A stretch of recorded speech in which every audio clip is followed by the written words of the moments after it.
a correspondence, and a climax to see. At sunset, Sydney hurried to her room to take off the soiled and faded cotton dress she had worn while milking. She had milked 8 cows and pumped water for the milk cans afterward in the fag end of a hot summer day. She did that every night, but tonight she had hurried more than usual because she wanted to get her letter written before the early farm bedtime. She had been thinking it out while she milked the cows in the stuffy little pen behind the barn. This monthly letter was the only pleasure and stimulant in her life. Existence would have been, so Sydney thought, a dreary, unbearable blank without it. She cast aside her milking dress with a thrill of distaste that tingled to her rosy fingertips. As she slipped into her blueprint afternoon dress, her aunt called to her from below. Sydney ran out to the dark little entry and leaned over the stair railing. Below in the kitchen, there was a hubbub of laughing, crying, quarreling children, and a reek of bad tobacco smoke drifted up to the girl's disgusted nostrils. Aunt Jane was standing at the foot of the stairs with a lamp in one hand and a year-old baby clinging to the other. She was a big, shapeless woman with a round, good-natured face. Cheerful and vulgar as a sunflower was Aunt Jane at all times and occasions. "I want to run over and see how Mrs. Brixby is this evening, Siddy, and you must take care of the baby till I get back." Sydney sighed and went downstairs for the baby. It never would have occurred to her to protest or be petulant about it.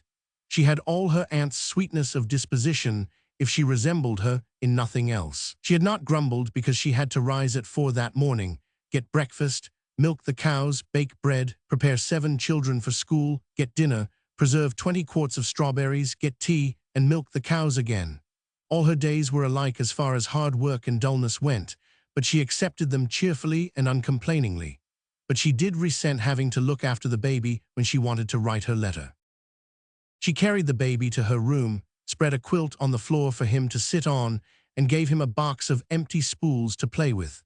Fortunately, he was a phlegmatic infant, fond of staying in one place and not given to roaming about in search of adventures, but Sydney knew she would have to keep an eye on him, and it would be distracting to literary effort. She got out her box of paper and sat down by the little table at the window with a small kerosene lamp at her elbow. The room was small, a mere box above the kitchen, which Sydney shared with 2 small cousins. Her bed and the cot where the little girls slept filled up almost all the available space.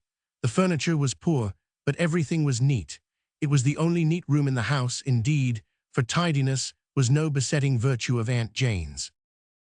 Opposite Sydney was a small muslined and befrilled toilet table, above which hung an 8-by-6-inch mirror, in which Sydney saw herself reflected, as she devoutly hoped other people did not see her. Just at that particular angle, one eye appeared to be as large as an orange, while the other was the size of a pea, and the mouth zigzagged from ear to ear. Sydney hated that mirror as virulently as she could hate anything. It seemed to her to typify all that was unlovely in her life. The mirror of existence, into which her fresh young soul had looked for 20 years, gave back to her wistful gaze just such distortions of fair hopes and ideals. Half of the little table by which she sat was piled high with books, old books, evidently well-read and well-bred books, classics of fiction and verse, every one of them, and all bearing on the flyleaf the name of Sydney Richmond, thereby meaning not the girl at the table, but her college-bred young father who had died the day before she was born. Her mother had died the day after, and Sydney thereupon had come into the hands of good Aunt Jane, with those books for her dowry, since nothing else was left after the expenses of the double funeral had been paid. One of the books had Sydney Richmond's name printed on the title page instead of written on the flyleaf. It was a thick little volume of poems, published in his college days, musical, unsubstantial, pretty little poems, every one of which the girl Sydney loved and knew by heart. Sydney dropped her pointed chin in her hands and looked dreamily out into the moonlit night, while she thought her letter out a little more fully before beginning to write. Her big brown eyes were full of wistfulness and romance, for Sydney was romantic, albeit a faithful and understanding acquaintance with her father's books had given to her romance refinement and reason, and the delicacy of her own nature had imparted to it a self-respecting bias. Presently she began to write, with a flush of real excitement on her face. In the middle of things, The baby choked on a small twist spool, and Sydney had to catch him up by the heels and hold him head downward until the trouble was ejected. Then she had to soothe him and finally write the rest of her letter, holding him on one arm and protecting the epistle from the grabs of his sticky little fingers. It was certainly letter writing under difficulties, but Sydney seemed to deal with them mechanically. Her soul and understanding were elsewhere. 4 years before, when Sydney was 16, still calling herself a schoolgirl by reason of the fact that she could be spared to attend school 4 months in the winter when work was slack, she had been much interested in the maple leaf department of the Montreal weekly her uncle took. It was a page given over to youthful Canadians and filled with their contributions in the way of letters, verses, and prize essays. Noms de plume were signed to these, badges were sent to those who joined the Maple Leaf Club, and a general delightful sense of mystery pervaded the department. Often a letter concluded with a request to the club members to correspond with the writer. One such request went from Sydney under the pen name of Ellen Douglas. The girl was lonely in Plainfield. She had no companions or associates such as she cared for. The Maple Leaf Club represented all that her life held of outward interest, and she longed for something more. Only one answer came to Ellen Douglas, and that was forwarded to her by the long-suffering editor of the Maple Leaf. It was from John Lincoln of the Bar N Ranch, Alberta. He wrote that, although his age debarred him from membership in the club, he was 20, and the limit was 18. He read the letters of the department with much interest, and often had thought of answering some of the requests for correspondence. He never had done so, but Ellen Douglas's letter was so interesting that he had decided to write to her. Would she be kind enough to correspond with him? Life on the Bar N, 10 miles from the outposts of civilization, was lonely. He was 2 years out from the East, and had not yet forgotten to be homesick at times. Sydney liked the letter and answered it. Since then they had written to each other regularly. There was nothing sentimental, hinted at or implied in the correspondence. Whatever the faults of Sydney's romantic visions were, they did not tend to precocious flirtation. The Plainfield boys, attracted by her beauty and repelled by her indifference and aloofness, could have told that. She never expected to meet John Lincoln, nor did she wish to do so. In the correspondence itself, she found her pleasure. John Lincoln wrote breezy accounts of ranch life and adventures on the far western plains, so alien and remote from snug, humdrum Plainfield life that Sydney always had the sensation of crossing a gulf when she opened a letter from the Bar N as for Sydney's own letter. This is the way it read as she wrote it. The Evergreens, Plainfield. Dear Mr. Lincoln, the very best letter I can write in the half hour before the carriage will be at the door to take me to Mrs. Braddon's dance shall be yours tonight. I am sitting here in the library arrayed in my smartest, newest, whitest, silkiest gown, with a string of pearls which Uncle James gave me today about my throat, the dear, glistening, sheeny things, and I am looking forward to the dances and delight of the evening with keen anticipation. You asked me in your last letter if I did not sometimes grow weary of my endless round of dances and dinners and social functions. No, never. I enjoy every one of them, every minute of them. I love life and its bloom and brilliancy. I love meeting new people. I love the ripple of music, the hum of laughter and conversation. Every morning when I awaken, the new day seems to me to be a good fairy who will bring me some beautiful gift of joy. The gift she gave me today was my sunset gallop on my gray mare Lady. The thrill of it is in my veins yet. I distanced the others who rode with me and led the homeward canter alone, rocking along a dark, gleaming road, shadowy with tall firs and pines, whose balsam made all the air resinous around me. Before me was a long valley filled with purple dusk, and beyond it meadows of sunset and great lakes of saffron and rose where a soul might lose itself in color. On my right was the harbor, silvered over with a rising moon. Oh, it was all glorious. The clear air with its salt sea tang, the aroma of the pines, the laughter of my friends behind me, the spring and rhythm of Lady's gray satin body beneath me. I wanted to ride on so forever, straight into the heart of the sunset. Then home and to dinner. We have a house full of guests at present, one of them an old statesman with a massive silver head and eyes that have looked into people's thoughts so long that you have an uncanny feeling that they can see right through your soul and read motives you dare not avow even to yourself. I was terribly in awe of him at first, but when I got acquainted with him, I found him charming. He is not above talking delightful nonsense even to a girl. I sat by him at dinner, and he talked to me, not nonsense either this time. He told me of his political contests and diplomatic battles. He was wise and witty and whimsical. I felt as if I were drinking some rare, stimulating mental wine. What a privilege it is to meet such men and take a peep through their wise eyes at the fascinating game of empire building. I met another clever man a few evenings ago. A lot of us went for a sail on the harbor. Mrs. Braddon's house party came too. We had 3 big white boats that skimmed down the moonlit channel like great white sea birds. There was another boat far across the harbor, and the people in it were singing. The music drifted over the water to us, so sad and sweet and beguiling that I could have cried for very pleasure. One of Mrs. Braddon's guests said to me, "That is the soul of music, with all its sense and earthliness refined away." I hadn't thought about him before. I hadn't even caught his name in the general introduction. He was a tall, slight man, with a worn, sensitive face and iron-gray hair, a quiet man who hadn't laughed or talked. But he began to talk to me then, and I forgot all about the others. I never had listened to anybody in the least like him. He talked of books and music, of art and travel. He had been all over the world, and had seen everything everybody else had seen, and everything they hadn't too, I think. I seemed to be looking into an enchanted mirror, where all my own dreams and ideals were reflected back to me, but made, oh, so much more beautiful. On my way home after the Braddon people had left us, somebody asked me how I liked Paul Moore. The man I had been talking with was Paul Moore, the great novelist. I was almost glad I hadn't known it while he was talking to me.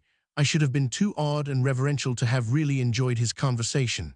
As it was, I had contradicted him twice, and he had laughed and liked it. But his books will always have a new meaning to me henceforth, through the insight he himself has given me. It is such meetings as these that give life its sparkle for me, but much of its abiding sweetness comes from my friendship with Margaret Raleigh. You will be weary of my rhapsodies over her, but she is such a rare and wonderful woman, much older than I am, but so young in heart and soul and freshness of feeling. She is to me mother and sister and wise, clear-sighted friend. To her, I go with all my perplexities and hopes and triumphs. She has sympathy and understanding for my every mood. I love life so much for giving me such a friendship. This morning I wakened at dawn and stole away to the shore before anyone else was up. I had a delightful runaway. The long, low-lying meadows between the evergreens and the shore were dewy and fresh in that first light that was as fine and purely tinted as the heart of one of my white roses. On the beach the water was purring in little blue ripples, and oh, the sunrise out there beyond the harbor. All the eastern heaven was abloom with it. And there was a wind that came dancing and whistling up the channel to replace the beautiful silence with a music more beautiful still. The rest of the folks were just coming downstairs when I got back to breakfast. They were all yawny, and some were grumpy, but I had washed my being in the sunrise and felt as blithesome as the day. Oh, life is so good to live. Tomorrow Uncle James's new vessel, the White Lady, is to be launched. We are going to make a festive occasion of it, and I am to christen her with a bottle of cobwebby old wine. But I hear the carriage, and Aunt Jane is calling me. I had a great deal more to say about your letter, your big roundup, and your tribulations with your Chinese cook, but I've only time now to say goodbye. You wish me a lovely time at the dance and a full program, don't you? Yours sincerely, Sidney Richmond. Aunt Jane came home presently and carried away her sleeping baby. Sidney said her prayers, went to bed, and slept soundly and serenely. She mailed her letter the next day, and a month later an answer came. Sidney read it as soon as she left the post office and walked the rest of the way home as in a nightmare, staring straight ahead of her with wide-open, unseeing brown eyes. John Lincoln's letter was short, but the pertinent paragraph of it burned itself into Sidney's brain. He wrote, "I am going east for a visit. It is 6 years since I was home, and it seems like 3 times 6. I shall go by the CPR, which passes through Plainfield, and I mean to stop off for a day. You will let me call and see you, won't you? I shall have to take your permission for granted, as I shall be gone before a letter from you can reach the bar, and I leave for the East in 5 days, and shall look forward to our meeting with all possible interest and pleasure." Sydney did not sleep that night, but tossed restlessly about or cried in her pillow. She was so pallid and hollow-eyed the next morning that Aunt Jane noticed it and asked her what the matter was. "Nothing," said Sydney sharply. Sydney had never spoken sharply to her aunt before. The good woman shook her head. She was afraid the child was taking something. "Don't do much today, Siddy," she said kindly. "Just lie around and take it easy till you get rested up. I'll fix you a dose of quinine." Sydney refused to lie around and take it easy. She swallowed the quinine meekly enough, but she worked fiercely all day, hunting out superfluous tasks to do. That night she slept the sleep of exhaustion, but her dreams were unenviable and the awakening was terrible. Any day, any hour might bring John Lincoln to Plainfield. What should she do? Hide from him? Refuse to see him? But he would find out the truth just the same. She would lose his friendships and respect just as surely. Sydney trod the way of the transgressor and found that its thorns pierced to bone and marrow. Everything had come to an end. Nothing was left to her. In the untried recklessness of 20 untempered years, she wished she could die before John Lincoln came to Plainfield. The eyes of youth could not see how she could possibly live afterward. Some days later, a young man stepped from the CPR train at Plainfield Station and found his way to the one small hotel the place boasted. After getting his supper, he asked the proprietor if he could direct him to the Evergreens. Caleb Williams looked at his guest in bewilderment. "Never heard o' such a place," he said. "It is the name of Mr. Conway's estate, Mr. James Conway," explained John Lincoln. "Oh, Jim Conway's place," said Caleb. "Didn't know that was what he called it. Sartin I kin tell you where to find it. You see that road out thar? Well, just follow it straight along for 1.5 miles till you come to a blacksmith's forge. Jim Conway's house is just this side of it on the right. Back from the road, a smart piece and no other handy. You can't mistake it." John Lincoln did not expect to mistake it once he found it. He knew by heart what it appeared like from Sydney's description: an old stately mansion of mellowed brick, covered with ivy and set back from the highway amid fine ancestral trees, with a pine grove behind it, a river to the left, and a harbor beyond. He strode along the road in the warm, ruddy sunshine of early evening. It was not a bad-looking road at all. The farmsteads sprinkled along it were for the most part snug and wholesome enough, yet somehow it was different from what he had expected it to be, and there was no harbor or glimpse of distant sea visible. Had the hotel keeper made a mistake? Perhaps he had meant some other James Conway. Presently he found himself before the blacksmith's forge. Beside it was a rickety, unpainted gate opening into a snake-fenced lane feathered here and there with scrubby little spruces. It ran down a bare hill, crossed a little ravine full of young white-stemmed birches, and up another bare hill to an equally bare crest where a farmhouse was perched. A farmhouse painted a stark, staring yellow and the ugliest thing in farmhouses that John Lincoln had ever seen, even among the log shacks of the West. He knew now that he had been misdirected, but as there seemed to be nobody about the forge, he concluded that he had better go to the yellow house and inquire within. He passed down the lane and over the little rustic bridge that spanned the brook. Just beyond was another homemade gate of poles. Lincoln opened it, or rather he had his hand on the hasp of twisted withes which secured it, when he was suddenly arrested by the apparition of a girl, who flashed around the curve of young birch beyond and stood before him with panting breath and quivering lips. "I beg your pardon," said John Lincoln courteously, dropping the gate and lifting his hat. "I am looking for the house of Mr. James Conway, the Evergreens. Can you direct me to it?" "That is Mr. James Conway's house," said the girl, with the tragic air and tone of one driven to desperation, and an impatient gesture of her hand toward the yellow nightmare above them. "I don't think he can be the one I mean," said Lincoln perplexedly. "The man I am thinking of has a niece, Miss Richmond." "There is no other James Conway in Plainfield," said the girl. "This is his place. Nobody calls it the Evergreens but myself. I am Sydney Richmond." For a moment they looked at each other across the gate, sheer amazement and bewilderment holding John Lincoln mute. Sidney, burning with shame, saw that this stranger was exceedingly good to look upon, tall, clean-limbed, broad-shouldered, with clear-cut bronzed features and a chin and eyes that would have done honor to any man. John Lincoln, among all his confused sensations, was aware that this slim, agitated young creature before him was the loveliest thing he ever had seen. So lithe was her figure, so glossy and dark, and silken her bare, wind-ruffled hair, so big and brown and appealing her eyes, so delicately oval her flushed cheeks. He felt that she was frightened and in trouble, and he wanted to comfort and reassure her. But how could she be Sidney Richmond? "I don't understand," he said perplexedly.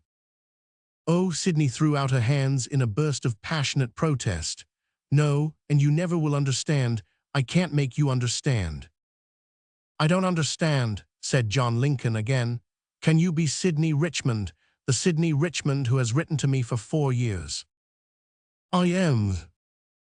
"Then those letters were all lies," said Sidney bluntly and desperately. "There was nothing true in them, nothing at all. This is my home. We are poor. Everything I told you about it, and my life was just imagination." "Then why did you write them?" he asked blankly. "Why did you deceive me?" "Oh, I didn't mean to deceive you. I never thought of such a thing. When you asked me to write to you, I wanted to, but I didn't know what to write about to a stranger. I just couldn't write you about my life here, not because it was hard, but it was so ugly and empty. So I wrote instead of the life I wanted to live, the life I did live in imagination. And when once I had begun, I had to keep it up. I found it so fascinating, too. Those letters made that other life seem real to me. I never expected to meet you. These last 4 days since your letter came have been dreadful to me. Oh, please go away and forgive me if you can. I know I can never make you understand how it came about." Sidney turned away and hid her burning face against the cool white bark of the birch tree behind her. It was worse than she had even thought it would be. He was so handsome, so manly, so earnest-eyed. Oh, what a friend to lose. John Lincoln opened the gate and went up to her. There was a great tenderness in his face, mingled with a little kindly, friendly amusement. "Please don't distress yourself so, Sidney," he said, unconsciously using her Christian name. "I think I do understand. I'm not such a dull fellow as you take me for. After all, those letters were true, or rather, there was truth in them. You revealed yourself more faithfully in them than if you had written truly about your narrow outward life." Sidney turned her flushed face and wet eyes slowly toward him, a little smile struggling out amid the clouds of woe. This young man was certainly good at understanding. You'll forgive me then?" she stammered. "Yes, if there is anything to forgive. And for my own part, I am glad you are not what I have always thought you were. If I had come here and found you what I expected, living in such a home as I expected, I never could have told you or even thought of telling you what you have come to mean to me in these lonely years, during which your letters have been the things most eagerly looked forward to. I should have come this evening and spent an hour or so with you, and then have gone away on the train tomorrow morning, and that would have been all. But I find instead just a dreamy, romantic little girl, much like my sisters at home, except that she is a great deal cleverer. And as a result, I mean to stay a week at Plainfield and come to see you every day, if you will let me. And on my way back to the Bar N, I mean to stop off at Plainfield again for another week, and then I shall tell you something more, something it would be a little too bold to say now, perhaps, although I could say it just as well and truly. All this, if I may I, Sidney?" He bent forward and looked earnestly into her face.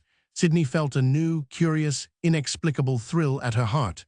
"Oh, yes, I suppose so," she said shyly. "Now take me up to the house and introduce me to your Aunt Jane," said John Lincoln in satisfied tone. "An adventure on Island Rock to see."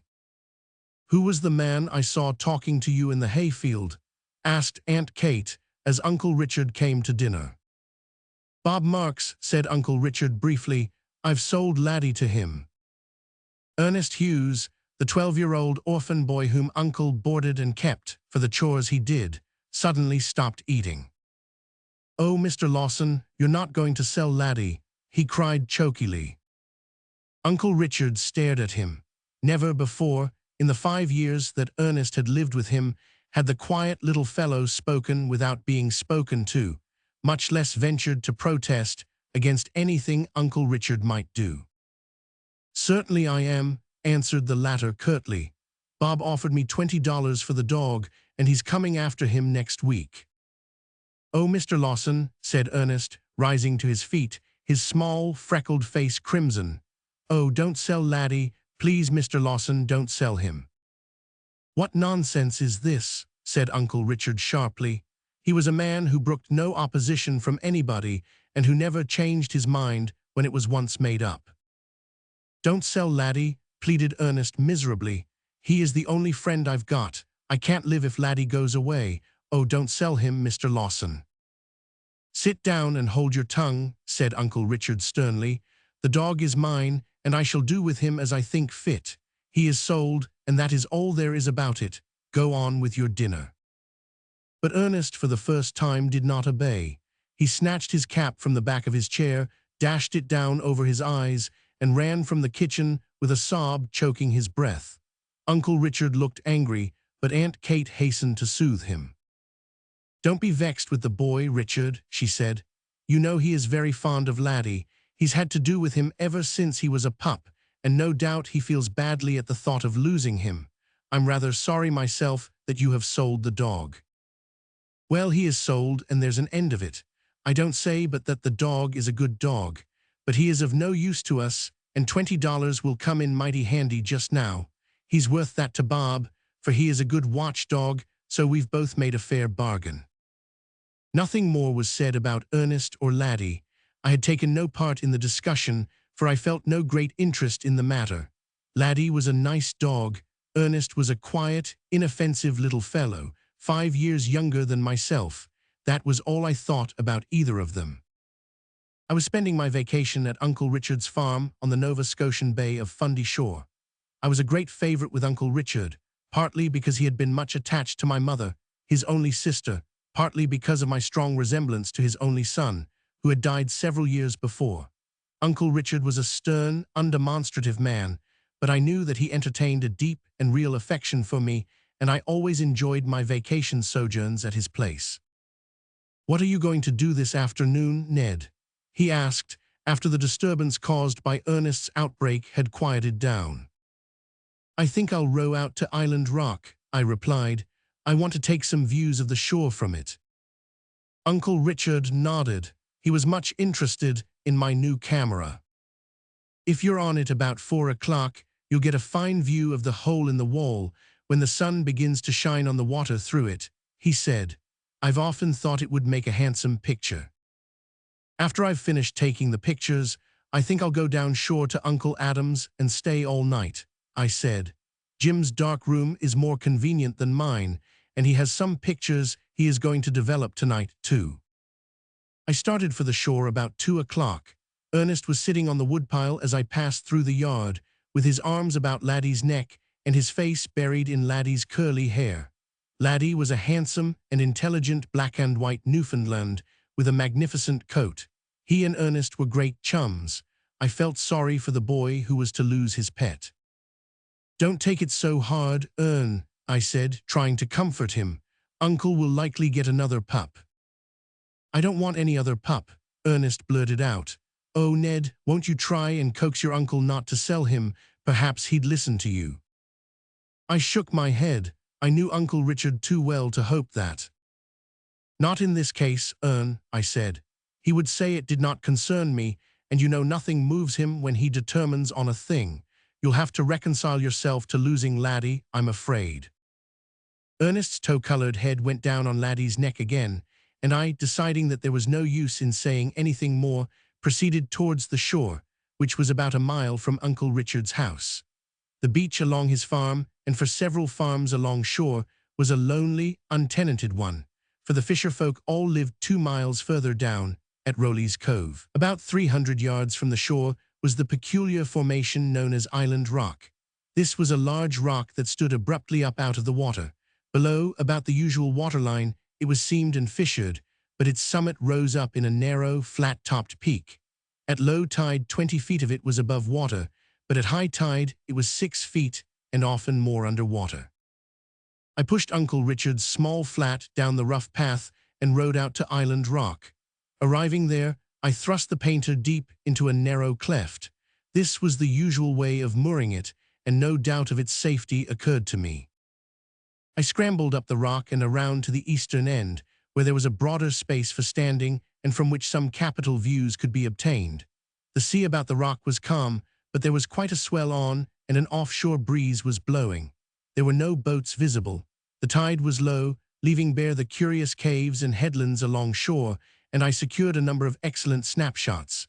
It was now 3 o'clock. I must wait another hour, yet before I could get the best view of the hole in the wall, a huge, arch-like opening through a jutting headland to the west of me. I went around to look at it, when I saw a sight that made me stop short in dismay. This was nothing less than the flat, drifting outward around the point. The swell and suction of the water around the rock must have pulled her loose, and I was a prisoner. At first my only feeling was one of annoyance. Then a thought flashed into my mind that made me dizzy with fear. The tide would be high that night. If I could not escape from Island Rock, I would inevitably be drowned. I sat down limply on a ledge and tried to look matters fairly in the face. I could not swim. Calls for help could not reach anybody. My only hope lay in the chance of somebody passing down the shore or of some boat appearing. I looked at my watch. It was 3:15. The tide would begin to turn about 5, but it would be at least 10 before the rock would be covered. I had then little more than 6 hours to live unless rescued. The flat was by this time out of sight around the point. I hoped that the sight of an empty flat drifting down shore might attract someone's attention and lead to investigation. That seemed to be my only hope. No alarm would be felt at Uncle Richard's because of my non-appearance. They would suppose I had gone to Uncle Adam's. I have heard of time seeming long to a person in my predicament, but to me it seemed fairly to fly, for every moment decreased my chance of rescue. I determined I would not give way to cowardly fear, so, with a murmured prayer for help, I set myself to the task of waiting for death as bravely as possible. At intervals I shouted as loudly as I could, and when the sun came to the proper angle for the best view of the hole in the wall, I took the picture. It afterwards turned out to be a great success, but I have never been able to look at it without a shudder. At 5 the tide began to come in. Very, very slowly the water rose around Island Rock. Up, up, up it came, while I watched it with fascinated eyes, feeling like a rat in a trap. The sun fell lower and lower. At 8 o'clock the moon rose large and bright. At 9 it was a lovely night, dear, calm, bright as day, and the water was swishing over the highest ledge of the rock. With some difficulty I climbed to the top and sat there to await the end. I had no longer any hope of rescue, but by a great effort I preserved self-control. If I had to die, I would at least face death staunchly. But when I thought of my mother at home, it tasked all my energies to keep from breaking down utterly. Suddenly I heard a whistle. Never was sound so sweet. I stood up and peered eagerly shoreward. Coming around the hole in the wall headland, on top of the cliffs, I saw a boy and a dog. I sent a wild halloo ringing shoreward. The boy started, stopped, and looked out towards Island Rock. The next moment he hailed me. It was Ernest's voice, and it was Laddie who was barking beside him. "Ernest," I shouted wildly, "run for help, quick, quick. The tide will be over the rock in half an hour. Hurry, or you will be too late." Instead of starting off at full speed, as I expected him to do, Ernest stood still for a moment, and then began to pick his steps down a narrow path over the cliff, followed by Laddie. "Ernest," I shouted frantically, "what are you doing? Why don't you go for help?" Ernest had by this time reached a narrow ledge of rock just above the waterline. I noticed that he was carrying something over his arm. "It would take too long," he shouted. "By the time I got to the cove and a boat could row back here, you'd be drowned. Laddie and I will save you. Is there anything there you can tie a rope to? I've a coil of rope here that I think will be long enough to reach you. I've been down to the cove and Alec Martin sent it up to your uncle." I looked about me. A smooth, round hole had been worn clean through a thin part of the apex of the rock. "I could fasten the rope if I had it," I called, but how can you get it to me?" For answer, Ernest tied a bit of driftwood to the rope and put it into Laddie's mouth. The next minute, the dog was swimming out to me. As soon as he came close, I caught the rope. It was just long enough to stretch from shore to rock, allowing for a couple of hitches which Ernest gave around a small boulder on the ledge. I tied my camera case on my head by means of some string I found in my pocket. Then I slipped into the water and, holding to the rope, went hand over hand to the shore with Laddie swimming beside me. Ernest held on to the shoreward end of the rope like grim death, a task that was no light one for his small arms. When I finally scrambled up beside him, his face was dripping with perspiration and he trembled like a leaf. "Ern, you are a brick," I exclaimed. "You've saved my life." "No, it was Laddie," said Ernest, refusing to take any credit at all. We hurried home and arrived at Uncle Richard's about 10, just as they were going to bed. When Uncle Richard heard what had happened, he turned very pale and murmured, "Thank God. Aunt Kate got me out of my wet clothes as quickly as possible, put me away to bed in hot blankets, and dosed me with ginger tea." I slept like a top and felt none the worse for my experience the next morning. At the breakfast table, Uncle Richard scarcely spoke, but just as we finished, he said abruptly to Ernest, "I'm not going to sell Laddie. You and the dog saved Ned's life between you, and no dog who helped do that is ever going to be sold by me. Henceforth he belongs to you. I give him to you for your very own." "Oh, Mr. Lawson," said Ernest with shining eyes. I never saw a boy look so happy. As for Laddie, who was sitting beside him with his shaggy head on Ernest's knee, I really believe the dog understood, too. The look in his eyes was almost human. Uncle Richard leaned over and patted him. "Good dog," he said, "good dog." At 5 o'clock in the morning to see. Fate, in the guise of Mrs. Emery dropping a milk can on the platform under his open window, awakened Murray that morning. Had not Mrs. Emery dropped that can, he would have slumbered peacefully until his usual hour for rising, a late one, be it admitted, for of all the boarders at Sweetbriar Cottage, Murray was the most irregular in his habits. When a young man, Mrs. Emery was wont to remark sagely and a trifle severely, prowls about that pond half of the night, a chasing of things what he calls moonlight effects, it ain't to be wondered at that he's sleepy in the morning. And it ain't the convenientest thing, nother and no ways, to keep the breakfast table set till the farm folks are thinking of dinner. But them artist men are not like other people, say what you will, and allowance has to be made for them. And I must say that I likes him real well and approves of him every other way. If Murray had slept late that morning, well, he shudders yet over that if, but aforesaid fate saw to it that he woke when the hour of destiny and the milk can struck, and having awakened he found he could not go to sleep again. It suddenly occurred to him that he had never seen a sunrise on the pond. Doubtless it would be very lovely down there in those dewy meadows at such a primitive hour.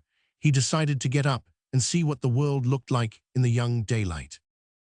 He scowled at a letter lying on his dressing table and thrust it into his pocket that it might be out of sight. He had written it the night before, and the writing of it was going to cost him several things, a prospective $1,000,000 among others. So it is hardly to be wondered at if the sight of it did not reconcile him to the joys of early rising. "Dear life and heart," exclaimed Mrs. Emery, pausing in the act of scalding a milk can when Murray emerged from a side door. "What on earth is the matter, Mr. Murray? You ain't sick now, surely? I told you them pond fogs was p'icin' after night, if you've gone and got—" "Nothing is the matter, dear lady," interrupted Murray, "and I haven't gone and got anything except an acute attack of early rising which is not in the least likely to become chronic. But at what hour of the night do you get up, you wonderful woman? Or rather, do you ever go to bed at all? Here is the sun only beginning to rise, and positively, yes, you have all your cows milked." Mrs. Emery purred with delight. "Folks as has 14 cows to milk has to rise betimes," she answered with proud humility. "Laws, I don't complain, I've lots of help with the milking. How Mrs. Palmer manages, I really cannot comprehend, or rather, how she has managed. I suppose she'll be all right now since her niece came last night. I saw her posting to the pond pasture not 10 minutes ago. She'll have to milk all them 7 cows herself. But dear life and heart, here I be palavering away, and not a bite of breakfast ready for you." "I don't want any breakfast until the regular time for it," assured Murray. "I'm going down to the pond to see the sun rise." "Now don't you go and get caught in the marsh," anxiously called Mrs. Emery, as she never failed to do when she saw him starting for the pond. Nobody ever had got caught in the marsh, but Mrs. Emery lived in a chronic state of fear lest someone should. And if you once got stuck in that black mud, you'd be sucked right down and never seen or heard tell of again till the day of judgment, like Adam Palmer's cow. She was wont to warn her boarders. Murray sought his favorite spot for pond dreaming, a bloomy corner of the pasture that ran down into the blue water, with a dump of leafy maples on the left. He was very glad he had risen early. A miracle was being worked before his very eyes. The world was in a flush and tremor of maiden loveliness, instinct with all the marvelous fleeting charm of girlhood and spring and young morning. Overhead, the sky was a vast high-sprung arch of unstained crystal. Down over the sand dunes, where the pond ran out into the sea, was a great arc of primrose smitten through with auroral crimsonings. Beneath it, the pond waters shimmered with 100 fairy hues, but just before him, they were clear as a flawless mirror. Fields around him glistened with dews, and a little wandering wind, blowing lightly from some bourne in the hills, strayed down over the slopes, bringing with it an unimaginable odor and freshness, and fluttered over the pond, leaving a little path of dancing silver ripples across the mirror glory of the water. Birds were singing in the beech woods over on Orchard Knob Farm, answering to each other from shore to shore, until the very air was tremulous with the elfin music of this wonderful midsummer dawn. "I will get up at sunrise every morning of my life hereafter," exclaimed Murray rapturously, not meaning a syllable of it, but devoutly believing he did. Just as the fiery disk of the sun peered over the sand dunes, Murray heard music that was not of the birds.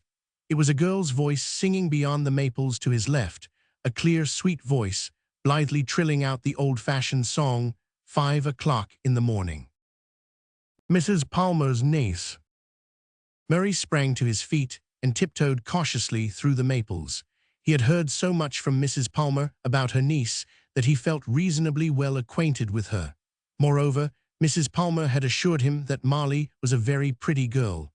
Now a pretty girl milking cows at sunrise in the meadows sounded well. Mrs. Palmer had not overrated her niece's beauty. Murray said so to himself with a little whistle of amazement as he leaned unseen on the pasture fence and looked at the girl who was milking a placid Jersey less than 10 yards away from him. Murray's artistic instinct responded to the whole scene with a thrill of satisfaction.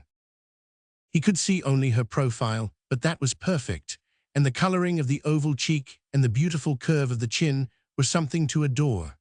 Her hair, ruffled into lovable little ringlets by the morning wind, was coiled in glistening chestnut masses high on her bare head, and her arms, bare to the elbow, were as white as marble. Presently she began to sing again, and this time Murray joined in. She half rose from her milking stool and cast a startled glance at the maples. Then she dropped back again and began to milk determinedly, but Murray could have sworn that he saw a demure smile hovering about her lips. That, and the revelation of her full face, decided him. He sprang over the fence and sauntered across the intervening space of lush clover blossoms. "Good morning," he said coolly. He had forgot her other name, and it did not matter. At 5 o'clock in the morning, people who met in dewy clover fields might disregard the conventionalities. "Isn't it rather a large contract for you to be milking 7 cows all alone? May I help you?" Molly looked up at him over her shoulder. She had glorious gray eyes. Her face was serene and undisturbed. "Can you milk?" she asked. "Unlikely as it may seem, I can," said Murray. "I have never confessed it to Mrs. Emery, because I was afraid she would inveigle me into milking her 14 cows, but I don't mind helping you. I learned to milk when I was a shaver on my vacations at a grandfatherly farm. May I have that extra pail?" Murray captured a milking stool and rounded up another Jersey. Before sitting down, he seemed struck with an idea. "My name is Arnold Murray. I board at Sweetbriar Cottage, next farm to Orchard Knob. That makes us near neighbors." "I suppose it does," said Molly. Murray mentally decided that her voice was the sweetest he had ever heard. He was glad he had arranged his cow at such an angle that he could study her profile. It was amazing that Mrs. Palmer's niece should have such a profile. It looked as if centuries of fine breeding were responsible for it. "What a morning," he said enthusiastically. "It harks back to the days when Earth was young. They must have had just such mornings as this in Eden." "Do you always get up so early?" asked Molly practically. "Always," said Murray without a blush. Then, "But no, that is a fib, and I cannot tell fibs to you. The truth is your tribute. I never get up early. It was fate that roused me and brought me here this morning. The morning is a miracle, and I might suppose you were born of the sunrise if Mrs. Palmer hadn't told me all about you." "What did she tell you about me?" asked Molly, changing cows. Murray discovered that she was tall and that the big blue print apron shrouded a singularly graceful figure. "She said you were the best-looking girl in Bruce County. I have seen very few of the girls in Bruce County, but I know she is right." "That compliment is not nearly so pretty as the sunrise one," said Molly reflectively. "Mrs. Palmer has told me things about you," she added. "Curiosity knows no gender," hinted Murray. "She said you were good-looking and lazy and different from other people." "All compliments," said Murray in a gratified tone. "Lazy." "Certainly, laziness is a virtue in these strenuous days. I was not born with it, but I have painstakingly acquired it, and I am proud of my success. I have time to enjoy life." "I think that I like you," said Molly. "You have the merit of being able to enter into a situation," he assured her. When the last jersey was milked, they carried the pails down to the spring where the creamers were sunk and strained the milk into them.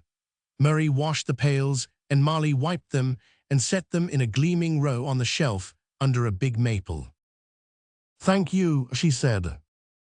"You are not going yet," said Murray resolutely. "The time I saved you in milking 3 cows belongs to me. We will spend it in a walk along the pond shore. I will show you a path I have discovered under the beeches.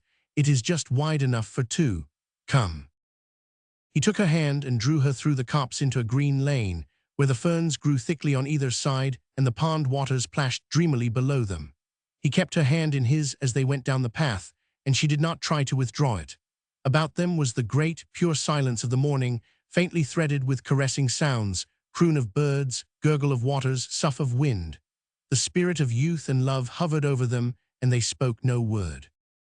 When they finally came out, on a little green nook, swimming in early sunshine and arched over by maples, with the wide shimmer of the pond before it and the gold dust of blossoms over the grass, the girl drew a long breath of delight. "It is a morning left over from Eden, isn't it?" said Murray. "Yes," said Molly softly. Murray bent toward her. "You are Eve," he said. "You are the only woman in the world for me." Adam must have told Eve just what he thought about her the first time he saw her. There were no conventionalities in Eden, and people could not have taken long to make up their minds. We are in Eden just now. One can say what he thinks in Eden without being ridiculous. You are divinely fair, Eve. Your eyes are stars of the morning. Your cheek has the flush it stole from the sunrise. Your lips are redder than the roses of paradise. And I love you, Eve." Molly lowered her eyes, and the long fringe of her lashes lay in a burnished semicircle on her cheek. "I think," she said slowly, "that it must have been very delightful in Eden. But we are not really there, you know, we are only playing that we are. And it is time for me to go back. I must get the breakfast. That sounds too prosaic for paradise." Murray bent still closer. "Before we remember that we are only playing at paradise, will you kiss me, dear Eve?" "You are very audacious," said Molly coldly. "We are in Eden yet," he urged. "That makes all the difference." "Well," said Molly, and Murray kissed her. They had passed back over the fern path and were in the pasture before either spoke again. Then Murray said, "We have left Eden behind, but we can always return there when we will. And although we were only playing at paradise, I was not playing at love. I meant all I said, Molly." "Have you meant it often?" asked Molly significantly. I never meant it or even played at it before, he answered. I did, at one time, contemplate the possibility of playing at it, but that was long ago as last night.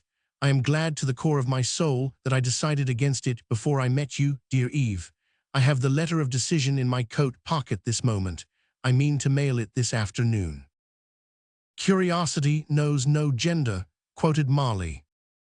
Then, to satisfy your curiosity, I must bore you with some personal history. My parents died when I was a little chap, and my uncle brought me up. He has been immensely good to me, but he is a bit of a tyrant. Recently he picked out a wife for me, the daughter of an old sweetheart of his. I have never even seen her, but she has arrived in town on a visit to some relatives there. Uncle Dick wrote to me to return home at once and pay my court to the lady, I protested. He wrote again, a letter, short, and the reverse of sweet. If I refused to do my best to win Miss Mannering, he would disown me, never speak to me again, cut me off with a quarter. Uncle always means what he says. That is one of our family traits, you understand. I spent some miserable, undecided days. It was not the threat of disinheritance that worried me, although when you have been brought up to regard yourself as a prospective millionaire, it is rather difficult to adjust your vision to pauper focus. But it was the thought of alienating Uncle Dick. I loved the dear, determined old chap like a father. But last night my guardian angel was with me, and I decided to remain my own man. So I wrote to Uncle Dick, respectfully but firmly declining to become a candidate for Miss Mannering's hand. But you have never seen her, said Molly. She may be almost charming. If she be not fair to me, what care I how fair she be, quoted Murray. As you say, she may be almost charming, but she is not Eve. She is merely one of a million other women, as far as I am concerned. Don't let's talk of her. Let us talk only of ourselves. There is nothing else that is half so interesting. And will your uncle really cast you off? Asked Molly. Not a doubt of it. What will you do? Work, dear Eve. My carefully acquired laziness must be thrown to the winds, and I shall work. That is the rule outside of Eden. Don't worry. I've painted pictures that have actually been sold. I'll make a living for us somehow. Of course, you are engaged to me. I am not, said Molly indignantly. Molly, after that kiss, fie. You are very absurd, said Molly, but your absurdity has been amusing. Yes, positively, I have enjoyed your Eden comedy, but now you must not come any further with me. My aunt might not approve. Here is my path to Orchard Knob Farmhouse. There, I presume, is yours to Sweetbriar Cottage. Good morning. I am coming over to see you this afternoon, said Murray coolly, but you needn't be afraid. I will not tell tales out of Eden. I will be a hypocrite and pretend to Mrs. Palmer that we have never met before. But you and I will know and remember. Now you may go. I reserve to myself the privilege of standing here and watching you out of sight. That afternoon Murray strolled over to Orchard Knob, going into the kitchen without knocking, as was the habit in that free and easy world. Mrs. Palmer was lying on the lounge with a pungent handkerchief bound about her head, but keeping a vigilant eye on a very pretty, very plump, brown-eyed girl who was stirring a kettleful of cherry preserve on the range. Good afternoon, Mrs. Palmer, said Murray, wondering where Molly was. I'm sorry to see that you look something like an invalid. I've a raging, ramping headache, said Mrs. Palmer solemnly. I had it all night and I'm good for nothing. Molly, you'd better take them cherries off. Mr. Murray, this is my niece, Molly Booth. What? Said Murray explosively. Miss Molly Booth, repeated Mrs. Palmer in a louder tone. Murray regained outward self-control and bowed to the blushing Molly. And what about Eve? He thought helplessly. What was she? Did I dream her? Was she a phantom of delight? No, phantoms don't milk cows. She was flesh and blood. No chilly nymph exhaling from the mists of the marsh could have given a kiss like that. Molly has come to stay the rest of the summer with me, said Mrs. Palmer. I hope to goodness my tribulations with hired girls is over at last. They have made a wreck of me. Murray rapidly reflected. This development, he decided, released him from his promise to tell no tales. I met a young lady down in the pond pasture this morning, he said deliberately. I talked with her for a few minutes. I supposed her to be your niece. Who was she?" "Oh, that was Miss Mannering," said Mrs. Palmer. "What?" said Murray again. "Mannering, Dora Mannering," said Mrs. Palmer loudly, wondering if Mr. Murray were losing his hearing. "She came here last night just to see me. I haven't seen her since she was a child of 12. I used to be her nurse before I was married.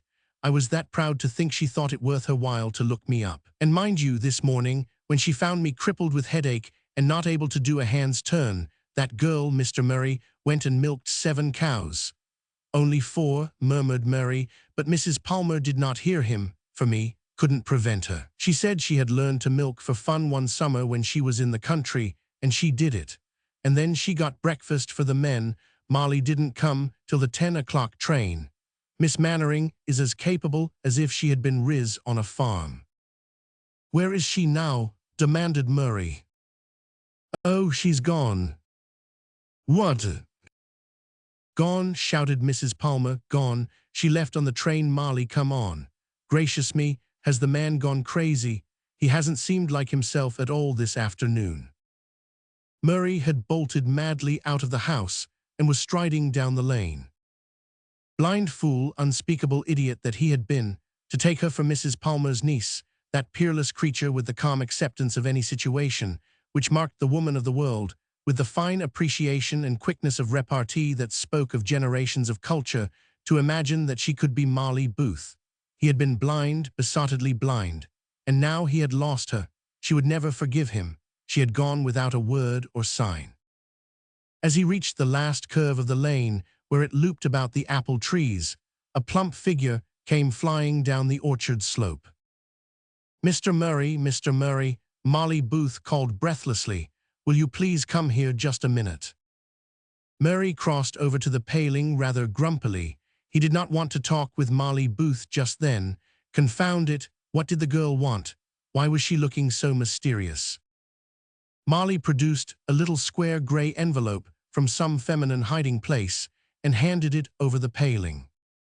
"She gave me this at the station, Miss Mannering did," she gasped, "and asked me to give it to you without letting Aunt Emily Jane see. I couldn't get a chance when you was in, but as soon as you went I slipped out by the porch door and followed you. You went so fast I near died trying to head you off." "You dear little soul," said Murray, suddenly radiant. "It is too bad you have had to put yourself so out of breath on my account, but I am immensely obliged to you. The next time your young man wants a trusty private messenger, just refer him to me." "Get away with you," giggled Molly. "I must hurry back, 'fore Aunt Emily Jane gets wind I'm gone. I hope there's good news in your girl's letter. My, but didn't you look flat when Aunt said she'd went?" Murray beamed at her idiotically. When she had vanished among the trees, he opened his letter. "Dear Mr. Murray," it ran, "your unblushing audacity of the morning deserves some punishment. I hereby punish you by prompt departure from Orchard Knob. Yet I do not dislike audacity, at some times, in some places, in some people. It is only from a sense of duty that I punish it in this case, and it was really pleasant in Eden. If you do not mail that letter, and if you still persist in your very absurd interpretation of the meaning of Eve's kiss, we may meet again in town. Until then, I remain very sincerely yours, Dora Lynn Mannering." Murray kissed the grey letter and put it tenderly away in his pocket. Then he took his letter to his uncle and tore it into tiny fragments. Finally, he looked at his watch. "If I hurry, I can catch the afternoon train to town," he said. "Aunt Susanna's birthday celebration to see." "Good afternoon, Nora May. I'm real glad to see you. I've been watching you coming down the hill, and I hoping you'd turn in at our gate. Going to visit with me this afternoon? That's good. I'm feeling so happy and delighted, and I've been hankering for someone to tell it all to." "Tell you about it? Well, I guess I might as well. It ain't any breach of confidence. You didn't know Ann Douglas? She taught school here 3 years ago, afore your folks moved over from Talcott. She belonged up Montrose Way, and she was only 18 when she came here to teach. She boarded with us, and her and me were the greatest chums. She was just a sweet girl.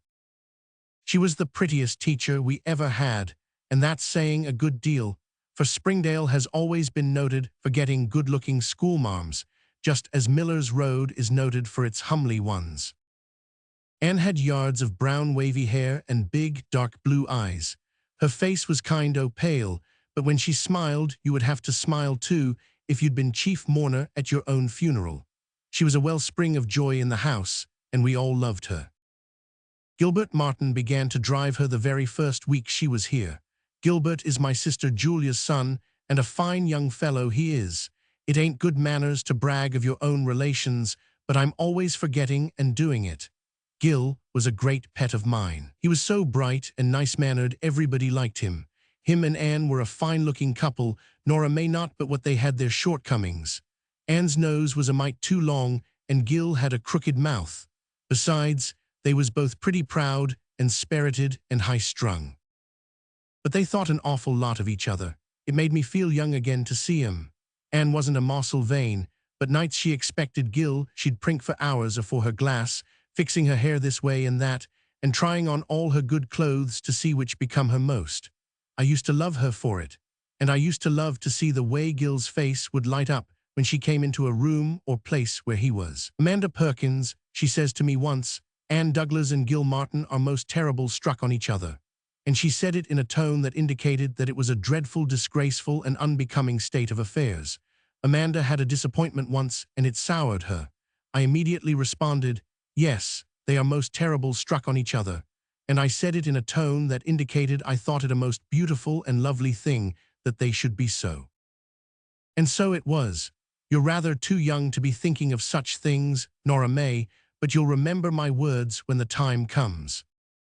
Another nephew of mine, James Ebenezer Lawson, he calls himself Jamesy back there in town, and I don't blame him, for I never could stand Ebenezer for a name myself, but that's neither here nor there. Well, he said their love was idyllic. I ain't very sure what that means. I looked it up in the dictionary after James Ebenezer left. I wouldn't display my ignorance afore him, but I can't say that I was much the wiser for it. Anyway, it meant something real nice.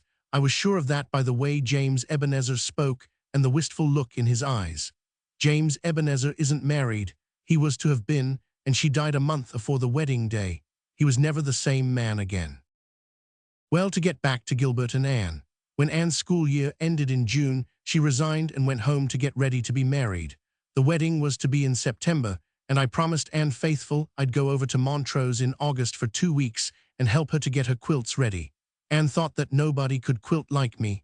I was as tickled as a girl at the thought of visiting with Anne for 2 weeks, but I never went. Things happened before August. I don't know rightly how the trouble began. Other folks, jealous folks, made mischief. Anne was 30 miles away, and Gilbert couldn't see her every day to keep matters clear and fair. Besides, as I've said, they were both proud and high-spirited. The upshot of it was they had a terrible quarrel, and the engagement was broken. When two people don't care overly much for each other, Nora May, a quarrel never amounts to much between them, and it's soon made up. But when they love each other better than life, it cuts so deep and hurts so much that 9 times out of 10, they won't ever forgive each other. The more you love anybody, Nora May, the more he can hurt you. To be sure, you're too young to be thinking of such things. It all came like a thunderclap on Gil's friends here at Greendale, because we hadn't ever suspected things were going wrong. The first thing we knew was that Anne had gone up west to teach school again at St. Mary's, 80 miles away, and Gilbert, he went out to Manitoba on a harvest excursion and stayed there. It just about broke his parents' hearts. He was their only child, and they just worshipped him. Gil and Anne both wrote to me off and on, but never a word, not so much as a name, did they say of each other. I'd a writ and asked 'em the rights of the fuss if I could, in hopes of patching it up, but I can't write now. My hand is too shaky, and meb it was just as well, for meddling is terribly risky work in a love trouble. Nora May 99 times out of 100 the last state of a meddler, and them she meddles with is worse than the first. So I just sat tight and said nothing, while everybody else in the clan was talking Anne and Gil 60 words to the minute. Well, last birthday morning, I was feeling terrible dispirited. I had made up my mind that my birthday was always to be a good thing for other people, and there didn't seem one blessed thing I could do to make anybody glad. Emma, Matilda, and George and the children were all well and happy and wanted for nothing that I could give them. I begun to be afraid I'd lived long enough. Nora May, when a woman gets to the point where she can't give a gift of joy to anyone, there ain't much use in her living. I felt real old and worn out and useless. I was sitting here under these very trees. They was just budding out in leaf then, as young and cheerful as if they wasn't 100 years old. And I sighed right out loud and said, "Oh, Grandpa Holland, it's time I was put away up on the hill there with you." And with that the gate banged, and there was Nancy Jane Whitmore's boy, Sam, with 2 letters for me. One was from Anne up at St. Mary's, and the other was from Gil out in Manitoba. I read Anne's first. She just struck right into things in the first paragraph. She said her year at St. Mary's was nearly up, and when it was, she meant to quit teaching and go away to New York and learn to be a trained nurse. She said she was just broken-hearted about Gilbert and would always love him to the day of her death. But she knew he didn't care anything more about her after the way he had acted, and there was nothing left for her in life but to do something for other people, and so on, for 12 mortal pages. Anne is a fine writer, and I just cried like a babe over that letter. It was so touching. Although I was enjoying myself hugely all the time, I was so delighted to find out that Anne loved Gilbert still. I was getting scared she didn't. Her letters all winter had been so kind of jokey and frivolous, all about the good times she was having, and the parties she went to, and the new dresses she got. New dresses? When I read that letter of Anne's, I knew that all the purple and fine linen in the world was just like so much sackcloth and ashes to her, as long as Gilbert was sulking out on a prairie farm. Well, I wiped my eyes and polished up my specs, but I might have spared myself the trouble, for in 5 minutes, Nora May, there was I sobbing again over Gilbert's letter. By the most curious coincidence, he had opened his heart to me too. Being a man, he wasn't so discursive as Anne. He said his say in 4 pages, but I could read the heartache between the lines. He wrote that he was going to Klondike and would start in a month's time. He was sick of living now that he'd lost Anne. He said he loved her better than his life and always would, and could never forget her, but he knew she didn't care anything about him now after the way she'd acted, and he wanted to get as far away from her and the torturing thought of her as he could. So he was going to Klondike, Nora May, when his mother was writing to him to come home every week, and Anne was breaking her heart for him at St. Mary's. Well, I folded up them letters, and says I, "Grandpa Holland, I guess my birthday celebration is here ready to hand." I thought real hard. I couldn't write myself to explain to those 2 people that they each thought the world of each other still. My hands are too stiff, and I couldn't get anyone else to write because I couldn't let out what they'd told me in confidence. So I did a mean, dishonorable thing. Nora May, I sent Anne's letter to Gilbert and Gilbert's to Anne. I asked Emma Matilda to address them, and Emma Matilda did it and asked no questions. I brought her up that way. Then I settled down to wait. In less than a month, Gilbert's mother had a letter from him saying that he was coming home to settle down and marry Anne.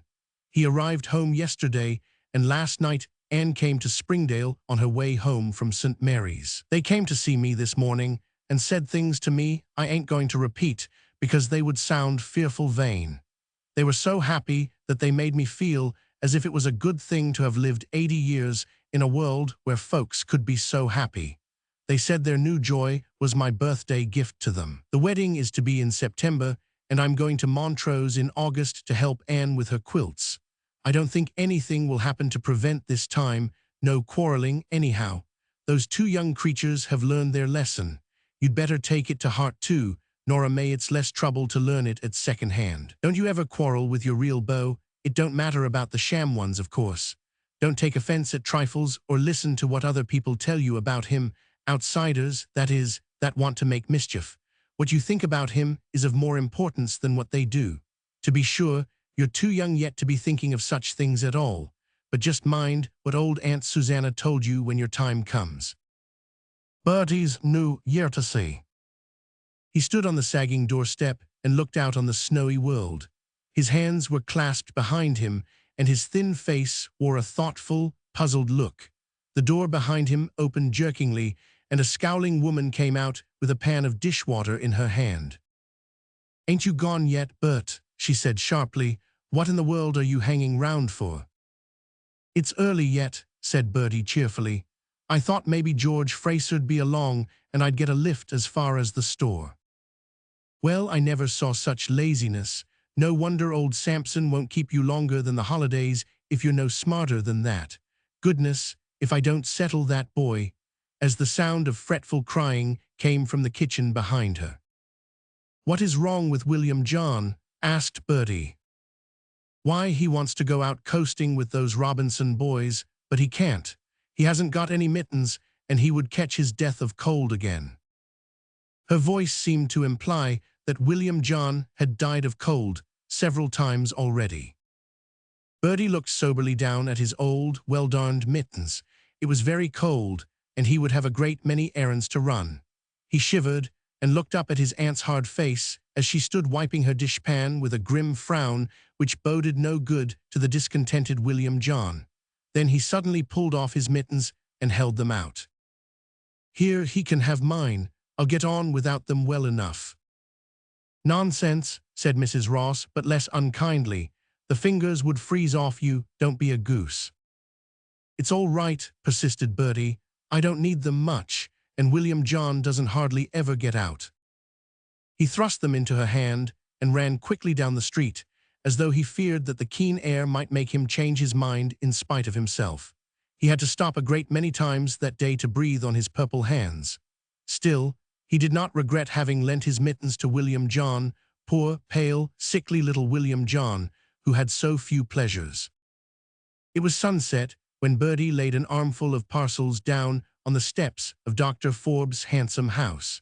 His back was turned towards the big bay window at one side, and he was busy trying to warm his hands, so he did not see the two small faces looking at him through the frosty panes.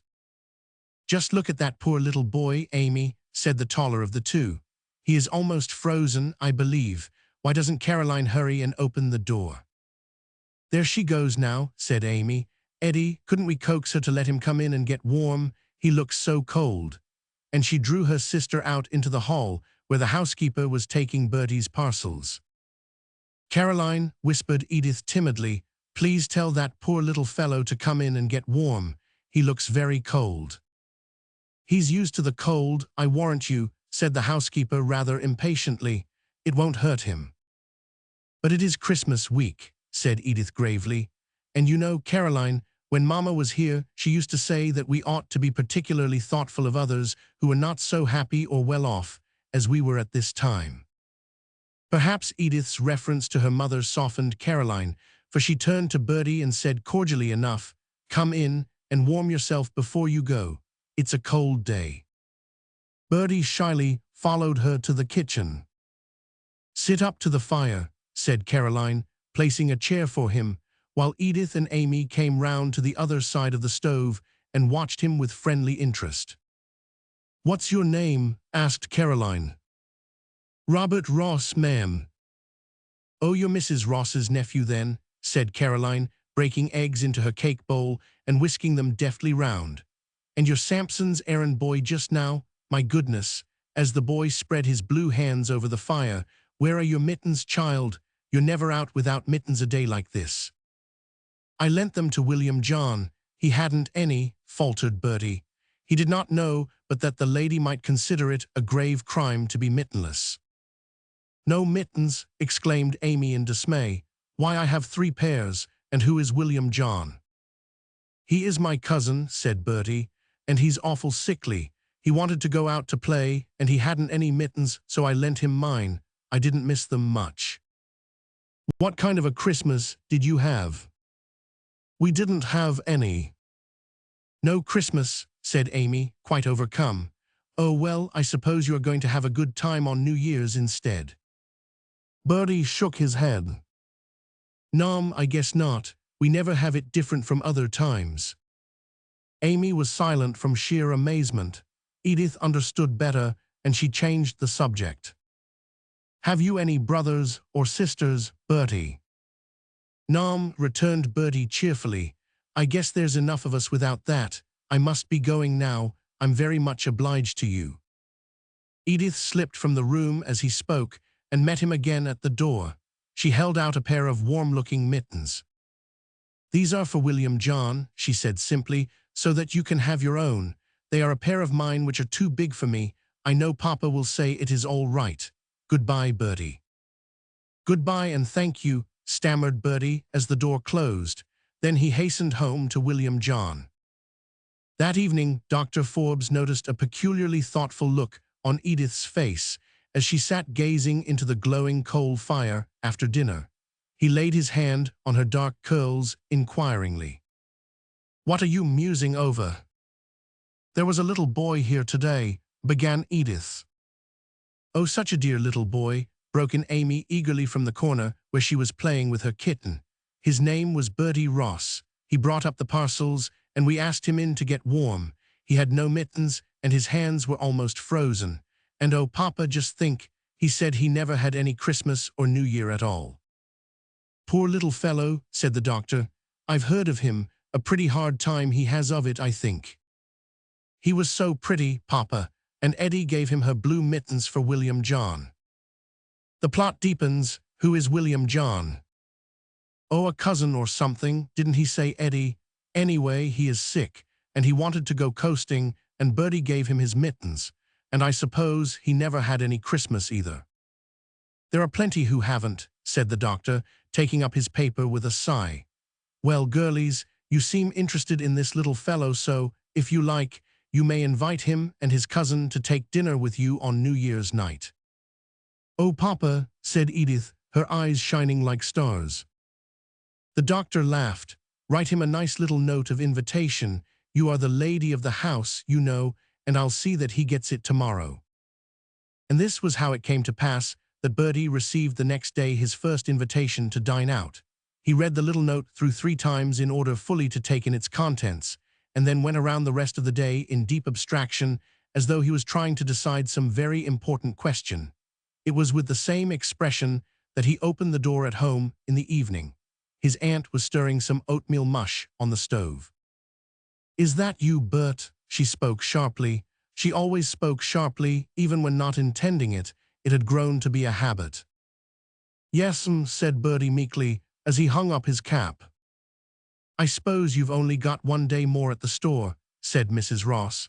"Sampson didn't say anything about keeping you longer, did he?"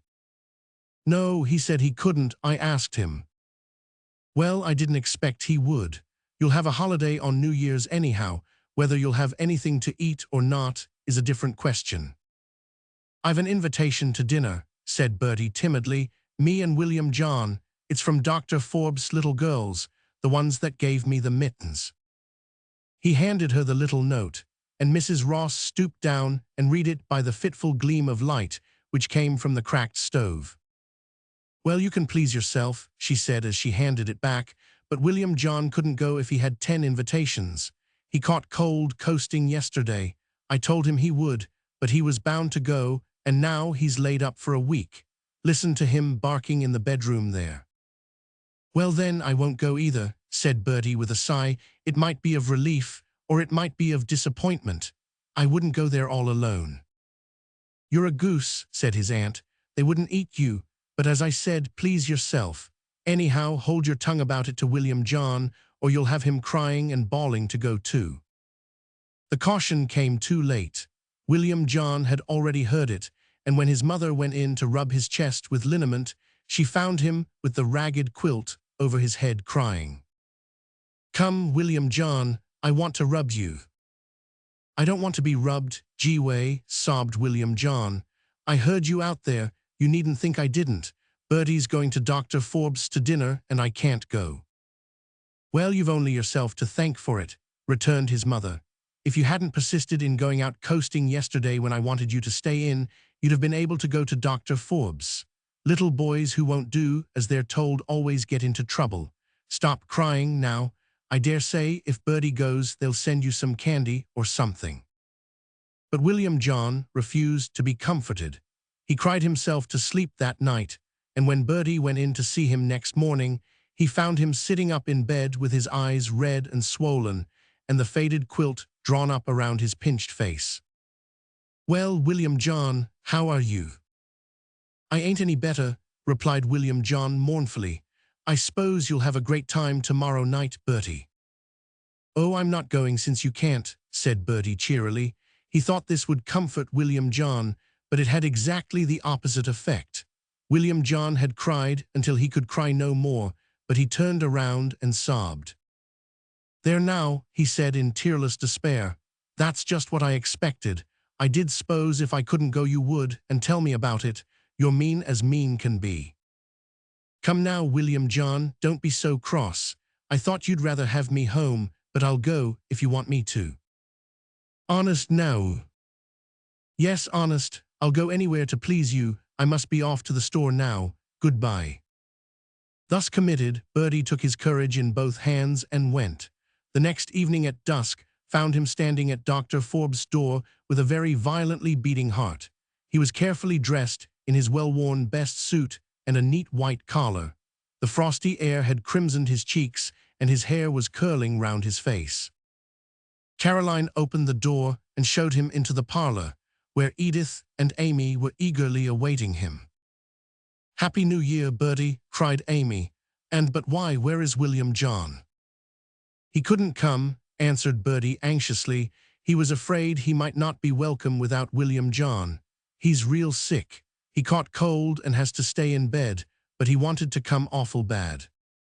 "Oh dear me, poor William John," said Amy in a disappointed tone, but all further remarks were cut short by the entrance of Dr. Forbes.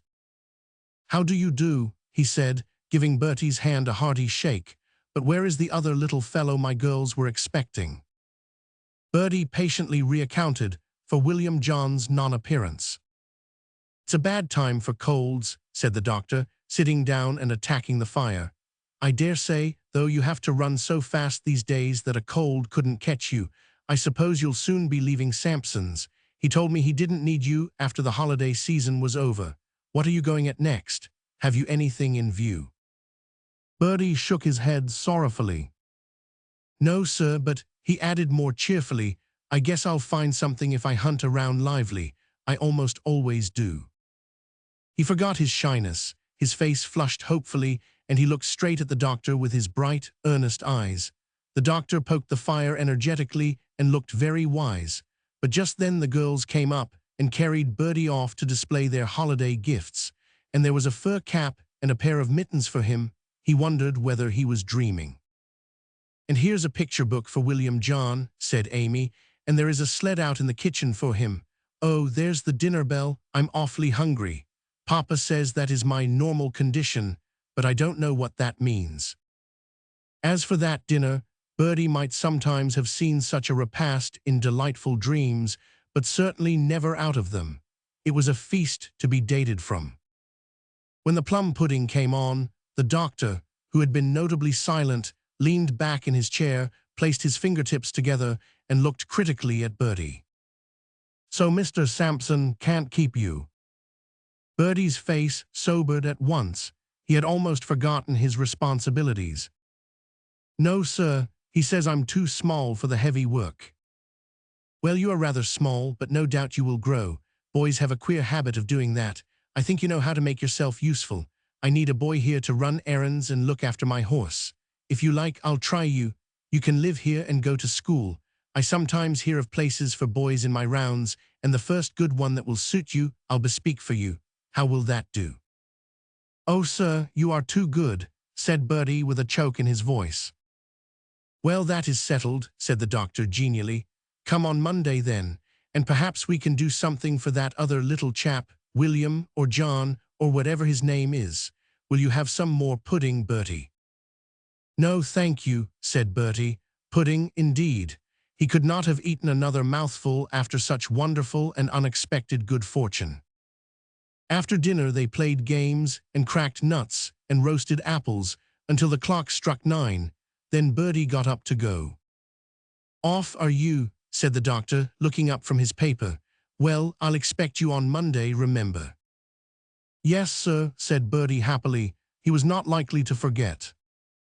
As he went out, Amy came through the hall with a red sled. "Here is William John's present. I've tied all the other things on so that they can't fall off."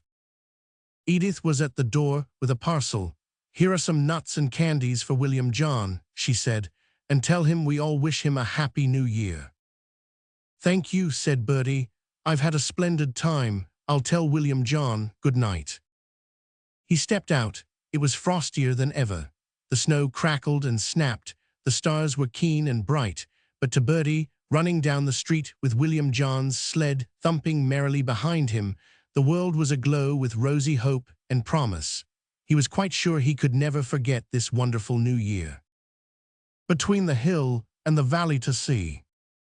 It was one of the moist, pleasantly odorous nights of early spring. There was a chill in the evening air, but the grass was growing green in sheltered spots, and Geoffrey Miller had found purple-petaled violets and pink arbutus on the hill that day. Across a valley filled with beech and fir, there was a sunset afterglow, creamy yellow and pale red, with a new moon swung above it. It was a night for a man to walk alone and dream of his love, which was perhaps why Geoffrey Miller came so loiteringly across the springy hill pasture, with his hands full of the mayflowers. He was a tall, broad-shouldered man of 40, and looking no younger, with dark grey eyes and a tanned, clean-cut face, clean-shaven save for a drooping mustache.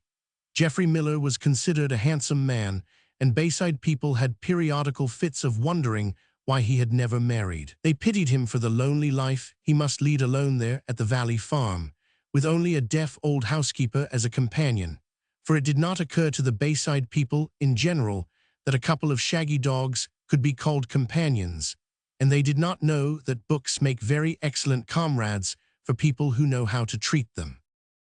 One of Geoffrey's dogs was with him now, the oldest one, with white breast and paws and a tawny coat.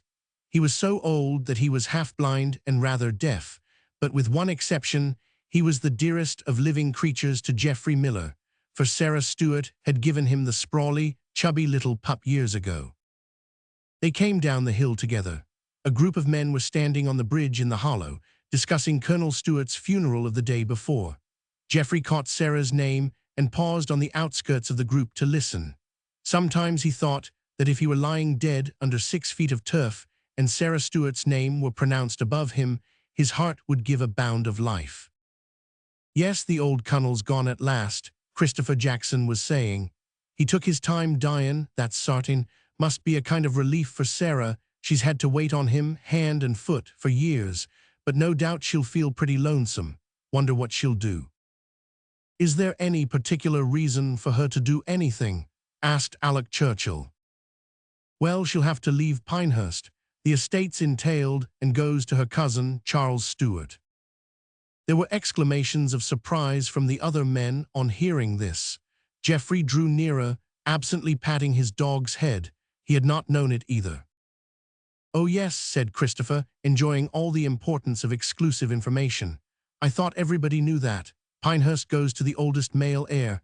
The old Colonel felt it keen that he hadn't a son. Of course, there's plenty of money and Sarah'll get that, but I guess she'll feel pretty bad at leaving her old home. Sarah ain't as young as she used to be neither. Let me see, she must be 38. Well, she's left pretty lonesome."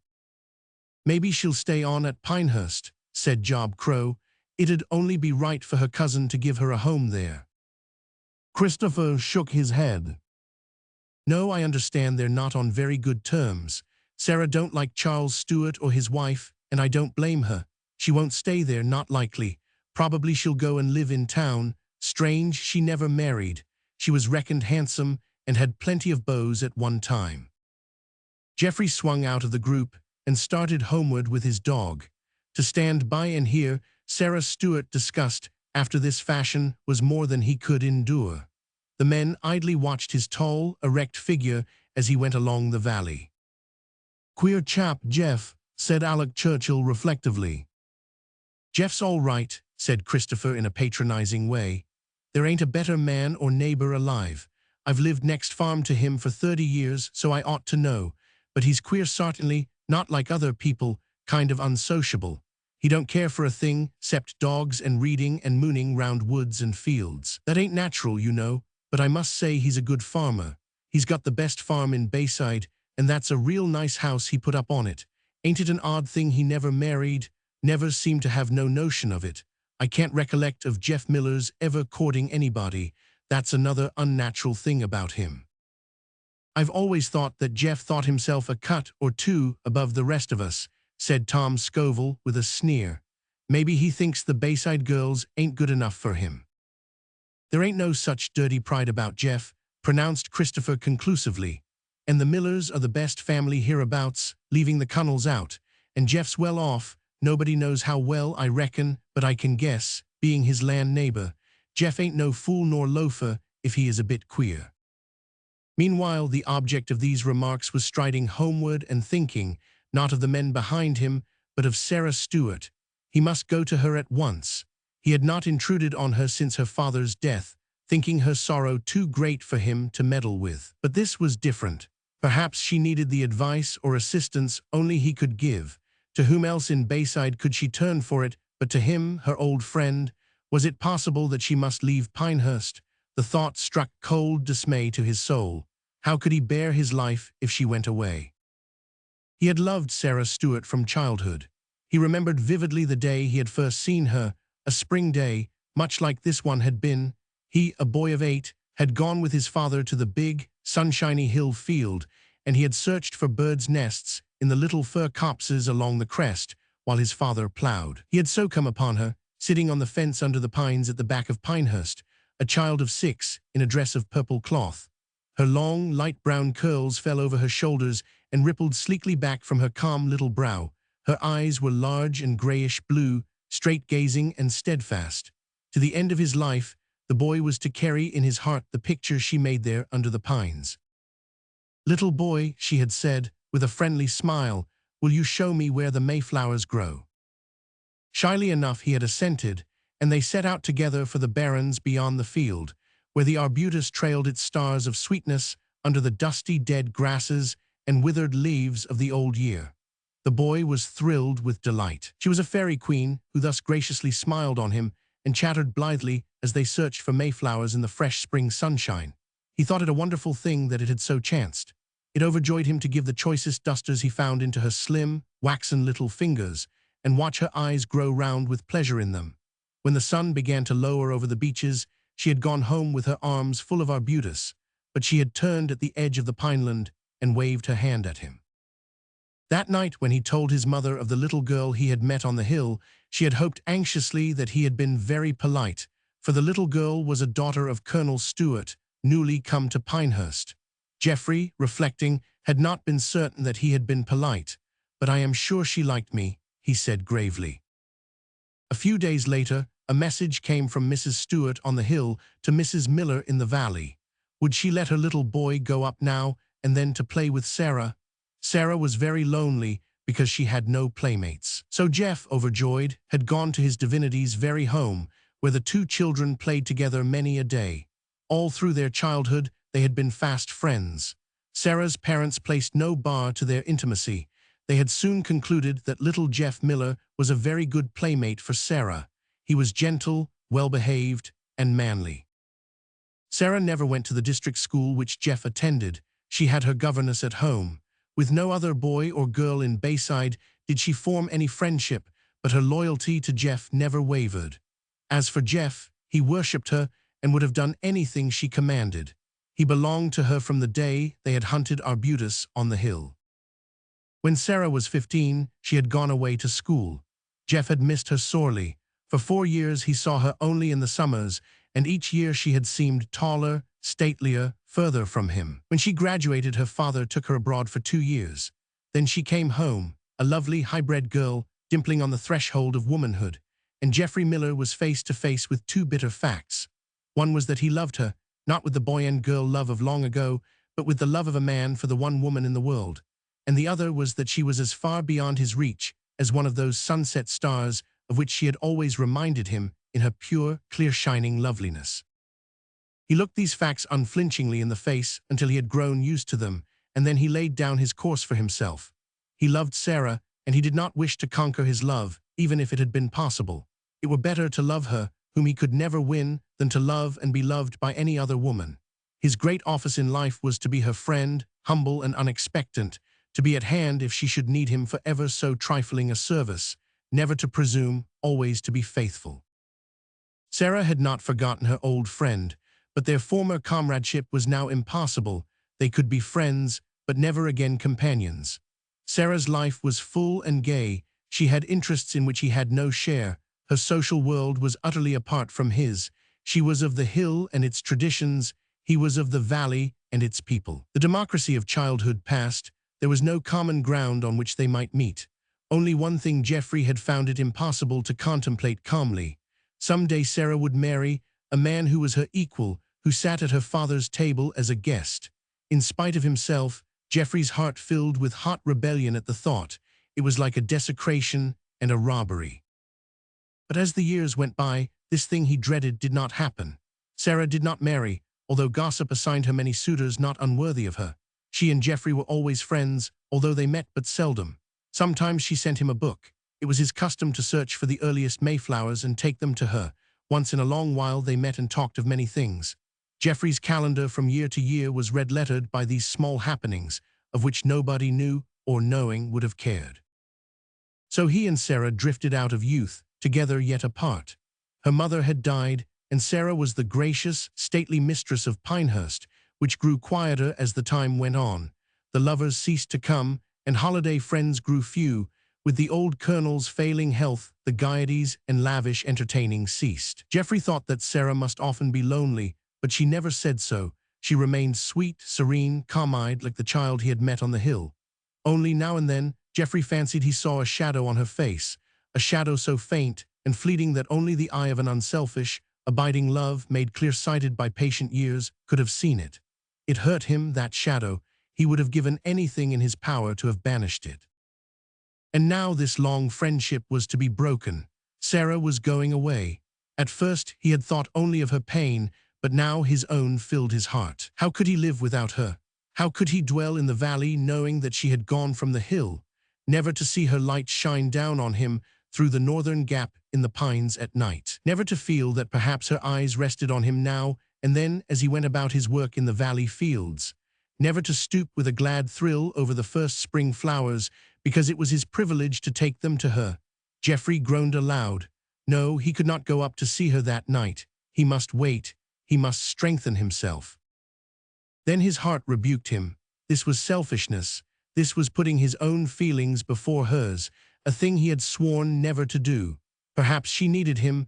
Perhaps she had wondered why he had not come to offer her such poor service as might be in his power. He turned and went down through the orchard lane, taking the old field path across the valley and up the hill, which he had traversed so often and so joyfully in boyhood. It was dark now, and a few stars were shining in the silvery sky. The wind sighed among the pines as he walked under them. Sometimes he felt that he must turn back, that his pain was going to master him. Then he forced himself to go on. The old grey house where Sarah lived seemed bleak and stricken in the dull light, with its leafless vines clinging to it. There were no lights in it. It looked like a home left soulless. Geoffrey went around to the garden door and knocked. He had expected the maid to open it, but Sarah herself came. "Why, Jeff," she said, with pleasure in her tones. "I am so glad to see you. I have been wondering why you had not come before." "I did not think you would want to see me yet," he said hurriedly. "I have thought about you every hour, but I feared to intrude." "You couldn't intrude," she said gently. "Yes, I have wanted to see you, Jeff. Come into the library." He followed her into the room where they had always sat in his rare calls. Sarah lighted the lamp on the table. As the light shot up, she stood clearly revealed in it, a tall, slender woman in a trailing gown of grey. Even a stranger, not knowing her age, would have guessed it to be what it was, yet it would have been hard to say what gave the impression of maturity. Her face was quite unlined, a little pale perhaps, with more finely cut outlines than those of youth. Her eyes were clear and bright. Her abundant brown hair waved back from her face in the same curves that Geoffrey had noted in the purple-gowned child of 6, under the pines. Perhaps it was the fine patience and serenity in her face that told her tale of years. Youth can never acquire it. Her eyes brightened when she saw the Mayflowers he carried. She came and took them from him, and her hands touched his, sending a little thrill of joy through him. "How lovely they are, and the first I have seen this spring. You always bring me the first, don't you, Jeff? Do you remember the first day we spent picking Mayflowers together?" Jeff smiled. Could he forget? But something held him back from speech. Sarah put the flowers in a vase on the table, but slipped one starry pink cluster into the lace on her breast. She came and sat down beside Jeffrey. He saw that her beautiful eyes had been weeping and that there were lines of pain around her lips. Some impulse that would not be denied made him lean over and take her hand. She left it unresistingly in his clasp. "I am very lonely now, Jeff," she said sadly. "Father has gone. I have no friends left." "You have me," said Jeffrey quietly.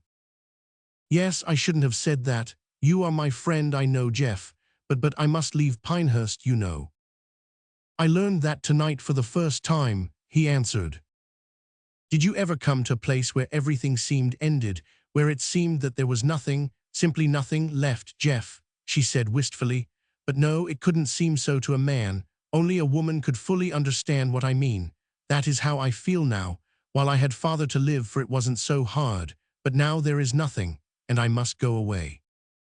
"Is there anything I can do?" muttered Jeffrey miserably. He knew now that he had made a mistake in coming tonight. He could not help her. His own pain had unmanned him. Presently he would say something foolish or selfish in spite of himself.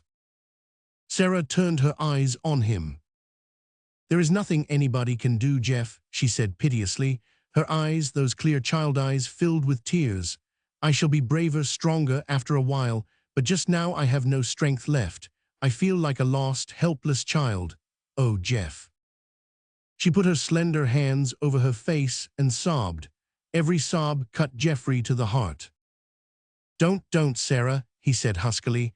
"I can't bear to see you suffer so. I'd die for you if it would do you any good. I love you, I love you. I never meant to tell you so, but it is the truth. I oughtn't to tell you now. Don't think that I'm trying to take any advantage of your loneliness and sorrow. I know, I have always known, that you are far above me, but that couldn't prevent my loving you, just humbly loving you, asking nothing else. You may be angry with my presumption, but I can't help telling you that I love you, that's all. I just want you to know it." Sarah had turned away her head. Jeffrey was overcome with contrition. He had no business to speak, so he had spoiled the devotion of years. Who was he that he should have dared to love her? Silence alone had justified his love, and now he had lost that justification. She would despise him. He had forfeited her friendship forever. "Are you angry, Sarah?" he questioned sadly after a silence. "I think I am," said Sarah. She kept her stately head averted. If you have loved me, Jeff, why did you never tell me so before?" "How could I dare?" he said gravely. "I knew I could never win you, that I had no right to dream of you so. Oh, Sarah, don't be angry. My love has been reverent and humble. I have asked nothing. I ask nothing now but your friendship. Don't take that from me, Sarah. Don't be angry with me." "I am angry," repeated Sarah, "and I think I have a right to be." "Perhaps so," he said simply, "but not because I have loved you. Such love as mine ought to anger no woman, Sarah, but you have a right to be angry with me for presuming to put it into words. I should not have done so, but I could not help it. It rushed to my lips in spite of me. Forgive me." "I don't know whether I can forgive you for not telling me before," said Sarah steadily. "That is what I have to forgive, not your speaking at last, even if it was dragged from you against your will. Did you think I would make you such a very poor wife, Jeff, that you would not ask me to marry you?" "Sarah," he said, aghast, you were as far above me as a star in the sky. I never dreamed, I never hoped." "That I could care for you," said Sarah, looking round at last. "Then you were more modest than a man ought to be, Jeff. I did not know that you loved me, or I should have found some way to make you speak out long ago. I should not have let you waste all these years. I've loved you ever since we picked mayflowers on the hill, I think. Ever since I came home from school, I know. I never cared for anyone else, although I tried to when I thought you didn't care for me. It mattered nothing to me that the world may have thought there was some social difference between us. There, Jeff, you cannot accuse me of not making my meaning plain." "Sarah," he whispered, wondering, bewildered, half afraid to believe this unbelievable joy. "I'm not half worthy of you, but he bent forward and put his arm around her, looking straight into her clear, unshrinking eyes. "Sarah, will you be my wife?" "Yes," she said the word clearly and truly, and I will think myself a proud and happy and honored woman to be so, Jeff. Oh, I don't shrink from telling you the truth, you see. You mean too much to me for me to dissemble it. I've hidden it for 18 years because I didn't think you wanted to hear it, but I'll give myself the delight of saying it frankly now." She lifted her delicate, high-bred face, fearless love shining in every lineament, to his, and they exchanged their first kiss. Clorinda's gifts to see. "It is a dreadful thing to be poor a fortnight before Christmas," said Clorinda, with the mournful sigh of 17 years. Aunt Emmy smiled. Aunt Emmy was 60 and spent the hours she didn't spend in a bed, on a sofa, or in a wheeled chair, but Aunt Emmy was never heard to sigh. "I suppose it is worse then than at any other time," she admitted. That was one of the nice things about Aunt Emmy. She always sympathized and understood. "I'm worse than poor this Christmas. I'm stony broke," said Clorinda dolefully. "My spell of fever in the summer and the consequent doctor's bills have cleaned out my coffers completely. Not a single Christmas present can I give. And I did so want to give some little thing to each of my dearest people, but I simply can't afford it. That's the hateful, ugly truth." Clorinda sighed again. "The gifts which money can purchase are not the only ones we can give," said Aunt Emmy gently, "nor the best either." "Oh, I know it's nicer to give something of your own work," agreed Clorinda, "but materials for fancy work cost too. That kind of gift is just as much out of the question for me as any other." "That was not what I meant," said Aunt Emmy. "What did you mean then?" asked Clorinda, looking puzzled. Aunt Emmy smiled. "Suppose you think out my meaning for yourself," she said. "That would be better than if I explained it. Besides, I don't think I could explain it. Take the beautiful line of a beautiful poem to help you in your thinking out. The gift without the giver is bare. I'd put it the other way and say, the giver without the gift is bare," said Clorinda, with a grimace. "That is my predicament exactly. Well, I hope by next Christmas I'll not be quite bankrupt. I'm going into Mr. Calendar's store down at Murraybridge in February. He has offered me the place, you know." "Won't your aunt miss you terribly?" said Aunt Emmy gravely. Clorinda flushed. There was a note in Aunt Emmy's voice that disturbed her. "Oh yes, I suppose she will," she answered hurriedly. "But she'll get used to it very soon. And I will be home every Saturday night, you know. I'm dreadfully tired of being poor, Aunt Emmy, and now that I have a chance to earn something for myself, I mean to take it. I can help Aunt Mary, too. I'm to get $4 a week." "I think she would rather have your companionship than a part of your salary, Clorinda," said Aunt Emmy. "But of course you must decide for yourself, dear. It is hard to be poor. I know it. I am poor." "You poor," said Clorinda, kissing her. "Why, you are the richest woman I know, Aunt Emmy, rich in love and goodness and contentment. And so are you, dearie, rich in youth and health and happiness and ambition. Aren't they all worthwhile?" "Of course they are," laughed Clorinda. "Only, unfortunately, Christmas gifts can't be coined out of them." "Did you ever try," asked Aunt Emmy, "think out that question too in your thinking out, Clorinda?" "Well, I must say bye-bye and run home. I feel cheered up. You always cheer people up, Aunt Emmy. How grey it is outdoors. I do hope we'll have snow soon. Wouldn't it be jolly to have a white Christmas? We always have such faded brown Decembers." Clorinda lived just across the road from Aunt Emmy in a tiny white house behind some huge willows. But Aunt Mary lived there too, the only relative Clorinda had, for Aunt Emmy wasn't really her aunt at all. Clorinda had always lived with Aunt Mary ever since she could remember. Clorinda went home and upstairs to her little room under the eaves, where the great bare willow boughs were branching athwart her windows.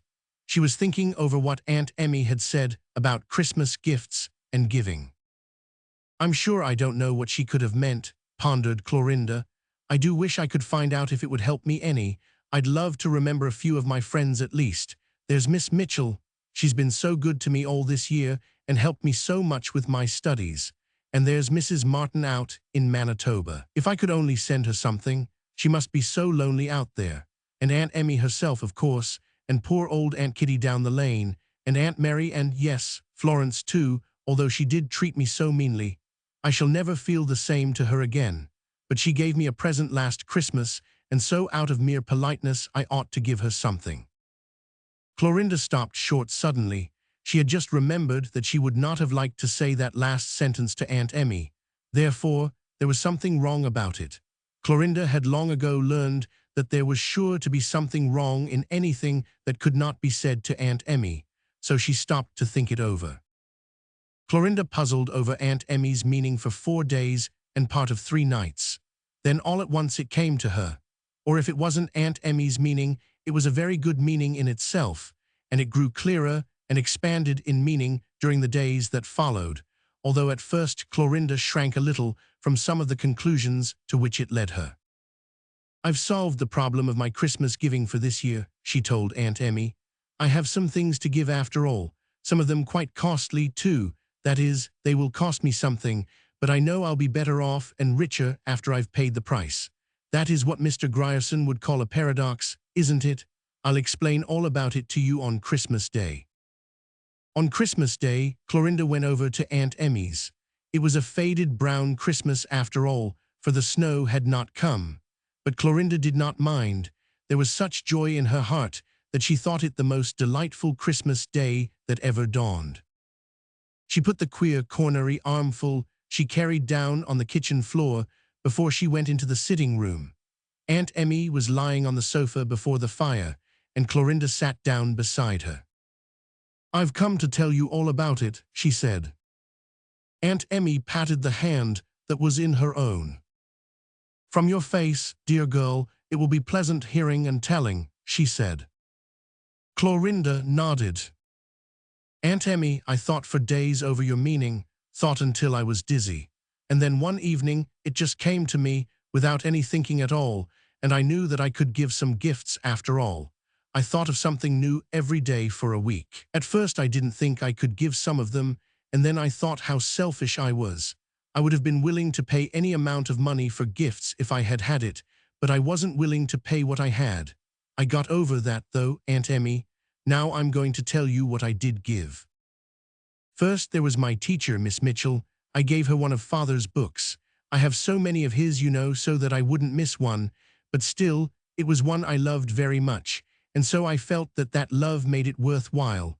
That is, I felt that on second thought. At first, Aunt Emmy, I thought I would be ashamed to offer Miss Mitchell a shabby old book, worn with much reading and all marked over with Father's notes and pencilings. I was afraid she would think it queer of me to give her such a present. And yet somehow it seemed to me that it was better than something brand new and unmellowed, that old book which Father had loved and which I loved. So I gave it to her, and she understood. I think it pleased her so much, the real meaning in it. She said it was like being given something out of another's heart and life. Then you know Mrs. Martin. Last year she was Miss Hope, my dear Sunday school teacher. She married a home missionary, and they are in a lonely part of the West. Well, I wrote her a letter, not just an ordinary letter, dear me, no. I took a whole day to write it, and you should have seen the postmistress's eyes stick out when I mailed it. I just told her everything that had happened in Greenville since she went away. I made it as newsy and cheerful and loving as I possibly could. Everything bright and funny I could think of went into it. The next was old Aunt Kitty. You know, she was my nurse when I was a baby, and she's very fond of me. But well, you know, Aunt Emmy, I'm ashamed to confess it, but really I've never found Aunt Kitty very entertaining, to put it mildly. She is always glad when I go to see her, but I've never gone except when I couldn't help it. She is very deaf, and rather dull and stupid, you know. Well, I gave her a whole day. I took my knitting yesterday and sat with her the whole time and just talked and talked. I told her all the Greenville news and gossip and everything else I thought she'd like to hear. She was so pleased and proud. She told me when I came away that she hadn't had such a nice time for years. Then there was Florence. You know, Aunt Emmy, we were always intimate friends until last year. Then Florence once told Rose Watson something I had told her in confidence. I found it out, and I was so hurt. I couldn't forgive Florence, and I told her plainly I could never be a real friend to her again. Florence felt badly, because she really did love me, and she asked me to forgive her, but it seemed as if I couldn't. Well, Aunt Emmy, that was my Christmas gift to her, my forgiveness. I went down last night and just put my arms around her and told her that I loved her as much as ever and wanted to be real close friends again. I gave Aunt Mary her gift this morning. I told her I wasn't going to Murray Bridge, that I just meant to stay home with her. She was so glad, and I'm glad too, now that I've decided so. Your gifts have been real gifts, Clorinda, said Aunt Emmy. Something of you, the best of you, went into each of them. Clorinda went out and brought her cornery armful in. I didn't forget you, Aunt Emmy, she said, as she unpinned the paper. There was a rosebush, Clorinda's own pet rosebush, all snowed over with fragrant blossoms. Aunt Emmy loved flowers. She put her finger under one of the roses and kissed it. It's as sweet as yourself, dear child, she said tenderly, and it will be a joy to me all through the lonely winter days. You've found out the best meaning of Christmas giving, haven't you, dear? Yes, thanks to you, Aunt Emmy, said Clorinda softly. Cyrilla's inspiration to see. It was a rainy Saturday afternoon, and all the boarders at Mrs. Plunkett's were feeling dull and stupid, especially the normal schoolgirls on the third floor, Cyrilla Blair and Carol Hart and Mary Newton, who were known as the trio, and shared the big front room together. They were sitting in that front room, scowling out at the weather. At least, Carol and Mary were scowling. Cyrilla never scowled. She was sitting curled up on her bed with her Greek grammar, and she smiled at the rain and her grumbling chums as cheerfully as possible. For pity's sake, Cyrilla, put that grammar away, moaned Mary. There is something positively uncanny about a girl who can study Greek on Saturday afternoons, at least this early in the term. I'm not really studying, said Cyrilla, tossing the book away. I'm only pretending to. I'm really just as bored and lonesome as you are. But what else is there to do? We can't stir outside the door, we've nothing to read. We can't make candy since Mrs. Plunkett has forbidden us to use the oil stove in our room.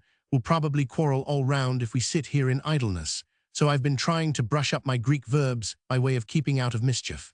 Have you any better employment to offer me?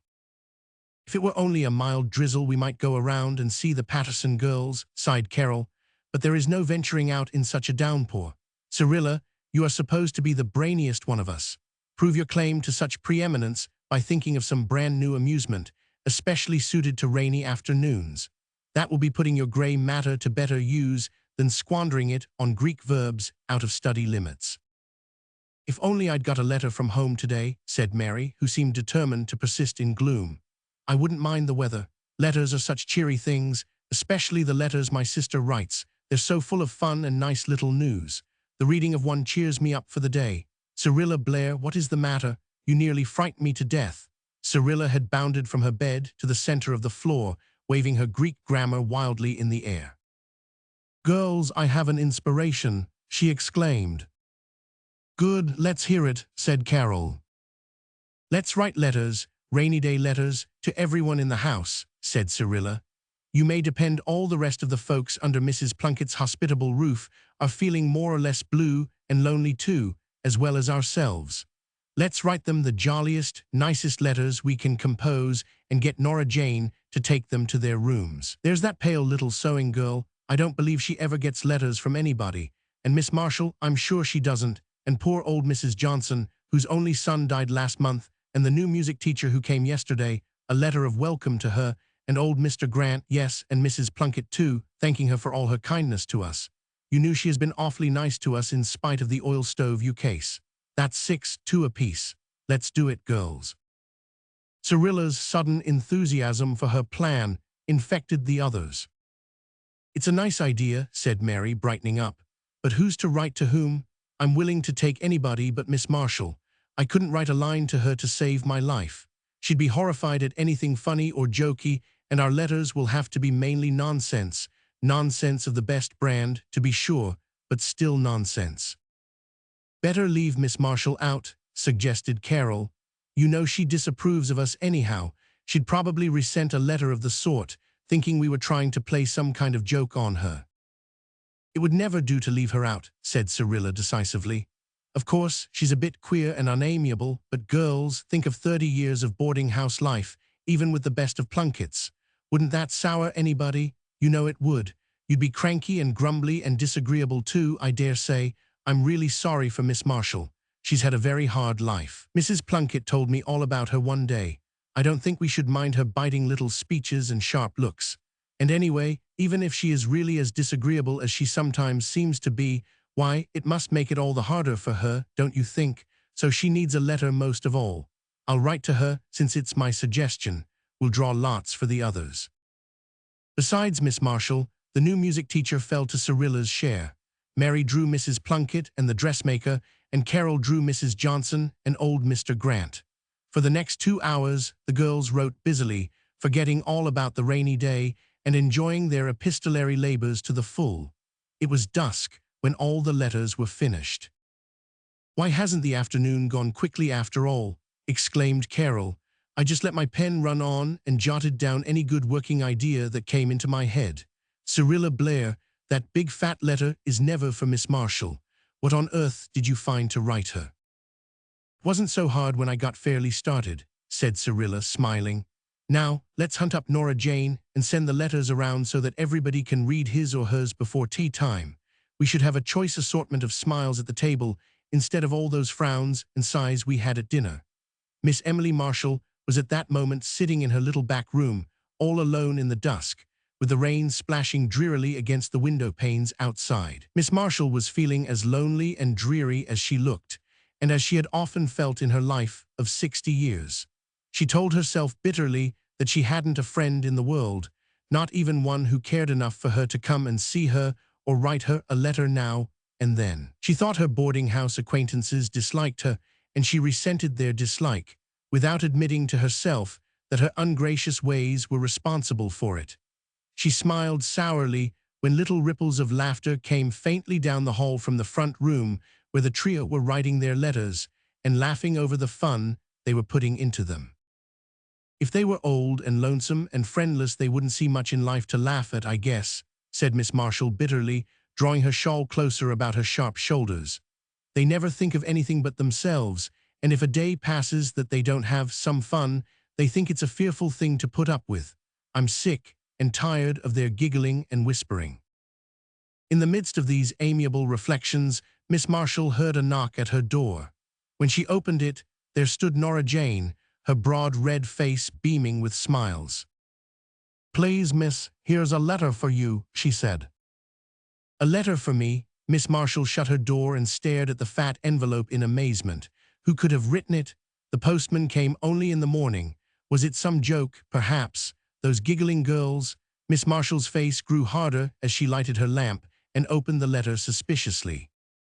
"Dear Miss Marshall," it ran in Cyrilla's pretty girlish writing, "we girls are so lonesome and dull that we have decided to write rainy day letters to everybody in the house just to cheer ourselves up.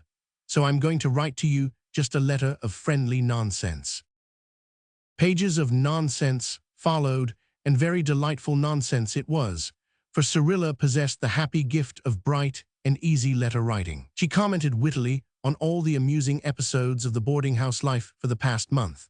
She described a cat fight she had witnessed from her window that morning and illustrated it by a pen-and-ink sketch of the belligerent felines. She described a lovely new dress her mother had sent her from home and told all about the class party to which she had worn it. She gave an account of her vacation camping trip to the mountains and pasted on one page number of small snapshots taken during the outing. She copied a joke she had read in the paper that morning and discussed the serial story in the boarding-house magazine which all the boarders were reading. She wrote out the directions for a new crocheted tidy her sister had made. Miss Marshall had a mania for crocheting, and she finally wound up with all the goodwill and good wishes that Nora Jane will consent to carry from your friend, Cyrilla Blair. Before Miss Marshall had finished reading that letter, she had cried 3 times and laughed times past counting. More tears came at the end, happy, tender tears, such as Miss Marshall had not shed for years. Something warm and sweet and gentle seemed to thrill to life within her heart. So those girls were not such selfish, heedless young creatures as she had supposed. How kind it had been in Cyrilla Blair to think of her and write so to her. She no longer felt lonely and neglected. Her whole somber world had been brightened to sunshine by that merry, friendly letter. Mrs. Plunkett's table was surrounded by a ring of smiling faces that night, Everybody seemed in good spirits in spite of the weather. The pale little dressmaker, who had hardly uttered a word since her arrival a week before, talked and laughed quite merrily and girlishly, thanking Cyrilla unreservedly for her jolly letter. Old Mr. Grant did not grumble once about the rain or the food or his rheumatism, and he told Carol that she might be a good letter writer in time if she looked after her grammar more carefully, which, from Mr. Grant, was high praise. All the others declared that they were delighted with their letters, all except Miss Marshall. She said nothing, but later on, when Cyrilla was going upstairs, she met Miss Marshall in the shadows of the second landing. "My dear," said Miss Marshall gently, "I want to thank you for your letter. I don't think you can realize just what it has meant to me. I was so lonely and tired and discouraged. It heartened me right up. I know you have thought me a cross and disagreeable person. I'm afraid I have been too, but I shall try to be less so in future. If I can't succeed all at once, don't mind me, because under it all, I shall always be your friend. And I mean to keep your letter and read it over every time I feel myself getting bitter and hard again." "Dear Miss Marshall, I'm so glad you liked it," said Cyrilla frankly. "We're all your friends and would be glad to be chummy with you. Only we thought perhaps we bothered you with our nonsense." "Come and see me sometimes," said Miss Marshall with a smile. "I'll try to be chummy. Perhaps I'm not yet too old to learn the secret of friendliness. Your letter has made me think that I have missed much in shutting all young life out from mine as I have done. I want to reform in this respect if I can." When Cyrilla reached the front room, she found Mrs. Plunkett there. "I've just dropped in, Miss Blair," said that worthy woman, "to say that I dunno as I mind your making candy once in a while if you want to. Only do be careful not to set the place on fire. Please be particularly careful not to set it on fire." "We'll try," promised Cyrilla with dancing eyes. When the door closed behind Mrs. Plunkett, the three girls looked at each other. "Cyrilla, that idea of yours was a really truly inspiration," said Carol solemnly. "I believe it was," said Cyrilla, thinking of Miss Marshall. "Dorinda's desperate deed to see." Dorinda had been home for a whole wonderful week, and the little Pages were beginning to feel acquainted with her. When a girl goes away when she is 10 and doesn't come back until she is 15, it is only to be expected that her family should regard her as somewhat of a stranger, especially when she is really a Page, and they are really all Carters except for the name. Dorinda had been only 10 when her Aunt Mary, on the Carter side, had written to Mrs. Page, asking her to let Dorinda come to her for the winter. Mrs. Page, albeit she was poor, nobody but herself knew how poor, and a widow with 5 children besides Dorinda, hesitated at first. She was afraid, with good reason, that the winter might stretch into other seasons, but Mary had lost her own only little girl in the summer, and Mrs. Page shuddered at the thought of what her loneliness must be. So, to comfort her, Mrs. Page had let Dorinda go, stipulating that she must come home in the spring. In the spring, when Dorinda's bed of violets was growing purple under the lilac bush, Aunt Mary wrote again. Dorinda was contented and happy, she said. Would not Emily let her stay for the summer? Mrs. Page cried bitterly over that letter and took sad counsel with herself. To let Dorinda stay with her aunt for the summer really meant, she knew, to let her stay altogether. Mrs. Page was finding it harder and harder to get along. There was so little, and the children needed so much. Dorinda would have a good home with her Aunt Mary if she could only prevail on her rebellious mother heart to give her up. In the end, she agreed to let Dorinda stay for the summer, and Dorinda had never been home since. But now Dorinda had come back to the little white house on the hill at Willowdale, set back from the road in a smother of apple trees and vines.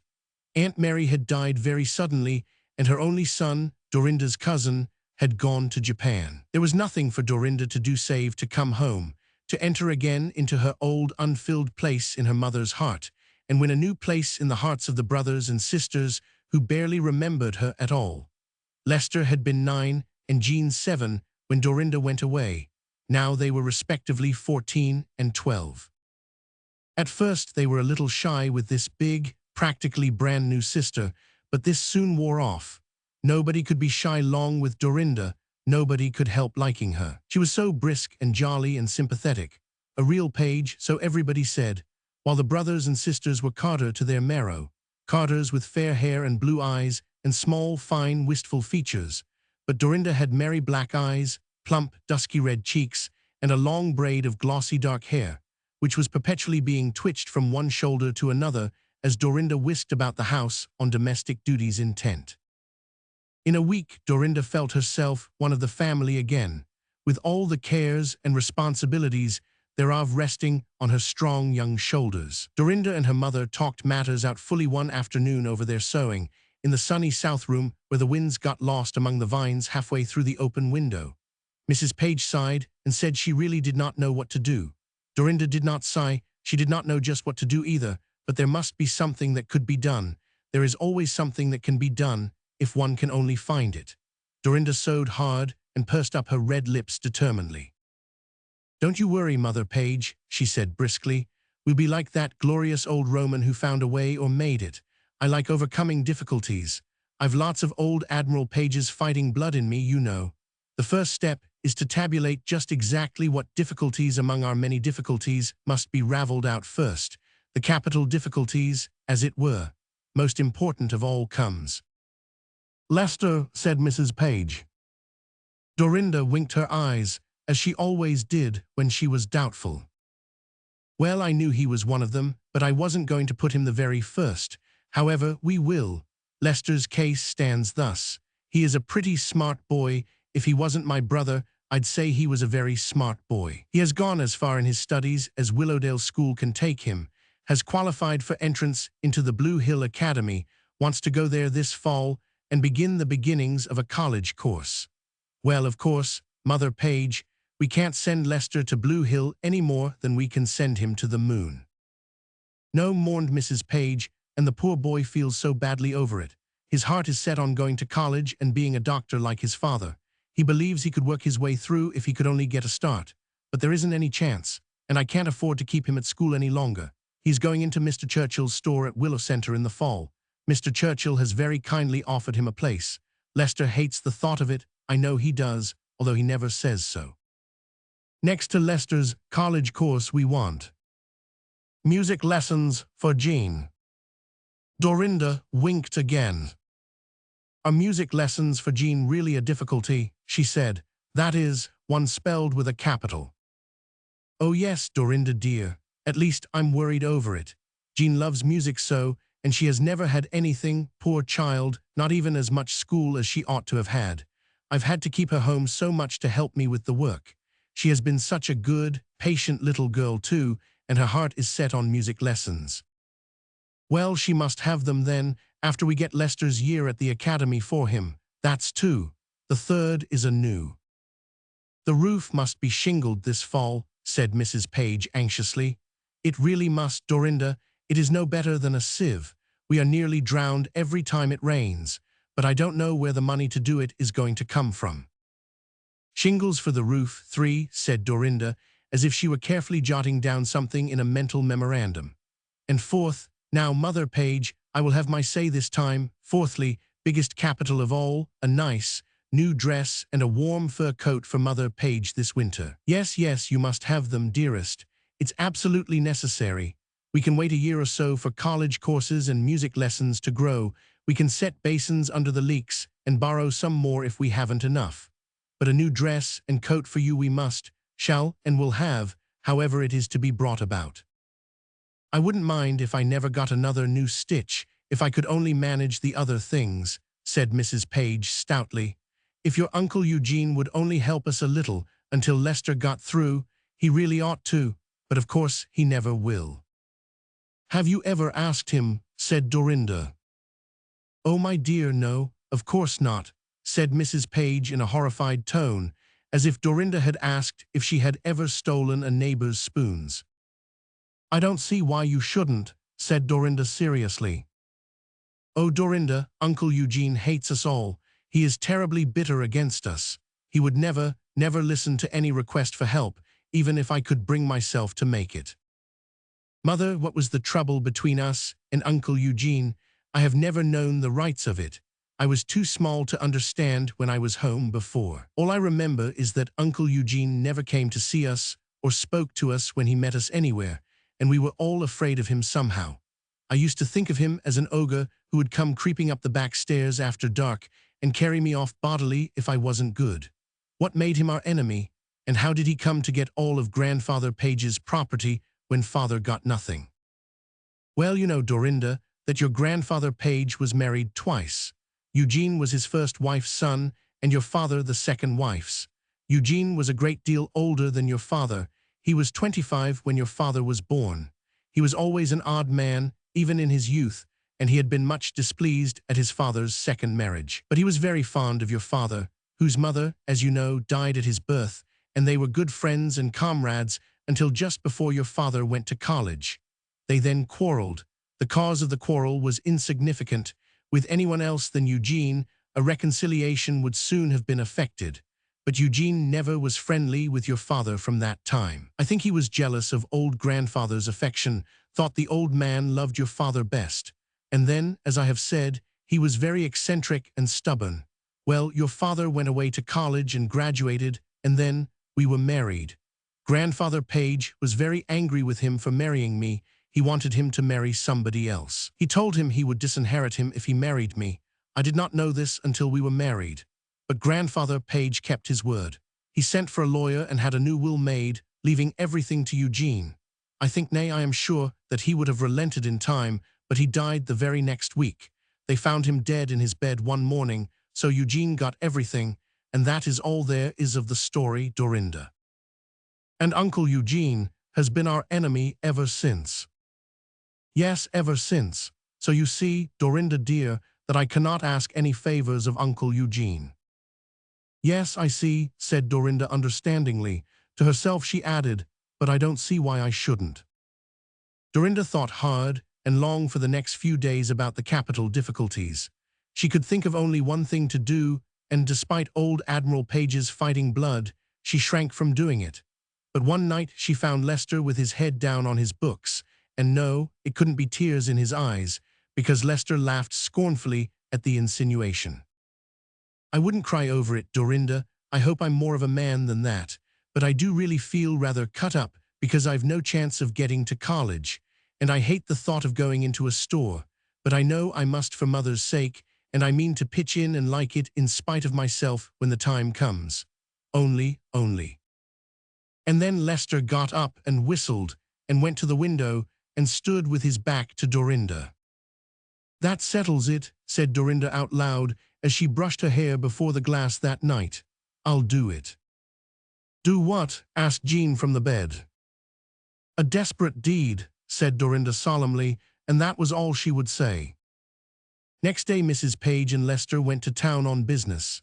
In the afternoon, Dorinda put on her best dress and hat and started out. Admiral Page's fighting blood was glowing in her cheeks as she walked briskly up the hill road, but her heart beat in an odd fashion. I wonder if I am a little scared, way down deep, said Dorinda. I believe I am, but I'm going to do it for all that, and the scareder I get the more I'll do it. Oaklawn, where Uncle Eugene lived, was 2 miles away. It was a fine old place in beautiful grounds, but Dorinda did not quail before its splendors, nor did her heart fail her, even after she had rung the bell and had been shown by a maid into a very handsome parlor, but it still continued to beat in that queer fashion halfway up her throat. Presently Uncle Eugene came in, a tall, black-eyed old man, with a fine head of silver hair that should have framed a ruddy, benevolent face, instead of Uncle Eugene's hard-lipped, bushy-browed countenance. Dorinda stood up, dusky and crimson, with brave, glowing eyes. Uncle Eugene looked at her sharply. "Who are you?" he said bluntly. "I am your niece, Dorinda Page," said Dorinda steadily. "And what does my niece, Dorinda Page, want with me?" demanded Uncle Eugene, motioning to her to sit down and sitting down himself, but Dorinda remained standing. "It is easier to fight on your feet." "I want you to do 4 things, Uncle Eugene," she said, as calmly as if she were making the most natural and ordinary request in the world. "I want you to lend us the money to send Lester to Blue Hill Academy.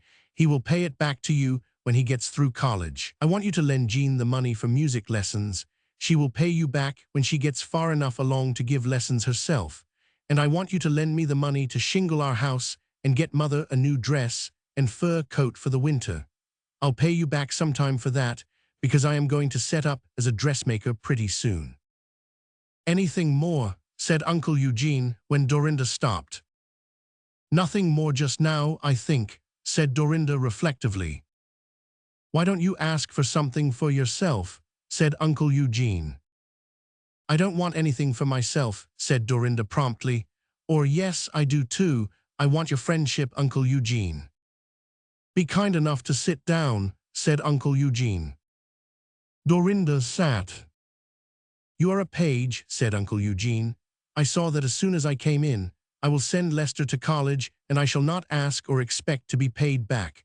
Jean shall have her music lessons and a piano to practice them on as well. The house shall be shingled, and the money for the new dress and coat shall be forthcoming. You and I will be friends." "Thank you," gasped Dorinda, wondering if, after all, it wasn't a dream. "I would have gladly assisted your mother before," said Uncle Eugene. "If she had asked me, I had determined that she must ask me first. I knew that half the money should have been your father's by rights. I was prepared to hand it over to him or his family if I were asked for it. But I wished to humble his pride, and the Carter pride, to the point of asking for it. Not a very amiable temper, you will say. I admit it. I'm not amiable, and I never have been amiable. You must be prepared to find me very unamiable. I see that you are waiting for a chance to say something polite and pleasant on that score, but you may save yourself the trouble. I shall hope and expect to have you visit me often. If your mother and your brothers and sisters see fit to come with you, I shall welcome them also. I think that this is all it is necessary to say just now. Will you stay to tea with me this evening?" Dorinda stayed to tea, since she knew that Jean was at home to attend to matters there. She and Uncle Eugene got on famously. When she left, Uncle Eugene, grim and hard-lipped as ever, saw her to the door. "Good evening, niece Dorinda. You are a page, and I am proud of you. Tell your mother that many things in this life are lost through not asking for them. I don't think you are in need of the information for yourself." Her own people to see. The Taunton school had closed for the summer holidays. Constance Foster and Miss Channing went down the long, elm-shaded street together, as they generally did, because they happened to board on the same block downtown. Constance was the youngest teacher on the staff and had charge of the primary department. She had taught in Taunton school a year, and at its close, she was as much of a stranger in the little corps of teachers as she had been at the beginning. The others thought her stiff and unapproachable. She was unpopular in a negative way with all except Miss Channing, who made it a profession to like everybody, the more so if other people disliked them. Miss Channing was the oldest teacher on the staff and taught the 5th grade. She was short and stout and jolly. Nothing, not even the iciest reserve, ever daunted Miss Channing. "Isn't it good to think of 2 whole blessed months of freedom?" she said jubilantly. 2 months to dream, to be lazy, to go where one pleases, no exercises to correct, no reports to make, no pupils to keep in order. To be sure, I love them everyone, but I'll love them all the more for a bit of a rest from them. Isn't it good?" A little satirical smile crossed Constance Foster's dark, discontented face, looking just then all the more discontented in contrast to Miss Channing's rosy, beaming countenance. "It's very good if you have anywhere to go or anybody who cares where you go," she said bitterly. "For my own part, I'm sorry school is closed. I'd rather go on teaching all summer." "Heresy," said Miss Channing. "Rank heresy. What are your vacation plans?" "I haven't any," said Constance wearily. "I've put off thinking about vacation as long as I possibly could. You'll call that heresy too, Miss Channing." "It's worse than heresy," said Miss Channing briskly. "It's a crying necessity for blue pills, that's what it is. Your whole mental and moral and physical and spiritual system must be out of kilter, my child. No vacation plans. You must have vacation plans. You must be going somewhere." "Oh, I suppose I'll hunt up a boarding place somewhere in the country and go there and mope until September." "Have you no friends, Constance?" No, I haven't anybody in the world. That is why I hate vacation. That is why I've hated to hear you and the others discussing your vacation plans. You all have somebody to go to. It has just filled me up with hatred of my life." Miss Channing swallowed her honest horror at such a state of feeling. Constance, tell me about yourself. I've often wanted to ask you, but I was always a little afraid to. You seem so reserved and as if you didn't want to be asked about yourself. I know it. I know I'm stiff and hateful, and that nobody likes me, and that it is all my own fault. No, never mind trying to smooth it over, Miss Channing. It's the truth, and it hurts me, but I can't help it. I'm getting more bitter and pessimistic and unwholesome every day of my life. Sometimes it seems as if I hated all the world because I'm so lonely in it. I'm nobody. My mother died when I was born, and father, oh, I don't know. One can't say anything against one's father, Miss Channing. But I had a hard childhood, or rather, I didn't have any childhood at all. We were always moving about. We didn't seem to have any friends at all. My mother might have had relatives somewhere, but I never heard of any. I don't even know where her home was. Father never would talk of her. He died 2 years ago, and since then I've been absolutely alone. Oh, you poor girl, said Miss Channing softly. I want friends, went on Constance, seeming to take a pleasure in open confession now that her tongue was loosed. I've always just longed for somebody belonging to me to love. I don't love anybody, Miss Channing, and when a girl is in that state, she is all wrong. She gets hard and bitter and resentful. I have anyway. I struggled against it at first, but it has been too much for me. It poisons everything. There is nobody to care anything about me, whether I live or die. Oh yes, there is one, said Miss Channing gently. God cares, Constance. Constance gave a disagreeable little laugh. That sounds like Miss Williams. She is so religious. God doesn't mean anything to me, Miss Channing. I've just the same resentful feeling toward him that I have for all the world, if he exists at all. There, I've shocked you in good earnest now. You should have left me alone, Miss Channing. God means nothing to you because you've never had him translated to you through human love, Constance, said Miss Channing seriously. No, you haven't shocked me, at least, not in the way you mean. I'm only terribly sorry. Oh, never mind me, said Constance, freezing up into her reserve again as if she regretted her confidences. I'll get along all right. This is one of my off days when everything looks black. Miss Channing walked on in silence. She must help Constance, but Constance was not easily helped. When school reopened, she might be able to do something worthwhile for the girl, but just now the only thing to do was to put her in the way of a pleasant vacation. You spoke of boarding, she said, when Constance paused at the door of her boarding house. Have you any particular place in view? No? Well, I know a place which I am sure you would like. I was there 2 summers ago. It is a country place about 100 miles from here. Pine Valley is its name. It's restful and homey, and the people are so nice. If you like, I'll give you the address of the family I boarded with. Thank you, said Constance indifferently. I might as well go there as anywhere else. Yes, but listen to me, dear. Don't take your morbidness with you. Open your heart to the summer and let its sunshine in, and when you come back in the fall, come prepared to let us all be your friends. We'd like to be, and while friendship doesn't take the place of the love of one's own people, still it is a good and beautiful thing. Besides, there are other unhappy people in the world. Try to help them when you meet them, and you'll forget about yourself. Goodbye for now, and I hope you'll have a pleasant vacation in spite of yourself. Constance went to Pine Valley, but she took her evil spirit with her. Not even the beauty of the valley, with its great balmy pines, and the cheerful friendliness of its people could exorcise it. Nevertheless, she liked the place, and found a wholesome pleasure in the long tramps she took along the piney roads. I saw such a pretty spot in my ramble this afternoon, she told her landlady one evening. It is about 3 miles from here at the end of the valley. Such a picturesque, low-eaved little house, all covered over with honeysuckle. It was set between a big orchard and an old-fashioned flower garden with great pines at the back. Heartsease Farm, said Mrs. Hewitt promptly. Bless you, there's only one place around here of that description. Mr. and Mrs. Bruce, Uncle Charles and Aunt Flora, as we all call them, live there. They are the dearest old couple alive. You ought to go and see them, they'd be delighted. Aunt Flora just loves company. They're real lonesome by times. Haven't they any children? Asked Constance indifferently. Her interest was in the place, not in the people.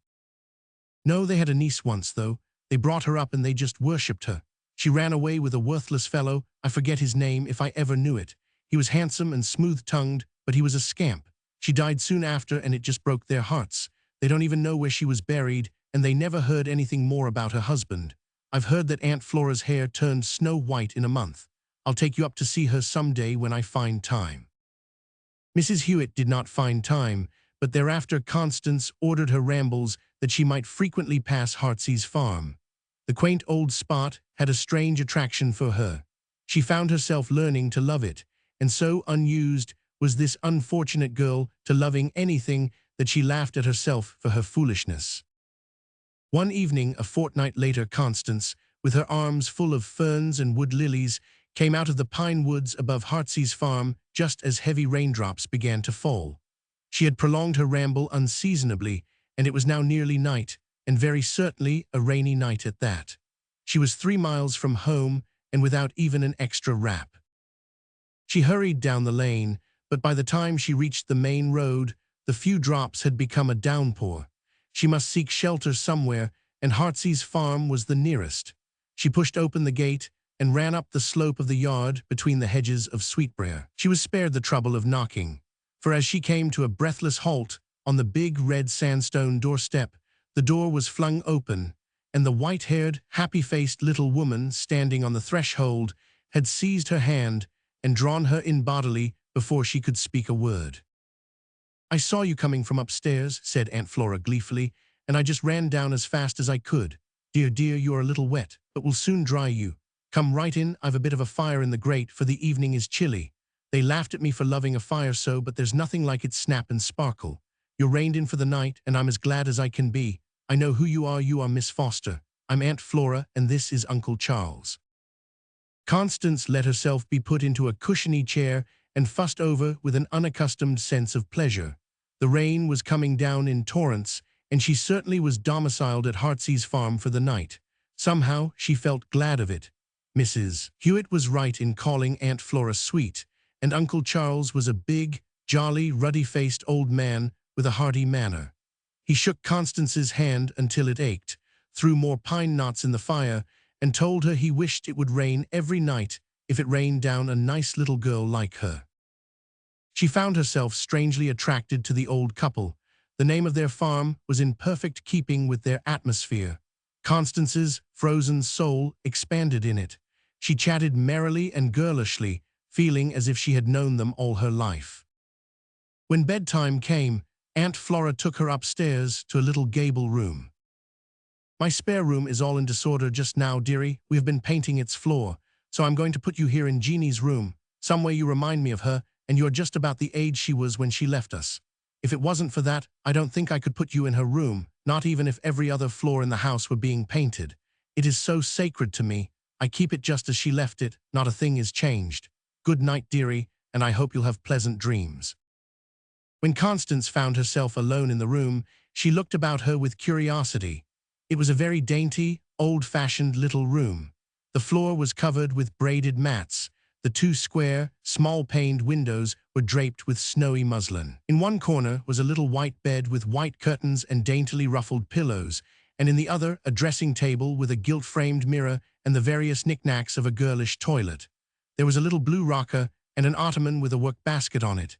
In the work basket was a bit of unfinished, yellowed lace with a needle sticking in it. A small bookcase under the sloping ceiling was filled with books. Constance picked up one and opened it at the yellowing title page. She gave a little cry of surprise. The name written across the page in a fine, dainty script was Jean Constance Irving, her mother's name. For a moment Constance stood motionless. Then she turned impulsively and hurried downstairs again. Mr. and Mrs. Bruce were still in the sitting room talking to each other in the firelight. "Oh," cried Constance excitedly, "I must know, I must ask you. This is my mother's name, Jean Constance Irving. Can it be possible she was your little Jeannie?"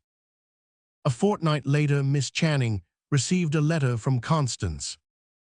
"I am so happy," she wrote. "Oh, Miss Channing, I have found mine own people, and Heartsease Farm is to be my own dear home for always." It was such a strange coincidence, no? Aunt Flora says it was Providence, and I believe it was too. I came here one rainy night, and Auntie put me in my mother's room, think of it, my own dear mother's room, and I found her name in a book. And now the mystery is all cleared up, and we are so happy. Everything is dear and beautiful, and almost the dearest and most beautiful thing is that I am getting acquainted with my mother, the mother I never knew before. She no longer seems dead to me. I feel that she lives and loves me, and I am learning to know her better every day. I have her room and her books and all her little girlish possessions. When I read her books, with their passages underlined by her hand, I feel as if she were speaking to me. She was very good and sweet, in spite of her one foolish, bitter mistake, and I want to be as much like her as I can. I said that this was almost the dearest and most beautiful thing. The very dearest and most beautiful is this: God means something to me now. He means so much. I remember that you said to me that he meant nothing to me because I had no human love in my heart to translate the divine. But I have now, and it has led me to him. I am not going back to Taunton. I have sent in my resignation. I am going to stay home with Auntie and Uncle. It is so sweet to say home and know what it means. Auntie says you must come and spend all your next vacation with us. You see, I have lots of vacation plans now, even for a year ahead. After all, there is no need of the blue pills. I feel like a new creature, made over from the heart and soul out. I look back with shame and contrition on the old Constance. I want you to forget her and only remember your grateful friend, the new Constance. Ida's New Year cake to see. Mary Craig and Sarah Reed and Josie Pye had all flocked into Ida Mitchell's room at their boarding house to condole with each other because none of them was able to go home for New Year's.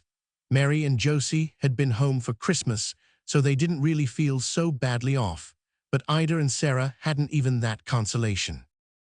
Ida was a third-year student at the Clifton Academy. She had holidays and nowhere, so she mournfully affirmed, to spend them. At home, 3 brothers and a sister were down with the measles, and as Ida had never had them, she could not go there, and the news had come too late for her to make any other arrangements. Mary and Josie were clerks in a Clifton bookstore, and Sarah was stenographer in a Clifton lawyer's office, and they were all jolly and thoughtless and very fond of one another. "This will be the first New Year's I have ever spent away from home," sighed Sarah, nibbling chocolate fudge. "It does make me so blue to think of it, and not even a holiday. I'll have to go to work just the same. Now Ida here, she doesn't really need sympathy. She has holidays, a whole fortnight, and nothing to do but enjoy them." "Holidays are dismal things when you've nowhere to holiday," said Ida mournfully. "The time drags horribly. But never mind, girls, I've a plummy bit of news for you. I'd a letter from Mother today, and bless the dear woman, she's sending me a cake, a New Year's cake, a great big, spicy, mellow, delicious fruit cake. It will be along tomorrow, and girls, we'll celebrate when it comes. I've asked everybody in the house up to my room for New Year's Eve, and we'll have a royal good time." "How splendid," said Mary. "There's nothing I like more than a slice of real countrified homemade fruit cake, where they don't scrimp on eggs or butter or raisins. You'll give me a good big piece, won't you, Ida?" "As much as you can eat," promised Ida. "I can warrant Mother's fruit cake. Yes, we'll have a jamboree. Miss Monroe has promised to come in too. She says she has a weakness for fruit cake." "Oh," breathed all the girls. Miss Monroe was their idol, whom they had to be content to worship at a distance as a general thing. She was a clever journalist who worked on a paper and was reputed to be writing a book. The girls felt they were highly privileged to be boarding in the same house, and counted that day lost on which they did not receive a businesslike nod or an absent-minded smile from Miss Monroe. If she ever had time to speak to one of them about the weather, that fortunate one put on airs for a week. And now to think that she had actually promised to drop into Ida's room on New Year's Eve and eat fruit cake. "There goes that funny little namesake of yours, Ida," said Josie, who was sitting by the window. "She seems to be staying in town over the holidays too. Wonder why. Perhaps she doesn't belong anywhere. She really is a most forlorn-appearing little mortal." There were 2 Ida Mitchells attending the Clifton Academy. The other Ida was a plain, quiet, pale-faced little girl of 15 who was in the 2nd year. Beyond that, none of the third-year Ida Mitchells set knew anything about her or tried to find out. She must be very poor, said Ida carelessly. She dresses so shabbily, and she always looks so pinched and subdued. She boards in a little house out on Marlborough Road, and I pity her if she has to spend her holidays there, for a more dismal place I never saw. I was there once on the trail of a book I had lost. Going, girls? Well, don't forget tomorrow night. Ida spent the next day decorating her room and watching for the arrival of her cake. It hadn't come by tea time, and she concluded to go down to the express office and investigate. It would be dreadful if that cake didn't turn up in time, with all the girls and Miss Monroe coming in. Ida felt that she would be mortified to death. Inquiry at the express office discovered two things. A box had come in for Miss Ida Mitchell, Clifton, and said box had been delivered to Miss Ida Mitchell, Clifton. One of our clerks said he knew you personally, boarded next door to you, and he'd take it round himself, the manager informed her. There must be some mistake, said Ida in perplexity. I don't know any of the clerks here. Oh, why, there's another Ida Mitchell in town. Can it be possible my cake has gone to her? The manager thought it very possible and offered to send around and see. But Ida said it was on her way home and she would call herself. At the dismal little house on Marlborough Road, she was sent up 3 flights of stairs to the other Ida Mitchell's small hall bedroom. The other Ida Mitchell opened the door for her. Behind her, on the table, was the cake, such a fine, big, brown cake, with raisins sticking out all over it. Why, how do you do, Miss Mitchell? Exclaimed the other Ida with shy pleasure. Come in. I didn't know you were in town. It's real good of you to come and see me. And just see what I've had sent to me. Isn't it a beauty? I was so surprised when it came, and oh, so glad. I was feeling so blue and lonesome, as if I hadn't a friend in the world. Yes, I was crying when that cake came. It has just made the world over for me. Do sit down and I'll cut you a piece. I'm sure you're as fond of fruit cake as I am. Ida sat down in a chair, feeling bewildered and awkward. This was a nice predicament. How could she tell that other Ida that the cake didn't belong to her? The poor thing was so delighted. And oh, what a bare, lonely little room. The big, luxurious cake seemed to emphasize the bareness and loneliness. Who sent it to you? She asked lamely. It must have been Mrs. Henderson, because there is nobody else who would, answered the other Ida. 2 years ago I was going to school in Trenton and I boarded with her. When I left her to come to Clifton, she told me she would send me a cake for Christmas. Well, I expected that cake last year, and it didn't come. I can't tell you how disappointed I was. You'll think me very childish, but I was so lonely, with no home to go to like the other girls. But she sent it this year, you see. It is so nice to think that somebody has remembered me at New Year's. It isn't the cake itself, it's the thought behind it. It has just made all the difference in the world. There, just sample it, Miss Mitchell. The other Ida cut a generous slice from the cake and passed it to her guest. Her eyes were shining and her cheeks were flushed. She was really a very sweet-looking little thing, not a bit like her usual pale, timid self. Ida ate the cake slowly. What was she to do? She couldn't tell the other Ida the truth about the cake, but the girls she had asked in to help eat it that very evening, and Miss Monroe, oh dear, it was too bad, but it couldn't be helped. She wouldn't blot out that light on the other Ida's face for anything. Of course, she would find out the truth in time, probably after she had written to thank Mrs. Henderson for the cake. But meanwhile, she would have enjoyed the cake, and the supposed kindness back of it would tide her over her New Year loneliness. It's delicious, said Ida heartily, swallowing her own disappointment with the cake. I'm glad I happened to drop in as I was passing. Ida hoped that speech didn't come under the head of a fib. So am I, said the other Ida brightly.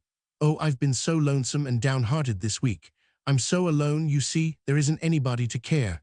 Father died 3 years ago, and I don't remember my mother at all. There is nobody but myself, and it is dreadfully lonely at times. When the academy is open and I have my lessons to study, I don't mind so much. But the holidays take all the courage out of me. We should have fraternized more this week, smiled Ida, regretting that she hadn't thought of it before. I couldn't go home because of the measles, and I've moped a lot. We might have spent the time together and had a real nice, jolly holiday. The other Ida blushed with delight. "I'd love to be friends with you," she said slowly. "I've often thought I'd like to know you. Isn't it odd that we have the same name? It was so nice of you to come and see me. I'd love to have you come often." "I will," said Ida heartily. "Perhaps you will stay the evening," suggested the other Ida. "I've asked some of the girls who board here in to have some cake. I'm so glad to be able to give them something. They've all been so good to me. They are all clerks in stores, and some of them are so tired and lonely. It's so nice to have a pleasure to share with them. Won't you stay?" "I'd like to," laughed Ida, "but I have some guests of my own invited in for tonight. I must hurry home, for they will most surely be waiting for me." She laughed again as she thought what else the guests would be waiting for, but her face was sober enough as she walked home. "But I'm glad I left the cake with her," she said resolutely. "Poor little thing, it means so much to her. It meant only a good feed, as Josie says to me. I'm simply going to make it my business next term to be good friends with the other Ida Mitchell. I'm afraid we third-year girls are very self-centered and selfish. And I know what I'll do. I'll write to Abby Morton in Trenton to send me Mrs. Henderson's address, and I'll write her a letter and ask her not to let Ida know she didn't send the cake." Ida went into a confectionery store and invested in what Josie Pye was wont to call ready-to-wear eatables, fancy cakes, fruit, and candies. When she reached her room, she found it full of expectant girls, with Miss Monroe enthroned in the midst of them. Miss Monroe in a wonderful evening dress of black lace and yellow silk, with roses in her hair and pearls on her neck, all donned in honor of Ida's little celebration. I won't say that, just for a moment, Ida didn't regret that she had given up her cake. "Good evening, Miss Mitchell," cried Mary Craig gaily. "Walk right in and make yourself at home in your own room, do. We all met in the hall and knocked and knocked. Finally Miss Monroe came, so we made bold to walk right in. Where is the only and original fruit cake, Ida? My mouth has been watering all day." "The other Ida Mitchell is probably entertaining her friends at this moment with my fruit cake," said Ida with a little laugh. Then she told the whole story. "I'm so sorry to disappoint you," she concluded, "but I simply couldn't tell that poor, lonely child that the cake wasn't intended for her. I've brought all the goodies home with me that I could buy, and we'll have to do the best we can without the fruit cake." Their best proved to be a very good thing. They had a jolly New Year's Eve, and Miss Monroe sparkled and entertained most brilliantly. They kept their celebration up until 12 to welcome the new year in, and then they bade Ida good night. But Miss Monroe lingered for a moment behind the others to say softly, "I want to tell you how good and sweet I think it was of you to give up your cake to the other Ida. That little bit of unselfishness was a good guerdon for your new year." And Ida, radiant-faced at this praise from her idol, answered heartily, "I'm afraid I'm anything but unselfish, Miss Monroe, but I mean to try to be more this coming year and think a little about the girls outside of my own little set who may be lonely or discouraged. The other Ida Mitchell isn't going to have to depend on that fruit cake alone for comfort and encouragement for the next 12 months." In the old valley to sea. The man halted on the crest of the hill and looked somberly down into the long valley below. It was evening, and although the hills around him were still in the light, the valley was already filled with kindly, placid shadows. A wind that blew across it from the misty blue sea beyond was making wild music in the rugged firs above his head as he stood in an angle of the weather-gray longer fence, knee-deep in bracken. It had been by these firs he had halted 20 years ago, turning for one last glance at the valley below, the home valley which he had never seen since. But then the firs had been little more than vigorous young saplings. They were tall, gnarled trees now, with lichened trunks, and their lower boughs were dead. But high up their tops were green and caught the saffron light of the west.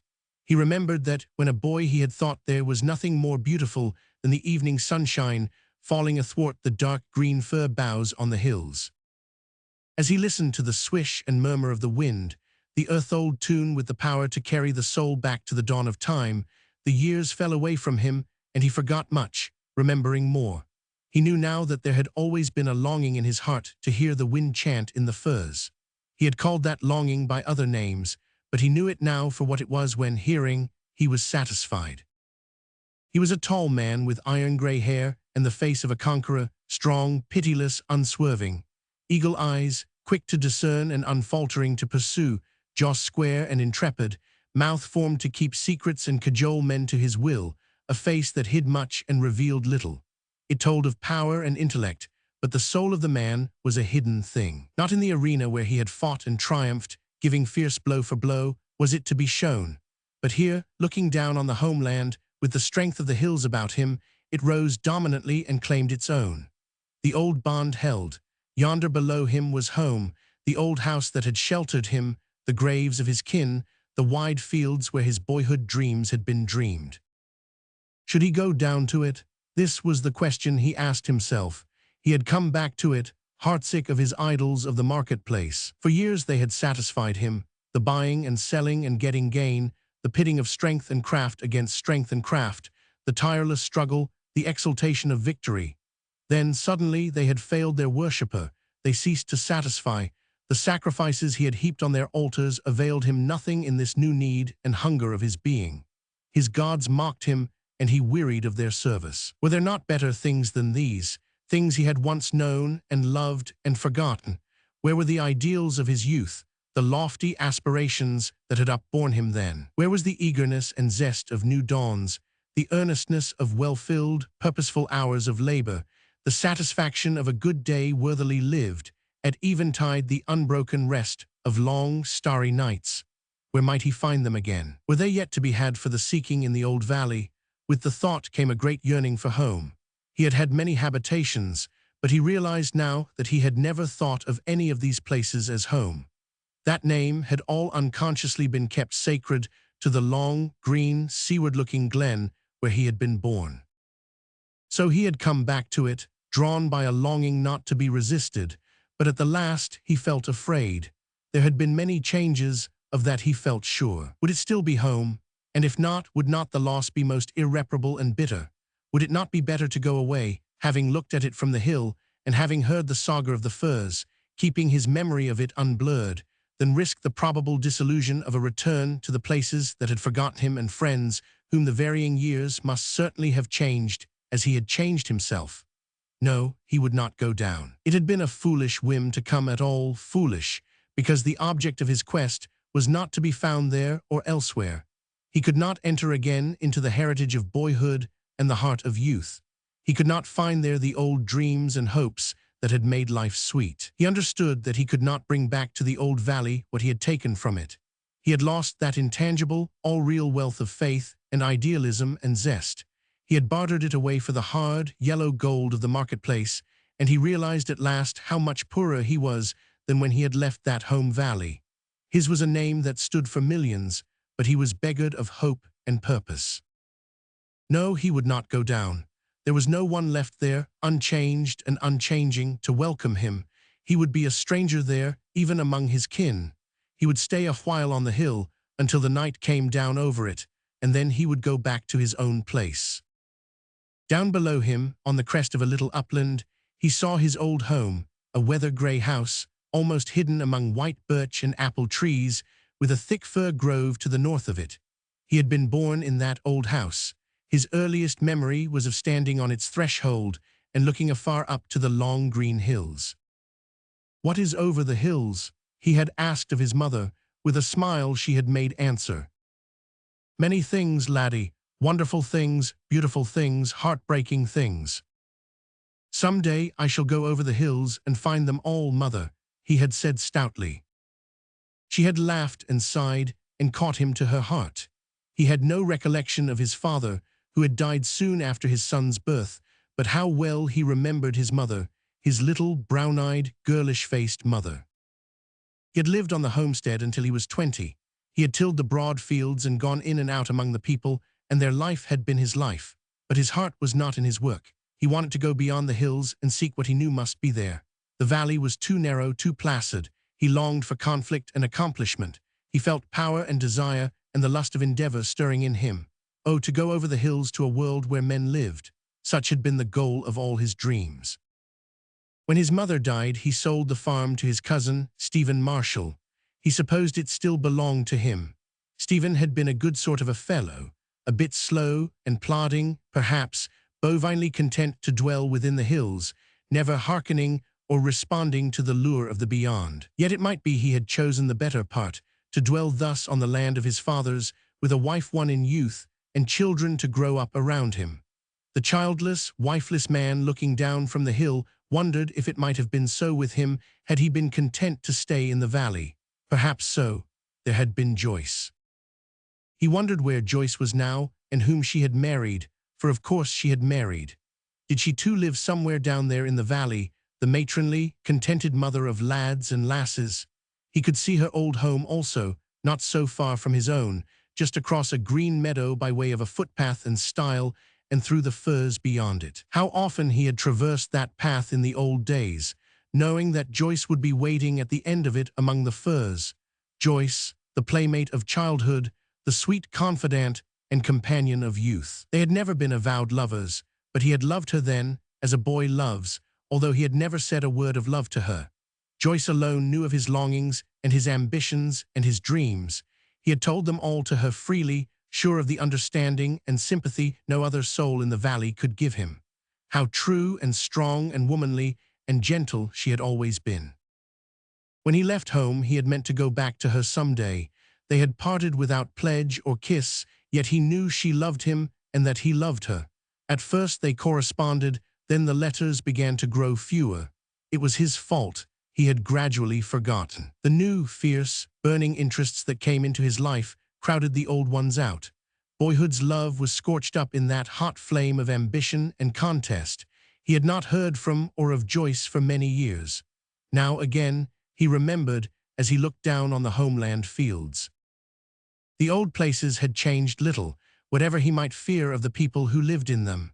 There was the school he had attended, a small, low-eaved, whitewashed building set back from the main road among green spruces. Beyond it, amid tall elms, was the old church with its square tower hung with ivy. He felt glad to see it. He had expected to see a new church, offensively spick-and-span and modern, for this church had been old when he was a boy. He recalled the many times he had walked to it on the peaceful Sunday afternoons, sometimes with his mother, sometimes with Joyce. The sun set far out to sea and sucked down with it all the light out of the winnowed dome of sky. The stars came out singly and crystal clear over the far purple curves of the hills. Suddenly, glancing over his shoulder, he saw through an arch of black fir boughs a young moon swung low in a lake of palely tinted saffron sky. He smiled a little, remembering that in boyhood it had been held a good omen to see the new moon over the right shoulder. Down in the valley, the lights began to twinkle out here and there like earth stars. He would wait until he saw the kitchen light from the window of his old home. Then he would go. He waited until the whole valley was zoned with a glittering girdle, but no light glimmered out through his native trees. Why was it lacking, that light he had so often hailed at dark, coming home from boyish rambles on the hills? He felt anxious and dissatisfied, as if he could not go away until he had seen it. When it was quite dark, he descended the hill resolutely. He must know why the home light had failed him. When he found himself in the old garden, his heart grew sick and sore with disappointment and a bitter homesickness. It needed but a glance, even in the dimness of the summer night, to see that the old house was deserted and falling to decay. The kitchen door swung open on rusty hinges, the windows were broken and lifeless, weeds grew thickly over the yard and crowded wantonly up to the very threshold through the chinks of the rotten platform. Cuthbert Marshall sat down on the old red sandstone step of the door and bowed his head in his hands. This was what he had come back to, this ghost and wreck of his past. Oh, bitterness! From where he sat, he saw the new house that Stephen had built beyond the fir grove, with a cheerful light shining from its window. After a long time, he went over to it and knocked at the door. Stephen came to it, a stout, grizzled farmer, with a chubby boy on his shoulder. He was not much changed. Cuthbert easily recognized him, but to Stephen Marshall, no recognition came of this man with whom he had played and worked for years. Cuthbert was obliged to tell who he was. He was made instantly and warmly welcome. Stephen was unfeignedly glad to see him, and Stephen's comely wife, whom he remembered as a slim, fresh-cheeked valley girl, extended a kind and graceful hospitality. The boys and girls, too, soon made friends with him. Yet he felt himself the stranger and the alien, whom the long, swift-passing years had shut forever from his old place. He and Stephen talked late that night, and in the morning he yielded to their entreaties to stay another day with them. He spent it wandering about the farm and the old haunts of wood and stream, yet he could not find himself. This valley had his past in its keeping, but it could not give it back to him. He had lost the master word that might have compelled it. He asked Stephen fully about all his old friends and neighbors with one exception. He could not ask him what had become of Joyce Cameron. The question was on his lips a dozen times, but he shrank from uttering it. He had a vague, secret dread that the answer, whatever it might be, would hurt him. In the evening he yielded to a whim and went across to the Cameron homestead, by the old footpath which was still kept open. He walked slowly and dreamily, with his eyes on the far hills scarfed in the splendor of sunset. So he had walked in the old days, but he had no dreams now of what lay beyond the hills, and Joyce would not be waiting among the firs. The stile he remembered was gone, replaced by a little rustic gate. As he passed through it, he lifted his eyes, and there before him he saw her, standing tall and gracious among the gray trees, with the light from the west falling over her face. So she had stood, so she had looked many an evening of the long ago. She had not changed. He realized that in the first amazed, incredulous glance. Perhaps there were lines on her face, a thread or two of silver in the soft brown hair, but those splendid steady blue eyes were the same, and the soul of her looked out through them, true to itself. The staunch, brave, sweet soul of the maiden ripened to womanhood. "Joyce," he said, stupidly, unbelievingly. She smiled and put out her hand. "I am glad to see you, Cuthbert," she said simply. "Stephen's Mary told me you had come, and I thought you would be over to see us this evening." She had offered him only one hand, but he took both and held her so, looking hungrily down at her, as a man looks at something he knows must be his salvation, if salvation exists for him. "Is it possible you are here still, Joyce?" he said slowly, "and you have not changed at all?" She colored slightly and pulled away her hands, laughing. "Oh, indeed I have grown old. The twilight is so kind it hides that, but it is true. Come into the house, Cuthbert. Father and mother will be glad to see you." After a little, he said imploringly, "Let us stay here a while first, Joyce. I want to make sure that this is no dream. Last night I stood on those hills yonder and looked down, but I meant to go away because I thought there would be no one left to welcome me. If I had known you were here. You have lived here in the old valley all these years." "All these years," she said gently. "I suppose you think it must have been a very meager life." "No, I am much wiser now than I was once, Joyce. I have learned wisdom beyond the hills. One learns there, in time, but sometimes the lesson is learned too late. Shall I tell you what I have learned, Joyce? The gist of the lesson is that I left happiness behind me in the old valley when I went away from it, happiness and peace and the joy of living. I did not miss these things for a long while. I did not even know I had lost them, but I have discovered my loss." "Yet you have been a very successful man," she said wonderingly. "As the world calls success," he answered bitterly. "I have place and wealth and power, but that is not success, Joyce. I am tired of these things. They are the toys of grown-up children. They do not satisfy the man's soul. I have come back to the old valley seeking for what might satisfy, but I have little hope of finding it unless. He was silent, remembering that he had forfeited all right to her help in the quest. Yet he realized clearly that only she could help him, only she could guide him back to the path he had missed. It seemed to him that she held in her keeping all the good of his life, all the beauty of his past, all the possibilities of his future. Hers was the master word, but how should he dare ask her to utter it? They walked among the firs until the stars came out, and they talked of many things. She had kept her freshness of soul and her ideals untarnished. In the peace of the old valley she had lived a life, narrow outwardly, wondrously deep and wide in thought and aspiration. Her native hills bounded the vision of her eyes, but the outlook of the soul was far and unhindered. In the quiet places and the green ways she had found what he had failed to find, the secret of happiness and content. He knew that if this woman had walked hand in hand with him through the years, life, even in the glare and tumult of that world beyond the hills, would never have lost its meaning for him. Oh, fool and blind that he had been! While he had sought and toiled afar, the best that God had meant for him had been here in the home of youth. When darkness came down through the firs, he told her all this, haltingly, blunderingly, yearningly. Joyce, is it too late? Can you forgive my mistake, my long blindness? Can you care for me again, a little? She turned her face upward to the sky between the swaying fir tops, and he saw the reflection of a star in her eyes. I have never ceased to care, she said in a low tone. I never really wanted to cease. It would have left life too empty. If my love means so much to you, it is yours, Cuthbert. It always has been yours. He drew her close into his arms, and as he felt her heart beating against his, he understood that he had found the way back to simple happiness and true wisdom, the wisdom of loving and the happiness of being loved. Jane Lavinia, to see.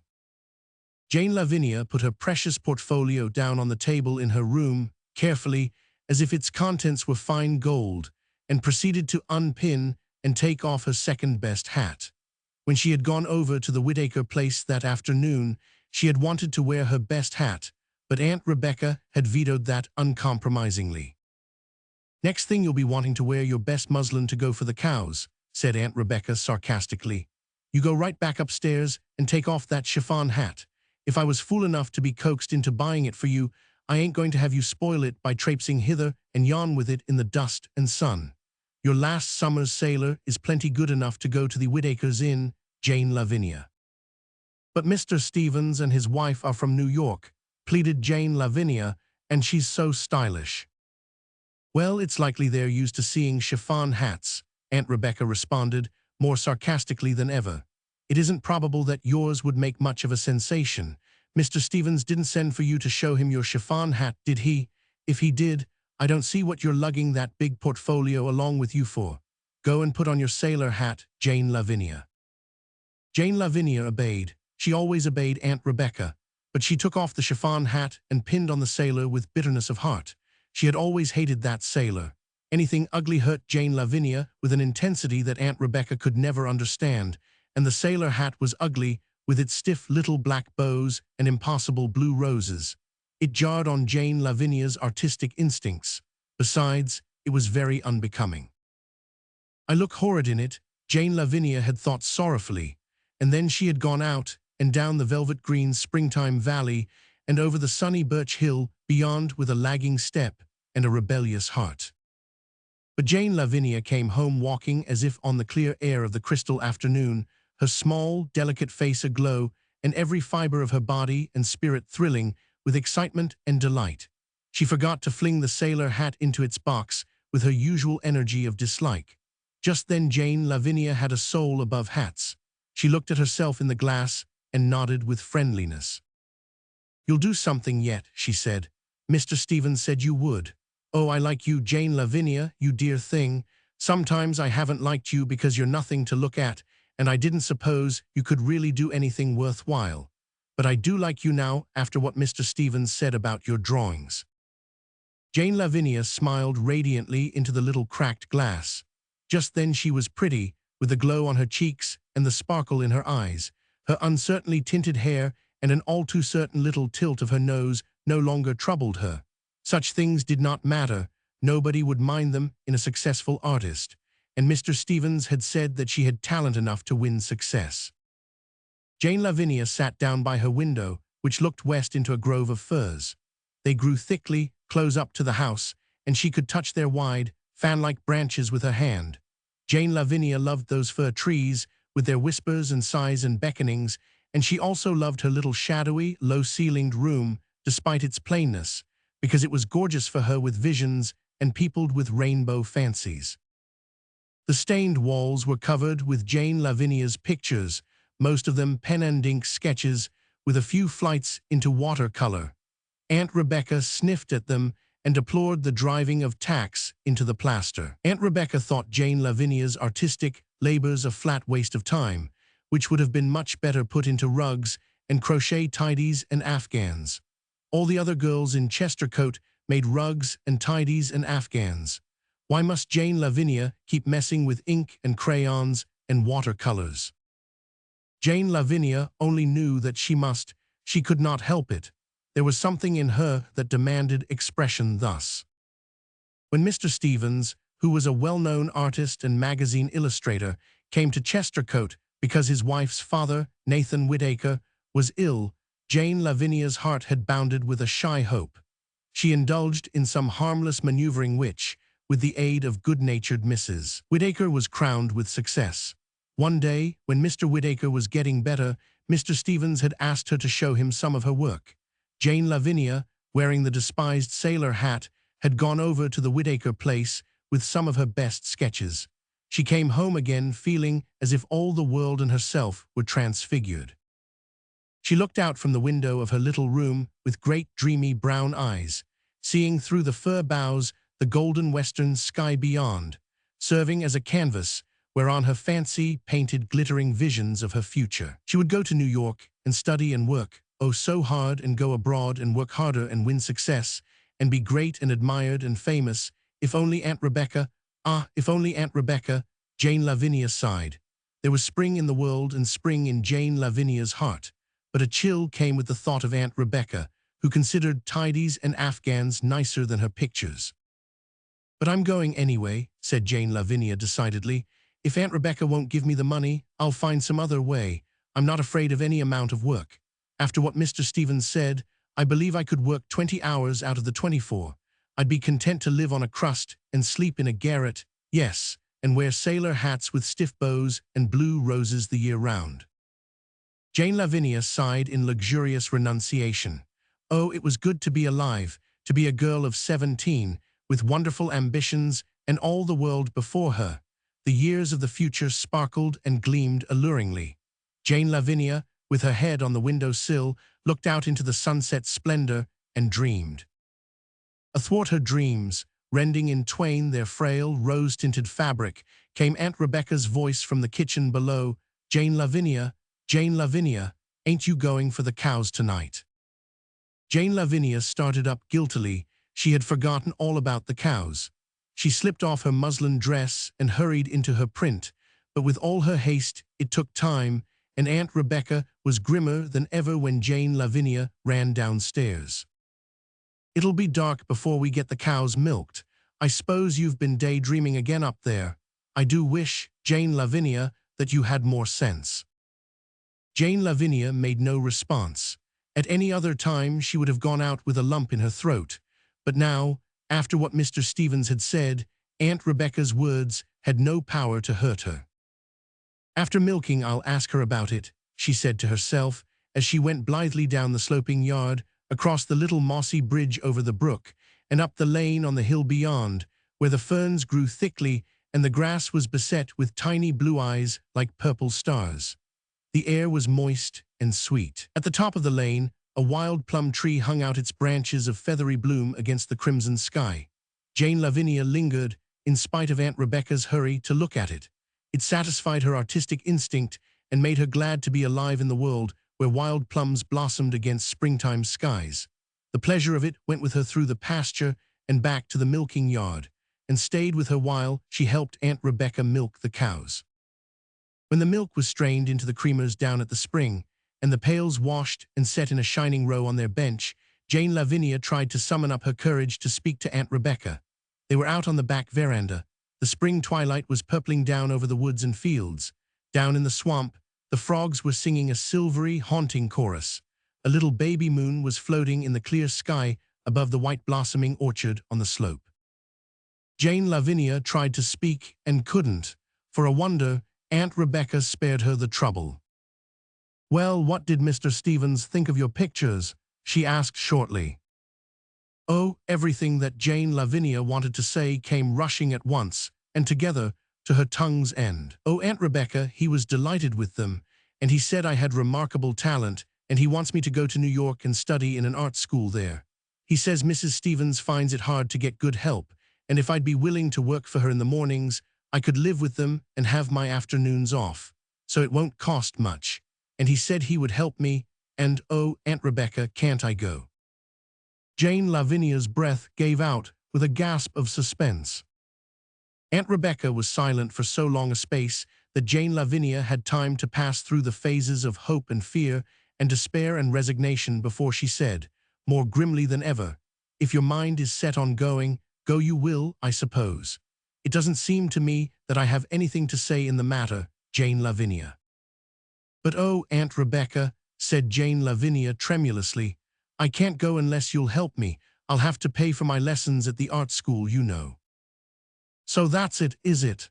And do you expect me to give you the money to pay for them, Jane Lavinia?" "Not give exactly," stammered Jane Lavinia. "I'll pay it back sometime, Aunt Rebecca. Oh, indeed I will, when I'm able to earn money by my pictures." "The security is hardly satisfactory," said Aunt Rebecca immovably. "You know well enough I haven't much money, Jane Lavinia. I thought when I was coaxed into giving you 2/4 lessons with Miss Claxton that it was as much as you could expect me to do for you. I didn't suppose the next thing would be that you'd be for betaking yourself to New York and expecting me to pay your bills there." Aunt Rebecca turned and went into the house. Jane Lavinia, feeling sore and bruised in spirit, fled to her own room and cried herself to sleep. Her eyes were swollen the next morning, but she was not sulky.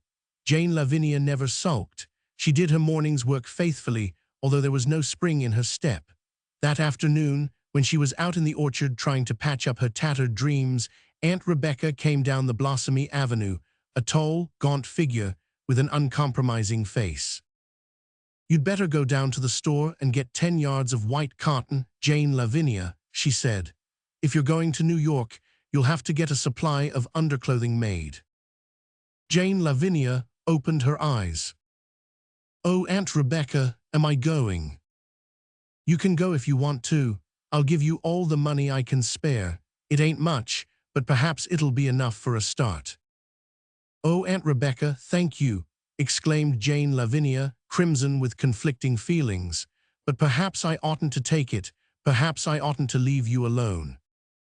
If Aunt Rebecca had shown any regret at the thought of Jane Lavinia's departure, Jane Lavinia would have foregone New York on the spot. But Aunt Rebecca only said coldly, "I guess you needn't worry over that. I can get along well enough." And with that it was settled. Jane Lavinia lived in a whirl of delight for the next week. She felt few regrets at leaving Chestercote. Aunt Rebecca would not miss her. Jane Lavinia thought that Aunt Rebecca regarded her as a nuisance, a foolish girl who wasted her time making pictures instead of doing something useful. Jane Lavinia had never thought that Aunt Rebecca had any affection for her. She had been a very little girl when her parents had died, and Aunt Rebecca had taken her to bring up. Accordingly, she had been brought up, and she was grateful to Aunt Rebecca, but there was no closer bond between them. Jane Lavinia would have given love for love unstintedly, but she never supposed that Aunt Rebecca loved her. On the morning of departure, Jane Lavinia was up and ready early. Her trunk had been taken over to Mr. Whittaker's the night before, and she was to walk over in the morning and go with Mr. and Mrs. Stevens to the station. She put on her chiffon hat to travel in, and Aunt Rebecca did not say a word of protest. Jane Lavinia cried when she said goodbye, but Aunt Rebecca did not cry. She shook hands and said stiffly, "Right when you get to New York. You needn't let Mrs. Stevens work you to death either." Jane Lavinia went slowly over the bridge and up the lane. If only Aunt Rebecca had been a little sorry, but the morning was perfect and the air clear as crystal, and she was going to New York, and fame and fortune were to be hers for the working. Jane Lavinia's spirits rose and bubbled over in a little trill of song. Then she stopped in dismay. She had forgotten her watch, her mother's little gold watch. She had left it on her dressing table. Jane Lavinia hurried down the lane and back to the house. In the open kitchen doorway she paused, standing on a mosaic of gold and shadow where the sunshine fell through the morning glory vines. Nobody was in the kitchen, but Aunt Rebecca was in the little bedroom that opened off it, crying bitterly and talking aloud between her sobs. "Oh, she's gone and left me all alone. My girl has gone. Oh, what shall I do?" And she didn't care. She was glad to go, glad to get away. Well, it ain't any wonder. I've always been too cranky with her, but I loved her so much all the time, and I was so proud of her. I liked her picture-making real well, even if I did complain of her wasting her time. Oh, I don't know how I'm ever going to keep on living now she's gone. Jane Lavinia listened with a face from which all the sparkle and excitement had gone. Yet amid all the wreck and ruin of her tumbling castles in air, a glad little thrill made itself felt. Aunt Rebecca was sorry. Aunt Rebecca did love her after all. Jane Lavinia turned and walked noiselessly away. As she went swiftly up the wild plum lane, some tears brimmed up in her eyes, but there was a smile on her lips and a song in her heart. After all, it was nicer to be loved than to be rich and admired and famous. When she reached Mr. Whittaker's, everybody was out in the yard ready to start. "Hurry up, Jane Lavinia," said Mr. Whittaker. "Blessed if we hadn't begun to think you weren't coming at all. Lively now." "I am not going," said Jane Lavinia calmly. "Not going," they all exclaimed. "No, I'm very sorry and very grateful to you, Mr. Stevens, but I can't leave Aunt Rebecca. She'd miss me too much." "Well, you little goose," said Mrs. Whittaker. Mrs. Stevens said nothing, but frowned coldly. Perhaps her thoughts were less of the loss to the world of art than of the difficulty of hunting up another housemaid. Mr. Stevens looked honestly regretful. "I'm sorry, very sorry, Miss Slade," he said. "You have exceptional talent, and I think you ought to cultivate it." "I am going to cultivate Aunt Rebecca," said Jane Lavinia. Nobody knew just what she meant, but they all understood the firmness of her tone. Her trunk was taken down out of the express wagon, and Mr. and Mrs. Stevens drove away. Then Jane Lavinia went home. She found Aunt Rebecca washing the breakfast dishes with the big tears rolling down her face. "Goodness me," she cried when Jane Lavinia walked in. "What's the matter? You ain't gone and been too late." "No, I've just changed my mind, Aunt Rebecca. They've gone without me. I am not going to New York. I don't want to go. I'd rather stay at home with you." For a moment, Aunt Rebecca stared at her. Then she stepped forward and flung her arms about the girl. "Oh, Jane Lavinia," she said with a sob, "I'm so glad. I couldn't see how I was going to get along without you, but I thought you didn't care. You can wear that chiffon hat everywhere you want to, and I'll get you a pink organdy dress for Sundays." She eyed Chester sourly. Mackerelling out in the Gulf to sea. The mackerel boats were all at anchor on the fishing grounds. The sea was glassy calm, a pallid blue, save for a chance streak of deeper azure where some stray sea breeze ruffled it. It was about the middle of the afternoon, and intensely warm and breathless. The headlands and coves were blurred by a purple heat haze. The long sweep of the sandshore was so glaringly brilliant that the pained eye sought relief among the rough rocks, where shadows were cast by the big red sandstone boulders. The little cluster of fishing houses nearby were bleached to a silvery gray by long exposure to wind and rain. Far off were several Yankee fishing schooners, their sails dimly visible against the white horizon. 2 boats were hauled upon the skids that ran from the rocks out into the water. A couple of dories floated below them. Now and then, a white gull, flashing silver where its plumage caught the sun, soared landward. A young man was standing by the skids, watching the fishing boats through a spyglass. He was tall, with a straight, muscular figure clad in a rough fishing suit. His face was deeply browned by the Gulf breezes and was attractive rather than handsome, while his eyes, as blue and clear as the Gulf waters, were peculiarly honest and frank.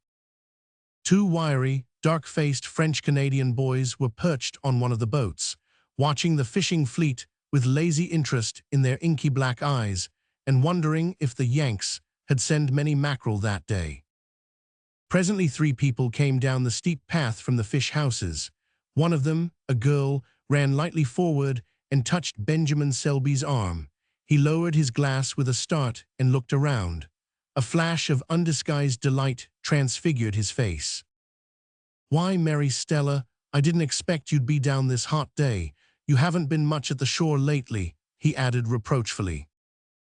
"I really haven't had time, Benjamin," she answered carelessly as she took the glass from his hand and tried to focus it on the fishing fleet. Benjamin steadied it for her. The flush of pleasure was still glowing on his bronzed cheek. "Are the mackerel biting now?" "Not just now. Who is that stranger with your father, Mary Stella?" "That is a cousin of ours, a Mr. Braithwaite. Are you very busy, Benjamin?" Not busy at all, idle as you see me. Why? Will you take me out for a little row in the dory? I haven't been out for so long. Of course, come, here's the dory, your namesake, you know. I had her fresh painted last week. She's as clean as an eggshell. The girl stepped daintily off the rocks into the little cream-colored skiff, and Benjamin untied the rope and pushed off. Where would you like to go, Mary Stella? Oh, just upshore a little way, not far. And don't go out into very deep water, please. It makes me feel frightened and dizzy. Benjamin smiled and promised. He was rowing along with the easy grace of one used to the oar. He had been born and brought up in sound of the Gulf's waves. Its never-ceasing murmur had been his first lullaby. He knew it and loved it in every mood, in every varying tint and smile, in every change of wind and tide. There was no better skipper along shore than Benjamin Selby. Mary Stella waved her hand gaily to the two men on the rocks. Benjamin looked back darkly. Who is that young fellow? He asked again. Where does he belong? He is the son of father's sister, his favorite sister, although he has never seen her since she married an American years ago and went to live in the States. She made Frank come down here this summer and hunt us up. He is splendid, I think. He is a New York lawyer and very clever. Benjamin made no response. He pulled in his oars and let the dory float amid the ripples. The bottom of white sand, patterned over with colored pebbles, was clear and distinct through the dark green water. Mary Stella leaned over to watch the distorted reflection of her face by the dory's side. Have you had pretty good luck this week, Benjamin? Father couldn't go out much. He has been so busy with his hay, and Leon is such a poor fisherman. We've had some of the best hauls of the summer this week. Some of the Rustler boats caught 600 to a line yesterday. We had 400 to the line in our boat. Mary Stella began absently to dabble her slender brown hand in the water. A silence fell between them, with which Benjamin was well content, since it gave him a chance to feast his eyes on the beautiful face before him. He could not recall the time when he had not loved Mary Stella. It seemed to him that she had always been a part of his inmost life. He loved her with the whole strength and fidelity of a naturally intense nature. He hoped that she loved him, and he had no rival that he feared. In secret, he exalted and deified her as something almost too holy for him to aspire to. She was his ideal of all that was beautiful and good. He was jealously careful over all his words and thoughts and actions, that not one might make him more unworthy of her. In all the hardship and toil of his life, his love was as his guardian angel, turning his feet from every dim and crooked byway. He trod in no path where he would not have the girl he loved to follow. The roughest labor was glorified if it lifted him a step nearer the altar of his worship. But today he felt faintly disturbed. In some strange, indefinable way, it seemed to him that Mary Stella was different from her usual self. The impression was vague and evanescent, gone before he could decide wherein the difference lay. He told himself that he was foolish, yet the vexing, transient feeling continued to come and go. Presently Mary Stella said it was time to go back. Benjamin was in no hurry, but he never disputed her lightest inclination. He turned the dory about and rowed shoreward. Back on the rocks, Mosey Louis and Xavier, the French Canadians, were looking through the spyglass by turns and making characteristic comments on the fleet. Mr. Murray and Braithwaite were standing by the skids, watching the dory. "Who is that young fellow?" asked the latter. "What a splendid physique he has. It's a pleasure to watch him rowing." "That," said the older man, with a certain proprietary pride in his tone, "is Benjamin Selby, the best mackerel fisherman on the island. He's been high line all along the Gulf shore for years. I don't know a finer man every way you take him. Maybe you'll think I'm partial," he continued with a smile. "You see, he and Mary Stella think a good deal of each other. I expect to have Benjamin for a son-in-law someday if all goes well." Braithwaite's expression changed slightly. He walked over to the dory and helped Mary Stella out of it while Benjamin made the painter fast. When the latter turned, Mary Stella was walking across the rocks with her cousin. Benjamin's blue eyes darkened, and he strode moodily over to the boats. "You weren't out this morning, Mr. Murray?" "No, that hay had to be took in. Reckon I missed it. Pretty good catch, they tell me. Are they getting any now? No, it's not likely the fish will begin to bite again for another hour. I see someone standing up in that off-boat, don't I? Said Mr. Murray, reaching for the spyglass. No, that's only Rob Leslie's crew trying to fool us. They've tried it before this afternoon. They think it would be a joke to coax us out there to broil like themselves. Frank, shouted Mr. Murray, come here, I want you. Aside to Benjamin, he said, he's my nephew, a fine young chap. You'll like him, I know. Braithwaite came over, and Mr. Murray put one hand on his shoulder and one on Benjamin's. Boys, I want you to know each other. Benjamin, this is Frank Braithwaite. Frank, this is Benjamin Selby, the high line of the Gulf Shore, as I told you. While Mr. Murray was speaking, the two men looked steadily at each other. The few seconds seemed very long. When they had passed, Benjamin knew that the other man was his rival. Braithwaite was the first to speak. He put out his hand with easy cordiality. I am glad to meet you, Mr. Selby, he said heartily, although I am afraid I should feel very green in the presence of such a veteran fisherman as yourself. His frank courtesy compelled some return. Benjamin took the proffered hand with restraint. I'm sorry there's no mackerel going this afternoon, continued the American. I wanted to have a chance at them. I never saw mackerel caught before. I suppose I'll be very awkward at first. It's not a very hard thing to do, said Benjamin stiffly, speaking for the first time since their meeting. Most anybody could catch mackerel for a while. It's the sticking to it that counts. He turned abruptly and went back to his boat. He could not force himself to talk civilly to the stranger, with that newly born demon of distrust gnawing at his heart. I think I'll go out, he said. It's freshening up. I shouldn't wonder if the mackerel's schooled soon. I'll go too then, said Mr. Murray. Hi up there, Leon and Pete, hi I say. Two more French Canadians came running down from the Murray fish house, where they had been enjoying a siesta. They fished in the Murray boat. A good deal of friendly rivalry as to catch went on between the two boats, while Leon and Mosey Louis were bitter enemies on their own personal account. Think you'll try it, Frank? Shouted Mr. Murray. Well, not this afternoon, was the answer. It's rather hot. I'll see what it is like tomorrow. The boats were quickly launched and glided out from the shadow of the cliffs. Benjamin stood at his mast. Mary Stella came down to the water's edge and waved her hand gaily. Good luck to you and the best catch of the season, she called out. Benjamin waved his hat in response. His jealousy was forgotten for the moment, and he felt that he had been churlish to Braithwaite. You'll wish you'd come, he shouted to him. It's going to be a great evening for fish. When the boats reached the fishing grounds, they came to and anchored, their masts coming out in slender silhouette against the sky. A row of dark figures was standing up in every boat. The Gulf's shining expanse was darkened by odd black streaks. The mackerel had begun to school. Frank Braithwaite went out fishing the next day and caught 30 mackerel. He was boyishly proud of it. He visited the shore daily after that and soon became very popular. He developed into quite an expert fisherman, nor when the boats came in did he shirk work, but manfully rolled up his trousers and helped carry water and jibby mackerel as if he enjoyed it. He never put on any airs, and he stoutly took Leon's part against the aggressive Mosey Louis.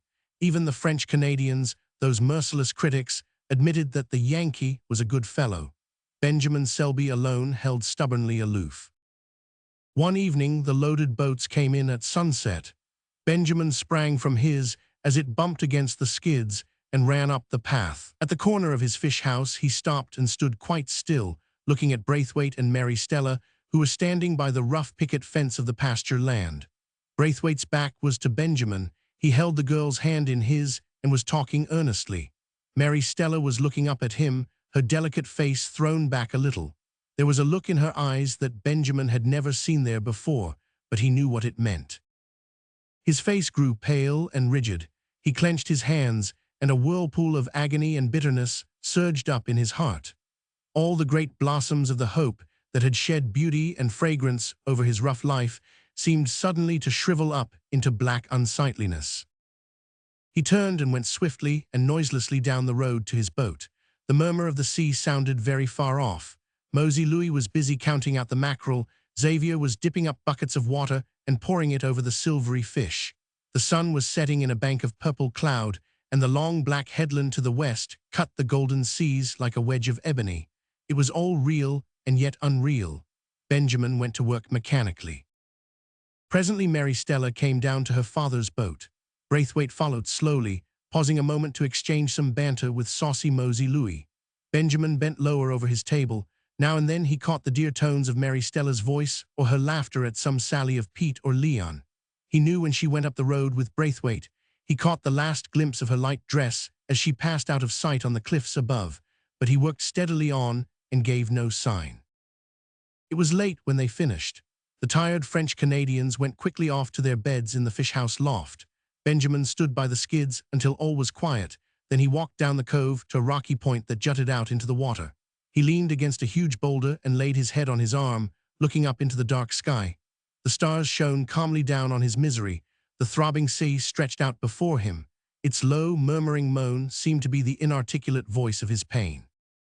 The air was close and oppressive. Fitful flashes of heat lightning shimmered here and there over the heavy banks of cloud on the horizon. Little wavelets sobbed at the base of the rocks. When Benjamin lifted his head, he saw Frank Braithwaite standing between him and the luminous water. He took a step forward, and they came face to face as Braithwaite turned with a start. Benjamin clenched his hands and fought down a hideous temptation to thrust his rival off the rock. "I saw you today," he said in a low, intense tone. "What do you think of yourself, coming down here to steal the girl I loved from me? Weren't there enough girls where you came from to choose among? I hate you. I'd kill you." "Selby, stop. You don't know what you are saying. If I have wronged you, I swear I did it unintentionally. I loved Stella from the first. Who could help it?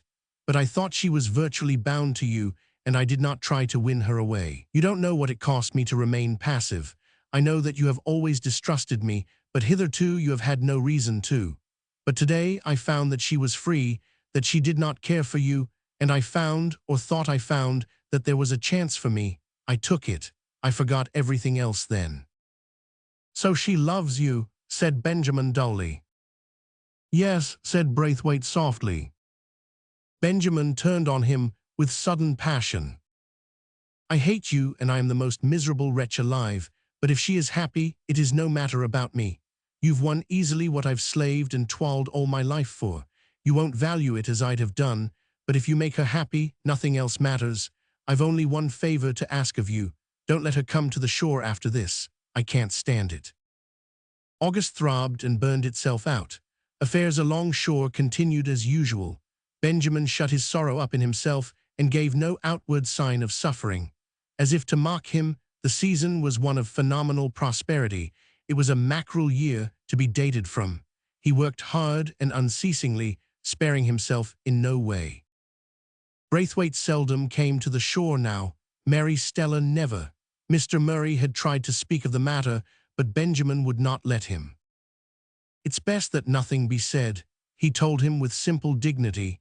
He was so calm that Mr. Murray thought he did not care greatly and was glad of it.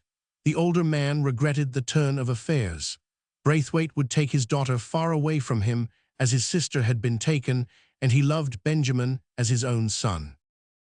One afternoon Benjamin stood by his boat and looked anxiously at sea and sky. The French Canadians were eager to go out, for the other boats were catching. "I don't know about it," said Benjamin doubtfully. "I don't half like the look of things. I believe we're in for a squall before long. It was just such a day 3 years ago when that terrible squall came up that Joe Otway got drowned in." The sky was dun and smoky, the glassy water was copper-hued, the air was heavy and breathless. The sea purred upon the shore, lapping it caressingly like some huge feline creature biding its time to seize and crunch its victim. "I reckon I'll try it," said Benjamin after a final scrutiny. "If a squall does come up, we'll have to run for the shore mighty quick, that's all." They launched the boat speedily. As there was no wind, they had to row. As they pulled out, Braithwaite and Leon came down the road and began to launch the Murray boat. "If dem two gets caught in a squall, dey'll have a tam," grinned Mosey Louis. "Dat Leon, he don't know de fuss ting bout a boat, no more dan a cat." Benjamin came to anchor close in, but Braithwaite and Leon kept on until they were further out than any other boat. "Reckon days after cod," suggested Xavier. The mackerel bit well, but Benjamin kept a close watch on the sky. Suddenly he saw a dark streak advancing over the water from the northwest. He wheeled around. "Boys, the squall's coming. Up with the anchor, quick." "Dera's plenty tam," grumbled Mosey Louis, who hated to leave the fish. "None of de oder boats is goin' in yit." The squall struck the boat as he spoke. She lurched and staggered. The water was tossing choppily. There was a sudden commotion all through the fleet, and sails went rapidly up. Mosey Louis turned pale and scrambled about without delay. Benjamin was halfway to the shore before the sail went up in the Murray boat. "Darn know what dey're tinkin' of," growled Mosey Louis. "Dey'll be drowned fust ting." Benjamin looked back anxiously. Every boat was making for the shore. The gale was steadily increasing. He had his doubts about making a landing himself, and Braithwaite would be 20 minutes later. "But it isn't my lookout," he muttered. Benjamin had landed and was hauling up his boat when Mr. Murray came running down the road. "Frank," he gasped. "Him and Leon went out, the foolish boys. They neither of them know anything about a time like this." "I guess they'll be all right," said Benjamin reassuringly. "They were late starting. They may find it rather hard to land." The other boats had all got in with more or less difficulty. The Murray boat alone was out. Men came scurrying along the shore in frightened groups of 2 and 3. The boat came swiftly in before the wind. Mr. Murray was half beside himself. "It'll be all right, sir," said one of the men. "If they can't land here, they can beach her on the sandshore." "If they only knew enough to do that," wailed the old man. "But they don't. They'll come right on to the rocks." "Why don't they lower their sail?" said another. "They will upset if they don't." "They're lowering it now," said Benjamin. The boat was now about 300 yards from the shore. The sail did not go all the way down. It seemed to be stuck. "Good God, what's wrong?" exclaimed Mr. Murray. As he spoke, the boat capsized. A yell of horror rose from the beach. Mr. Murray sprang toward Benjamin's boat, but one of the men held him back. "You can't do it, sir. I don't know that anybody can." Braithwaite and Leon were clinging to the boat. Benjamin Selby, standing in the background, his lips set, his hands clenched, was fighting the hardest battle of his life. He knew that he alone, out of all the men there, possessed the necessary skill and nerve to reach the boat if she could be reached at all. There was a bare chance and a great risk. This man whom he hated was drowning before his eyes. Let him drown then. Why should he risk? And perchance lose his life for his enemy? No one could blame him for refusing, and if Braithwaite were out of the way, Mary Stella might yet be his. The temptation and victory passed in a few brief seconds. He stepped forward, cool and self-possessed. "I'm going out. I want one man with me, no one with child or wife. Who'll go?" "I will," shouted Mosey Louis. "I have some spat wid dat Leon, but I not lack to see him drown for all dat." Benjamin offered no objection. The French-Canadian's arm was strong, and he possessed skill and experience. Mr. Murray caught Benjamin's arm. "No, no, Benjamin, not you. I can't see both my boys drowned." Benjamin gently loosed the old man's hold. "It's for Mary Stella's sake," he said hoarsely. "If I don't come back, tell her that." They launched the large dory with difficulty and pulled out into the surf. Benjamin did not lose his nerve. His quick arm, his steady eye did not fail. A dozen times the wild-eyed watchers thought the boat was doomed, but as often she righted triumphantly. At last the drowning men were reached, and somehow or other hauled on board Benjamin's craft. It was easier to come back, for they beached the boat on the sand. With a wild cheer, the men on the shore rushed into the surf and helped to carry the half-unconscious Braithwaite and Leon ashore and up to the Murray fish house. Benjamin went home before anyone knew he had gone. Mosey Louis was left behind to reap the honors. He sat in a circle of admiring lads and gave all the details of the rescue. "Dat Leon, he not think he know so much now," he said. Braithwaite came to the shore next day somewhat pale and shaky. He went straight to Benjamin and held out his hand. "Thank you," he said simply. Benjamin bent lower over his work. "You needn't thank me," he said gruffly. "I wanted to let you drown, but I went out for Mary Stella's sake. Tell me one thing, I couldn't bring myself to ask it of anyone else. When are you to be married?" "The 12th of September." Benjamin did not wince. He turned away and looked out across the sea for a few moments. The last agony of his great renunciation was upon him. Then he turned and held out his hand. "For her sake," he said earnestly. Frank Braithwaite put his slender white hand into the fisherman's hard brown palm.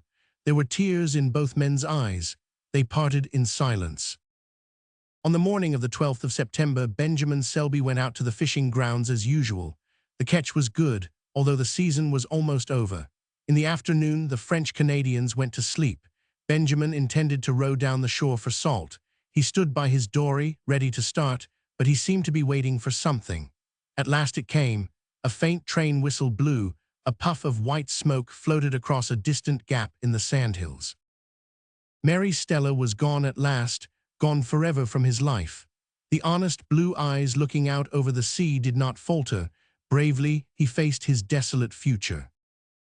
The white gulls soared over the water, little swishing ripples lapped on the sand, and through all the gentle, dreamy noises of the shore came the soft, unceasing murmur of the Gulf.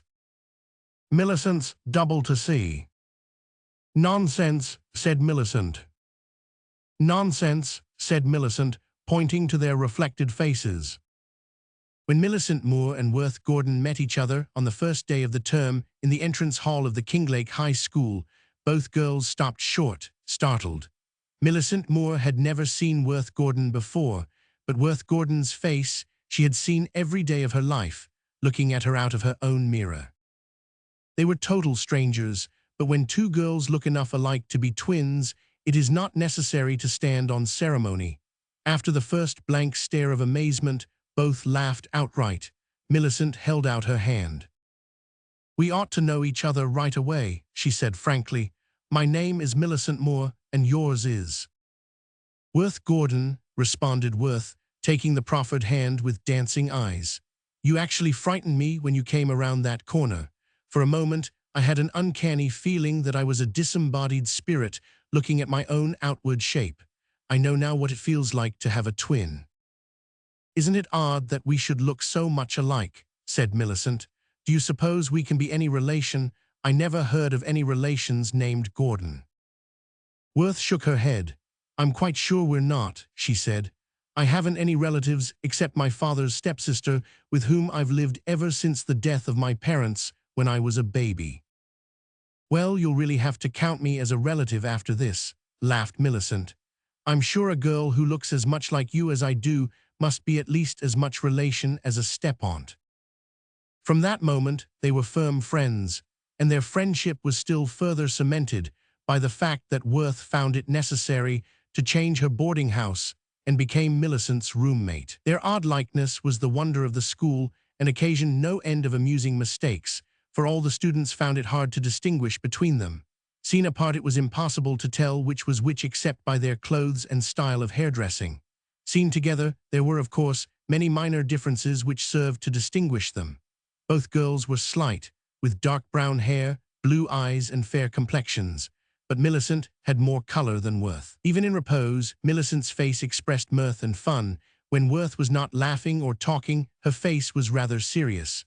Worth's eyes were darker, and her nose in profile slightly more aquiline, but still, the resemblance between them was very striking. In disposition, they were also very similar.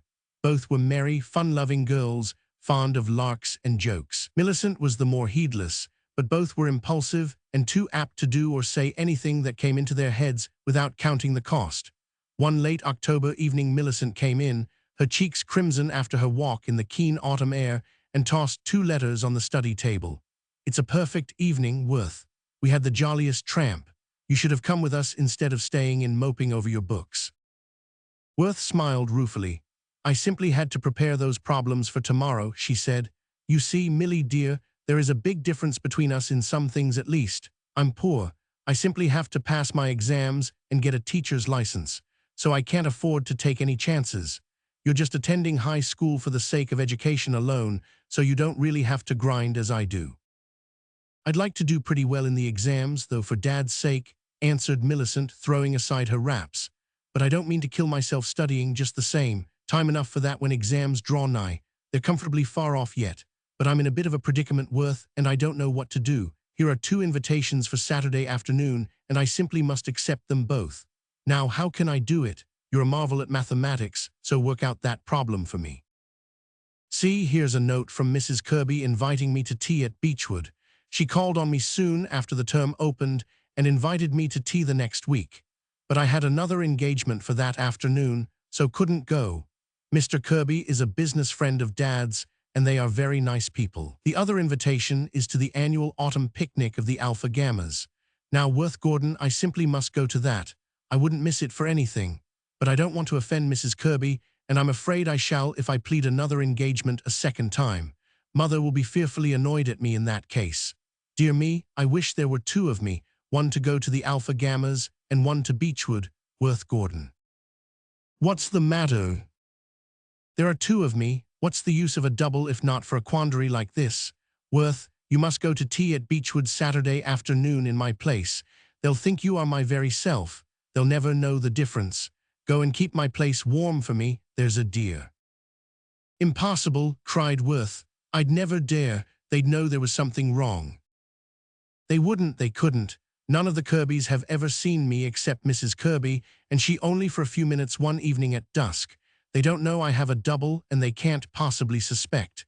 Do go, Worth. Why, it'll be a regular lark, the best little joke ever, and you'll oblige me immensely besides. Worthy, please." Worth did not consent all at once, but the idea rather appealed to her for its daring and excitement. It would be a lark. Just at that time Worth did not see it in any other light. Besides, she wanted to oblige Millicent, who coaxed vehemently. Finally, Worth yielded and promised Millicent that she would go to Beechwood in her place. "You darling," said Millicent emphatically, flying to her table to write acceptances of both invitations. Saturday afternoon Worth got ready to keep Millicent's engagement.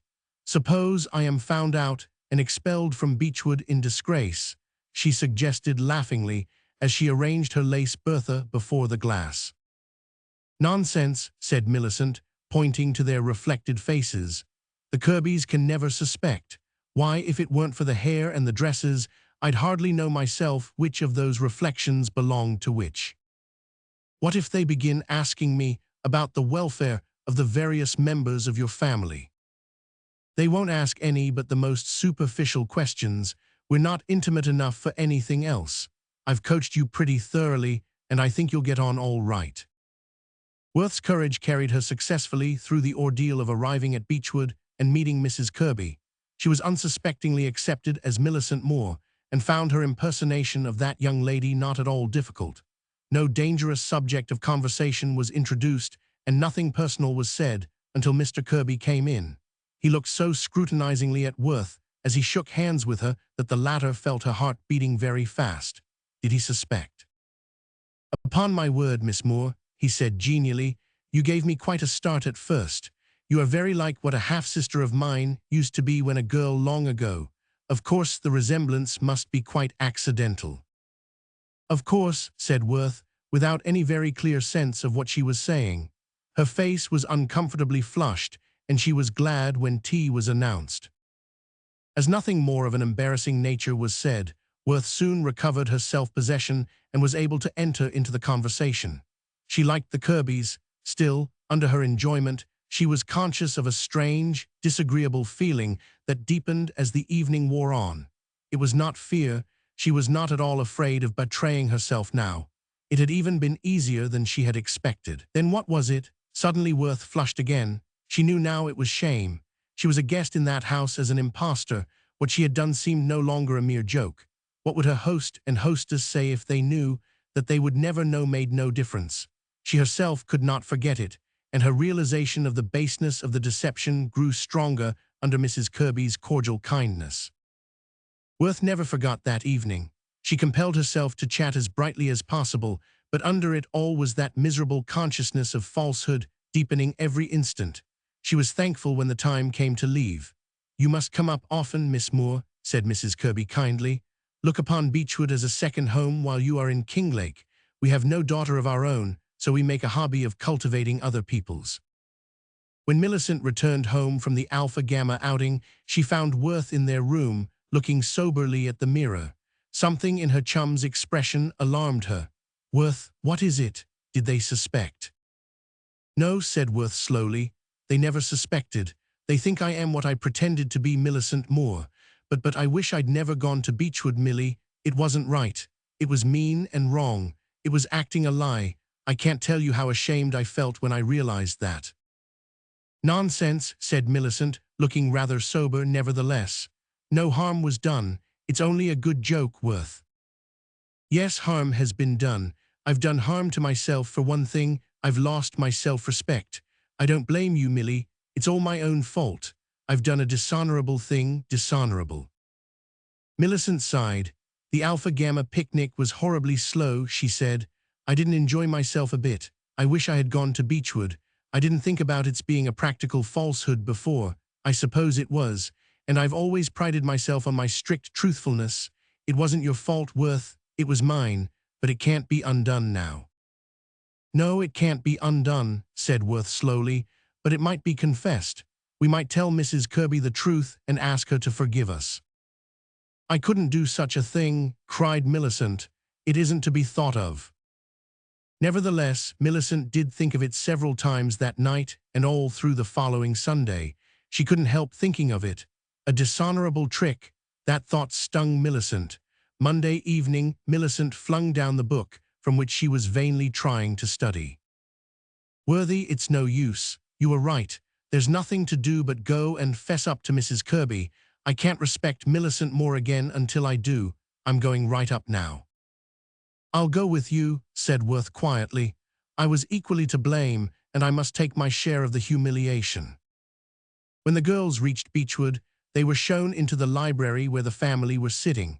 Mrs. Kirby came smilingly forward to greet Millicent when her eyes fell upon Worth. Why," she said, "I didn't know you had a twin sister, Miss Moore." "Neither I have," said Millicent, laughing nervously. "This is my chum, Worth Gordon, but she is no relation whatever." At the mention of Worth's name, Mr. Kirby started slightly, but nobody noticed it. Millicent went on in a trembling voice. "We've come up to confess something, Mrs. Kirby. I'm sure you'll think it dreadful, but we didn't mean any harm. We just didn't realize until afterwards." Then Millicent, with burning cheeks, told the whole story and asked to be forgiven. "I, too, must apologize," said Worth, when Millicent had finished. "Can you pardon me, Mrs. Kirby?" Mrs. Kirby had listened in amazed silence, but now she laughed. "Certainly," she said kindly. "I don't suppose it was altogether right for you girls to play such a trick on anybody, but I can make allowances for schoolgirl pranks. I was a schoolgirl once myself, and far from a model one. You have atoned for your mistake by coming so frankly and confessing, and now we'll forget all about it. I think you have learned your lesson. Both of you must just sit down and spend the evening with us. Dear me, but you are bewilderingly alike." "I've something I want to say," interposed Mr. Kirby suddenly. "You say your name is Worth Gordon," he added, turning to Worth. "May I ask what your mother's name was?" "Worth Mowbray," answered Worth wonderingly. "I was sure of it," said Mr. Kirby triumphantly, "when I heard Miss Moore mention your name. Your mother was my half-sister, and you are my niece." Everybody exclaimed, and for a few moments they all talked and questioned together. Then Mr. Kirby explained fully. "I was born on a farm up country. My mother was a widow when she married my father, and she had one daughter, Worth Mowbray, 5 years older than myself. When I was 3 years old, my mother died. Worth went to live with our mother's only living relative, an aunt. My father and I removed to another section of the country. He, too, died soon after, and I was brought up with an uncle's family. My sister came to see me once when she was a girl of 17, and as I remember her, very like you are now. I never saw her again and eventually lost trace of her. Many years later, I endeavored to find out her whereabouts. Our aunt was dead, and the people in the village where she had lived informed me that my sister was also dead. She had married a man named Gordon and had gone away. Both she and her husband had died, and I was informed that they left no children, so I made no further inquiries. There is no doubt that you are her daughter. Well, well, this is a pleasant surprise, to find a little niece in this fashion. It was a pleasant surprise to Worth, too, who had thought herself all alone in the world and had felt her loneliness keenly. They had a wonderful evening, talking and questioning and explaining. Mr. Kirby declared that Worth must come and live with them. "We have no daughter," he said. "You must come to us in the place of one, Worth." Mrs. Kirby seconded this with a cordiality that won Worth's affection at once. The girl felt almost bewildered by her happiness. "I feel as if I were in a dream," she said to Millicent as they walked to their boarding house. "It's really all too wonderful to grasp at once. You don't know, Millie, how lonely I've felt often under all my nonsense and fun. Aunt Delia was kind to me, but she was really no relation. She had a large family of her own, and I have always felt that she looked upon me as a rather inconvenient duty. But now I'm so happy." "I'm so glad for you, Worth," said Millicent warmly, "although your gain will certainly be my loss, for I shall miss my roommate terribly when she goes to live at Beechwood. Hasn't it all turned out strangely? If you had never gone to Beechwood in my place, this would never have happened." "Say rather that if we hadn't gone to confess our fault, it would never have happened," said Worth gently. "I'm very, very glad that I have found Uncle George and such a loving welcome to his home, but I'm gladder still that I've got my self-respect back. I feel that I can look Worth Gordon in the face again." "I've learned a wholesome lesson, too," admitted Millicent. "The Blue North Room to See." "This," said Sarah, laying Aunt Josephina's letter down on the kitchen table with such energy that in anybody but Sarah it must have been said she threw it down. "This is positively the last straw. I have endured all the rest. I have given up my chance of a musical education, when Aunt Nan offered it, that I might stay home and help Willard pay the mortgage off, if it doesn't pay us off first, and I have, which was much harder, accepted the fact that we can't possibly afford to send Ray to the Valley Academy, even if I wore the same hat and coat for 4 winters. I did not grumble when Uncle Joel came here to live because he wanted to be near his dear nephew's children. I felt it my Christian duty to look pleasant when we had to give Cousin Caroline a home to save her from the poorhouse. But my endurance and philosophy, and worst of all, my furniture, has reached a limit. I cannot have Aunt Josephina come here to spend the winter, because I have no room to put her in." "Hello, Sally, what's the matter?" asked Ray, coming in with a book. It would have been hard to catch Ray without a book. He generally took one even to bed with him. Ray had a head full of brains, and Sarah thought it was a burning shame that there seemed to be no chance for his going to college. "You look all rumpled up in your conscience, beloved sis," the boy went on, chaffingly. "My conscience is all right," said Sarah severely. "It's worse than that.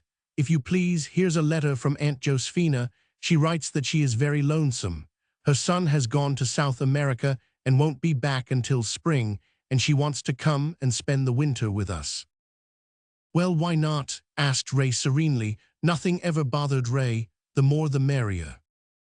"Ray Sheldon, where are we to put her? We have no spare room, as you well know." "Can't she room with Cousin Caroline?"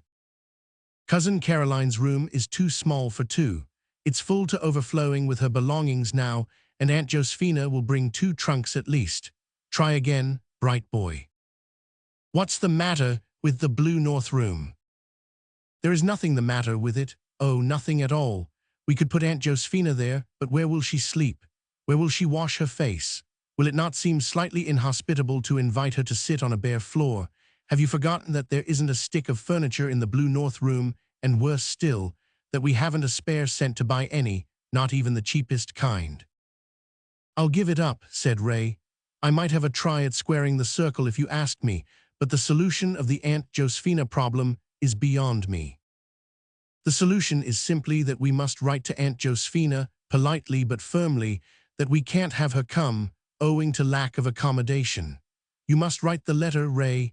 Make it as polite as you can, but above all make it firm. Oh, but Sally, dear, protested Ray, who didn't relish having to write such a letter, isn't this rather hasty, rather inhospitable? Poor Aunt Josephina must really be rather lonely, and it's only natural she should want to visit her relations. We're not her relations, cried Sarah. We're not a speck of relation, really. She's only the half-sister of Mother's half-brother. That sounds nice and relation-y, doesn't it? And she's fussy and interfering, and she will fight with Cousin Caroline. Everybody fights with Cousin Caroline. Except Sarah, interrupted Ray, but Sarah went on with a rush, and we won't have a minute's peace all winter. Anyhow, where could we put her even if we wanted her to come? No, we can't have her. Mother was always very fond of Aunt Josephina, said Ray reflectively. Sarah had her lips open, all ready to answer whatever Ray might say, but she shut them suddenly, and the boy went on. Aunt Josephina thought a lot of Mother, too. She used to say she knew there was always a welcome for her at Maple Hollow. It does seem a pity, Sally dear, for your mother's daughter to send word to Aunt Josephina, per my mother's son, that there isn't room for her any longer at Maple Hollow. I shall leave it to Willard, said Sarah abruptly.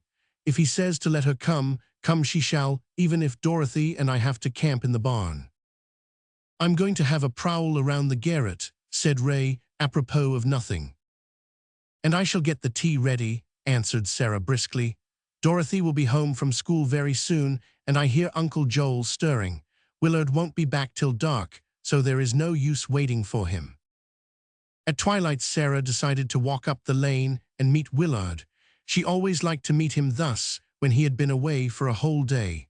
Sarah thought there was nobody in the world as good and dear as Willard. It was a dull grey November twilight. The maples in the hollow were all leafless, and the hawthorn hedge along the lane was sere and frosted. A little snow had fallen in the afternoon and lay in broad patches on the brown fields. The world looked very dull and dispirited, and Sarah sighed. She could not help thinking of the dark side of things just then. Everything is wrong, said poor Sarah dolefully. Willard has to work like a slave, and yet with all his efforts he can barely pay the interest on the mortgage, and Ray ought to go to college. But I don't see how we can ever manage. To be sure, he won't be ready until next fall, but we won't have the money then any more than now. It would take every bit of $150 to fit him out with books and clothes, and pay for board and tuition at the academy.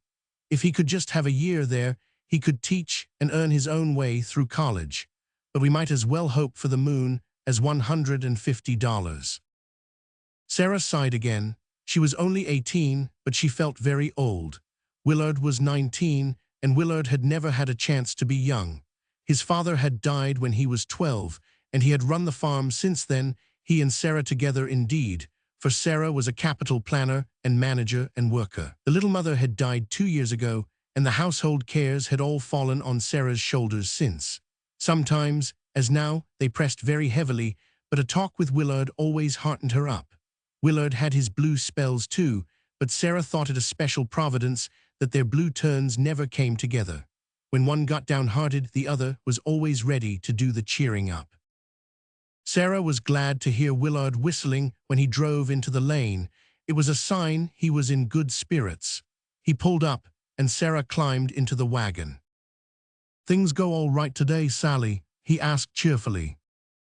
"There was a letter from Aunt Josephina," answered Sarah, anxious to get the worst over, "and she wants to come to Maple Hollow for the winter. I thought at first we just couldn't have her, but I decided to leave it to you." "Well, we've got a pretty good houseful already," said Willard thoughtfully, "but I suppose if Aunt Josephina wants to come, we'd better have her. I always liked Aunt Josephina, and so did Mother, you know." "I don't know where we can put her. We haven't any spare room, Will. Ray and I can sleep in the kitchen loft. You and Dolly take our room, and let Aunt Josephina take yours." "The kitchen loft isn't really fit to sleep in," said Sarah pessimistically. "It's awfully cold, and there are mice and rats. You and Ray will get nibbled in spots, but it's the only thing to do if we must have Aunt Josephina. I'll get Ray to write to her tomorrow. I couldn't put enough cordiality into the letter if I wrote it myself. Ray came in while Willard was at supper. There were cobwebs all over him from his head to his heels. "I've solved the Aunt J problem," he announced cheerfully. "We will furnish the Blue North room." "With what?" asked Sarah disbelievingly. "I've been poking about in the garret and in the carriage house loft," said Ray, "and I've found furniture galore. It's very old and cobwebby, witness my appearance, and very much in want of scrubbing and a few nails, but it will do." "I'd forgotten about those old things," said Sarah slowly. "They've never been used since I can remember, and long before. They were discarded before Mother came here, but I thought they were all broken and quite useless." "Not at all. I believe we can furbish them up sufficiently to make the room habitable. It will be rather old-fashioned, but then it's Hobson's choice. There are the pieces of an old bed out in the loft, and they can be put together. There's an old corner cupboard out there too, with leaded glass doors, 2 old solid wooden armchairs, and a funny old chest of drawers with a writing desk in place of the top drawer, all full of yellow old letters and trash. I found it under a pile of old carpet. Then there's a washstand, and also a towel rack up in the garret, and the funniest old table with 3 claw legs and a tippy top. One leg is broken off, but I hunted around and found it, and I guess we can fix it on. And there are 2 more old chairs and a queer little oval table with a cracked swing mirror on it." "I have it," exclaimed Sarah with a burst of inspiration. "Let us fix up a real old-fashioned room for Aunt Josephina. It won't do to put anything modern with those old things. One would kill the other. I'll put Mother's rag carpet down in it, and the 4 braided mats Grandma Sheldon gave me, and the old brass candlestick, and the Irish chain coverlet. Oh, I believe it will be lots of fun."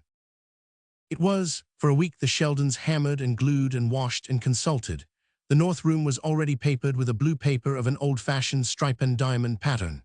The rag carpet was put down, and the braided rugs laid on it. The old bedstead was set up in one corner, and having been well cleaned and polished with beeswax and turpentine, was really a handsome piece of furniture. On the washstand Sarah placed a quaint old basin and ewer which had been Grandma Sheldon's. Ray had fixed up the table as good as new. Sarah had polished the brass claws, and on the table she put the brass tray, 2 candlesticks, and snuffers which had been long stowed away in the kitchen loft. The dressing table and swing mirror, with its scroll frame of tarnished gilt, was in the window corner, and opposite it was the old chest of drawers. The cupboard was set up in a corner, and beside it stood the spinning wheel from the kitchen loft. The big grandfather clock, which had always stood in the hall below, was carried up, and 2 platters of blue willowware were set up over the mantel. Above them was hung the faded sampler that Grandma Sheldon had worked 90 years ago when she was a little girl. "Do you know," said Sarah, when they stood in the middle of the room and surveyed the result, "I expected to have a good laugh over this, but it doesn't look funny after all. The things all seem to suit each other some way, and they look good, don't they? I mean, they look real clear through. I believe that table and those drawers are solid mahogany, and look at the carving on those bedposts. Cleaning them has made such a difference. I do hope Aunt Josephina won't mind their being so old." Aunt Josephina didn't. She was very philosophical about it when Sarah explained that Cousin Caroline had the spare room, and the Blue North room was all they had left. "Oh, it will be all right," she said, plainly determined to make the best of things. "Those old things are thought a lot of now, anyhow. I can't say I fancy them much myself. I like something a little brighter, but the rich folks have gone cracked over them. I know a woman in Boston that's got her whole house furnished with old truck, and as soon as she hears of any old furniture anywhere she's not contented till she's got it. She says it's her hobby, and she spends a heap on it. She'd be in raptures if she saw this old room of yours, Sari." "Do you mean," said Sarah slowly, "that there are people who would buy old things like these?"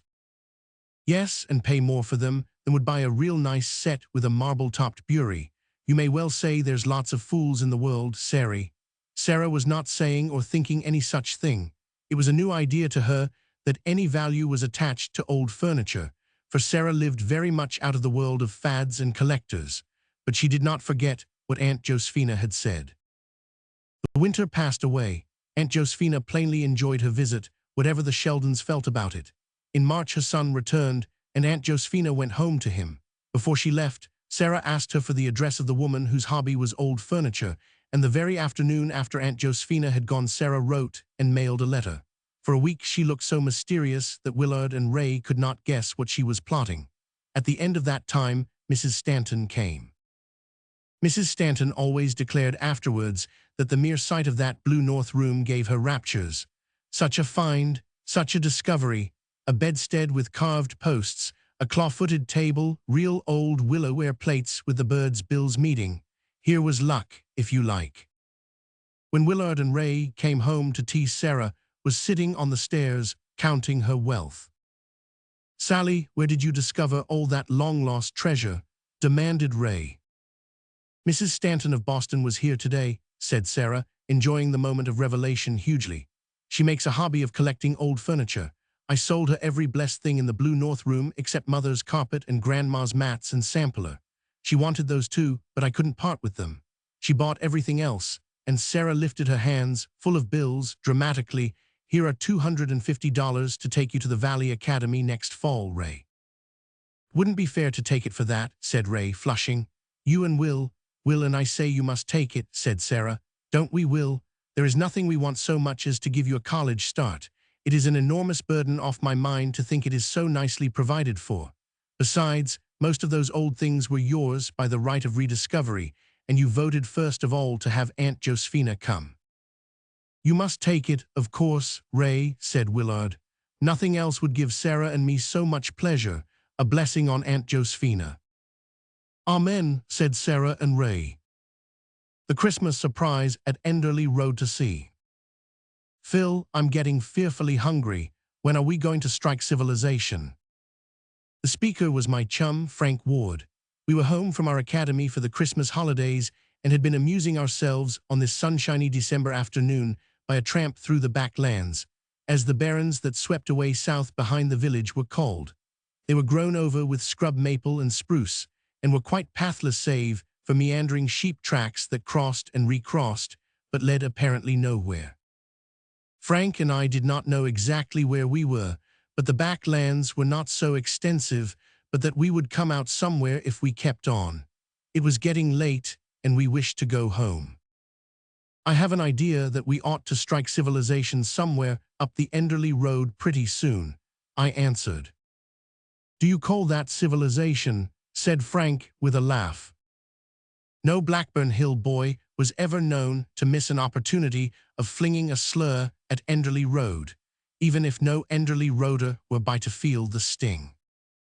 Enderley Road was a miserable little settlement straggling back from Blackburn Hill. It was a forsaken-looking place, and the people, as a rule, were poor and shiftless. Between Blackburn Hill and Enderley Road, very little social intercourse existed, and as the road people resented what they called the pride of Blackburn Hill, there was a good deal of bad feeling between the two districts. Presently Frank and I came out on the Enderley Road. We sat on the fence a few minutes to rest and discuss our route home. "If we go by the road it's 3 miles, said Frank. "Isn't there a short cut?" "There ought to be one by the wood lane that comes out by Jacob Hart's," I answered, "but I don't know where to strike it." "Here is someone coming now. We'll inquire," said Frank, looking up the curve of the hard-frozen road. The someone was a little girl of about 10 years old, who was trotting along with a basket full of school books on her arm. She was a pale, pinched little thing, and her jacket and red hood seemed very old and thin. "Hello, Missy," I said as she came up, and then I stopped, for I saw she had been crying. "What is the matter?" asked Frank, who was much more at ease with children than I was, and had always a warm spot in his heart for their small troubles. "Has your teacher kept you in for being naughty?" The mite dashed her little red knuckles across her eyes and answered indignantly, "No, indeed. I stayed after school with Minnie Lawler to sweep the floor." "And did you and Minnie quarrel, and is that why you are crying?" asked Frank solemnly. "Minnie and I never quarrel. I am crying because we can't have the school decorated on Monday for the examination, after all. The Dickies have gone back on us, after promising to," and the tears began to swell up in the blue eyes again. "Very bad behavior on the part of the Dickies," commented Frank, "but can't you decorate the school without them?"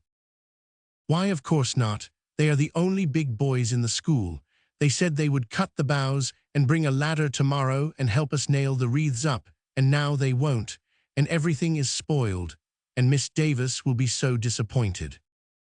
By dint of questioning, Frank soon found out the whole story. The semi-annual public examination was to be held on Monday afternoon, the day before Christmas. Miss Davis had been drilling her little flock for the occasion, and a program of recitations, speeches, and dialogues had been prepared. Our small informant, whose name was Maggie Bates, together with Minnie Lawler and several other little girls, had conceived the idea that it would be a fine thing to decorate the schoolroom with greens. For this, it was necessary to ask the help of the boys. Boys were scarce at Enderley School, but the Dickies, 3 in number, had promised to see that the thing was done. "And now they won't," sobbed Maggie. "Matt Dickey is mad at Miss Davis 'cause she stood him on the floor today for not learning his lesson, and he says he won't do a thing nor let any of the other boys help us. Matt just makes all the boys do as he says. I feel dreadful bad, and so does Minnie." "Well, I wouldn't cry any more about it," said Frank consolingly. "Crying won't do any good, you know. Can you tell us where to find the wood lane that cuts across to Blackburn Hill?" Maggie could, and gave us minute directions. So, having thanked her, we left her to pursue her disconsolate way and betook ourselves homeward. "I would like to spoil Matt Dickey's little game," said Frank. "He is evidently trying to run things at Enderley Road School and revenge himself on the teacher. Let us put a spoke in his wheel and do Maggie a good turn as well." "Agreed, but how?" Frank had a plan ready to hand, and when we reached home, we took his sisters, Carrie and Mabel, into our confidence, and the 4 of us worked to such good purpose all the next day, which was Saturday, that by night everything was in readiness. At dusk, Frank and I set out for the Enderley Road, carrying a basket, a small stepladder, an unlit lantern, a hammer, and a box of tacks. It was dark when we reached the Enderley Road schoolhouse. Fortunately, it was quite out of sight of any inhabited spot, being surrounded by woods.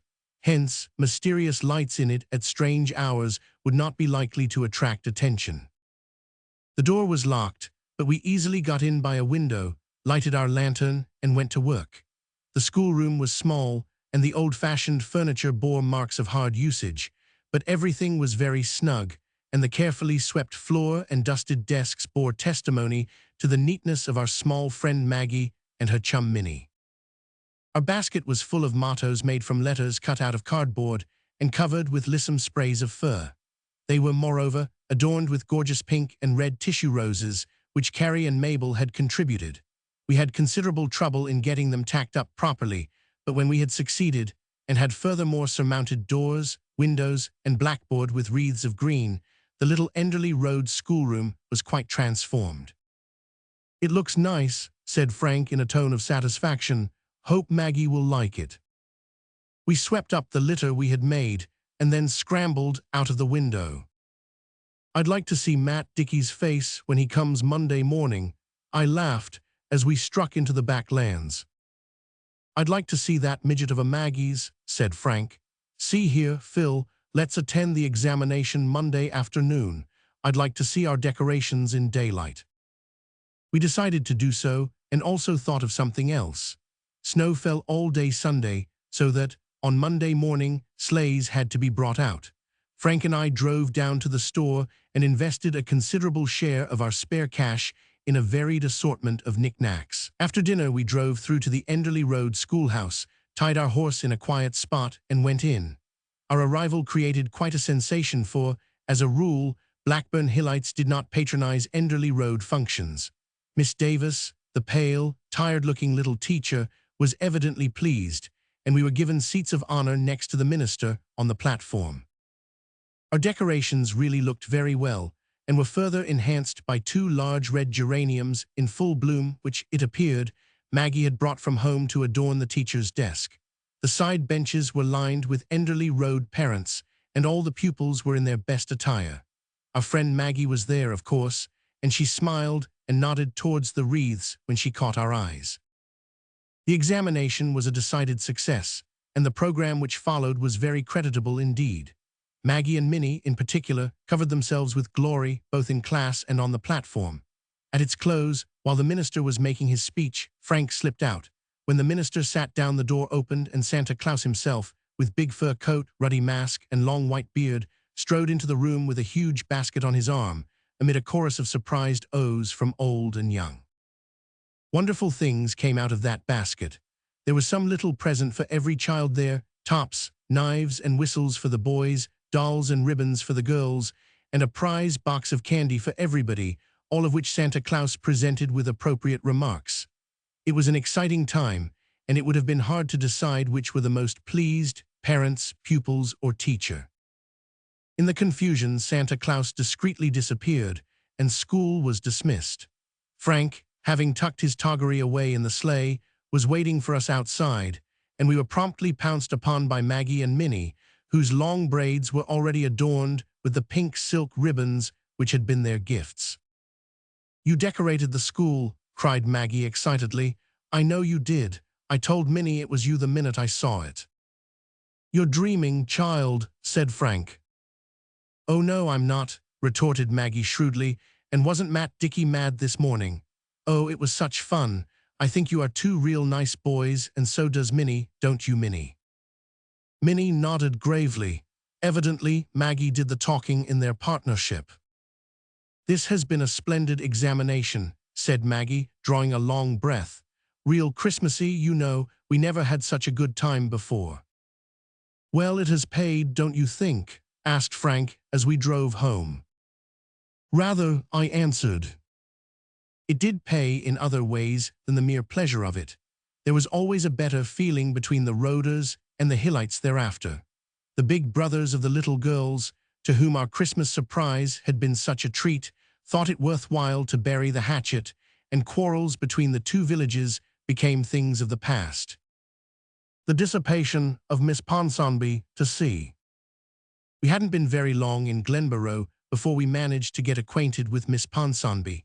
It did not come about in the ordinary course of receiving and returning calls, for Miss Ponsonby never called on anybody. Neither did we meet her at any of the Glenborough social functions, for Miss Ponsonby never went anywhere except to church, and very seldom there. Her father wouldn't let her. No, it simply happened because her window was right across the alleyway from ours. The Ponsonby house was next to us on the right, and between us were only a fence, a hedge of box, and a sprawly acacia tree that shaded Miss Ponsonby's window, where she always sat sewing patchwork as I'm alive when she wasn't working around the house. Patchwork seemed to be Miss Ponsonby's soul and only dissipation of any kind. We guessed her age to be 45 at least, but we found out afterward that we were mistaken. She was only 35. She was tall and thin and pale, one of those drab-tinted persons who look as if they had never felt a rosy emotion in their lives. She had any amount of silky, fawn-colored hair, always combed straight back from her face, and pinned in a big, tight bun just above her neck, the last style in the world for any woman with Miss Ponsonby's nose to adopt.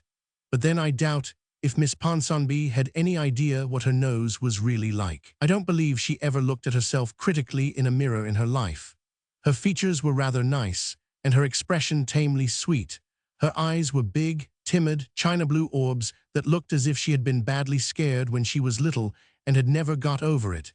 She never wore anything but black, and to crown all, her first name was Alicia. Miss Ponsonby sat and sewed at her window for hours at a time, but she never looked our way, partly, I suppose, from habit induced by modesty, since the former occupants of our room had been two gay young bachelors, whose names Jerry and I found out all over our window panes with a diamond. Jerry and I sat a great deal at hours, laughing and talking, but Miss Ponsonby never lifted her head or eyes. Jerry couldn't stand it long. She declared it got on her nerves. Besides, she felt sorry to see a fellow creature wasting so many precious moments of a fleeting lifetime at patchwork.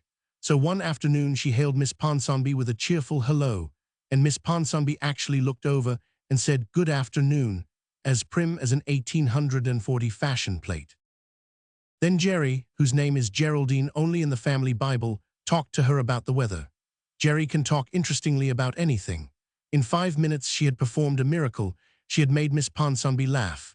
In 5 minutes more, she was leaning half out of the window showing Miss Ponsonby a new, white, fluffy, frivolous, chiffony waist of hers, and Miss Ponsonby was leaning halfway out of hers looking at it eagerly. At the end of a quarter of an hour, they were exchanging confidences about their favorite books. Jerry was a confirmed Kiplinger maniac, but Miss Ponsonby adored Laura Jean Libby. She said sorrowfully she supposed she ought not to read novels at all since her father disapproved. We found out later on that Mr. Ponsonby's way of expressing disapproval was to burn any he got hold of and storm at his daughter about them like the confirmed old crank he was. Poor Miss Ponsonby had to keep her Laura Jeans locked up in her trunk, and it wasn't often she got a new one. From that day dated our friendship with Miss Ponsonby, a curious friendship only carried on from window to window. We never saw Miss Ponsonby anywhere else. We asked her to come over, but she said her father didn't allow her to visit anybody. Miss Ponsonby was one of those meek women who are ruled by whomsoever happens to be nearest them, and woe be unto them if that nearest happened to be a tyrant. Her meekness fairly infuriated Jerry. But we liked Miss Ponsonby and we pitied her. She confided to us that she was very lonely and that she wrote poetry. We never asked to see the poetry, although I think she would have liked to show it. But as Jerry says, there are limits. We told Miss Ponsonby all about our dances and picnics and beaux and pretty dresses. She was never tired of hearing of them. We smuggled new library novels, Jerry got our cook to buy them, and boxes of chocolates, from our window to hers. We sat there on moonlit nights and communed with her while other girls down the street were entertaining callers on their verandas. We did everything we could for her except to call her Alicia, although she begged us to do so. But it never came easily to our tongues. We thought she must have been born and christened Miss Ponsonby. Alicia was something her mother could only have dreamed about her. We thought we knew all about Miss Ponsonby's past, but even pale, drab, china blue women can have their secrets and keep them. It was a full half-year before we discovered Miss Ponsonby's. In October, Stephen Shaw came home from the West to visit his father and mother after an absence of 15 years. Jerry and I met him at a party at his brother-in-law's. We knew he was a bachelor of 45 or so and had made heaps of money in the lumber business, so we expected to find him short and round and bald, with bulgy blue eyes and a double chin. On the contrary, he was a tall, handsome man with clear-cut features, laughing black eyes like a boy's, and iron gray hair. That iron gray hair nearly finished Jerry. She thinks there is nothing so distinguished, and she had the escape of her life from falling in love with Stephen Shaw. He was as gay as the youngest, danced splendidly, went everywhere, and took all the Glenborough girls about him partially. It was rumored that he had come east to look for a wife, but he didn't seem to be in any particular hurry to find her. One evening he called on Jerry, that is to say, he did ask for both of us, but within 10 minutes Jerry had him mewed up in the cozy corner to the exclusion of all the rest of the world. I felt that I was a huge crowd, so I obligingly decamped upstairs and sat down by my window to muse, as Miss Ponsonby would have said. It was a glorious moonlight night, with just a hint of October frost in the air, enough to give sparkle and tang. After a few moments, I became aware that Miss Ponsonby was also musing at her window in the shadow of the acacia tree. In that dim light, she looked quite pretty. It was suddenly borne in upon me for the first time that, when Miss Ponsonby was young, she must have been very pretty, with that delicate elusive fashion of beauty which fades so early if the life is not kept in it by love and tenderness. It seemed odd, somehow, to think of Miss Ponsonby as young and pretty. She seemed so essentially middle-aged and faded. "Lovely night, Miss Ponsonby," I said brilliantly. "A very beautiful night, dear Elizabeth," answered Miss Ponsonby in that tired little voice of hers that always seemed as drab-colored as the rest of her. "I'm mopey," I said frankly. "Jerry has concentrated herself on Stephen Shaw for the evening, and I'm left on the fringe of things." Miss Ponsonby didn't say anything for a few moments. When she spoke, some strange and curious note had come into her voice, as if a chord, long unswept and silent, had been suddenly thrilled by a passing hand. "Did I understand you to say that Geraldine was entertaining Stephen Shaw?" "Yes, he's home from the West and he's delightful," I replied. "All the Glenborough girls are quite crazy over him. Jerry and I are as bad as the rest. He isn't at all young, but he's very fascinating." "Stephen Shaw," repeated Miss Ponsonby faintly. "So Stephen Shaw is home again." "Why, I suppose you would know him long ago," I said, remembering that Stephen Shaw's youth must have been contemporaneous with Miss Ponsonby's. "Yes, I used to know him," said Miss Ponsonby very slowly. She did not say anything more, which I thought a little odd, for she was generally full of mild curiosity about all strangers and sojourners in Glenborough. Presently she got up and went away from her window. Deserted even by Miss Ponsonby, I went grumpily to bed. Then Mrs. George Hubbard gave a big dance. Jerry and I were pleasantly excited. The Hubbards were the smartest of the Glenborough smart set, and their entertainments were always quite brilliant affairs for a small country village like ours. This party was professedly given in honor of Stephen Shaw, who was to leave for the West again in a week's time. On the evening of the party, Jerry and I went to our room to dress, and there, across at her window in the twilight, sat Miss Ponsonby, crying. I had never seen Miss Ponsonby cry before. "What is the matter?" I called out softly and anxiously. "Oh, nothing," sobbed Miss Ponsonby. Only, I'm invited to the party tonight. Susan Hubbard is my cousin, you know, and I would like so much to go." "Then why don't you?" said Jerry briskly. "My father won't let me," said Miss Ponsonby, swallowing a sob as if she were a little girl of 10 years old. Jerry had to dodge behind the curtain to hide a smile. "It's too bad," I said sympathetically, but wondering a little why Miss Ponsonby seemed so worked up about it.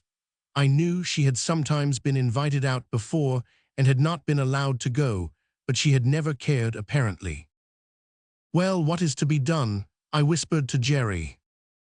"Take Miss Ponsonby to the party with us, of course," said Jerry, popping out from behind the curtain. I didn't ask her if she expected to fly through the air with Miss Ponsonby, although short of that I couldn't see how the latter was to be got out of the house without her father knowing. The old gentleman had a den off the hall where he always sat in the evening and smoked fiercely, after having locked all the doors to keep the servants in. He was a delightful sort of person, that old Mr. Ponsonby. Jerry poked her head as far as she could out of the window.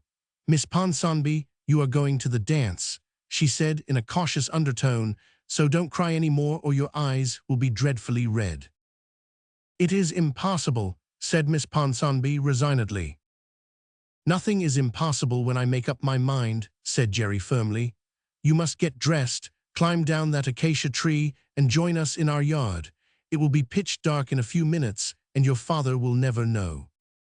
I had a frantic vision of Miss Ponsonby scrambling down that acacia tree like an eloping damsel. But Jerry was in dead earnest, and really it was quite possible if Miss Ponsonby only thought so.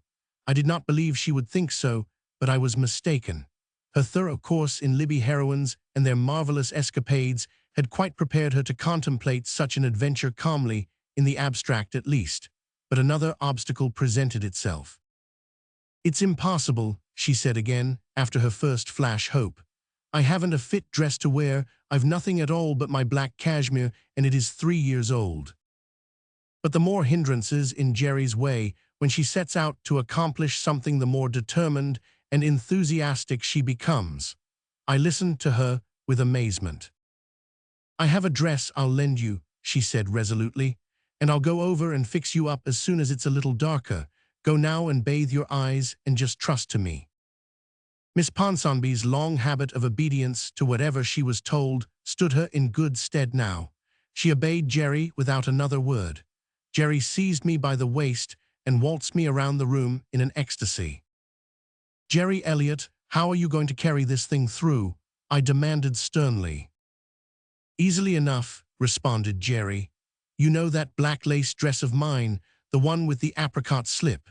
I've never worn it since I came to Glenborough, so nobody will know it's mine, and I never mean to wear it again, for it's got too tight. It's a trifle old-fashioned, but that won't matter for Glenborough, and it will fit Miss Ponsonby all right. She's about my height and figure. I'm determined that poor soul shall have a dissipation for once in her life, since she hankers for it. Come on now, Elizabeth, it will be a lark." I caught Jerry's enthusiasm, and while she hunted out the box containing the black lace dress, I hastily gathered together some other odds and ends I thought might be useful: a black aigrette, a pair of black silk gloves, a spangled gauze fan, and a pair of slippers. They wouldn't have stood daylight, but they looked all right after night.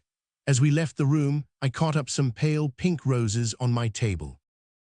We pushed through a little gap in the privet hedge and found ourselves under the acacia tree, with Miss Ponsonby peering anxiously at us from above.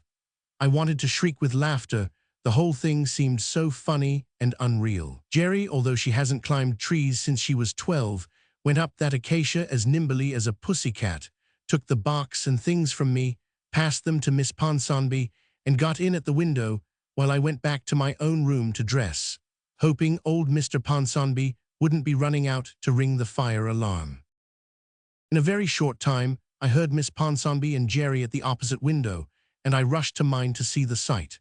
But Miss Ponsonby, with a red fascinator over her head and a big cape wrapped round her, slipped out of the window and down that blessed acacia tree as neatly and nimbly as if she had been accustomed to doing it for exercise every day of her life. There were possibilities in Miss Ponsonby. In 2 more minutes they were both safe in our room. Then Jerry threw off Miss Ponsonby's wraps and stepped back. I know I stared until my eyes stuck out of my head. Was that Miss Ponsonby, that?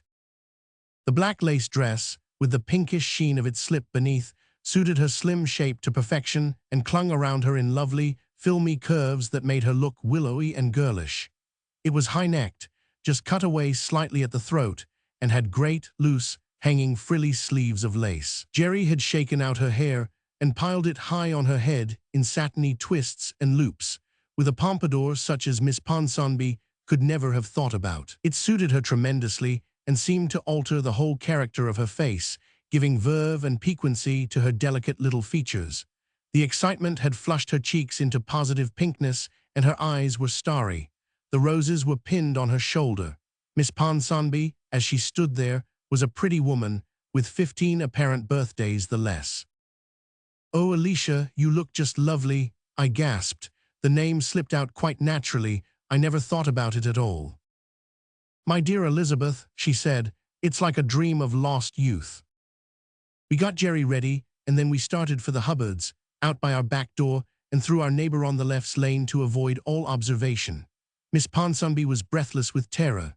She was sure every footstep she heard behind her was her father's in pursuit. She almost fainted on the spot when a belated man came tearing along the street. Jerry and I breathed a sigh of devout thanksgiving when we found ourselves safely in the Hubbard parlor. We were early, but Stephen Shaw was there before us. He came up to us at once, and just then Miss Ponsonby turned around. "Alicia," he said. "How do you do, Stephen?" she said tremulously. And there he was looking down at her with an expression on his face that none of the Glenborough girls he had been calling on had ever seen. Jerry and I just simply melted away. We can see through grindstones when there are holes in them. We went out and sat down on the stairs. "There's a mystery here," said Jerry, "but Miss Ponsonby shall explain it to us before we let her climb up that acacia tree tonight.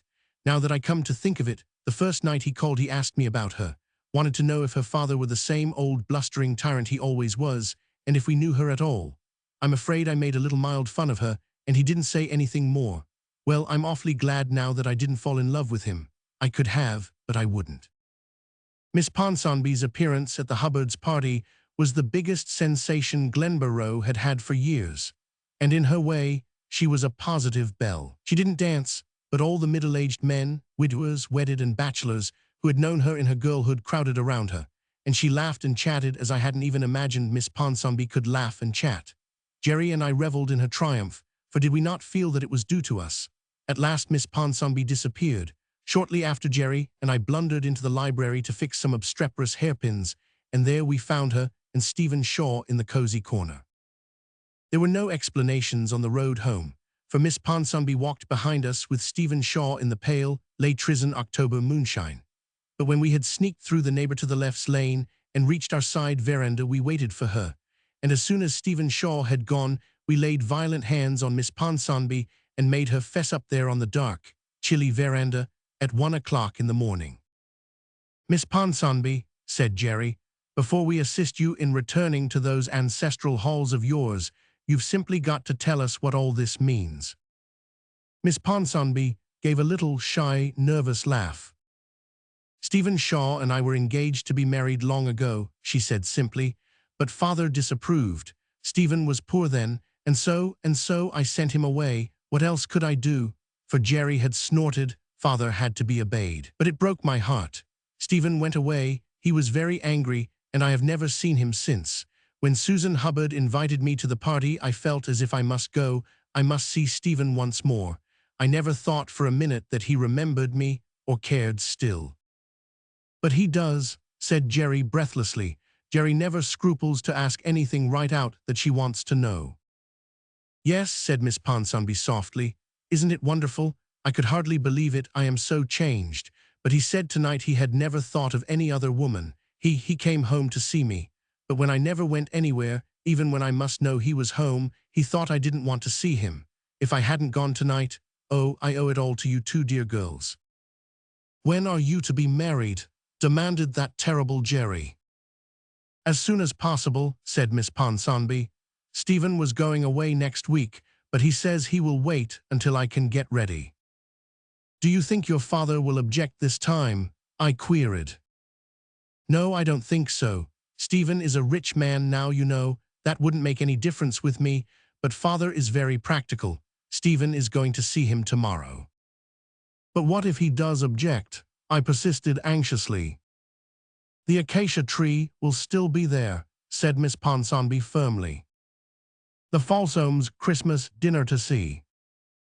Well, so it's all settled, said Stephen Falsome. Yes, assented Alexina. Yes, it is, she repeated, as if somebody had questioned it. Then Alexina sighed. Whatever it was, the fact of its being settled did not seem to bring Alexina any great peace of mind, nor Stephen either, judging from his face, which wore a sort of suffer and be strong expression just then. When do you go? Said Alexina, after a pause, during which she had frowned out of the window and across the Tracy yard. Josephine Tracy and her brother Duncan were strolling about the yard in the pleasant December sunshine, arm in arm, laughing and talking. They appeared to be a nice, harmless pair of people, but the sight of them did not seem to please Alexina. Just as soon as we can sell the furniture and move away, said Stephen moodily. Hey-ho, so this is what all our fine ambitions have come to, Lexi. Your music and my MD, a place in a department store for you, and one in a lumber mill for me. I don't dare to complain, said Alexina slowly. We ought to be so thankful to get the positions. I am thankful, and I don't mind so very much about my music, but I do wish you could have gone to college, Stephen. Never mind me, said Stephen, brightening up determinedly. I'm going to go into the lumber business enthusiastically. You don't know what unsuspected talents I may develop along that line. The worst of it is that we can't be together, but I'll keep my eyes open, and perhaps I'll find a place for you in Lessing. Alexina said nothing. Her separation from Stephen was the one point in their fortunes she could not bear to discuss. There were times when Alexina did not see how she was going to exist without Stephen, but she never said so to him. She thought he had enough to worry him without her making matters worse. Well, said Stephen, getting up, I'll run down to the office. And see here, Lexi, day after tomorrow is Christmas. Are we going to celebrate it at all? If so, I'd better order the turkey. Alexina looked thoughtful. I don't know, Stephen. We're short of money, you know, and the fund is dwindling every day. Don't you think it's a little extravagant to have a turkey for 2 people? And somehow I don't feel a bit Christmassy. I think I'd rather spend it just like any other day and try to forget that it is Christmas. Everything would be so different. That's true, Lexi, and we must look after the Bobbies closely, I'll admit. When Stephen had gone out, Alexina cried a little, not very much, because she didn't want her eyes to be red against Stephen's return. But she had to cry a little. As she had said, everything was so different from what it had been a year ago. Their father had been alive then, and they had been very cozy and happy in the little house at the end of the street. There had been no mother there since Alexina's birth 16 years ago. Alexina had kept house for her father and Stephen since she was 10. Stephen was a clever boy and intended to study medicine. Alexina had a good voice, and something was to be done about training it. The Tracys lived next door to them. Duncan Tracy was Stephen's particular chum, and Josephine Tracy was Alexina's dearest friend. Alexina was never lonely when Josie was nearby to laugh and chat and plan with. Then, all at once, troubles came. In June, the firm of which Mr. Folsom was a member failed. There was some stigma attached to the failure, too, although the blame did not rest upon Mr. Folsom, but with his partner. Worry and anxiety aggravated the heart trouble from which he had suffered for some time, and a month later he died. Alexina and Stephen were left alone to face the knowledge that they were penniless and must look about for some way of supporting themselves. At first, they hoped to be able to get something to do in Thorndale so that they might keep their home. This proved impossible. After much discouragement and disappointment, Stephen had secured a position in the lumber mill at Lessing, and Alexina was promised a place in a departmental store in the city. To make matters worse, Duncan Tracy and Stephen had quarreled in October. It was only a boyish disagreement over some trifle, but bitter words had passed. Duncan, who was a quick-tempered lad, had twitted Stephen with his father's failure, and Stephen had resented it hotly. Duncan was sorry for and ashamed of his words as soon as they were uttered, but he would not humble himself to say so. Alexina had taken Stephen's part, and her manner to Josie assumed a tinge of coldness. Josie quickly noticed and resented it, and the breach between the two girls widened almost insensibly until they barely spoke when they met. Each blamed the other and cherished bitterness in her heart. When Stephen came home from the post office, he looked excited. "Were there any letters?" asked Alexina. "Well, rather, one from Uncle James." "Uncle James?" exclaimed Alexina incredulously. "Yes, beloved sis. Oh, you needn't try to look as surprised as I did, and I ordered the turkey after all. Uncle James has invited himself here to dinner on Christmas Day. You'll have a chance to show your culinary skill, for you know we've always been told that Uncle James was a gourmand." Alexina read the letter in amaze. It was a brief epistle, stating that the writer wished to make the acquaintance of his niece and nephew and would visit them on Christmas Day. That was all, but Alexina instantly saw a future of rosy possibilities. For Uncle James, who lived in the city and was really a great uncle, had never taken the slightest notice of their family since his quarrel with their father 20 years ago, but this looked as if Uncle James were disposed to hold out the olive branch. "Oh, Stephen, if he likes you, and if he offers to educate you," breathed Alexina.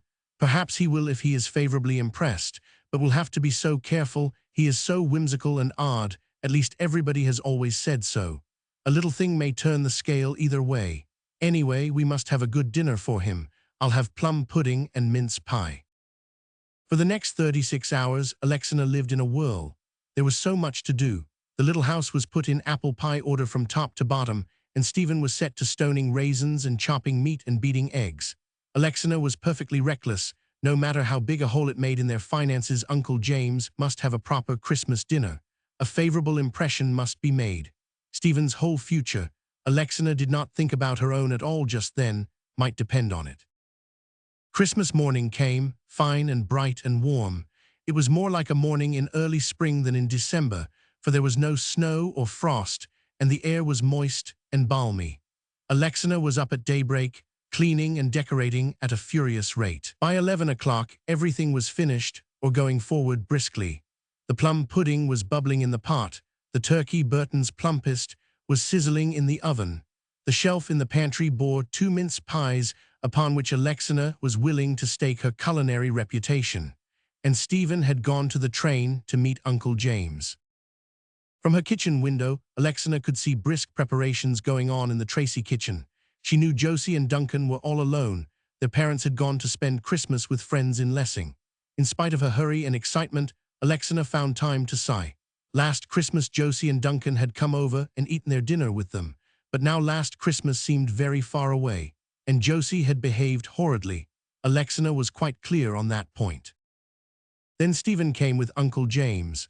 Uncle James was a rather pompous, fussy old man with red cheeks and bushy eyebrows.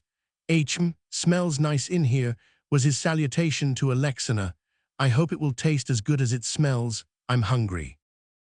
Alexina soon left Uncle James and Stephen talking in the parlor and betook herself anxiously to the kitchen. She set the table in the little dining room. now and then pausing to listen with a delighted nod to the murmur of voices and laughter in the parlor. She felt sure that Stephen was making a favorable impression. She lifted the plum pudding and put it on a plate on the kitchen table. Then she took out the turkey, beautifully done, and put it on a platter. Finally, she popped the 2 mince pies into the oven. Just at this moment, Stephen stuck his head in at the hall door. "Lexi, do you know where that letter of Governor Howland's to Father is? Uncle James wants to see it." Alexina, not waiting to shut the oven door, for delay might impress Uncle James unfavorably, rushed upstairs to get the letter.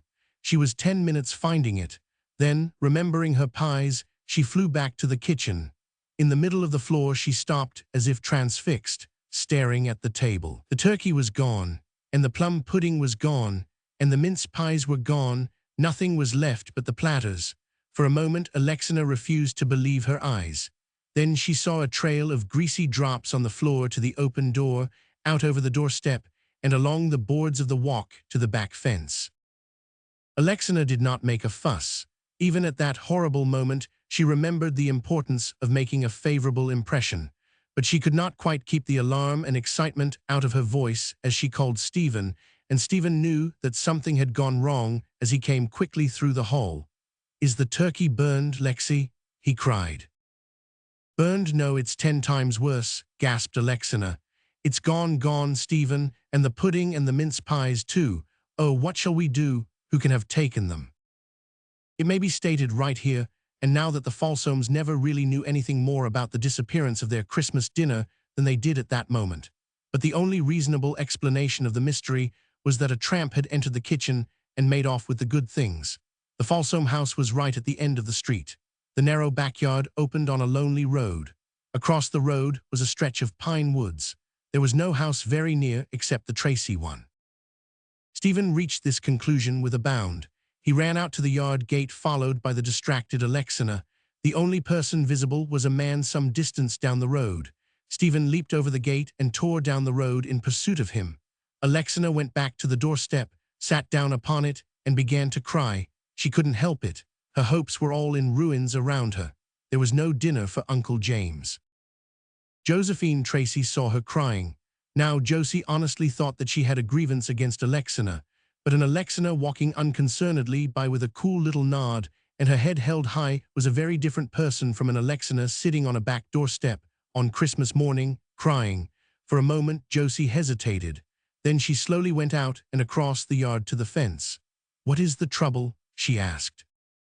Alexina forgot that there was such a thing as dignity to be kept up, or if she remembered it, she was past caring for such a trifle. "Our dinner is gone," she sobbed, "and there is nothing to give Uncle James to eat except vegetables, and I do so want to make a favorable impression." This was not particularly lucid, but Josie, with a flying mental leap, arrived at the conclusion that it was very important that Uncle James, whoever he was, should have a dinner, and she knew where one was to be had. But before she could speak, Stephen returned, looking rueful. "No use, Lexi. That man was only old Mr. Byers, and he had seen no signs of a tramp.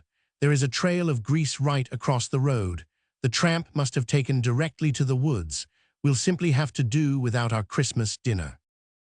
"By no means," said Josie quickly, with a little red spot on either cheek. "Our dinner is all ready, turkey, pudding and all. Let us lend it to you. Don't say a word to your uncle about the accident." Alexina flushed and hesitated. "It's very kind of you," she stammered, "but I'm afraid it would be too much." "Not a bit of it," Josie interrupted warmly. "Didn't Duncan and I have Christmas dinner at your house last year? Just come and help us carry it over." "If you lend us your dinner, you and Duncan must come and help us eat it," said Alexina resolutely. "I'll come, of course," said Josie, "and I think that Duncan will too if—" She looked at Stephen, the scarlet spots deepening. Stephen colored too. "Duncan must come," he said quietly. "I'll go and ask him." 2 minutes later, a peculiar procession marched out of the Tracy kitchen door, across the 2 yards, and into the Falsome house. Josie headed it, carrying a turkey on a platter. Alexina came next with a plum pudding. Stephen and Duncan followed with a hot mince pie apiece. And in a few more minutes, Alexina gravely announced to Uncle James that dinner was ready. The dinner was a pronounced success, marked by much suppressed hilarity among the younger members of the party. Uncle James ate very heartily and seemed to enjoy everything, especially the mince pie. "This is the best mince pie I have ever sampled," he told Alexina. "I am glad to know that I have a niece who can make such a mince pie."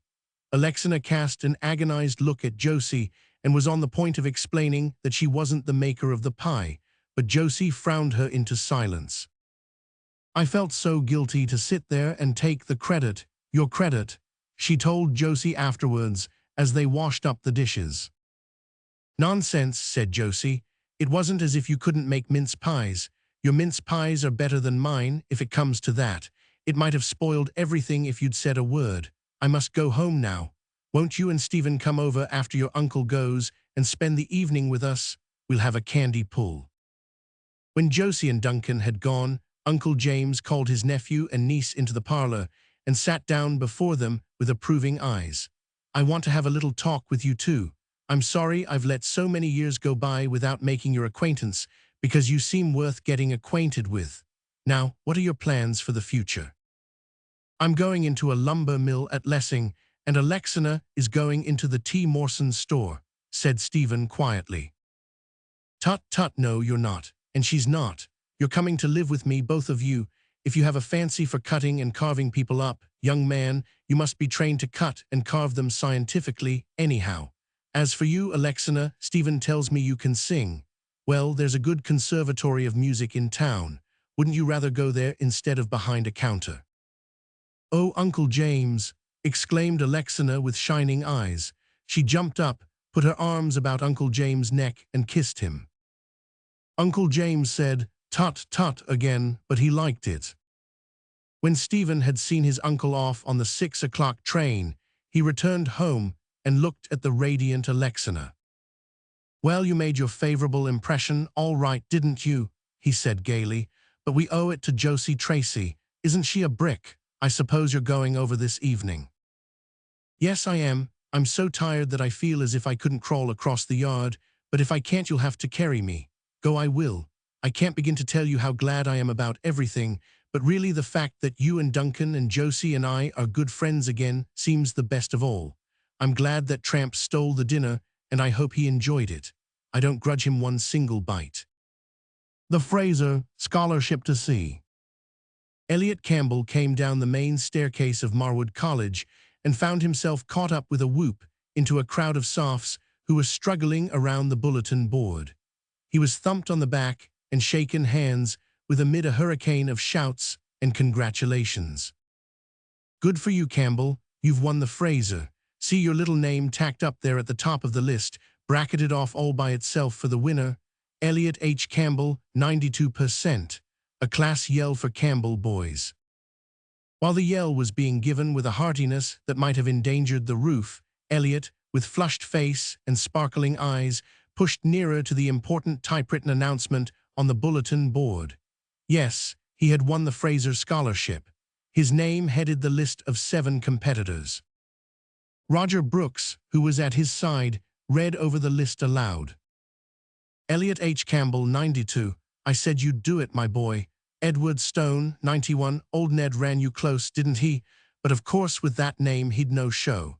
K. Milton, 88. Who'd have thought slow-going old K would have pulled up so well? Seddon Brown, 87. Oliver Field, 84. Arthur McIntyre, 82. A very respectable little trio. And Carl McLean, 70. Hugh, what a drop, just saved his distance. It was only his name took him in, of course. He knew you weren't supposed to be strong in mathematics." Before Elliot could say anything, a professor emerged from the president's private room, bearing the report of a freshman examination, which he proceeded to post on the freshman bulletin board, and the rush of the students in that direction left Elliot and Roger free of the crowd. They seized the opportunity to escape. Elliot drew a long breath as they crossed the campus in the fresh April sunshine, where the buds were swelling on the fine old chestnuts and elms that surrounded Marwood's red brick walls. "That has lifted a great weight off my mind," he said frankly. A good deal depended on my winning the Fraser. I couldn't have come back next year if I hadn't got it. That 400 will put me through the rest of my course." "That's good," said Roger Brooks heartily. He liked Elliot Campbell, and so did all the sophomores. Yet none of them was at all intimate with him. He had no chums, as the other boys had. He boarded alone, dug persistently, and took no part in the social life of the college.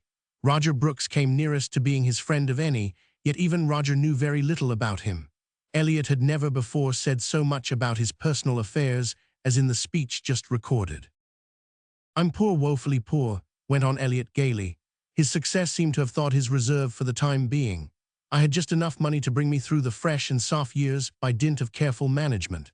Now I'm stone broke, and the hope of the Fraser was all that stood between me and the dismal certainty of having to teach next year, dropping out of my class and coming back in 2 or 3 years' time, a complete rusty stranger again." "Hugh," I made faces over the prospect. "No wonder," commented Roger.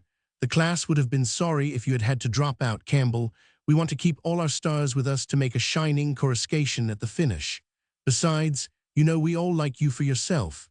It would have been an everlasting shame if that little cad of a McLean had won out. Nobody likes him." "Oh, I had no fear of him," answered Elliot. "I don't see what induced him to go in anyhow. He must have known he'd no chance. But I was afraid of Stone. He's a born dabster at mathematics, you know, and I only hold my own in them by hard digging." "Why, Stone couldn't have taken the Fraser over you in any case if you made over 70, said Roger with a puzzled look. "You must have known that. McLean was the only competitor you had to fear."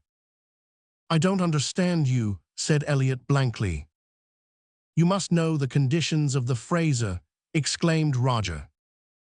"Certainly," responded Elliot. "The Fraser Scholarship, amounting to $400, will be offered annually in the sophomore class. The competitors will be expected to take a special examination in mathematics, and the winner will be awarded $200 for 2 years, payable in 4 annual installments, the payment of any installment to be conditional on the winners attending the required classes for undergraduates and making satisfactory progress therein. Isn't that correct?" "So far as it goes, old man, you forget the most important part of all. Preference is to be given to competitors of the name Fraser, Campbell, or McLean, provided that such competitor makes at least 70% in his examination. You don't mean to tell me that you didn't know that?" "Are you joking?" demanded Elliot with a pale face. "Not a joke. Why, man, it's in the calendar." "I didn't know it," said Elliot slowly. "I read the calendar announcement only once, and I certainly didn't notice that condition." "Well, that's curious. But how on earth did you escape hearing it talked about? It's always discussed extensively among the boys, especially when there are 2 competitors of the favored names, which doesn't often happen." "I'm not a very sociable fellow," said Elliot with a faint smile. "You know they call me the hermit. As it happened, I never talked the matter over with anyone or heard it referred to. I wish I had known this before." "Why, what difference does it make? It's all right anyway.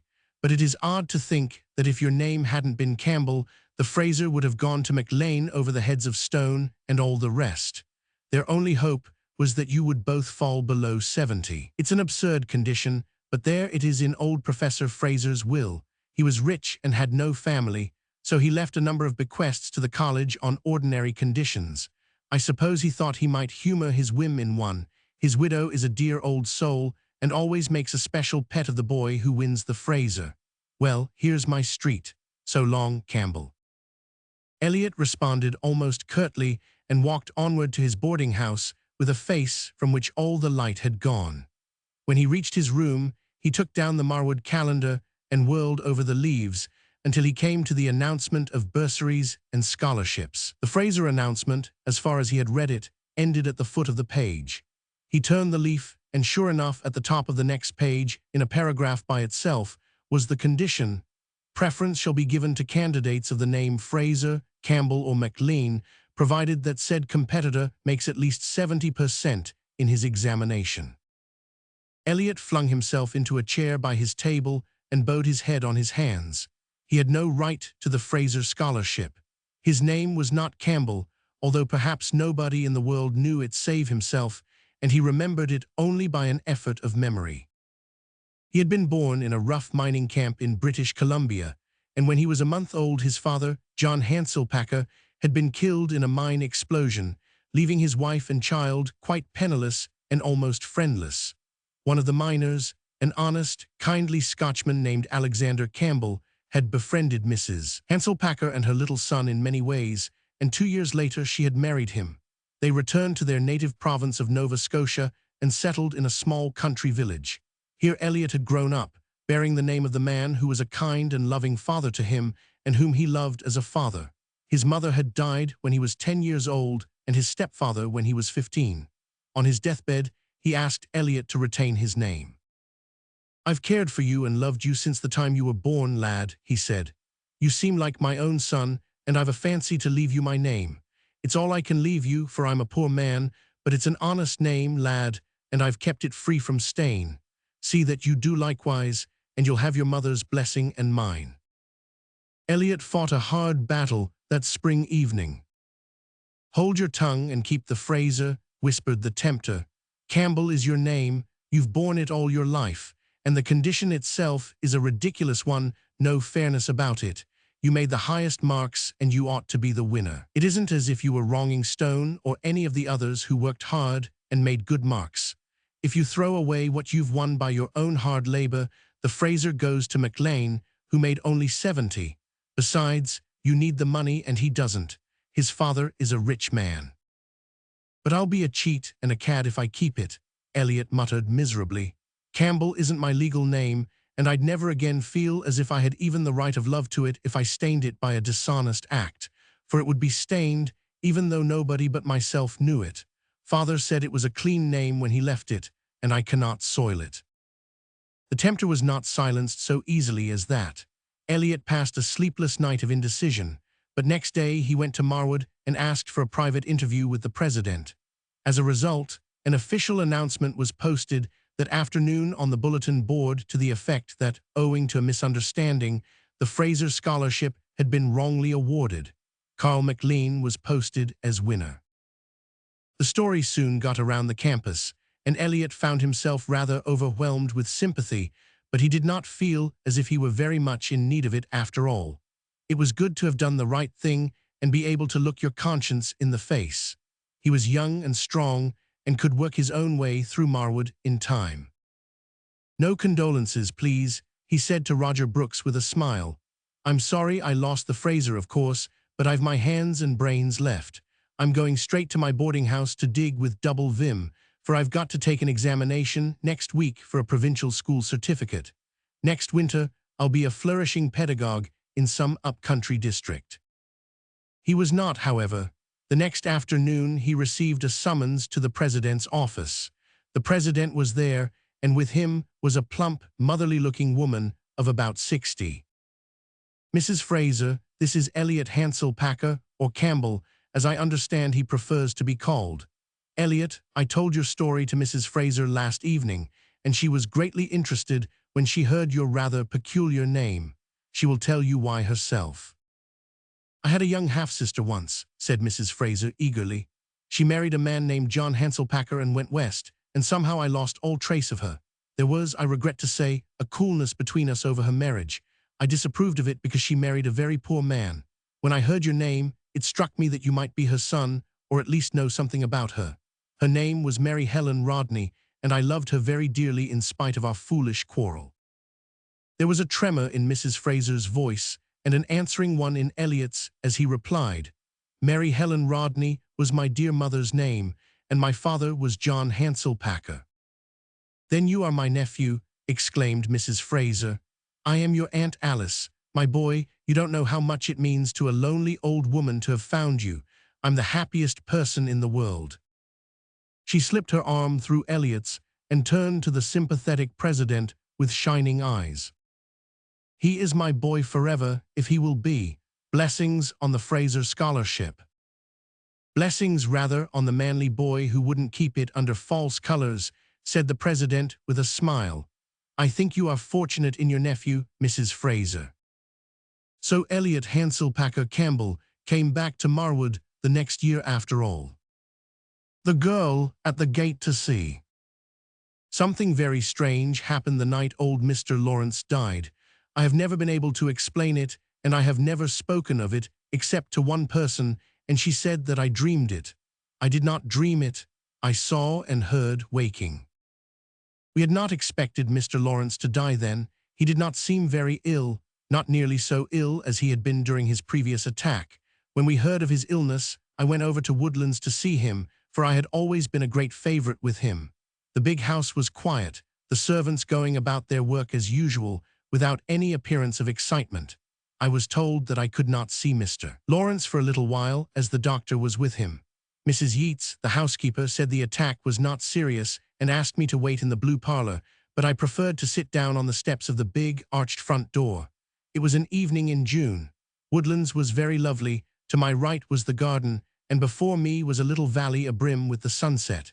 In places under the big trees, it was quite dark even then. There was something unusually still in the evening, a stillness as of waiting. It set me thinking of the last time Mr. Lawrence had been ill, nearly a year ago in August. One night during his convalescence, I had watched by him to relieve the nurse. He had been sleepless and talkative, telling me many things about his life. Finally, he told me of Margaret.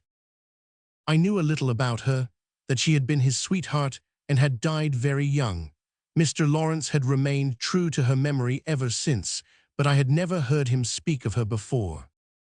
She was very beautiful, he said dreamily, and she was only 18 when she died, Jeanette. She had wonderful pale golden hair and dark brown eyes. I have a little ivory miniature of her. When I die, it is to be given to you, Jeanette. I have waited a long while for her. You know she promised she would come. I did not understand his meaning and kept silence, thinking that he might be wandering a little in his mind. She promised she would come and she will keep her word, he went on.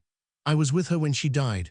I held her in my arms. She said to me, Herbert, I promise that I will be true to you forever, through as many years of lonely heaven as I must know before you come. And when your time is at hand, I will come to make your deathbed easy as you have made mine. I will come, Herbert. She solemnly promised, Jeanette. We made a death tryst of it, and I know she will come. He had fallen asleep then, and after his recovery he had not alluded to the matter again. I had forgotten it, but I recalled it now as I sat on the steps among the geraniums that June evening. I liked to think of Margaret, the lovely girl who had died so long ago, taking her lover's heart with her to the grave. She had been a sister of my grandfather, and people told me that I resembled her slightly. Perhaps that was why old Mr. Lawrence had always made such a pet of me. Presently the doctor came out and nodded to me cheerily. I asked him how Mr. Lawrence was. Better, better, he said briskly. He will be all right tomorrow. The attack was very slight. Yes, of course you may go in. Don't stay longer than half an hour. Mrs. Stewart, Mr. Lawrence's sister, was in the sick room when I went in. She took advantage of my presence to lie down on the sofa a little while, for she had been up all the preceding night. Mr. Lawrence turned his fine old silver head on the pillow and smiled a greeting. He was a very handsome old man. Neither age nor illness had marred his finely modeled face or impaired the flash of his keen, steel-blue eyes. He seemed quite well and talked naturally and easily of many commonplace things. At the end of the doctor's half-hour I rose to go. Mrs. Stewart had fallen asleep, and he would not let me wake her, saying he needed nothing and felt like sleeping himself. I promised to come up again on the morrow and went out. It was dark in the hall, where no lamp had been lighted, but outside on the lawn the moonlight was bright as day. It was the clearest, whitest night I ever saw. I turned aside into the garden, meaning to cross it and take the short way over the west meadow home. There was a long walk of rose bushes leading across the garden to a little gate on the further side. The way Mr. Lawrence had been wont to take long ago when he went over the fields to woo Margaret. I went along it, enjoying the night. The bushes were white with roses, and the ground under my feet was all snowed over with their petals. The air was still and breezeless. Again I felt that sensation of waiting, of expectancy. As I came up to the little gate, I saw a young girl standing on the other side of it. She stood in the full moonlight, and I saw her distinctly. She was tall and slight, and her head was bare. I saw that her hair was a pale gold, shining somewhat strangely about her head as if catching the moonbeams. Her face was very lovely and her eyes large and dark. She was dressed in something white and softly shimmering, and in her hand she held a white rose, a very large and perfect one. Even at the time I found myself wondering where she could have picked it. It was not a woodlands rose.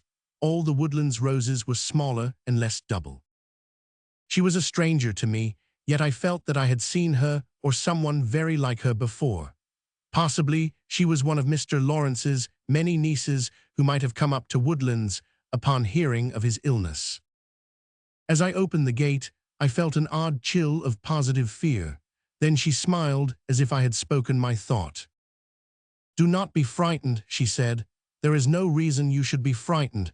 I have only come to keep a tryst." The words reminded me of something, but I could not recall what it was. The strange fear that was on me deepened. I could not speak.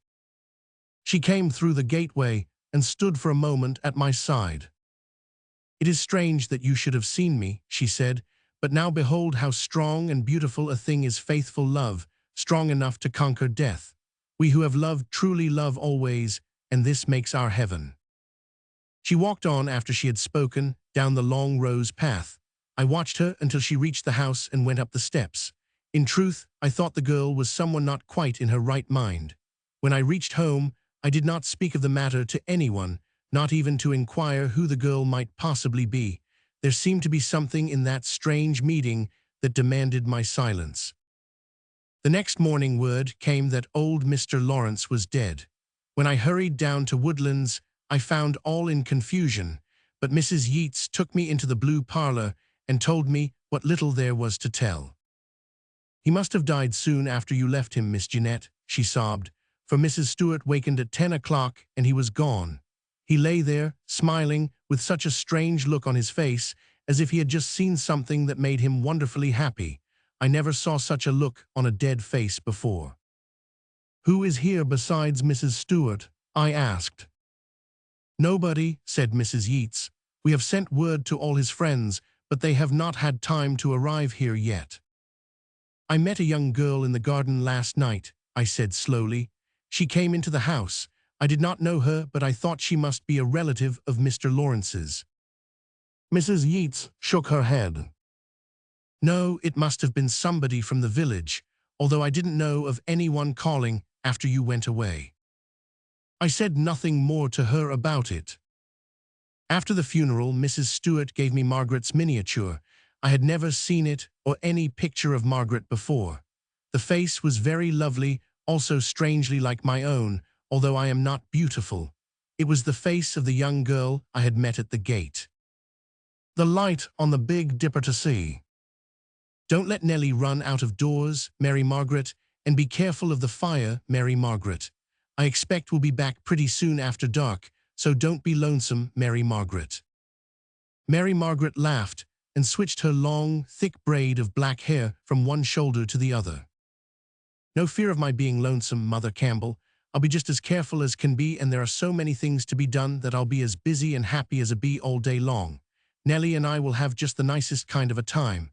I won't get lonesome, but if I should feel just tempted to, I'll think, Father is on his way home. He will soon be here. And that would drive the lonesomeness away before it dared to show its face. Don't you worry, Mother Campbell." Mother Campbell smiled. She knew she could trust Mary Margaret. Careful, steady, prudent little Mary Margaret. Little, that was just the trouble. Careful and steady and prudent as Mary Margaret might be, she was only 12 years old after all, and there would not be another soul besides her and Nellie on the Little Dipper that whole day. Mrs. Campbell felt that she hardly dared to go away under such circumstances, and yet she must dare it. Oscar Bryan had sailed over from the mainland the evening before with word that her sister Nan, her only sister, who lived in Cartonville, was ill and about to undergo a serious operation. She must go to see her, and Uncle Martin was waiting with his boat to take her over to the mainland to catch the morning train for Cartonville. If 5-year-old Nellie had been quite well, Mrs. Campbell would have taken both her and Mary Margaret and locked up the house. But Nellie had a very bad cold and was quite unfit to go sailing across the harbor on a raw, chilly November day. So there was nothing to do but leave Mary Margaret in charge, and Mary Margaret was quite pleased at the prospect. "You know, Mother Campbell, I'm not afraid of anything except tramps, and no tramps ever come to the Dippers. You see what an advantage it is to live on an island. There, Uncle Martin is waving, "Run along, little mother." Mary Margaret watched the boat out of sight from the window and then betook herself to the doing of her tasks, singing blithely all the while. It was rather nice to be left in sole charge like this. It made you feel so important and grown up. She would do everything very nicely, and Mother would see when she came back what a good housekeeper her daughter was. Mary Margaret and Nellie and Mrs. Campbell had been living on the Little Dipper ever since the preceding April. Before that, they had always lived in their own cozy home at the harbor head. But in April, Captain Campbell had sailed in the Two Sisters for a long voyage, and before he went, Mrs. Campbell's brother, Martin Clow, had come to them with a proposition. He ran a lobster cannery on the Little Dipper, and he wanted his sister to go and keep house for him while her husband was away. After some discussion, it was so arranged, and Mrs. Campbell and her 2 girls moved to the Little Dipper. It was not a lonesome place then, for the lobstermen and their families lived on it, and boats were constantly sailing to and fro between it and the mainland. Mary Margaret enjoyed her summer greatly. She bathed and sailed and roamed over the rocks, and on fine days her Uncle George, who kept the lighthouse on the Big Dipper and lived there all alone, often came over and took her across to the Big Dipper. Mary Margaret thought the lighthouse was a wonderful place. Uncle George taught her how to light the lamps and manage the light. When the lobster season dosed, the men took up codfishing and carried this on till October, when they all moved back to the mainland. But Uncle Martin was building a house for himself at Harbor Head and did not wish to move until the ice formed over the bay, because it would then be so much easier to transport his goods and chattels. So the Campbells stayed with him until the captain should return. Mary Margaret found plenty to do that day and wasn't a bit lonesome, but when evening came, she didn't feel quite so cheerful. Nellie had fallen asleep, and there wasn't another living creature except the cat on the Little Dipper. Besides, it looked like a storm. The harbor was glassy calm, but the sky was very black and dour in the northeast, like snow, thought Weatherways Mary Margaret. She hoped her mother would get home before it began, and she wished the lighthouse star would gleam out on the Big Dipper. It would seem like the bright eye of a steady old friend. Mary Margaret always watched for it every night. Just as soon as the sun went down, the big lighthouse star would flash goldenly out in the northeastern sky. "I'll sit down by the window and watch for it," said Mary Margaret to herself. "Then, when it is lighted, I'll get up a nice warm supper for Mother and Uncle Martin." Mary Margaret sat down by the kitchen window to watch. Minute after minute passed, but no light flashed out on the Big Dipper. What was the matter? Mary Margaret began to feel uneasy. It was too cloudy to tell just when the sun had set, but she was sure it must be down, for it was quite dark in the house. She lighted a lamp, got the almanac, and hunted out the exact time of sunsetting. The sun had been down 15 minutes. And there was no light on the Big Dipper. Mary Margaret felt alarmed and anxious. What was wrong at the Big Dipper? Was Uncle George away, or had something happened to him? Mary Margaret was sure he had never forgotten. 15 minutes longer did Mary Margaret watch restlessly at the window. Then she concluded that something was desperately wrong somewhere. It was half an hour after sunset, and the Big Dipper light, the most important one along the whole coast, was not lighted. What would she do? What could she do? The answer came swift and dear into Mary Margaret's steady, sensible little mind. She must go to the Big Dipper and light the lamps. But could she? Difficulties came crowding thick and fast into her thoughts. It was going to snow. The soft, broad flakes were falling already. Could she row the 2 miles to the Big Dipper in the darkness and the snow? If she could, dare she leave Nellie all alone in the house? Oh, she couldn't. Somebody at the harbor head would surely notice that the Big Dipper light was unlighted and would go over to investigate the cause. But suppose they shouldn't. If the snow came thicker, they might never notice the absence of the light. And suppose there was a ship away out there, as there nearly always was, with the dangerous rocks and shoals of the outer harbor to pass, with precious lives on board and no guiding beacon on the Big Dipper. Mary Margaret hesitated no longer. She must go. Bravely, briskly, and thoughtfully she made her preparations. First, the fire was banked and the draughts dosed. Then she wrote a little note for her mother and laid it on the table. Finally, she wakened Nellie. Nellie, said Mary Margaret, speaking very kindly and determinedly, there is no light on the Big Dipper, and I've got to row over and see about it. I'll be back as quickly as I can, and Mother and Uncle Martin will soon be here. You won't be afraid to stay alone, will you, dearie? You mustn't be afraid because I have to go. And Nellie, I'm going to tie you in your chair. It's necessary because I can't lock the door, so you mustn't cry. Nothing will hurt you, and I want you to be a brave little girl and help sister all you can. Nellie, too sleepy and dazed to understand very clearly what Mary Margaret was about, submitted to be wrapped up in quilts and bound securely in her chair.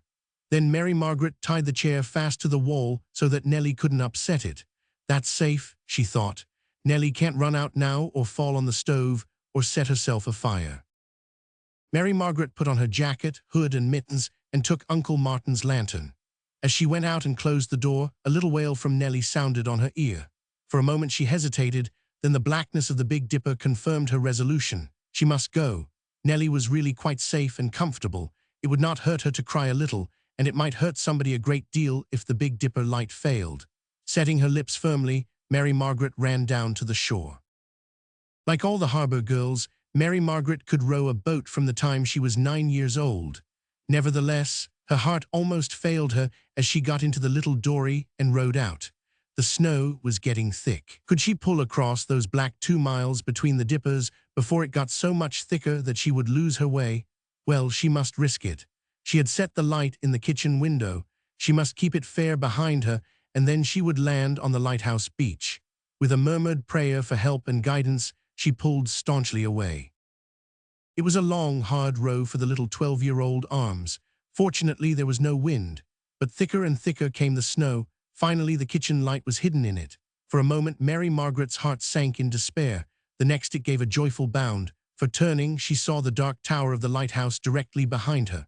By the aid of her lantern, she rowed to the landing, sprang out, and made her boat fast. A minute later, she was in the lighthouse kitchen. The door leading to the tower stairs was open, and at the foot of the stairs lay Uncle George, limp and white. "Oh, Uncle George," gasped Mary Margaret, "what is the matter? What has happened?" "Mary Margaret, thank God. I was just praying to him to send somebody to tend the light. Who's with you?" "Nobody. I got frightened because there was no light and I rowed over.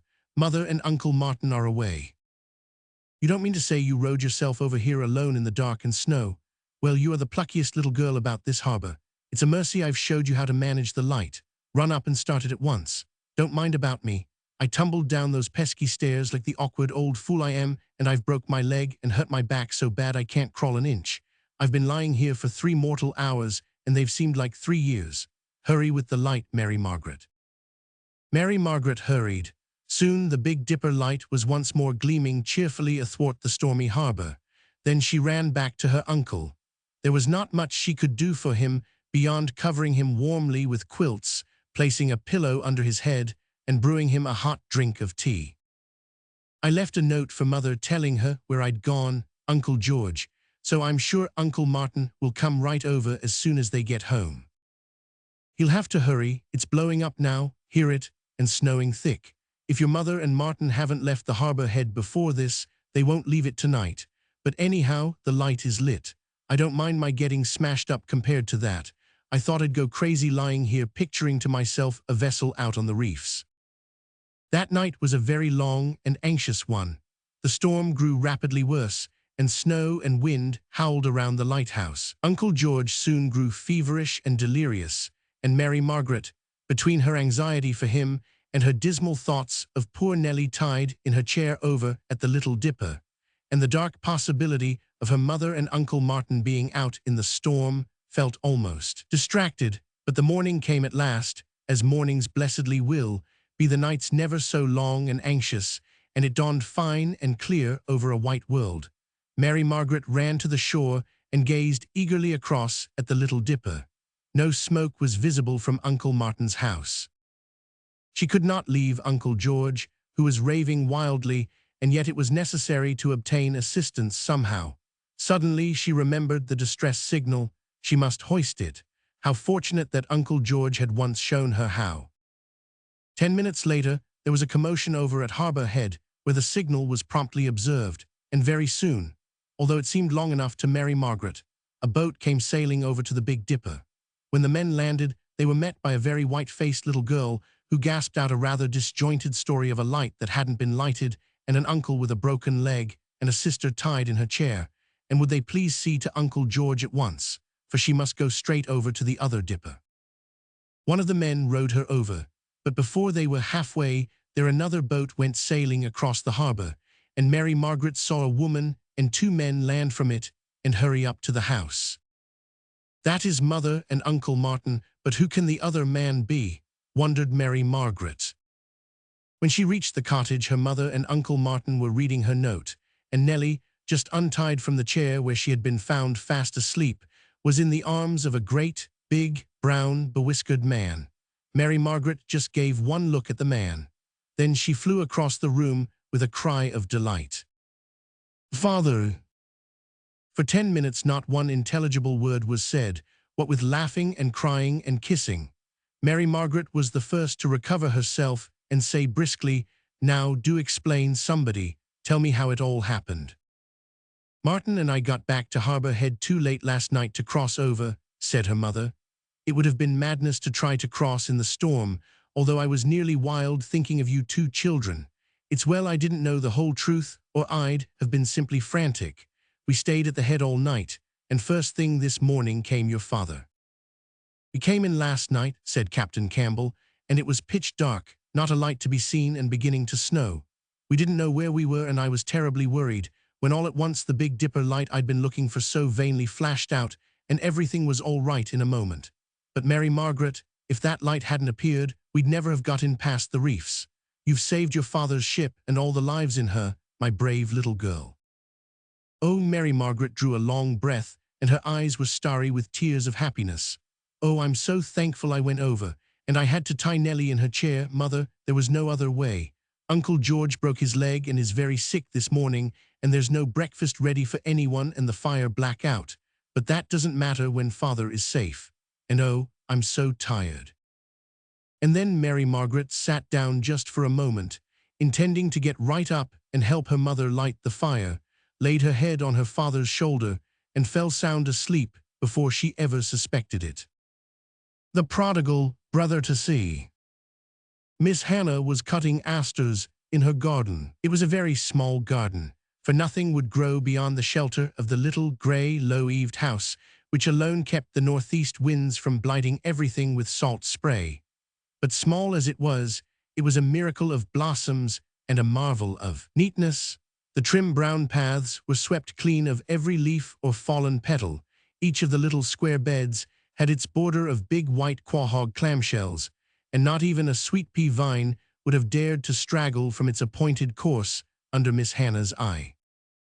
Miss Hannah had always lived in the little grey house down by the shore, so far away from all the other houses in Prospect, and so shut away from them by a circle of hills that it had a seeming isolation. Not another house could Miss Hannah see from her own doorstone. She often declared she could not have borne it if it had not been for the lighthouse beacon at night flaming over the northwest hill behind the house like a great unwinking, friendly star that never failed even on the darkest night. Behind the house, a little tongue of the St. Lawrence Gulf ran up between the headlands until the wavelets of its tip almost lapped against Miss Hannah's kitchen doorstep. Beyond, to the north, was the great crescent of the Gulf, whose murmur had been Miss Hannah's lullaby all her life. When people wondered to her how she could endure living in such a lonely place, she retorted that the loneliness was what she loved it for, and that the lighthouse star and the faraway call of the Gulf had always been company enough for her and always would be, until Ralph came back. When Ralph came home, of course, he might like a livelier place, and they might move to town or up country as he wished. "Of course," said Miss Hannah with a proud smile, "a rich man mightn't fancy living away down here in a little grey house by the shore. He'll be for building me a mansion, I expect, and I'd like it fine. But until he comes, I must be contented with things as they are." People always smiled to each other when Miss Hannah talked like this, but they took care not to let her see the smile.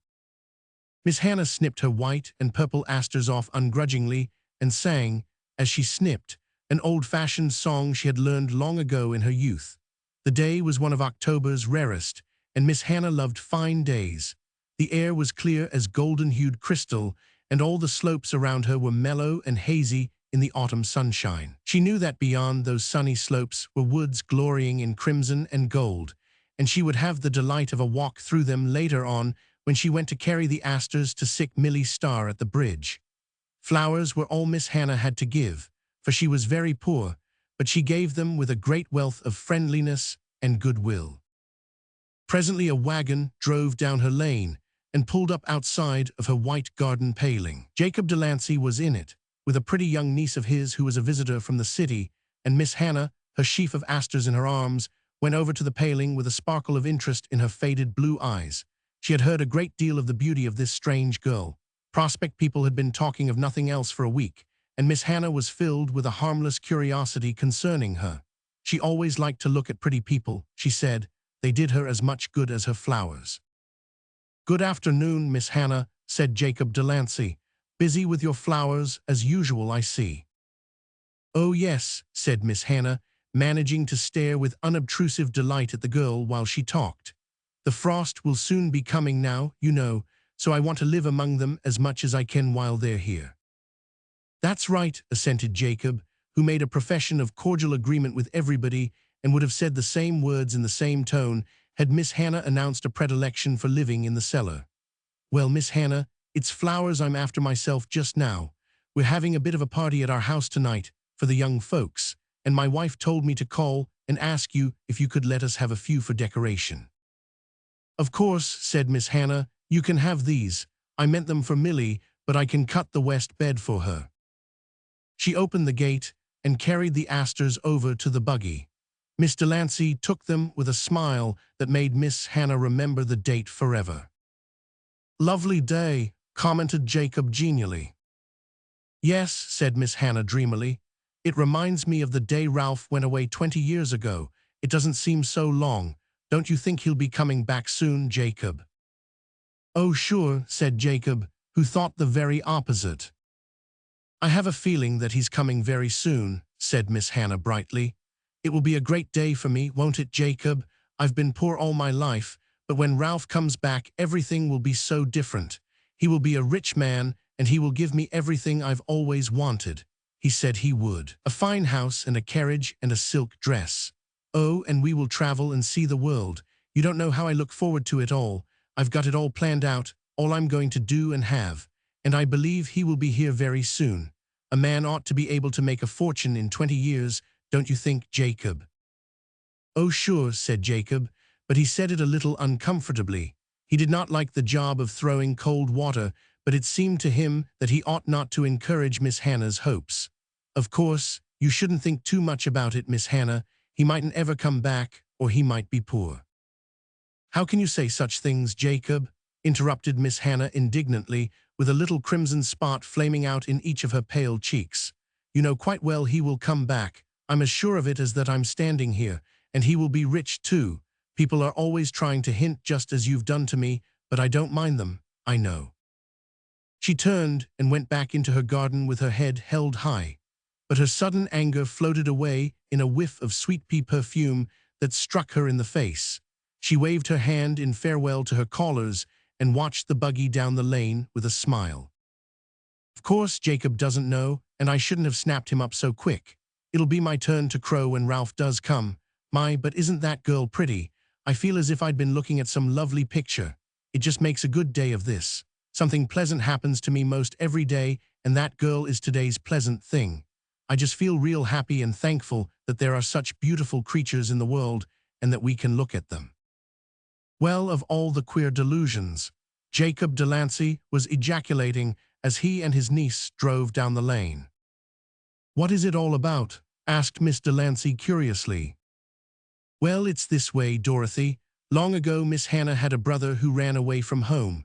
It was before their father and mother died. Ralph Walworth was as wild a young scamp as ever was in Prospect, and a spendthrift in the bargain. Nobody but Hannah had any use for him, and she just worshipped him. I must admit he was real fond of her too, but he and his father couldn't get on at all. So finally he ups and runs away, it was generally supposed he went to the mining country. He left a note for Hannah bidding her goodbye and telling her that he was going to make his fortune and would come back to her a rich man. There's never been a word heard tell of him since, and in my opinion, it's doubtful if he's still alive. But Miss Hannah, as you saw, is sure and certain he'll come back yet with gold dropping out of his pockets. She's as sane as anyone everywhere else, but there is no doubt she's a little cracked on that peant. If he never turns up, she'll go on hoping quite happy to her death. But if he should turn up and be poor, as is 10 times likelier than anything else, I believe it'd most kill Miss Hannah. She's terrible proud for all she's so sweet, and you saw yourself how mad she got when I kind of hinted he mightn't be rich. If he came back poor, after all her boasting about him, I don't fancy he'd get much of a welcome from her. And she'd never hold up her head again, that's certain. So it's to be hoped, say I, that Ralph Walworth never will turn up, unless he comes in a carriage and four, which is about as likely, in my opinion, as that he'll come in a pumpkin drawn by mice. When October had passed, and the grey November days came, the glory of Miss Hannah's garden was over. She was very lonely without her flowers. She missed them more this year than ever. On fine days, she paced up and down the walks and looked sadly at the drooping, unsightly stalks and vines. She was there one afternoon when the northeast wind was up and doing, whipping the Gulf waters into white caps and whistling up the inlet and around the grey eaves. Miss Hannah was mournfully patting a frosted chrysanthemum under its golden chin when she saw a man limping slowly down the lane. "Now who can that be?" she murmured. "It isn't any Prospect man, for there's nobody lame around here." She went to the garden gate to meet him. He came haltingly up the slope and paused before her, gazing at her wistfully. He looked old and bent and broken, and his clothes were poor and worn. Who was he? Miss Hannah felt that she ought to know him, and her memory went groping back amongst all her recollections. Yet she could think of nobody but her father, who had died 15 years before. "Don't ye know me, Hannah?" said the man wistfully. "Have I changed so much as all that?" "Ralph!" It was between a cry and a laugh. Miss Hannah flew through the gate and caught him in her arms. "Ralph, my own dear brother, oh, I always knew you'd come back. If you knew how I've looked forward to this day." She was both laughing and crying now. Her face shone with a soft gladness. Ralph Walworth shook his head sadly. "It's a poor wreck of a man I am come back to you, Hannah," he said. "I've never accomplished anything, and my health's broken, and I'm a cripple as ye see. For a time I thought I'd never show my face back here, such a failure as I be, but the longing to see you got too strong. It's not but a wreck I am, Hannah." "You're my own dear brother," cried Miss Hannah. "Do you think I care how poor you are? And if your health is poor, I'm the one to nurse you up. Who else than your only sister, I'd like to know? Come right in, you're shivering in this wind. I'll mix you a good hot currant drink. I knew them black currants didn't bear so plentiful for nothing last summer. Oh, this is a good day and no mistake." In 24 hours' time, everybody in Prospect knew that Ralph Walworth had come home, crippled and poor. Jacob Delancey shook his head as he drove away from the station with Ralph's shabby little trunk standing on end in his buggy.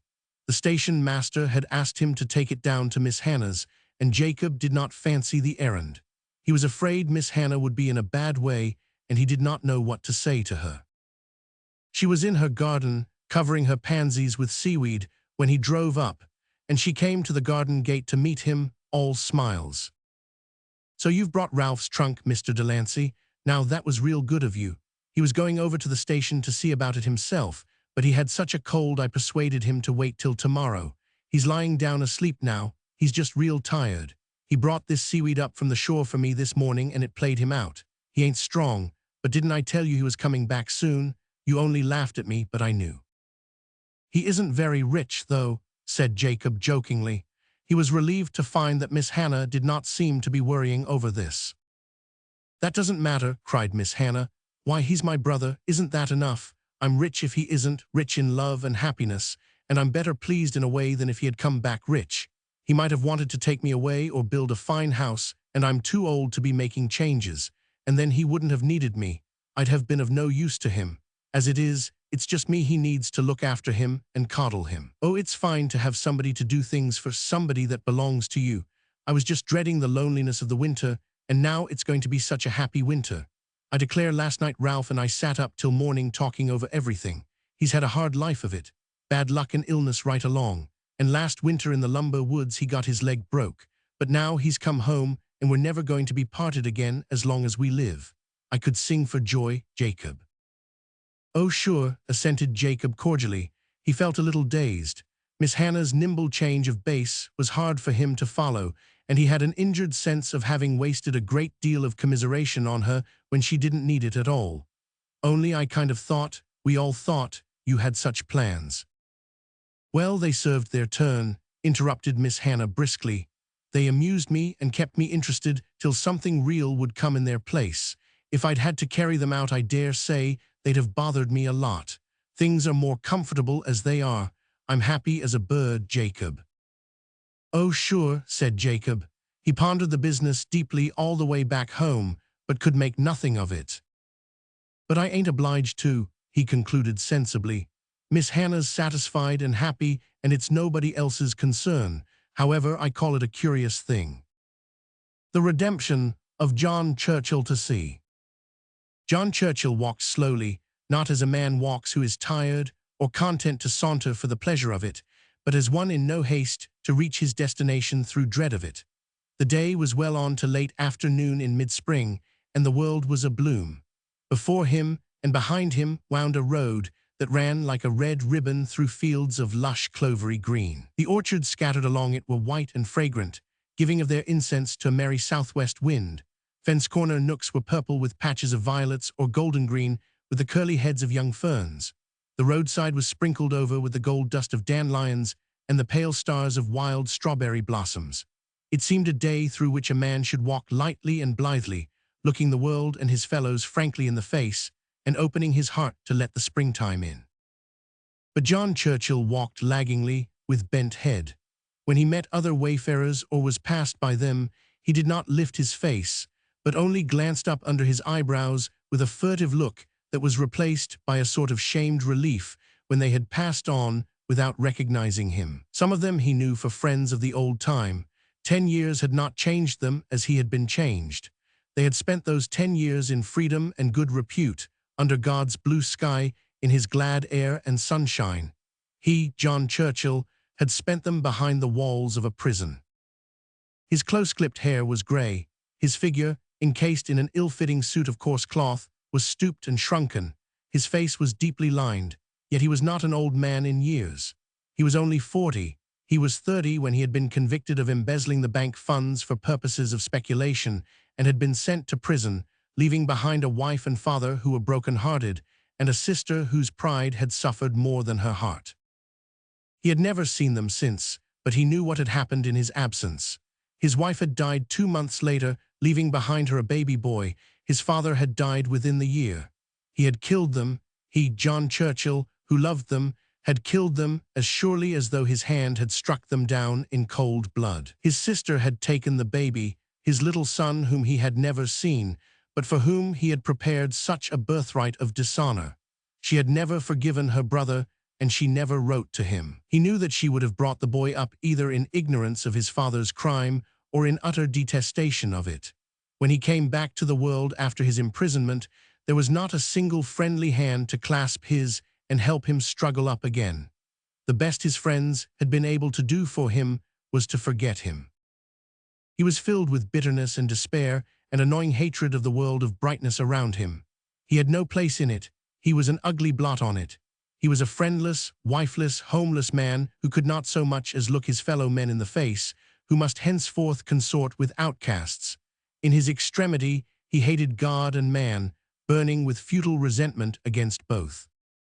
Only one feeling of tenderness yet remained in his heart. It centered around the thought of his little son. When he left the prison, he had made up his mind what to do. He had a little money which his father had left him, enough to take him west. He would go there under a new name. There would be novelty and adventure to blot out the memories of the old years. He did not care what became of him, since there was no one else to care. He knew in his heart that his future career would probably lead him still further and further downward, but that did not matter. If there had been anybody to care, he might have thought it worthwhile to struggle back to respectability and trample his shame under feet that should henceforth walk only in the ways of honor and honesty. But there was nobody to care. so he would go to his own place. But first he must see little Joey, who must be quite a big boy now, nearly 10 years old. He would go home and see him just once, even although he dreaded meeting aversion in the child's eyes. Then, when he had bade him goodbye, and with him, goodbye to all that remained to make for good in his desolated existence, he would go out of his life forever. "I'll go straight to the devil then," he said sullenly. "That's where I belong, a jailbird at whom everybody except other jailbirds looks askance. To think what I was once and what I am now, it's enough to drive a man mad. As for repenting, bah, who'd believe that I really repented, who'd give me a second chance on the faith of it? Not a soul. Repentance won't blot out the past. It won't give me back my wife, whom I loved above everything on earth, and whose heart I broke. It won't restore me my unstained name and my right to a place among honorable men. There's no chance for a man who has fallen as low as I have. If Emily were living, I could struggle for her sake, but who'd be fool enough to attempt such a fight with no motive and not one chance of success in 100? Not I, I'm down and I'll stay down. There's no climbing up again." He celebrated his first day of freedom by getting drunk, although he had never before been an intemperate man. Then, when the effects of the debauch wore off, he took the train for Alliston. He would go home and see little Joey once. Nobody at the station where he alighted recognized him or paid any attention to him. He was as a dead man who had come back to life to find himself effaced from recollection and his place knowing him no more. It was 3 miles from the station to where his sister lived, and he resolved to walk the distance. Now that the critical moment drew near, he shrank from it and wished to put it off as long as he could. When he reached his sister's home, he halted on the road and surveyed the place over its snug respectability of iron fence. His courage failed him at the thought of walking over that trim lawn and knocking at that closed front door. He would slip around by the back way. Perhaps, who knew, he might come upon Joey without running the gauntlet of his sister's cold, offended eyes. If he might only find the boy and talk to him for a little while without betraying his identity, meet his son's clear gaze without the danger of finding scorn or fear in it, his heart beat high at the thought. He walked furtively up the back way between high, screening hedges of spruce. When he came to the gate of the yard, he paused. He heard voices just beyond the thick hedge, children's voices, and he crept as near as he could to the sound and peered through the hedge, with a choking sensation in his throat and a smart in his eyes. Was that Joey? Could that be his little son? Yes, it was. He would have known him anywhere by his likeness to Emily. Their boy had her curly brown hair, her sensitive mouth above all, her clear-gazing, truthful gray eyes, eyes in which there was never a shadow of falsehood or faltering. Joey Churchill was sitting on a stone bench in his aunt's kitchen yard, holding one of his black-stockinged knees between his small, brown hands. Jimmy Morris was standing opposite to him, his back braced against the trunk of a big, pink-blossomed apple tree, his hands in his pockets, and a scowl on his freckled face. Jimmy lived next door to Joey, and as a rule they were very good friends, but this afternoon they had quarreled over the right and proper way to construct an Indian ambush in the fir grove behind the pig house. The argument was long and warm, and finally culminated in personalities. Just as John Churchill dropped on one knee behind the hedge, the better to see Joey's face, Jimmy Morris said scornfully, "I don't care what you say. Nobody believes you. Your father is in the penitentiary." The taunt struck home as it always did. It was not the first time that Joey had been twitted with his father by his boyish companions, but never before by Jimmy. It always hurt him, and he had never before made any response to it. His face would flush crimson, his lips would quiver, and his big gray eyes darkened miserably with the shadow that was on his life. He would turn away in silence. But that Jimmy, his best beloved chum, should say such a thing to him. Oh, it hurt terribly. There is nothing so merciless as a small boy. Jimmy saw his advantage and vindictively pursued it. "Your father stole money, that's what he did. You know he did. I'm pretty glad my father isn't a thief. Your father is. And when he gets out of prison, he'll go on stealing again. My father says he will. Nobody'll have anything to do with him, my father says. His own sister won't have anything to do with him. So there, Joey Churchill." "There will somebody have something to do with him," cried Joey hotly. He slid off the bench and faced Jimmy proudly and confidently. The unseen watcher on the other side of the hedge saw his face grow white and intense and set-lipped, as if it had been the face of a man. The gray eyes were alight with a steady, fearless glow. "I'll have something to do with him. He is my father and I love him. I don't care what he did. I love him just as well as if he was the best man in the world. I love him better than if he was as good as your father, because he needs it more. I've always loved him ever since I found out about him. I'd write to him and tell him so if Aunt Beatrice would tell me where to send the letter. Aunt Beatrice won't ever talk about him or let me talk about him, but I think about him all the time. And he's going to be a good man yet. Yes, he is, just as good as your father, Jimmy Morris. I'm going to make him good. I made up my mind years ago what I would do, and I'm going to do it, so there, Jimmy." "I don't see what you can do," muttered Jimmy, already ashamed of what he had said, and wishing he had let Joey's father alone. "I'll tell you what I can do." Joey was confronting all the world now, with his head thrown back and his face flushed with his earnestness. "I can love him and stand by him, and I will. When he gets out of prison, he'll come to see me, I know he will. And I'm just going to hug him and kiss him and say, 'Never mind, Father. I know you're sorry for what you've done, and you're never going to do it anymore. You're going to be a good man, and I'm going to stand by you.' Yes, sir, that's just what I'm going to say to him. I'm all the children he has, and there's nobody else to love him, because I know Aunt Beatrice doesn't, and I'm going with him wherever he goes." "You can't," said Jimmy in a scared tone. "Your Aunt Beatrice won't let you."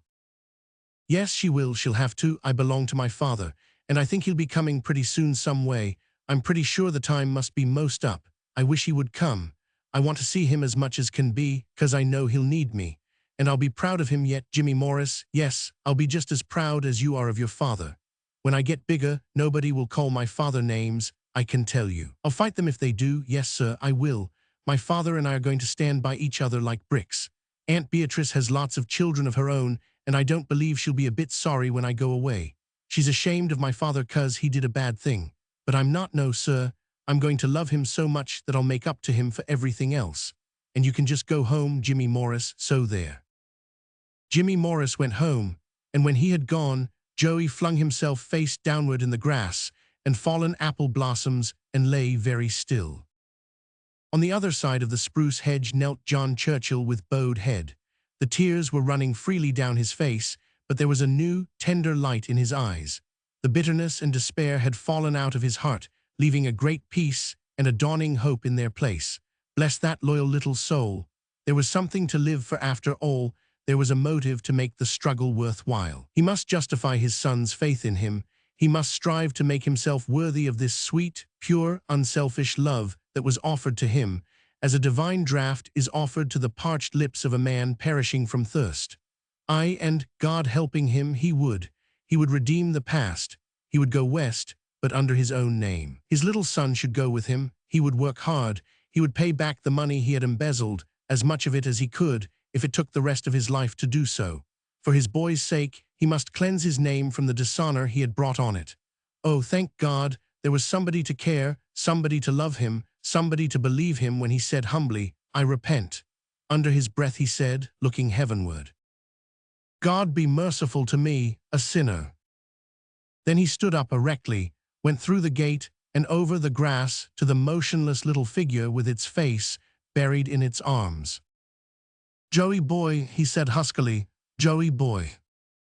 Joey sprang to his feet with tears still glistening in his eyes. He saw before him a bent, gray-headed man looking at him lovingly and wistfully. Joey knew who it was, the father he had never seen. With a glad cry of welcome, he sprang into the outstretched arms of the man whom his love had already won back to God.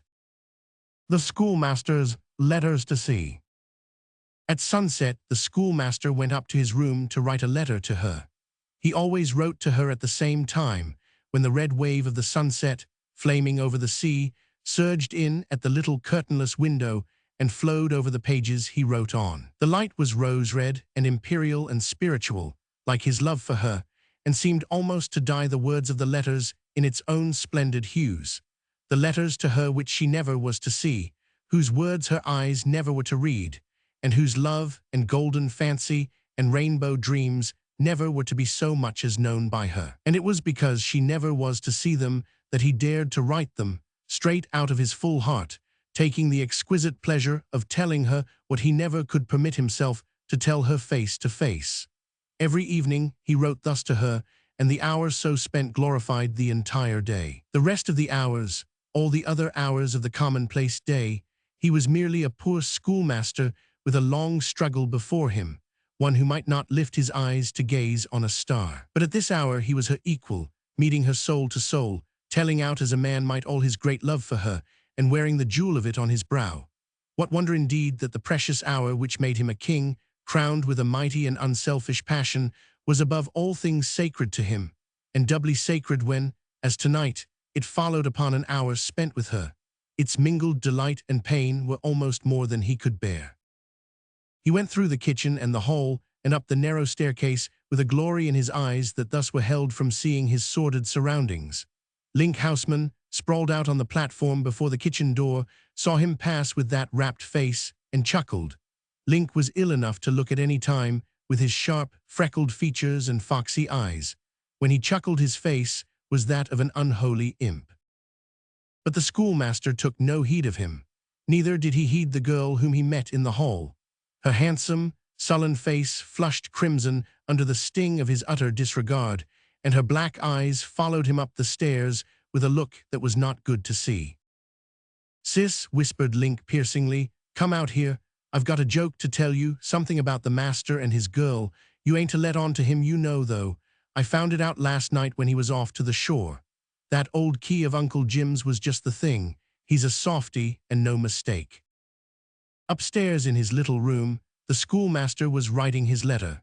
The room was as bare and graceless as all the other rooms of the farmhouse where he had boarded during his term of teaching, but it looked out on the sea, and was hung with such priceless tapestry of his iris dreams and visions that it was to him an apartment in a royal palace. From it he gazed afar on bays that were like great cups of sapphire brimming over with ruby wine for gods to drain, on headlands that were like amethyst, on wide sweeps of sea that were blue and far and mysterious. And ever the moan and call of the ocean's heart came up to his heart as of one great, hopeless love and longing crying out to another love and longing, as great and hopeless. And here, in the rose radiance of the sunset, with the sea music in the dim air, he wrote his letter to her. "My lady, how beautiful it is to think that there is nothing to prevent my loving you. There is much, everything, to prevent me from telling you that I love you, but nothing has any right to come between my heart and its own. It is permitted to love you forever and ever and serve and reverence you in secret and silence. For so much, dear, I thank life, even though the price of the permission must always be the secret and the silence. I have just come from you, my lady. Your voice is still in my ears. Your eyes are still looking into mine, gravely yet half smilingly, sweetly yet half provokingly. Oh, how dear and human and girlish and queenly you are, half saint and half very womanly woman, and how I love you with all there is of me to love, heart and soul and brain, every fiber of body and spirit thrilling to the wonder and marvel and miracle of it. You do not know it, my sweet, and you must never know it. You would not even wish to know it, for I am nothing to you but one of many friends, coming into your life briefly and passing out of it, of no more account to you than a sunshiny hour, a bird's song, a bursting bud in your garden. But the hour and the bird and the flower gave you a little delight in their turn, and when you remembered them once before forgetting, that was their reward and blessing. That is all I ask, dear lady, and I ask that only in my own heart. I am content to love you and be forgotten. It is sweeter to love you and be forgotten than it would be to love any other woman and live in her lifelong remembrance. So humble has love made me, sweet, so great is my sense of my own unworthiness. Yet love must find expression in some fashion, dear, else it is only pain, and hence these letters to you which you will never read. I put all my heart into them. They are the best and highest of me, the buds of a love that can never bloom openly in the sunshine of your life. I weave a chaplet of them, dear, and crown you with it. They will never fade, for such love is eternal. It is a whole summer since I first met you. I had been waiting for you all my life before and did not know it, but I knew it when you came and brought with you a sense of completion and fulfillment. This has been the precious year of my life, the turning point to which all things past tended and all things future must look back. Oh, my dear, I thank you for this year. It has been your royal gift to me, and I shall be rich and great forever because of it. Nothing can ever take it from me, nothing can mar it. It were well to have lived a lifetime of loneliness for such a boon. The price would not be too high. I would not give my one perfect summer for a generation of other men's happiness. There are those in the world who would laugh at me, who would pity me, Una.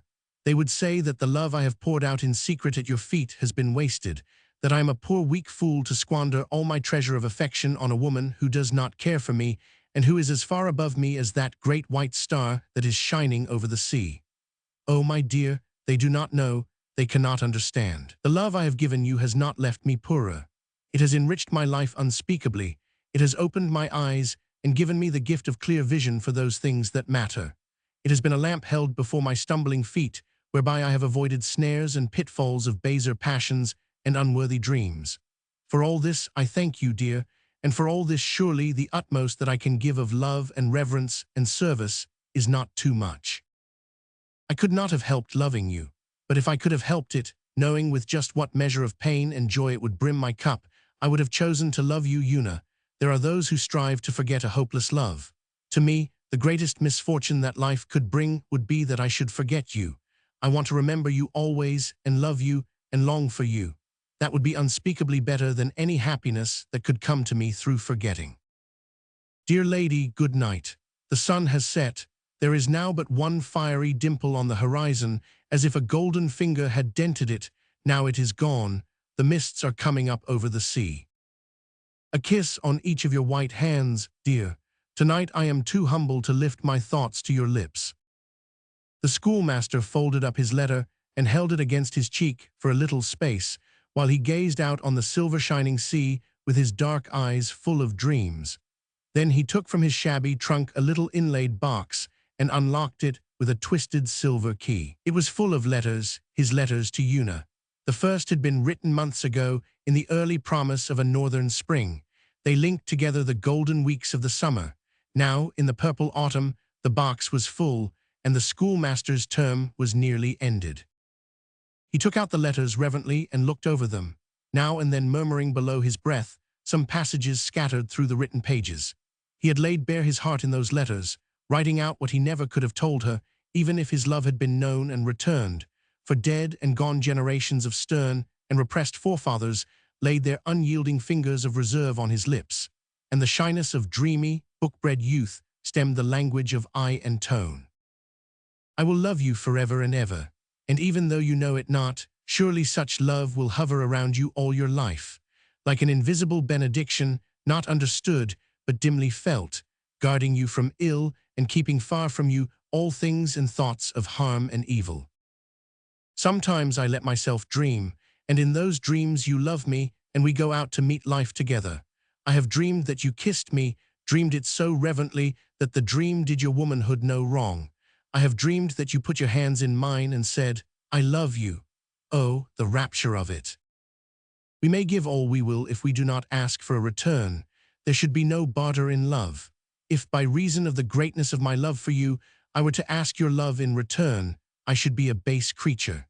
It is only because I am content to love and serve for the sake of loving and serving that I have the right to love you. I have a memory of a blush of yours, a rose of the years that will bloom forever in my garden of remembrance. Tonight you blushed when I came upon you suddenly among the flowers. You were startled. Perhaps I had broken too rudely on some girlish musing, and straightway your round, pale curve of cheek and your white arch of brow were made rosy as with the dawn of beautiful sunrise. I shall see you forever as you looked at that time. In my mad moments I shall dream, knowing all the while that it is only a dream, that you blushed with delight at my coming.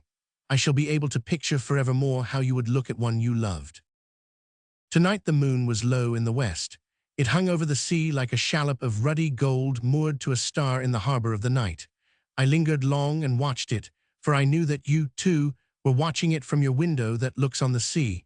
You told me once that you always watched the moon set. It has been a bond between us ever since. This morning I rose at dawn and walked on the shore to think of you because it seemed the most fitting time. It was before sunrise and the world was virgin. All the east was a shimmer of silver and the morning star floated in it like a dissolving pearl. The sea was a great miracle. I walked up and down by it and said your name over and over again. The hour was sacred to you. It was as pure and unspoiled as your own soul. Una, who will bring into your life the sunrise splendor and color of love. Do you know how beautiful you are, Una? Let me tell you, dear. You are tall, yet you have to lift your eyes a little to meet mine. Such dear eyes, Una, they are dark blue, and when you smile, they are like wet violets in sunshine. But when you are pensive, they are more lovely still. The spirit and enchantment of the sea at twilight passes into them then. Your hair has the gloss and brownness of ripe nuts, and your face is always pale. Your lips have a trick of falling apart in a half-smile when you listen. They told me before I knew you that you were pretty. Pretty, the word is cheap and tawdry. You are beautiful, with the beauty of a pearl or a star or a white flower. Do you remember our first meeting? It was one evening last spring. You were in your garden. The snow had not all gone, but your hands were full of pale, early flowers. You wore a white shawl over your shoulders and head. Your face was turned upward a little, listening to a robin's call in the leafless trees above you. I thought God had never made anything so lovely and love-deserving. I loved you from that moment, Una. This is your birthday. The world has been glad of you for 20 years. It is fitting that there have been bird songs and sunshine and blossom today, a great light and fragrance over land and sea. This morning I went far afield to a long, lonely valley lying to the west, girt round about with dim old pines, where feet of men seldom tread, and there I searched until I found some rare flowers meet to offer you. I sent them to you with a little book, an old book. A new book, savoring of the shop and marketplace, however beautiful it might be, would not do for you, so I sent the book that was my mother's. She read it and loved it. The faded rose leaves she placed in it are there still. At first, dear, I almost feared to send it. Would you miss its meaning? Would you laugh a little at the shabby volume with its pencil marks and its rose leaves? But I knew you would not. I knew you would understand. Today I saw you with the child of your sister in your arms. I felt as the old painters must have felt when they painted their Madonnas. You bent over his shining golden head, and on your face was the mother passion and tenderness that is God's finishing touch to the beauty of womanhood. The next moment you were laughing with him, two children playing together, but I had looked upon you in that brief space. Oh, the pain and joy of it. It is so sweet, dear, to serve you a little, though it be only in opening a door for you to pass through, or handing you a book or a sheet of music. Love wishes to do so much for the beloved. I can do so little for you, but that little is sweet. This evening I read to you the poem which you had asked me to read. You sat before me with your brown head leaning on your hands and your eyes cast down. I stole dear glances at you between the lines. When I finished, I put a red rose from your garden between the pages and crushed the book close on it.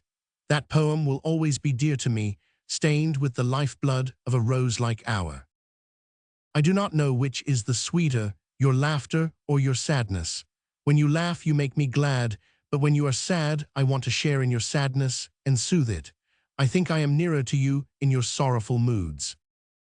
Today I met you by accident at the turn of the lane. Nothing told me that you were coming, not even the wind that should have known. I was sad, and then all at once I saw you and wondered how I could have been sad. You walked past me with a smile, as if you had tossed me a rose. I stood and watched you out of sight. That meeting was the purple gift the day gave me. Today I tried to write a poem to you, Una, but I could not find words fine enough, as a lover could find no raiment dainty enough for his bride. The old words other men have used in singing to their loves seemed too worn and common for you. I wanted only new words, crystal clear or colored only by the iris of the light, not words that have been steeped and stained with all the hues of other men's thoughts. So I burned the verses that were so unworthy of you. Una, someday you will love, you will watch for him, you will blush at his coming, be sad at his going. Oh, I cannot think of it. Today I saw you when you did not see me. I was walking on the shore, and as I came around a rock, you were sitting on the other side. I drew back a little and looked at you. Your hands were clasped over your knees, your hat had fallen back, and the sea wind was ruffling your hair. Your face was lifted to the sky, your lips were parted, your eyes were full of light. You seemed to be listening to something that made you happy. I crept gently away, that I might not mar your dream. Of what were you thinking, Una? I must leave you soon. Sometimes I think I cannot bear it. Oh, Una, how selfish it is of me to wish that you might love me. Yet I do wish it, although I have nothing to offer you but a great love and all my willing work of hand and brain. If you loved me, I fear I should be weak enough to do you the wrong of wooing you. I want you so much, dear. The schoolmaster added the last letter to the others, and locked the box. When he unlocked it again, 2 days later, the letters were gone. He gazed at the empty box with dilated eyes. At first, he could not realize what had happened. The letters could not be gone. He must have made a mistake, have put them in some other place. With trembling fingers, he ransacked his trunk. There was no trace of the letters. With a groan, he dropped his face in his hands and tried to think. His letters were gone, those precious letters, held almost too sacred for his own eyes to read after they were written, had been stolen from him. The inmost secrets of his soul had been betrayed. Who had done this hideous thing? He rose and went downstairs. In the farmyard, he found Link tormenting his dog. Link was happy only when he was tormenting something. He never had been afraid of anything in his life before, but now absolute terror took possession of him at sight of the schoolmaster's face. Physical strength and force had no power to frighten the sullen lad, but all the irresistible might of a fine soul roused to frenzy looked out in the young man's blazing eyes, dilated nostrils, and tense white mouth. It cowed the boy because it was something he could not understand. He only realized that he was in the presence of a force that was not to be trifled with. "Link, where are my letters?" said the schoolmaster. "I didn't take 'em, master," cried Link, crumpling up visibly in his sheer terror. I never teched 'em, it was Sis. I told her not to, I told her you'd be awful mad, but she wouldn't tend to me. It was Sis took 'em. Ask her if you don't believe me." The schoolmaster believed him. Nothing was too horrible to believe just then. "What has she done with them?" he said hoarsely. She sent 'em to Una Clifford," whimpered Link. "I told her not to. She's mad at you, 'cause you went to see Una and wouldn't go with her. She thought Una would be mad at you for writing 'em, 'cause the Cliffords are so proud and think themselves above everybody else. So she sent 'em. I told her not to."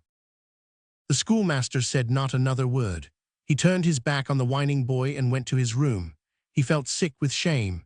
The indecency of the whole thing revolted him.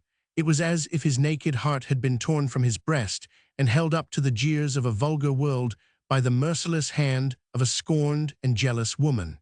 He felt stunned as if by a physical blow. After a time, his fierce anger and shame died into a calm desperation. The deed was done beyond recall. It only remained for him to go to Una, tell her the truth, and implore her pardon. Then he must go from her sight and presence forever. It was dusk when he went to her home. They told him that she was in the garden, and he found her there, standing at the curve of the box walk, among the last late-blooming flowers of the summer. Have you thought from his letters that she was a wonderful woman of marvelous beauty? Not so. She was a sweet and slender slip of girlhood, with girlhood's own charm and freshness. There were thousands like her in the world, thank God for it, but only one like her in one man's eyes. He stood before her mute with shame, his boyish face white and haggard. She had blushed crimson all over her dainty paleness at sight of him and laid her hand quickly on the breast of her white gown. Her eyes were downcast and her breath came shortly. He thought her silence the silence of anger and scorn. He wished that he might fling himself in the dust at her feet. "Una, Miss Clifford, forgive me," he stammered miserably. I did not send them. I never meant that you should see them. A shameful trick has been played upon me. Forgive me."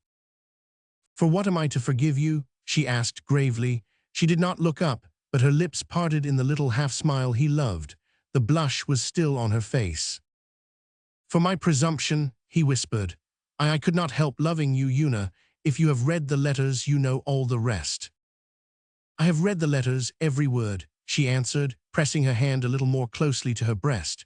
"Perhaps I should not have done so, for I soon discovered that they were not meant for me to read. I thought at first you had sent them, although the writing of the address on the packet did not look like yours. But even when I knew you did not, I could not help reading them all. I do not know who sent them, but I am very grateful to the sender." "Grateful?" he said wonderingly. "Yes, I have something to forgive you, but not your presumption. It is your blindness, I think, and your cruel resolution to go away and never tell me of your love for me. If it had not been for the sending of these letters, I might never have known. How can I forgive you for that?" "Una," he said. He had been very blind, but he was beginning to see. He took a step nearer and took her hands. She threw up her head and gazed, blushingly, steadfastly, into his eyes. From the folds of her gown, she drew forth the little packet of letters and kissed it. "Your dear letters," she said bravely. "They have given me the right to speak out. I will speak out. I love you, dear. I will be content to wait through long years until you can claim me. I have been so happy since your letters came." He put his arms around her and drew her head close to his. Their lips met. The story of Uncle Dick to See. I had 2 schools offered me that summer, one at Rocky Valley and one at Bayside. At first I inclined to Rocky Valley. It possessed a railway station and was nearer the centers of business and educational activity. But eventually I chose Bayside, thinking that its country quietude would be a good thing for a student who was making school teaching the stepping stone to a college course. I had reason to be glad of my choice, for in Bayside I met Uncle Dick.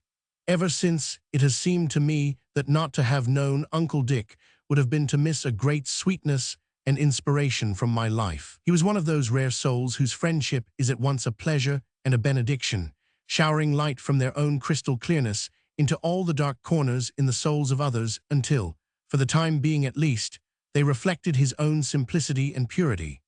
Uncle Dick could no more help bringing delight into the lives of his associates than could the sunshine or the west wind or any other of the best boons of nature. I had been in Bayside 3 weeks before I met him, although his farm adjoined the one where I boarded, and I passed at a little distance from his house every day in my short cut across the fields to school. I even passed his garden unsuspectingly for a week, never dreaming that behind that rank of leafy, rustling poplars lay a veritable God's acre of loveliness and fragrance. But one day as I went by, a whiff of something sweeter than the odors of Araby brushed my face, and following the wind that had blown it through the poplars, I went up to the white paling and found there a trellis of honeysuckle, and beyond it Uncle Dick's garden. Thereafter, I daily passed close by the fence that I might have the privilege of looking over it. It would be hard to define the charm of that garden. It did not consist in order or system, for there was no trace of either, except, perhaps, in that prim row of poplars growing about the whole domain, and shutting it away from all idle and curious eyes. For the rest, I think the real charm must have been in its unexpectedness. At every turn and in every nook, you stumbled on some miracle of which you had never dreamed. Or perhaps the charm was simply that the whole garden was an expression of Uncle Dick's personality. In one corner, a little green dory, filled with earth, overflowed in a wave of gay annuals. In the center of the garden, an old birchbark canoe seemed sailing through a sea of blossoms with a many-colored freight of geraniums. Paths twisted and turned among flowering shrubs, and clumps of old-fashioned perennials were mingled with the latest fads of the floral catalogs. The mid-garden was a pool of sunshine, with finely sifted winds purring over it, but under the poplars there were shadows and growing things that loved the shadows, crowding about the old stone benches at each side. Somehow, my daily glimpse of Uncle Dick's garden soon came to symbolize for me a meaning easier to translate into life and soul than into words. It was a power for good within me, making its influence felt in many ways. Finally, I caught Uncle Dick in his garden. On my way home one evening, I found him on his knees among the rose bushes, and as soon as he saw me, he sprang up and came forward with outstretched hand.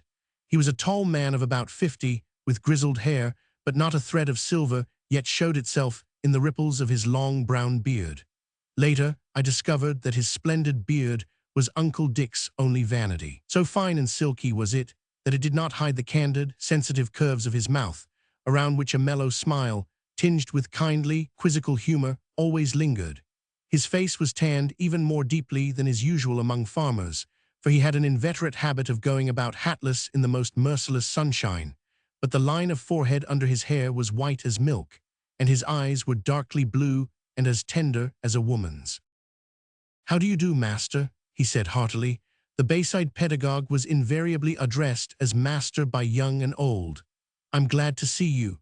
Here I am trying to save my rose bushes. There are green bugs on 'em, master, green bugs, and they're worrying the life out of me." I smiled, for Uncle Dick looked very unlike a worrying man, even over such a serious accident as green bugs. Your roses don't seem to mind, Mr. Oliver, I said. They are the finest I have ever seen. The compliment to his roses, well-deserved as it was, did not at first engage his attention. He pretended to frown at me. Don't get into any bad habit of mistering me, master, he said. You'd better begin by calling me Uncle Dick from the start, and then you won't have the trouble of changing, because it would come to that, it always does. But come in, there's a gate round here. I want to get acquainted with you. I have a taste for schoolmasters. I didn't possess it when I was a boy. A glint of fun appeared in his blue eyes. It's an acquired taste. I accepted his invitation and went, not only into his garden, but, as was proved later, into his confidence and affection. He linked his arm with mine and piloted me about to show me his pets. I potter about this garden considerable, he said. It pleases the women folks to have lots of posies. I laughed, for Uncle Dick was a bachelor and considered to be a hopeless one. Don't laugh, master, he said, pressing my arm. I've no woman folk of my own about me now, 'tis true, but all the girls in the district come to Uncle Dick when they want flowers for their little diversions. Besides, perhaps, sometimes. Uncle Dick broke off and stood in a brown study, looking at an old stump aflame with nasturtiums for fully 3 minutes. Later on I was to learn the significance of that pause and reverie. I spent the whole evening with Uncle Dick. After we had explored the garden, he took me into his house and into his den. The house was a small white one and wonderfully neat inside, considering the fact that Uncle Dick was his own housekeeper. His den was a comfortable place, its one window so shadowed by a huge poplar that the room had a grotto-like effect of emerald gloom. I came to know it well, for, at Uncle Dick's invitation, I did my studying there and browsed at will among his classics. We soon became close friends. Uncle Dick had always chummed with the masters, as he said, but our friendship went deeper. For my own part, I preferred his company to that of any young man I knew. There was a perennial spring of youth in Uncle Dick's soul that yet had all the fascinating flavor of ripe experience. He was clever, kindly, humorous, and withal so crystal clear of mind and heart that an atmosphere partaking of childhood hung around him. I knew Uncle Dick's outward history as the Bayside people knew it. It was not a very eventful one. He had lost his father in boyhood. Before that, there had been some idea of Dick's going to college. After his father's death, he seemed quietly to have put all such hopes away and settled down to look after the farm and take care of his invalid stepmother.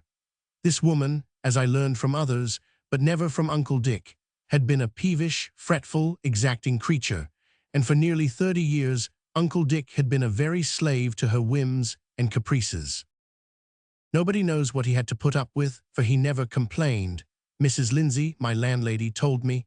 She was out of her mind once, and she was liable to go out of it again if she was crossed in anything. He was that good and patient with her. She was dreadful fond of him too, for all she did almost worry his life out. No doubt she was the reason he never married. He couldn't leave her, and he knew no woman would go in there. Uncle Dick never courted anyone unless it was Rose Lawrence. She was a cousin of my man's. I've heard he had a kindness for her. It was years ago, before I came to Bayside. But anyway, nothing came of it. Her father's health failed, and he had to go out to California. Rose had to go with him, her mother being dead, and that was the end of Uncle Dick's love affair. But that was not the end of it, as I discovered when Uncle Dick gave me his confidence. One evening I went over, and piloted by the sound of shrieks and laughter, found Uncle Dick careering about the garden, pursued by half a dozen schoolgirls who were pelting him with overblown roses. At sight of the master, my pupils instantly became prim and demure, and gathering up their flowery spoil, they beat a hasty retreat down the lane. "Those little girls are very sweet," said Uncle Dick abruptly. "Little blossoms of life. Have you ever wondered, master, why I haven't some of my own blooming about the old place, instead of just looking over the fence of other men's gardens, coveting their human roses?" "Yes, I have," I answered frankly. "It has been a puzzle to me why you, Uncle Dick, who seem to me fitted above all men I have ever known for love and husbandhood and fatherhood, should have elected to live your life alone." "It has not been a matter of choice," said Uncle Dick gently. "We can't always order our lives as we would, master. I loved a woman once and she loved me, and we love each other still. Do you think I could bear life else? I've an interest in it that the Bayside folk know nothing of. It has kept youth in my heart and joy in my soul through long, lonely years. And it's not ended yet, master. It's not ended yet. Someday I hope to bring a wife here to my old house, my wife, my rose of joy." He was silent for a space, gazing at the stars. I too kept silence, fearing to intrude into the holy places of his thought, although I was tingling with interest in this unsuspected outflowering of romance in Uncle Dick's life. After a time, he said gently, "Shall I tell you about it, master? I mean, do you care to know?" "Yes," I answered, "I do care to know, and I shall respect your confidence, Uncle Dick." "I know that. I couldn't tell you otherwise," he said. "I don't want the Bayside folk to know. It would be a kind of desecration. They would laugh and joke me about it, as they tease other people, and I couldn't bear that. Nobody in Bayside knows or suspects unless it's old Joe Hammond at the post office, and he has kept my secret, or what he knows of it, well. But somehow I feel that I'd like to tell you, master. 25 years ago I loved Rose Lawrence. The Lawrences lived where you are boarding now. There was just the father, a sickly man, and Rose, my rose of joy, as I called her, for I knew my Emerson pretty well even then. She was sweet and fair, like a white rose with just a hint of pink in its cup. We loved each other, but we couldn't marry then. My mother was an invalid, and one time before I had learned to care for Rose, she, the mother, had asked me to promise her that I'd never marry as long as she lived. She didn't think then that she would live long, but she lived for 20 years, master, and she held me to my promise all the time. Yes, it was hard, for I had given an indignant exclamation. But you see, master, I had promised, and I had to keep my word. Rose said I was right in doing it. She said she was willing to wait for me, but she didn't know, poor girl, how long the waiting was to be. Then her father's health failed completely, and the doctor ordered him to another climate. They went to California. That was a hard parting, master, but we promised each other that we would be true, and we have been. I've never seen my Rose of joy since then, but I've had a letter from her every week. When the mother died, 5 years ago, I wanted to move to California and marry Rose. But she wrote that her father was so poorly she couldn't marry me yet. She has to wait on him every minute, and he's restless, and they move here and there, a hard life for my poor girl, so I had to take a new lease of patience, master. One learns how to wait in 20 years, but I shall have her some day, God willing. Our love will be crowned yet. So I wait, master, and try to keep my life and soul clean and wholesome and young for her. That's my story, master, and will not say anything more about it just now, for I dare say you don't exactly know what to say. But at times I'll talk of her to you, and that will be a rare pleasure to me. I think that was why I wanted you to know about her." He did talk often to me of her, and I soon came to realize what this faraway woman meant in his life. She was for him the center of everything. His love was strong, pure, and idyllic, the ideal love of which the loftiest poets sing. It glorified his whole inner life with a strange, unfailing radiance. I found that everything he did was done with an eye single to what she would think of it when she came. Especially did he put his love into his garden. "Every flower in it stands for a thought of her, master," he said. "It is a great joy to think that she will walk in this garden with me some day. It will be complete then. My rose of joy will be here to crown it." That summer and winter passed away, and when spring came again, lettering her footsteps with violets in the meadows, and waking all the sleeping loveliness of old homestead gardens, Uncle Dick's long-deferred happiness came with her. One evening when I was in our den, mid-deep in study of old things that seemed musty and unattractive enough in contrast with the vivid, newborn, out-of-doors, Uncle Dick came home from the post office with an open letter in his hand. His big voice trembled as he said, "Master, she's coming home. Her father is dead, and she has nobody in the world now but me. In a month she will be here. Don't talk to me of it yet. I want to taste the joy of it in silence for a while." He hastened away to his garden and walked there until darkness fell, with his face uplifted to the sky and the love rapture of countless generations shining in his eyes. Later on, we sat on one of the old stone benches, and Uncle Dick tried to talk practically. Bayside people soon found out that Rose Lawrence was coming home to marry Uncle Dick. Uncle Dick was much teased and suffered under it. It seemed, as he had said, desecration. but the real goodwill and kindly feeling in the banter redeemed it. He went to the station to meet Rose Lawrence the day she came. When I went home from school, Mrs. Lindsay told me she was in the parlor and took me in to be introduced. I was bitterly disappointed.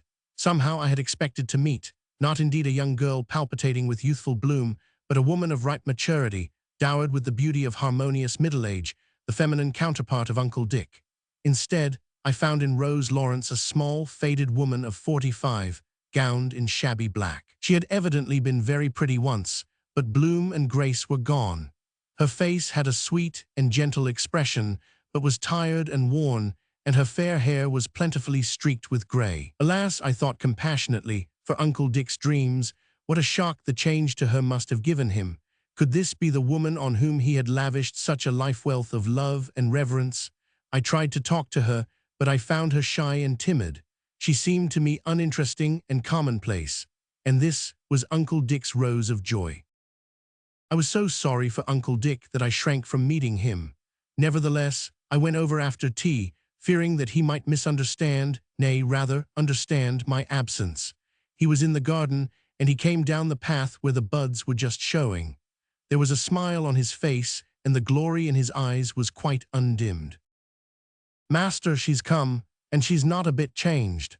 I feared she would be, but she is just the same, my sweet little rose of joy." I looked at Uncle Dick in some amazement. He was thoroughly sincere, there was no doubt of that, and I felt a great throb of relief. He had found no disillusioning change. I saw Rose Lawrence merely with the cold eyes of the stranger. He saw her through the transfiguring medium of a love that made her truly his rose of joy, and all was well. They were married the next morning and walked together over the clover meadow to their home. In the evening I went over, as I had promised Uncle Dick to do. They were in the garden, with a great saffron sky over them and a glory of sunset behind the poplars. I paused unseen at the gate. Uncle Dick was big and splendid in his fine new wedding suit, and his faded little bride was hanging on his arm. Her face was upturned to him. It was a glorified face, so transformed by the tender radiance of love shining through it that I saw her then as Uncle Dick must always see her, and no longer found it hard to understand how she could be his rose of joy. Happiness clothed them as a garment. They were crowned king and queen in the bridal realm of the springtime. The understanding of Sister Sarah to C. June 1st. I began this journal last New Year's, wrote 2 entries in it, and then forgot all about it. I came across it today in a rummage. Sarah insists on my cleaning things out thoroughly every once in so long, and I'm going to keep it up. I feel the need of a confidant of some kind, even if it is only an inanimate journal. I have no other, and I cannot talk my thoughts over with Sarah. She is so unsympathetic. Sarah is a dear good soul, and I love her as much as she will let me. I am also very grateful to her.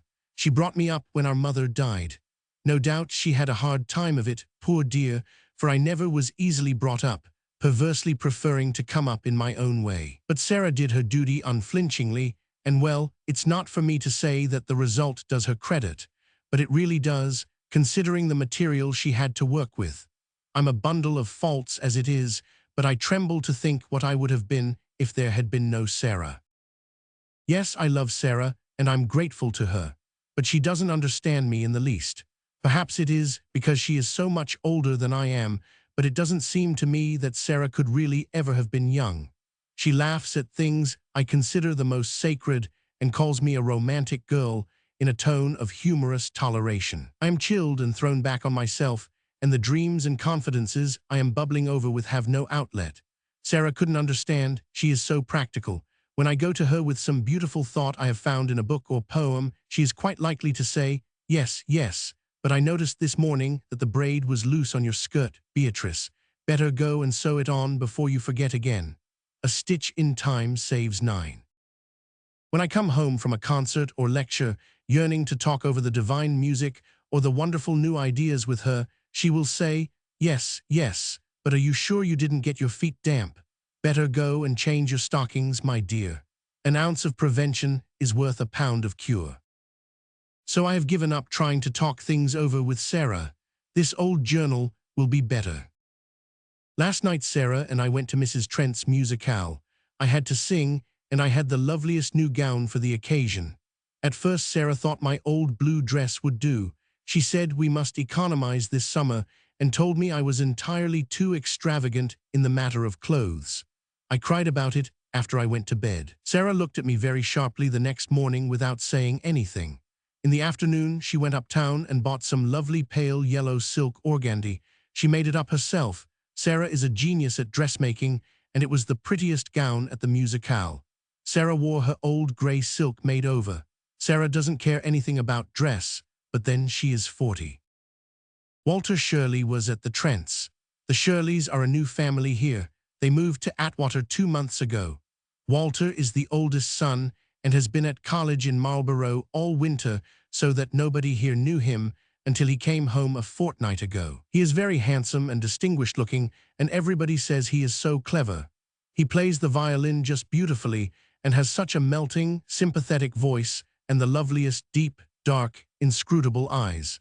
I asked Sarah when we came home if she didn't think he was splendid. "He'd be a nice boy if he wasn't rather conceited," said Sarah. After that, it was impossible to say anything more about Mr. Shirley. I am glad he is going to be in Atwater all summer. We have so few really nice young men here. They go away just as soon as they grow up, and those who stay are just the muffs. I wonder if I shall see Mr. Shirley soon again. June 30th.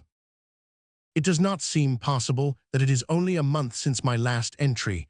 It seems more like a year, a delightful year. I can't believe that I am the same Beatrice Mason who wrote then. And I am not, either. She was just a simple little girl, knowing nothing but romantic dreams. I feel that I am very much changed. Life seems so grand and high and beautiful. I want to be a true noble woman. Only such a woman could be worthy of a fine, noble man. But when I tried to say something like this to Sarah, she replied calmly, "My dear child, the average woman is quite good enough for the average man. If she can cook his meals decently and keep his buttons sewed on and doesn't nag him, he will think that life is a pretty comfortable affair. And that reminds me, I saw holes in your black lace stockings yesterday. Better go and darn them at once. Procrastination is the thief of time." Sarah cannot understand. Blanche Lawrence was married yesterday to Ted Martin. I thought it the most solemn and sacred thing I had ever listened to, the marriage ceremony, I mean. I had never thought much about it before. I don't see how Blanche could care anything for Ted. He is so stout and dumpy, with shallow blue eyes and a little pale mustache. I must say I do not like fair men, but there is no doubt that he and Blanche love each other devotedly, and that fact sufficed to make the service very beautiful to me. Those two people pledging each other to go through life together, meeting its storm and sunshine hand in hand, thinking joy the sweeter because they shared it, finding sorrow sacred because it came to them both. When Sarah and I walked home from the church, Sarah said, "Well, considering the chances she has had, Blanche Lawrence hasn't done so well after all." "Oh, Sarah," I cried, "she has married the man she loves and who loves her. What better is there to do?" I thought it beautiful. "They should have waited another year at least," said Sarah severely. "Ted Martin has only been practicing law for a year, and he had nothing to begin with. He can't have made enough in 1 year in Atwater to justify him in setting up housekeeping. I think a man ought to be ashamed of himself to take a girl from a good home to an uncertainty like that." "Not if she loved him and was willing to share the uncertainty," I said softly. "Love won't pay the butcher's bill," said Sarah with a sniff, "and landlords have an unfeeling preference for money over affection. Besides, Blanche is a mere child, far too young to be burdened with the responsibilities of life. Blanche is 22 years older than I am, but Sarah talks as if I were a mere infant." July 30th. Oh, I am so happy. I wonder if there is another girl in the world as happy as I am tonight. No, of course there cannot be, because there is only one Walter. Walter and I are engaged. It happened last night when we were sitting out in the moonlight under the silver maple on the lawn. I cannot write down what he said. The words are too sacred and beautiful to be kept anywhere, but in my own heart forever and ever as long as I live. And I don't remember just what I said, but we understood each other perfectly at last. Of course, Sarah had to do her best to spoil things. Just as Walter had taken my hand in his and bent forward with his splendid, earnest eyes just burning into mine, and my heart was beating so furiously, Sarah came to the front door and called out, "Beatrice, Beatrice, have you your rubbers on? And don't you think it is too damp out there for you in that heavy dew? Better come into the house, both of you. Walter has a cold now." "Oh, we'll be in soon, Sarah," I said impatiently. But we didn't go in for an hour, and when we did, Sarah was cross, and after Walter had gone she told me I was a very silly girl to be so reckless of my health and risk getting pneumonia loitering out in the dew with a sentimental boy. I had had some vague thoughts of telling Sarah all about my new happiness, for it was so great I wanted to talk it over with somebody, but I couldn't after that. Oh, I wish I had a mother. She could understand, but Sarah cannot. Walter and I have decided to keep our engagement a secret for a month, just our own beautiful secret, unshared by anyone. Then before he goes back to college, he is going to tell Sarah and ask her consent. I don't think Sarah will refuse it exactly. She really likes Walter very well. But I know she will be horrid, and I just dread it. She will say I am too young, and that a boy like Walter has no business to get engaged until he is through college, and that we haven't known each other long enough to know anything about each other, and that we are only a pair of romantic children. And after she has said all this, and given a disapproving consent, she will begin to train me up in the way a good housekeeper should go, and talk to me about table linen, and the best way to manage a range, and how to tell if a chicken is really a chicken or only an old hen. Oh, I know Sarah. She will set the teeth of my spirit on edge a dozen times a day and rub all the bloom off my dear, only little romance with her horrible practicalities. I know one must learn about those things, of course, and I do want to make Walter's home the best and dearest and most comfortable spot on earth for him, and be the very best little wife and housekeeper I can be when the time comes. But I want to dream my dreams first, and Sarah will wake me up so early to realities. This is why we determined to keep 1 month sacred to ourselves. Walter will graduate next spring. He is to be a doctor, and then he intends to settle down in Atwater and work up a practice. I am sure he will succeed, for everyone likes him so much. But we are to be married as soon as he is through college, because he has a little money of his own, enough to set up housekeeping in a modest way with care and economy. I know Sarah will talk about risk and waiting and all that, just as she did in Ted Martin's case. But then Sarah does not understand. Oh, I am so happy. It almost frightens me. I don't see how anything so wonderful can last. But it will last, for nothing can ever separate Walter and me, and as long as we are together and love each other, this great happiness will be mine. Oh, I want to be so good and noble for his sake. I want to make life one grand sweet song. I have gone about the house today feeling like a woman consecrated and set apart from other women by Walter's love. Nothing could spoil it, not even when Sarah scolded me for letting the preserves burn in the kettle because I forgot to stir them while I was planning out our life together. Sarah said she really did not know what would happen to me someday if I was so careless and forgetful. But then, Sarah does not understand. August 20th. It is all over. Life is ended for me, and I do not know how I can face the desolate future. Walter and I have quarreled, and our engagement is broken. He is gone, and my heart is breaking. I hardly know how it began. I'm sure I never meant to flirt with Jack Ray. I never did flirt with him either, in spite of Walter's unmanly accusations. But Walter has been jealous of Jack all summer, although he knew perfectly well he needn't be. And 2 nights ago at the Morley dance, poor Jack seemed so dull and unhappy that I tried to cheer him up a little and be kind to him.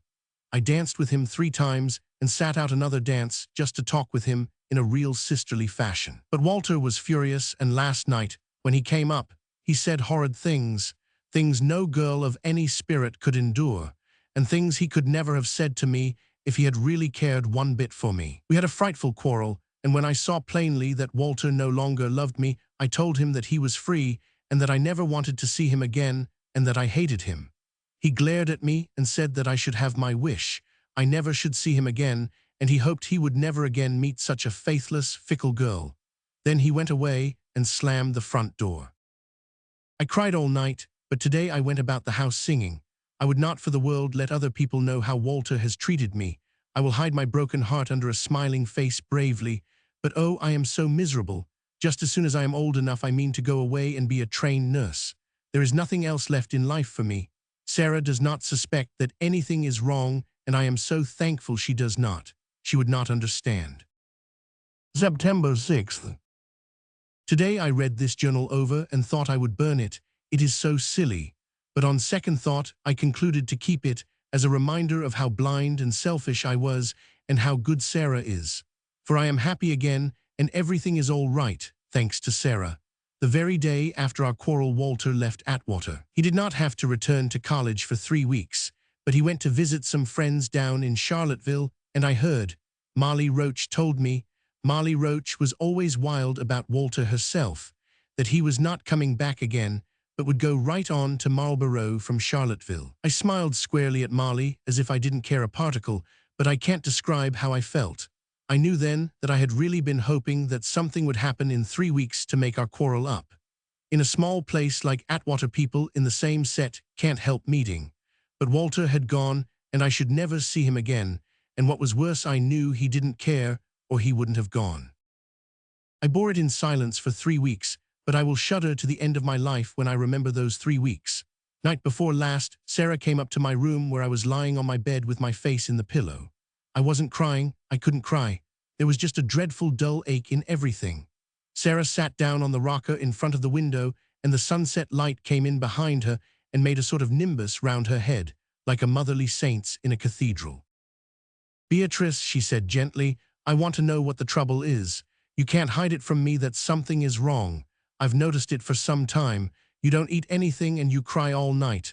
Oh yes, I know you do. What is it, dear?" "Oh, Sarah." I just gave a little cry, slipped from the bed to the floor, laid my head in her lap, and told her everything. It was such a relief, and such a relief to feel those good motherly arms around me, and to realize that here was a love that would never fail me no matter what I did or how foolish I was. Sarah heard me out, and then she said, without a word of reproach or contempt, "It will all come out right yet, dear. Write to Walter and tell him you are sorry." "Sarah, I never could. He doesn't love me any longer. He said he hoped he'd never see me again." "Didn't you say the same to him, child? He meant it as little as you did. Don't let your foolish pride keep you miserable." "If Walter won't come back to me without my asking him, he'll never come, Sarah," I said stubbornly. Sarah didn't scold or coax any more.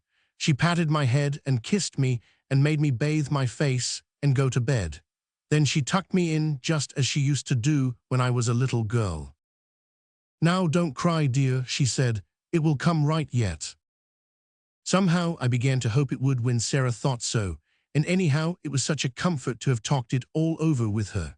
I slept better than I had for a long time, and it was 7 o'clock yesterday morning when I woke to find that it was a dull gray day outside, and that Sarah was standing by my bed with her hat and jacket on. "I'm going down to Junction Falls on the 7:30 train to see Mr. Conway about coming to fix the back kitchen floor," she said, "and I have some other business that may keep me for some time, so don't be anxious if I'm not back till late. Give the bread a good kneading in an hour's time, and be careful not to bake it too much." That was a dismal day. It began to rain soon after Sarah left, and it just poured. I never saw a soul all day except the milkman, and I was really frantic by night. I never was so glad of anything as when I heard Sarah's step on the veranda. I flew to the front door to let her in, and there was Walter all dripping wet, and his arms were about me, and I was crying on the shoulder of his mackintosh. I only guessed then what I knew later on.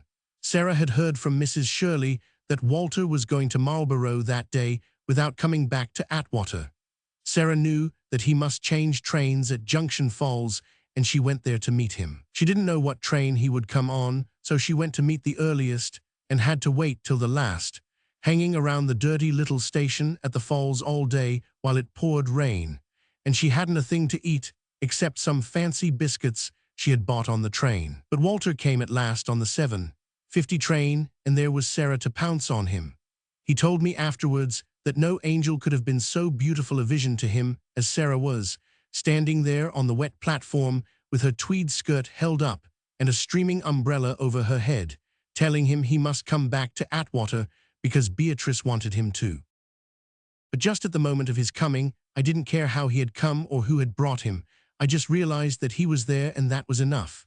Sarah came in behind him. Walter's wet arms were about me, and I was standing there with my thin-slippered feet in a little pool of water that dripped from his umbrella.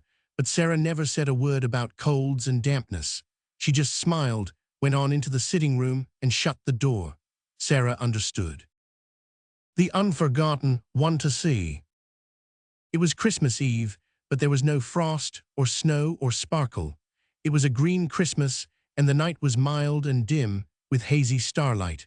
A little wind was laughing freakishly among the firs around Ingleside and rustling among the sere grasses along the garden walks. It was more like a night in early spring or late fall than in December. But it was Christmas Eve, and there was a light in every window of Ingleside, the glow breaking out through the whispering darkness like a flame-red blossom swung against the background of the evergreens. For the children were coming home for the Christmas reunion, as they always came, Fritz and Margaret and Laddie and Nora, and Robert's two boys in the place of Robert, who had died 14 years ago, and the old house must put forth its best of light and good cheer to welcome them. Dr. Fritz and his brood were the last to arrive, driving up to the hall door amid a chorus of welcoming barks from the old dogs and a hail of merry calls from the group in the open doorway. "We're all here now," said the little mother, as she put her arms about the neck of her stalwart firstborn and kissed his bearded face. There were handshakings and greetings and laughter.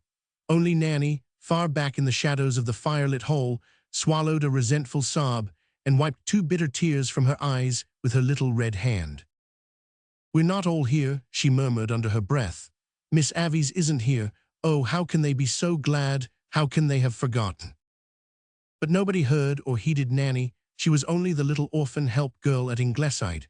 They were all very good to her, and they were all very fond of her, but at the times of family reunion Nanny was unconsciously counted out.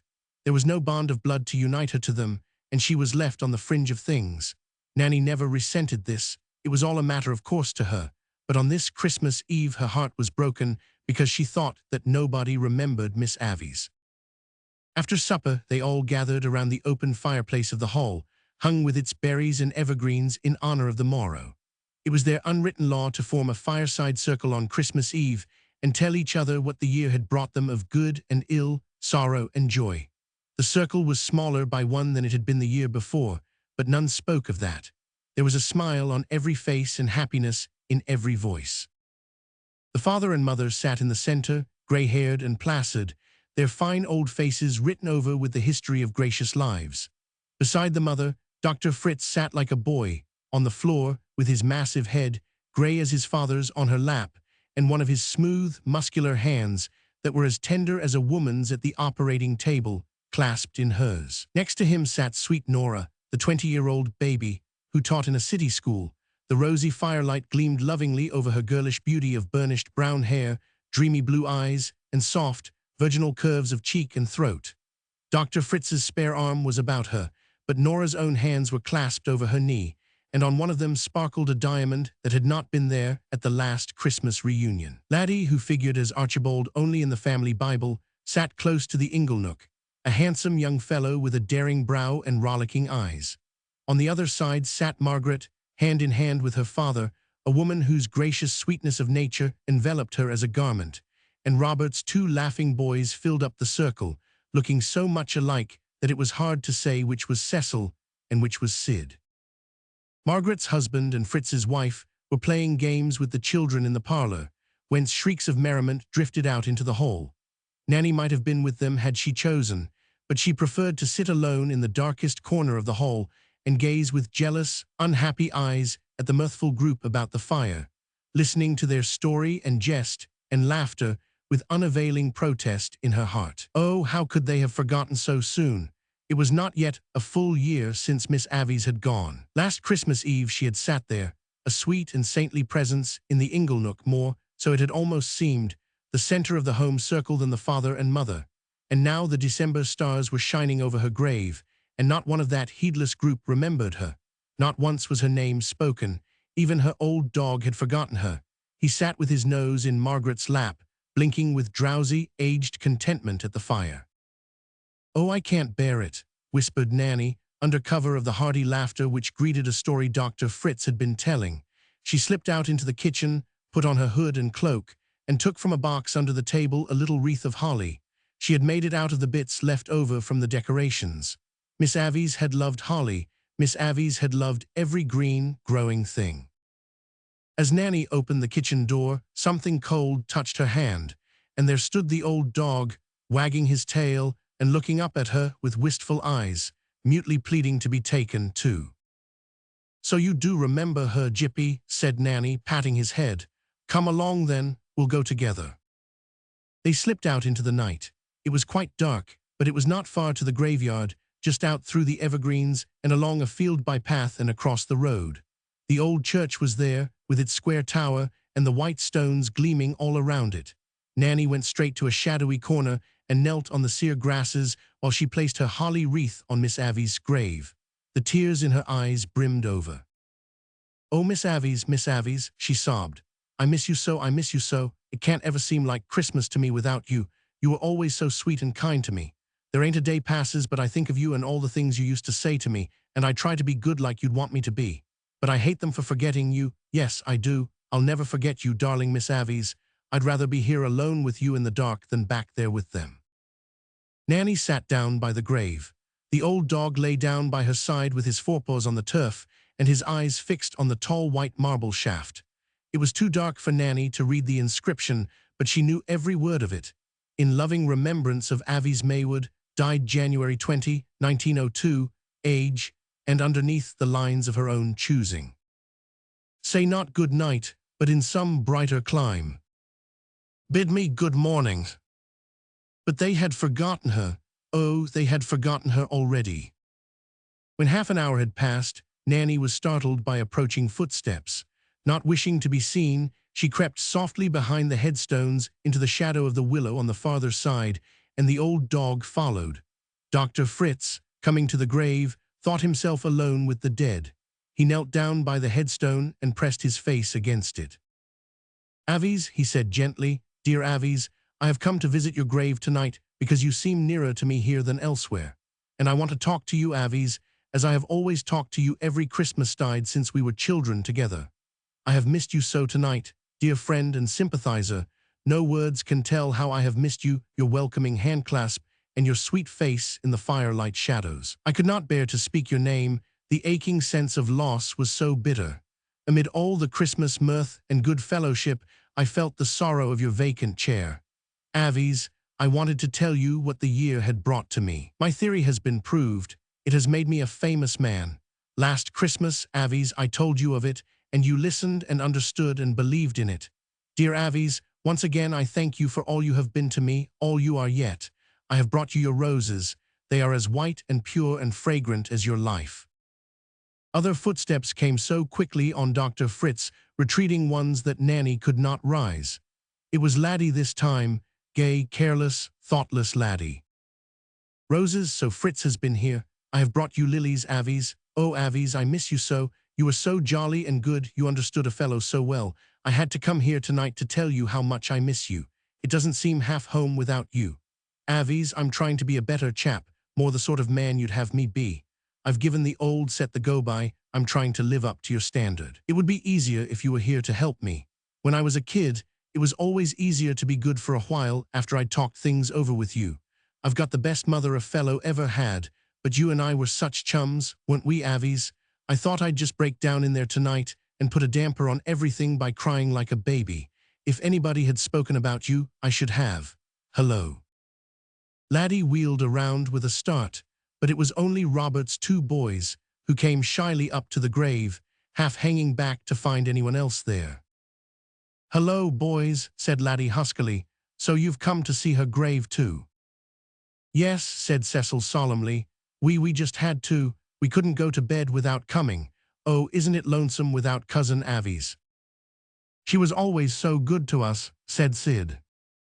"She used to talk to us so nice," said Cecil chokily, "but she liked fun too." "Boys," said Laddie gravely, "never forget what Cousin Avies used to say to you. Never forget that you have got to grow up into men she'd be proud of." They went away then, the boys and their boyish uncle. And when they had gone, Nora came, stealing timidly through the shadows, starting at the rustle of the wind in the trees. "Oh, Avies," she whispered, "I want to see you so much. I want to tell you all about him. You would understand so well. He is the best and dearest lover ever a girl had. You would think so too. Oh, Avies, I miss you so much. There's a little shadow even on my happiness because I can't talk it over with you in the old way. Oh, Avies, it was dreadful to sit around the fire tonight and not see you. Perhaps you were there in spirit. I love to think you were, but I wanted to see you. You were always there to come home to before, Avies, dear." Sobbing, she went away, and then came Margaret, the grave, strong Margaret. "Dear cousin, dear to me as a sister, it seemed to me that I must come to you here tonight. I cannot tell you how much I miss your wise, clear-sighted advice and judgment, your wholesome companionship.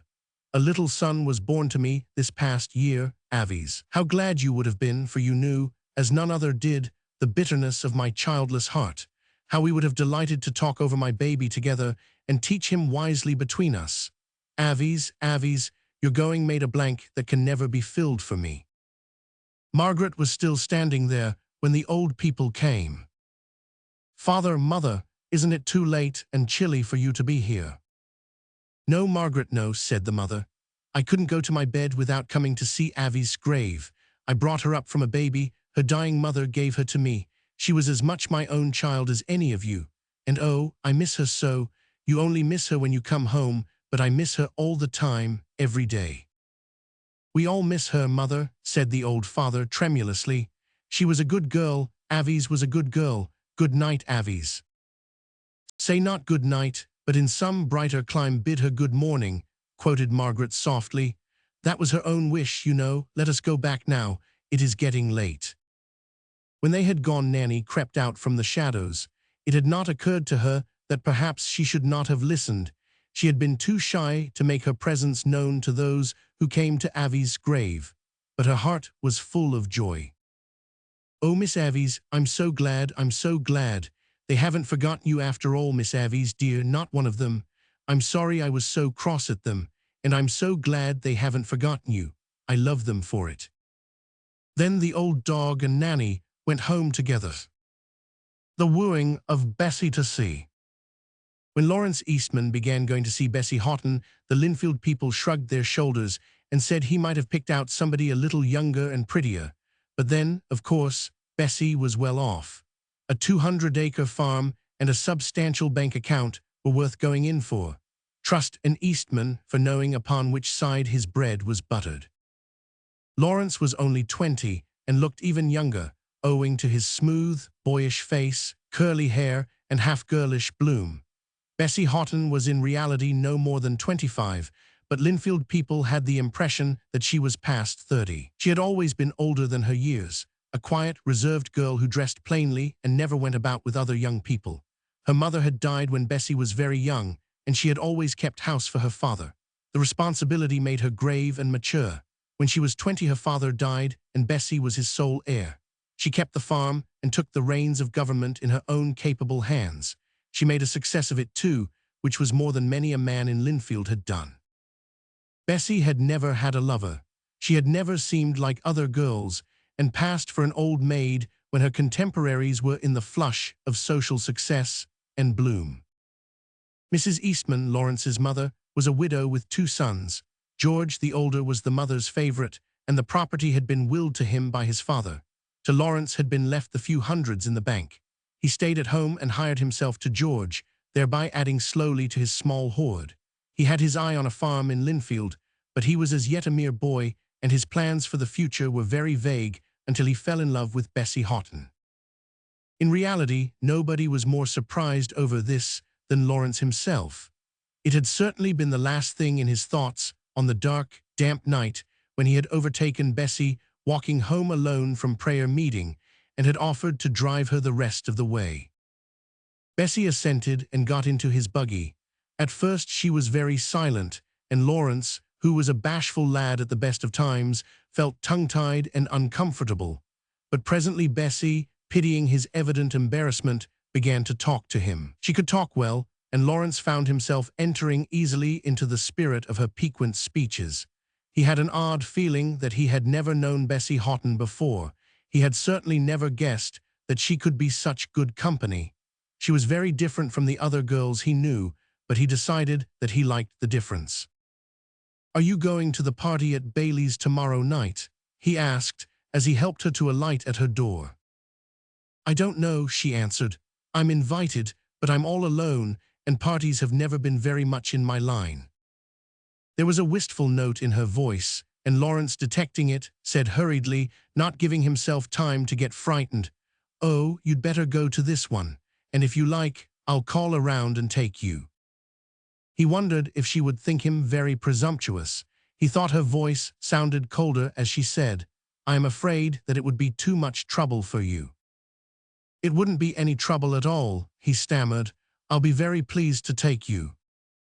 In the end, Bessie had consented to go, and the next evening Lawrence called for her in the rose-red autumn dusk. Bessie was ready and waiting. She was dressed in what was for her unusual elegance, and Lawrence wondered why people called Bessie Houghton so plain. Her figure was strikingly symmetrical and softly curved. Her abundant dark brown hair, instead of being parted plainly and drawn back into a prim coil as usual, was dressed high on her head, and a creamy rose nestled amid the becoming puffs and waves. She wore black, as she usually did, but it was a lustrous black silk, simply and fashionably made, with frost-like frills of lace at her firm, round throat and dainty wrists. Her cheeks were delicately flushed, and her wood-brown eyes were sparkling under her long lashes. She offered him a half-opened bud for his coat and pinned it on for him. As he looked down at her, he noticed what a sweet mouth she had, full and red, with a half-childlike curve. The fact that Lawrence Eastman took Bessie Houghton to the Baileys' party made quite a sensation at that festal scene. People nodded and winked and wondered. "An old maid and her money," said Millie Fisk spitefully. Millie, as was well known, had a liking for Lawrence herself. Lawrence began to go with Bessie Houghton regularly after that. In his single-mindedness, he never feared that Bessie would misjudge his motives or imagine him to be prompted by mercenary designs. He never thought of her riches himself, and it never occurred to him that she would suppose he did. He soon realized that he loved her, and he ventured to hope timidly that she loved him in return. She was always rather reserved, but the few favors that meant nothing from other girls meant a great deal from Bessie. The evenings he spent with her in her pretty sitting room, their moonlight drives over long, satin-smooth stretches of snowy roads, and their walks home from church and prayer meeting under the winter stars were all so many moments of supreme happiness to Lawrence. Matters had gone thus far before Mrs. Eastman got her eyes opened. At Mrs. Tom Bailey's quilting party, an officious gossip took care to inform her that Lawrence was supposed to be crazy over Bessie Houghton, who was, of course, encouraging him simply for the sake of having someone to bow her round, and who would certainly throw him over in the end, since she knew perfectly well that it was her money he was after. Mrs. Eastman was a proud woman and a determined one.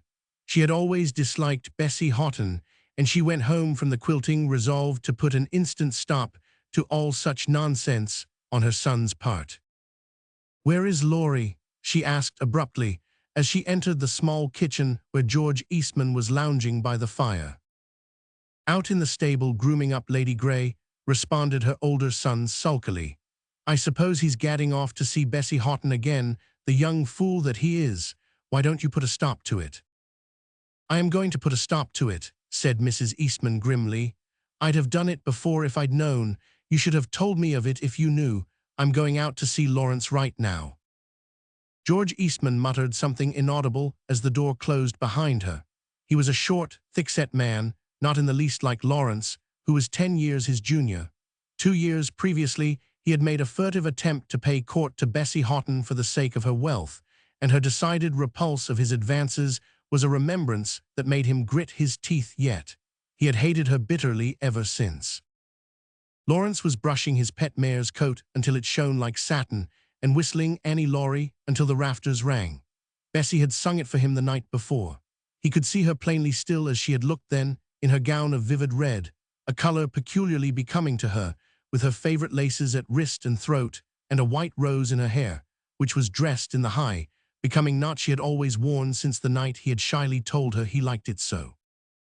She had played and sung many of the sweet old Scotch ballads for him, and when she had gone to the door with him, he had taken both her hands in his, and emboldened by the look in her brown eyes, he had stooped and kissed her. Then he had stepped back, filled with dismay at his own audacity, but Bessie had said no word of rebuke, and only blushed hotly crimson. She must care for him, he thought happily, or else she would have been angry. When his mother came in at the stable door, her face was hard and uncompromising. "Laurie," she said sharply, "where are you going again tonight? You were out last night." "Well, Mother, I promise you I wasn't in any bad company. Come now, don't quiz a fellow too close. You are going to dangle after Bessie Houghton again. It's time you were told what a fool you were making of yourself. She's old enough to be your mother. The whole settlement is laughing at you." Lawrence looked as if his mother had struck him a blow in the face. A dull, purplish flush crept over his brow. "This is some of George's work," he broke out fiercely. "He's been setting you on me, has he? Yes, he's jealous. He wanted Bessie himself, but she would not look at him. He thinks nobody knows it, but I do. Bessie marry him? It's very likely." "Laurie Eastman, you are daft. George hasn't said anything to me. You surely don't imagine Bessie Houghton would marry you, and if she would, she is too old for you. Now, don't you hang around her any longer." "I will," said Lawrence flatly. "I don't care what anybody says. You needn't worry over me. I can take care of myself." Mrs. Eastman looked blankly at her son. He had never defied or disobeyed her in his life before. She had supposed her word would be law. Rebellion was something she had not dreamed of. Her lips tightened ominously and her eyes narrowed. "You're a bigger fool than I took you for," she said in a voice that trembled with anger. "Bessie Houghton laughs at you everywhere. She knows you're just after her money, and she makes fun." "Prove it," interrupted Lawrence undauntedly. "I'm not going to put any faith in Linfield gossip. Prove it if you can." "I can prove it. Maggie Hatfield told me what Bessie Houghton said to her about you. She said you were a lovesick fool, and she only went with you for a little amusement, and that if you thought you had nothing to do but marry her and hang up your hat there, you'd find yourself vastly mistaken." Possibly in her calmer moments, Mrs. Eastman might have shrunk from such a deliberate falsehood, although it was said of her in Linfield that she was not one to stick at a lie when the truth would not serve her purpose. Moreover, she felt quite sure that Lawrence would never ask Maggie Hatfield anything about it. Lawrence turned white to the lips. "Is that true, Mother?" he asked huskily. "I've warned you," replied his mother, not choosing to repeat her statement. "If you go after Bessie any more, you can take the consequences." She drew her shawl about her pale, malicious face and left him with a parting glance of contempt. "I guess that'll settle him," she thought grimly. "Bessie Houghton turned up her nose at George, but she shan't make a fool of Lawrence too." Alone in the stable, Lawrence stood staring out at the dull red ball of the winter sun with unseeing eyes. He had implicit faith in his mother, and the stab had gone straight to his heart. Bessie Houghton listened in vain that night for his well-known footfall on the veranda. The next night, Lawrence went home with Millie Fisk from prayer meeting, taking her out from a crowd of other girls under Bessie Houghton's very eyes as she came down the steps of the little church. Bessie walked home alone. The light burned low in her sitting room, and in the mirror over the mantel she saw her own pale face with its tragic, pain-stricken eyes. Annie Hillies, her help, was out. She was alone in the big house with her misery and despair. She went dizzily upstairs to her own room and flung herself on the bed in the chill moonlight. "It is all over," she said dully. All night she lay there, fighting with her pain. In the wan, gray morning she looked at her mirrored self with pitying scorn, at the pallid face, the lifeless features, the dispirited eyes with their bluish circles. "What a fool I have been to imagine he could care for me," she said bitterly. "He has only been amusing himself with my folly, and to think that I let him kiss me the other night." She thought of that kiss with a pitiful shame. She hated herself for the weakness that could not check her tears. Her lonely life had been brightened by the companionship of her young lover. The youth and girlhood of which fate had cheated her had come to her with love. The future had looked rosy with promise. Now it had darkened with dourness and grayness. Maggie Hatfield came that day to sew. Bessie had intended to have a dark blue silk made up in an evening waist of pale pink cashmere. She had expected to wear the latter at a party which was to come off a fortnight later, and she had got it to please Lawrence, because he had told her that pink was his favorite color. She would have neither it nor the silk made up now. She put them both away and instead brought out an ugly pattern of snuff-brown stuff, bought years before and never used. "But where is your lovely pink, Bessie?" asked the dressmaker. "Aren't you going to have it for the party?" "No, I'm not going to have it made up at all," said Bessie listlessly. "It's too gay for me. I was foolish to think it would ever suit me. This brown will do for a spring suit. It doesn't make much difference what I wear." Maggie Hatfield, who had not been at prayer meeting the night beforehand, knew nothing of what had occurred, looked at her curiously, wondering what Lawrence Eastman could see in her to be as crazy about her as some people said he was. Bessie was looking her oldest and plainest just then, with her hair combed severely back from her pale, dispirited face. "It must be her money he is after," thought the dressmaker. "She looks over 30, and she can't pretend to be pretty. I believe she thinks a lot of him, though." For the most part, Linfield people believed that Bessie had thrown Lawrence over. This opinion was borne out by his woebegone appearance. He was thin and pale.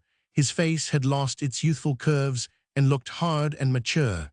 He was moody and taciturn, and his speech and manner were marked by a new cynicism. In April, a well-to-do storekeeper from an adjacent village began to court Bessie Houghton. He was over 50 and had never been a handsome man in his best days, but Linfield oracles opined that Bessie would take him. She couldn't expect to do any better, they said, and she was looking terribly old and dowdy all at once. In June, Maggie Hatfield went to the Eastmans to sew. The first bit of news she imparted to Mrs. Eastman was that Bessie Houghton had refused Jabez Lee. At least, he didn't come to see her any more. Mrs. Eastman twitched her thread viciously.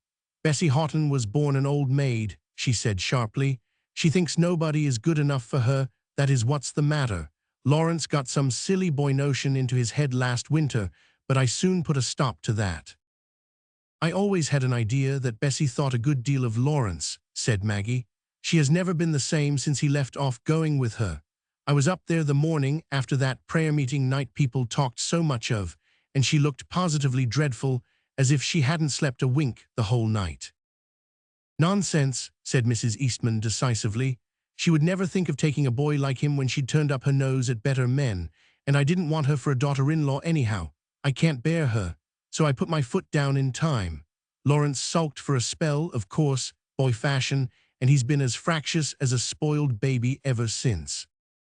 "Well, I dare say you're right," assented the dressmaker. "But I must say I had always imagined that Bessie had a great notion of Lawrence. Of course, she's so quiet it is hard to tell. She never says a word about herself." There was an unsuspected listener to this conversation. Lawrence had come in from the field for a drink and was standing in the open kitchen doorway within easy earshot of the women's shrill tones. He had never doubted his mother's word at any time in his life, but now he knew beyond doubt that there had been crooked work somewhere. He shrank from believing his mother untrue, yet where else could the crookedness come in?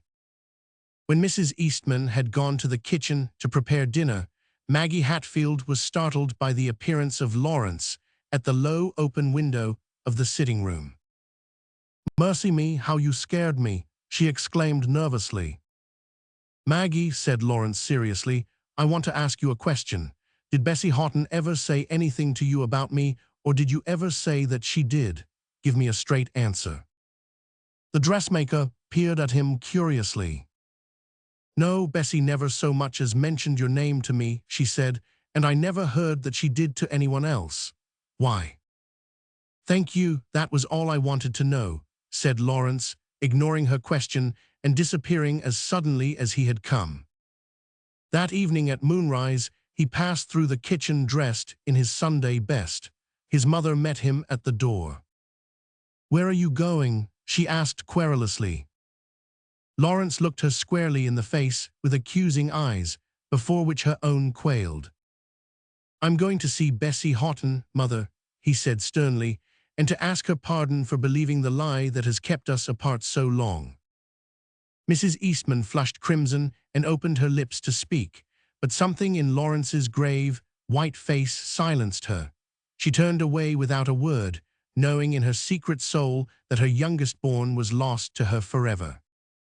Lawrence found Bessie in the orchard under apple trees that were pyramids of pearly bloom. She looked at him through the twilight with reproach and aloofness in her eyes, but he put out his hands and caught her reluctant ones in a masterful grasp. "Listen to me, Bessie. Don't condemn me before you've heard me. I've been to blame for believing falsehoods about you, but I believe them no longer, and I've come to ask you to forgive me." He told his story simply and straightforwardly. In strict justice, he could not keep his mother's name out of it, but he merely said she had been mistaken. Perhaps Bessie understood none the less. She knew what Mrs. Eastman's reputation in Linfield was. "You might have had a little more faith in me," she cried reproachfully. I know, but I was beside myself with pain and wretchedness. Oh, Bessie, won't you forgive me? I love you so. If you send me away, I'll go to the dogs. Forgive me, Bessie." And she, being a woman, did forgive him. "I've loved you from the first, Lawrence," she said, yielding to his kiss. "Their girl Josie to see."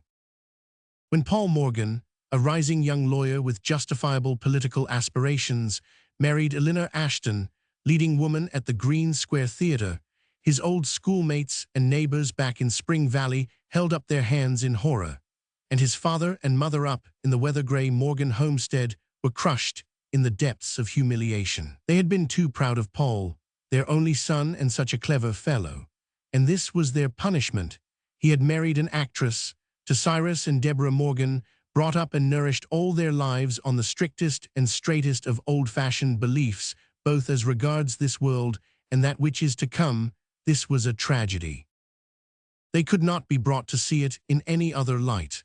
As their neighbors said, Cy Morgan never hilt up his head again after Paul married the play-acting woman. But perhaps it was less his humiliation than his sorrow, which bowed down his erect form and sprinkled gray in his thick black hair that 50 years had hitherto spared. For Paul, forgetting the sacrifices his mother and father had made for him, had bitterly resented the letter of protest his father had written concerning his marriage. He wrote one angry, unfilial letter back, and then came silence. Between grief and shame, Cyrus and Deborah Morgan grew old rapidly in the year that followed. At the end of that time, Elinor Morgan, the mother of an hour, died. 3 months later, Paul Morgan was killed in a railroad collision. After the funeral, Cyrus Morgan brought home to his wife their son's little daughter, Jocelyn Morgan. Her aunt, Annis Ashton, had wanted the baby. Cyrus Morgan had been almost rude in his refusal. His son's daughter should never be brought up by an actress. It was bad enough that her mother had been one and had doubtless transmitted the taint to her child. But in Spring Valley, if anywhere, it might be eradicated. At first, neither Cyrus nor Deborah cared much for Jocelyn. They resented her parentage, her strange, un-Morgan-like name, and the pronounced resemblance she bore to the dark-haired, dark-eyed mother they had never seen. All the Morgans had been fair. If Jocelyn had had Paul's blue eyes and golden curls, her grandfather and grandmother would have loved her sooner. But the love came. It had to. No living mortal could have resisted Jocelyn. She was the most winsome and lovable little mite of babyhood that ever toddled. Her big dark eyes overflowed with laughter before she could speak. Her puckered red mouth broke constantly into dimples and cooing sounds. She had ways that no orthodox Spring Valley baby ever thought of having. Every smile was a caress, every gurgle of attempted speech a song. Her grandparents came to worship her and were stricter than ever with her by reason of their love. Because she was so dear to them, she must be saved from her mother's blood. Jocelyn shot up through a roly-poly childhood into slim, bewitching girlhood in a chill, repressive atmosphere. Cyrus and Deborah were nothing if not thorough. The name of Jocelyn's mother was never mentioned to her. She was never called anything but Josie, which sounded more Christian-like than Jocelyn, and all the flowering out of her alien beauty was repressed as far as might be in the plainest and dullest of dresses and the primmest arrangement possible to riotous ripe brown curls. The girl was never allowed to visit her Aunt Annis, although frequently invited. Miss Ashton, however, wrote to her occasionally, and every Christmas sent a box of presents, which even Cyrus and Deborah Morgan could not forbid her to accept, although they looked with disapproving eyes and ominously set lips at the dainty, frivolous trifles the actress-woman sent. They would have liked to cast those painted fans and lace frills and beflounced lingerie into the fire as if they had been infected rags from a pest house. The path thus set for Jocelyn's dancing feet to walk in was indeed sedate and narrow. She was seldom allowed to mingle with the young people of even quiet, harmless Spring Valley. She was never allowed to attend local concerts, much less take part in them. She was forbidden to read novels, and Cyrus Morgan burned an old copy of Shakespeare which Paul had given him years ago, and which he had himself read and treasured, lest its perusal should awaken unlawful instincts in Jocelyn's heart. The girl's passion for reading was so marked that her grandparents felt that it was their duty to repress it as far as lay in their power. But Jocelyn's vitality was such that all her bonds and bands served but little to check or retard the growth of her rich nature. Do what they might, they could not make a Morgan of her. Her every step was a dance, her every word and gesture full of a grace and virility that filled the old folks with uneasy wonder. She seemed to them charged with dangerous tendencies, all the more potent from repression. She was sweet-tempered and sunny, truthful and modest, but she was as little like the trim, simple Spring Valley girls as a crimson rose is like a field daisy, and her unlikeness bore heavily on her grandparents. Yet they loved her and were proud of her. Our girl Josie, as they called her, was more to them than they would have admitted even to themselves, and in the main they were satisfied with her, although the grandmother grumbled because Josie did not take kindly to patchwork and rug-making, and the grandfather would fain have toned down that exuberance of beauty and vivacity into the meeker pattern of maidenhood he had been accustomed to. When Jocelyn was 17, Deborah Morgan noticed a change in her. The girl became quieter and more brooding, falling at times into strange, idle reveries, with her hands clasped over her knee and her big eyes fixed unseeingly on space. Or she would creep away for solitary rambles in the beech wood, going away droopingly and returning with dusky glowing cheeks and a nameless radiance, as of some newly discovered power, shining through every muscle and motion. Mrs. Morgan thought the child needed a tonic and gave her sulfur and molasses. One day the revelation came. Cyrus and Deborah had driven across the valley to visit their married daughter. Not finding her at home, they returned. Mrs. Morgan went into the house, while her husband went to the stable. Jocelyn was not in the kitchen, but the grandmother heard the sound of voices and laughter in the sitting room across the hall. "What company has Josie got?" she wondered, as she opened the hall door and paused for a moment on the threshold to listen. As she listened, her old face grew gray and pinched. She turned noiselessly and left the house, and flew to her husband as one distracted. "Cyrus, Josie is play-acting in the room, laughing and reciting and going on. I heard her. Oh, I've always feared it would break out in her, and it has. Come you and listen to her." The old couple crept through the kitchen and across the hall to the open parlor door as if they were stalking a thief. Jocelyn's laugh rang out as they did so, a mocking, triumphant peal. Cyrus and Deborah shivered as if they had heard sacrilege. Jocelyn had put on a trailing, clinging black skirt, which her aunt had sent her a year ago, and which she had never been permitted to wear. It transformed her into a woman. She had cast aside her waist of dark plum-colored homespun and wrapped a silken shawl about herself, until only her beautiful arms and shoulders were left bare. Her hair, glossy and brown, with burnished red lights, where the rays of the dull autumn sun struck on it through the window, was heaped high on her head and held in place by a fillet of pearl beads. Her cheeks were crimson, her whole body from head to foot instinct and alive with a beauty that to Cyrus and Deborah, as they stood mute with horror in the open doorway, seemed akin to some devilish enchantment. Jocelyn, wrapped away from her surroundings, did not perceive her grandparents. Her face was turned from them, and she was addressing an unseen auditor in passionate denunciation. She spoke, moved, posed, gesticulated, with an inborn genius shining through every motion and tone like an illuminating lamp. "Josie, what are you doing?" It was Cyrus who spoke, advancing into the room like a stern, hard impersonation of judgment. Jocelyn's outstretched arm fell to her side, and she turned sharply around. Fear came into her face, and the light went out of it. A moment before she had been a woman, splendid, unafraid. Now she was again the schoolgirl, too confused and shamed to speak. "What are you doing, Josie?" asked her grandfather again, "dressed up in that indecent manner and talking and twisting to yourself?" Jocelyn's face, that had grown pale, flamed scarlet again. She lifted her head proudly. "I was trying Aunt Annis's part in her new play," she answered. "I have not been doing anything wrong, grandfather." "Wrong? It's your mother's blood coming out in you, girl, in spite of all our care. Where did you get that play?" "Aunt Annis sent it to me," answered Jocelyn, casting a quick glance at the book on the table. Then, when her grandfather picked it up gingerly, as if he feared contamination, she added quickly, "Oh, give it to me, please, grandfather, don't take it away." "I am going to burn it," said Cyrus Morgan sternly. "Oh, don't, grandfather," cried Jocelyn with a sob in her voice. "Don't burn it, please. I won't practice out of it anymore. I'm sorry I've displeased you. Please give me my book." "No," was the stern reply. "Go to your room, girl, and take off that rig. There is to be no more play acting in my house, remember that." He flung the book into the fire that was burning in the grate. For the first time in her life, Jocelyn flamed out into passionate defiance. "You are cruel and unjust, grandfather. I have done no wrong. It is not doing wrong to develop the one gift I have.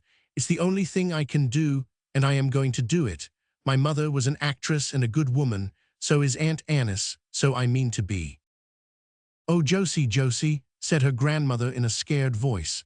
Her grandfather only repeated sternly, "Go, take that rig off, girl, and let us hear no more of this." Jocelyn went, but she left consternation behind her. Cyrus and Deborah could not have been more shocked if they had discovered the girl robbing her grandfather's desk. They talked the matter over bitterly at the kitchen hearth that night. "We haven't been strict enough with the girl, Mother," said Cyrus angrily. "We'll have to be stricter if we don't want to have her disgracing us. Did you hear how she defied me? So I mean to be, she says. Mother, we'll have trouble with that girl yet." "Don't be too harsh with her, Pa. It'll maybe only drive her to worse," sobbed Deborah. "I ain't going to be harsh. What I do is for her own good, you know that, Mother. Josie is as dear to me as she is to you, but we've got to be stricter with her." They were. From that day Josie was watched and distrusted. She was never permitted to be alone. There were no more solitary walks. She felt herself under the surveillance of cold, unsympathetic eyes every moment, and her very soul writhed. Jocelyn Morgan, the high-spirited daughter of high-spirited parents, could not long submit to such treatment. It might have passed with a child. To a woman, thrilling with life and conscious power to her very fingertips, it was galling beyond measure. Jocelyn rebelled, but she did nothing secretly. That was not her nature. She wrote to her Aunt Annis, and when she received her reply, she went straight and fearlessly to her grandparents with it. "Grandfather, this letter is from my aunt. She wishes me to go and live with her and prepare for the stage. I told her I wished to do so. I am going." Cyrus and Deborah looked at her in mute dismay. "I know you despise the profession of an actress," the girl went on with heightened color. "I am sorry you think so about it, because it is the only one open to me. I must go, I must." "Yes, you must," said Cyrus cruelly. "It's in your blood, your bad blood, girl." "My blood isn't bad," cried Jocelyn proudly. "My mother was a sweet, true, good woman. You are unjust, grandfather, but I don't want you to be angry with me. I love you both, and I am very grateful indeed for all your kindness to me. I wish that you could understand what—" "We understand enough," interrupted Cyrus harshly. "This is all I have to say. Go to your play-acting aunt if you want to. Your grandmother and me won't hinder you, but you'll come back here no more. We'll have nothing further to do with you. You can choose your own way and walk in it." With this dictum, Jocelyn went from Spring Valley. She clung to Deborah and wept at parting, but Cyrus did not even say goodbye to her. On the morning of her departure, he went away on business and did not return until evening. Jocelyn went on the stage. Her aunt's influence and her mother's fame helped her much. She missed the hard experiences that come to the unassisted beginner, but her own genius must have won in any case. She had all her mother's gifts, deepened by her inheritance of Morgan intensity and sincerity, much, too, of the Morgan firmness of will. When Jocelyn Morgan was 22, she was famous over 2 continents. When Cyrus Morgan returned home on the evening after his granddaughter's departure, he told his wife that she was never to mention the girl's name in his hearing again. Deborah obeyed. She thought her husband was right, albeit she might in her own heart deplore the necessity of such a decree. Jocelyn had disgraced them. Could that be forgiven? Nevertheless, both the old people missed her terribly. The house seemed to have lost its soul with that vivid, ripely tinted young life. They got their married daughter's oldest girl, Pauline, to come and stay with them. Pauline was a quiet, docile maiden, industrious and commonplace, just such a girl as they had vainly striven to make of Jocelyn, to whom Pauline had always been held up as a model. Yet neither Cyrus nor Deborah took to her, and they let her go unregretfully when they found that she wished to return home. "She hasn't any of Josie's gimp," was old Cyrus's unspoken fault. Deborah spoke, but all she said was, "Polly's a good girl, father, only she hasn't any snap." Jocelyn wrote to Deborah occasionally, telling her freely of her plans and doings. If it hurt the girl that no notice was ever taken of her letters, she still wrote them. Deborah read the letters grimly and then left them in Cyrus's way. Cyrus would not read them at first. Later on, he read them stealthily when Deborah was out of the house. When Jocelyn began to succeed, she sent to the old farmhouse papers and magazines containing her photographs and criticisms of her plays and acting. Deborah cut them out and kept them in her upper bureau drawer with Jocelyn's letters. Once she overlooked one, and Cyrus found it when he was kindling the fire. He got the scissors and cut it out carefully. A month later, Deborah discovered it between the leaves of the family Bible. But Jocelyn's name was never mentioned between them, and when other people asked them concerning her, their replies were cold and ungracious. In a way, they had relented towards her, but their shame of her remained. They could never forget that she was an actress. Once, 6 years after Jocelyn had left Spring Valley, Cyrus, who was reading a paper by the table, got up with an angry exclamation and stuffed it into the stove, thumping the lid on over it with grim malignity. "That fool to know what he's talking about," was all he would say. Deborah had her share of curiosity. The paper was the National Gazette, and she knew that their next-door neighbor, James Pennon, took it. She went over that evening and borrowed it, saying that their own had been burned before she had had time to read the serial in it. With one exception, she read all its columns carefully without finding anything to explain her husband's anger. Then she doubtfully plunged into the exception, a column of stage notes. Halfway down, she came upon an adverse criticism of Jocelyn Morgan and her new play. It was malicious and vituperative. Deborah Morgan's old eyes sparkled dangerously as she read it. "I guess somebody is pretty jealous of Josie," she muttered. "I don't wonder Pa was riled up, but I guess she can hold her own. She's a Morgan." No long time after this, Cyrus took a notion he'd like a trip to the city. He'd like to see the horse fair and look up Cousin Hiram Morgan's folks. "Hiram and me used to be great chums, Mother, and we're getting kind of mossy, I guess, never stirring out of Spring Valley. Let's go and dissipate for a week, what say?" Deborah agreed readily, albeit of late years she had been much averse to going far from home and had never at any time been very fond of Cousin Hiram's wife. Cyrus was as pleased as a child over their trip. On the second day of their sojourn in the city, he slipped away when Deborah had gone shopping with Mrs. Hiram and hurried through the streets to the Green Square Theater with a hangdog look. He bought a ticket apologetically and sneaked into his seat. It was a matinee performance, and Jocelyn Morgan was starring in her famous new play. Cyrus waited for the curtain to rise, feeling as if every one of his Spring Valley neighbors must know where he was and revile him for it. If Deborah were ever to find out, but Deborah must never find out. For the first time in their married life, the old man deliberately plotted to deceive his old wife. He must see his girl Josie just once. It was a terrible thing that she was an actress, but she was a successful one. Nobody could deny that, except fools who yapped in the National Gazette. The curtain went up, and Cyrus rubbed his eyes. He had certainly braced his nerves to behold some mystery of iniquity. Instead, he saw an old kitchen so like his own at home that it bewildered him. And there, sitting by the cheery wood stove, in homespun gown, with primly braided hair, was Jocelyn, his girl Josie, as he had seen her 1,000 times. By his own Ingleside, the building rang with applause. One old man pulled out a red bandana and wiped tears of joy and pride from his eyes. She hadn't changed, Josie hadn't changed. Play acting hadn't spoiled her, couldn't spoil her. Wasn't she Paul's daughter? And all this applause was for her, for Josie. Jocelyn's new play was a homely, pleasant production with rollicking comedy and heart-moving pathos skillfully commingled. Jocelyn pervaded it all with a convincing simplicity that was really the triumph of art. Cyrus Morgan listened and exulted in her. At every burst of applause, his eyes gleamed with pride. He wanted to go on the stage and box the ears of the villain who plotted against her. He wanted to shake hands with the good woman who stood by her. He wanted to pay off the mortgage and make Josie happy.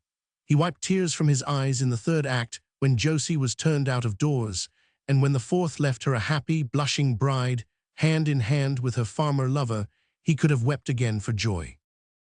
Cyrus Morgan went out into the daylight feeling as if he had awakened from a dream. At the outer door, he came upon Mrs. Hiram and Deborah. Deborah's face was stained with tears, and she caught at his hand. "Oh, Pa, wasn't it splendid? Wasn't our girl Josie splendid? I'm so proud of her. Oh, I was bound to hear her. I was afraid you'd be mad, so I didn't let on, and when I saw you in the seat down there, I couldn't believe my eyes. Oh, I've just been crying the whole time. Wasn't it splendid? Wasn't our girl Josie splendid?" The crowd around looked at the old pair with amused, indulgent curiosity, but they were quite oblivious to their surroundings, even to Mrs. Hiram's anxiety to decoy them away. Cyrus Morgan cleared his throat and said, "It was great, Mother, great. She took the shine off the other play actors all right. I knew that National Gazette man didn't know what he was talking about. Mother, let us go and see Josie right off. She's stopping with her aunt at the Maberly Hotel. I saw it in the paper this morning. I'm going to tell her she was right and we were wrong. Josie's beat them all, and I'm going to tell her so." When Jack and Jill took a hand to see Jack's side of it. Jill says I have to begin this story because it was me, it was I, who made all the trouble in the first place. That is so like Jill. She is such a good hand at forgetting. Why, it was she who suggested the plot to me. I should never have thought of it myself. Not that Jill is any smarter than I am, either, but girls are such creatures for planning up mischief and leading other folks into it, and then laying the blame on them when things go wrong. How could I tell Dick would act so like a mule? I thought grown-up folks had more sense. Aunt Tommy was down on me for weeks, while she thought Jill a regular heroine. But there, girls don't know anything about being fair, and I am determined I will never have anything more to do with them and their love affairs as long as I live. Jill says I will change my mind when I grow up, but I won't. Still, Jill is a pretty good sort of girl.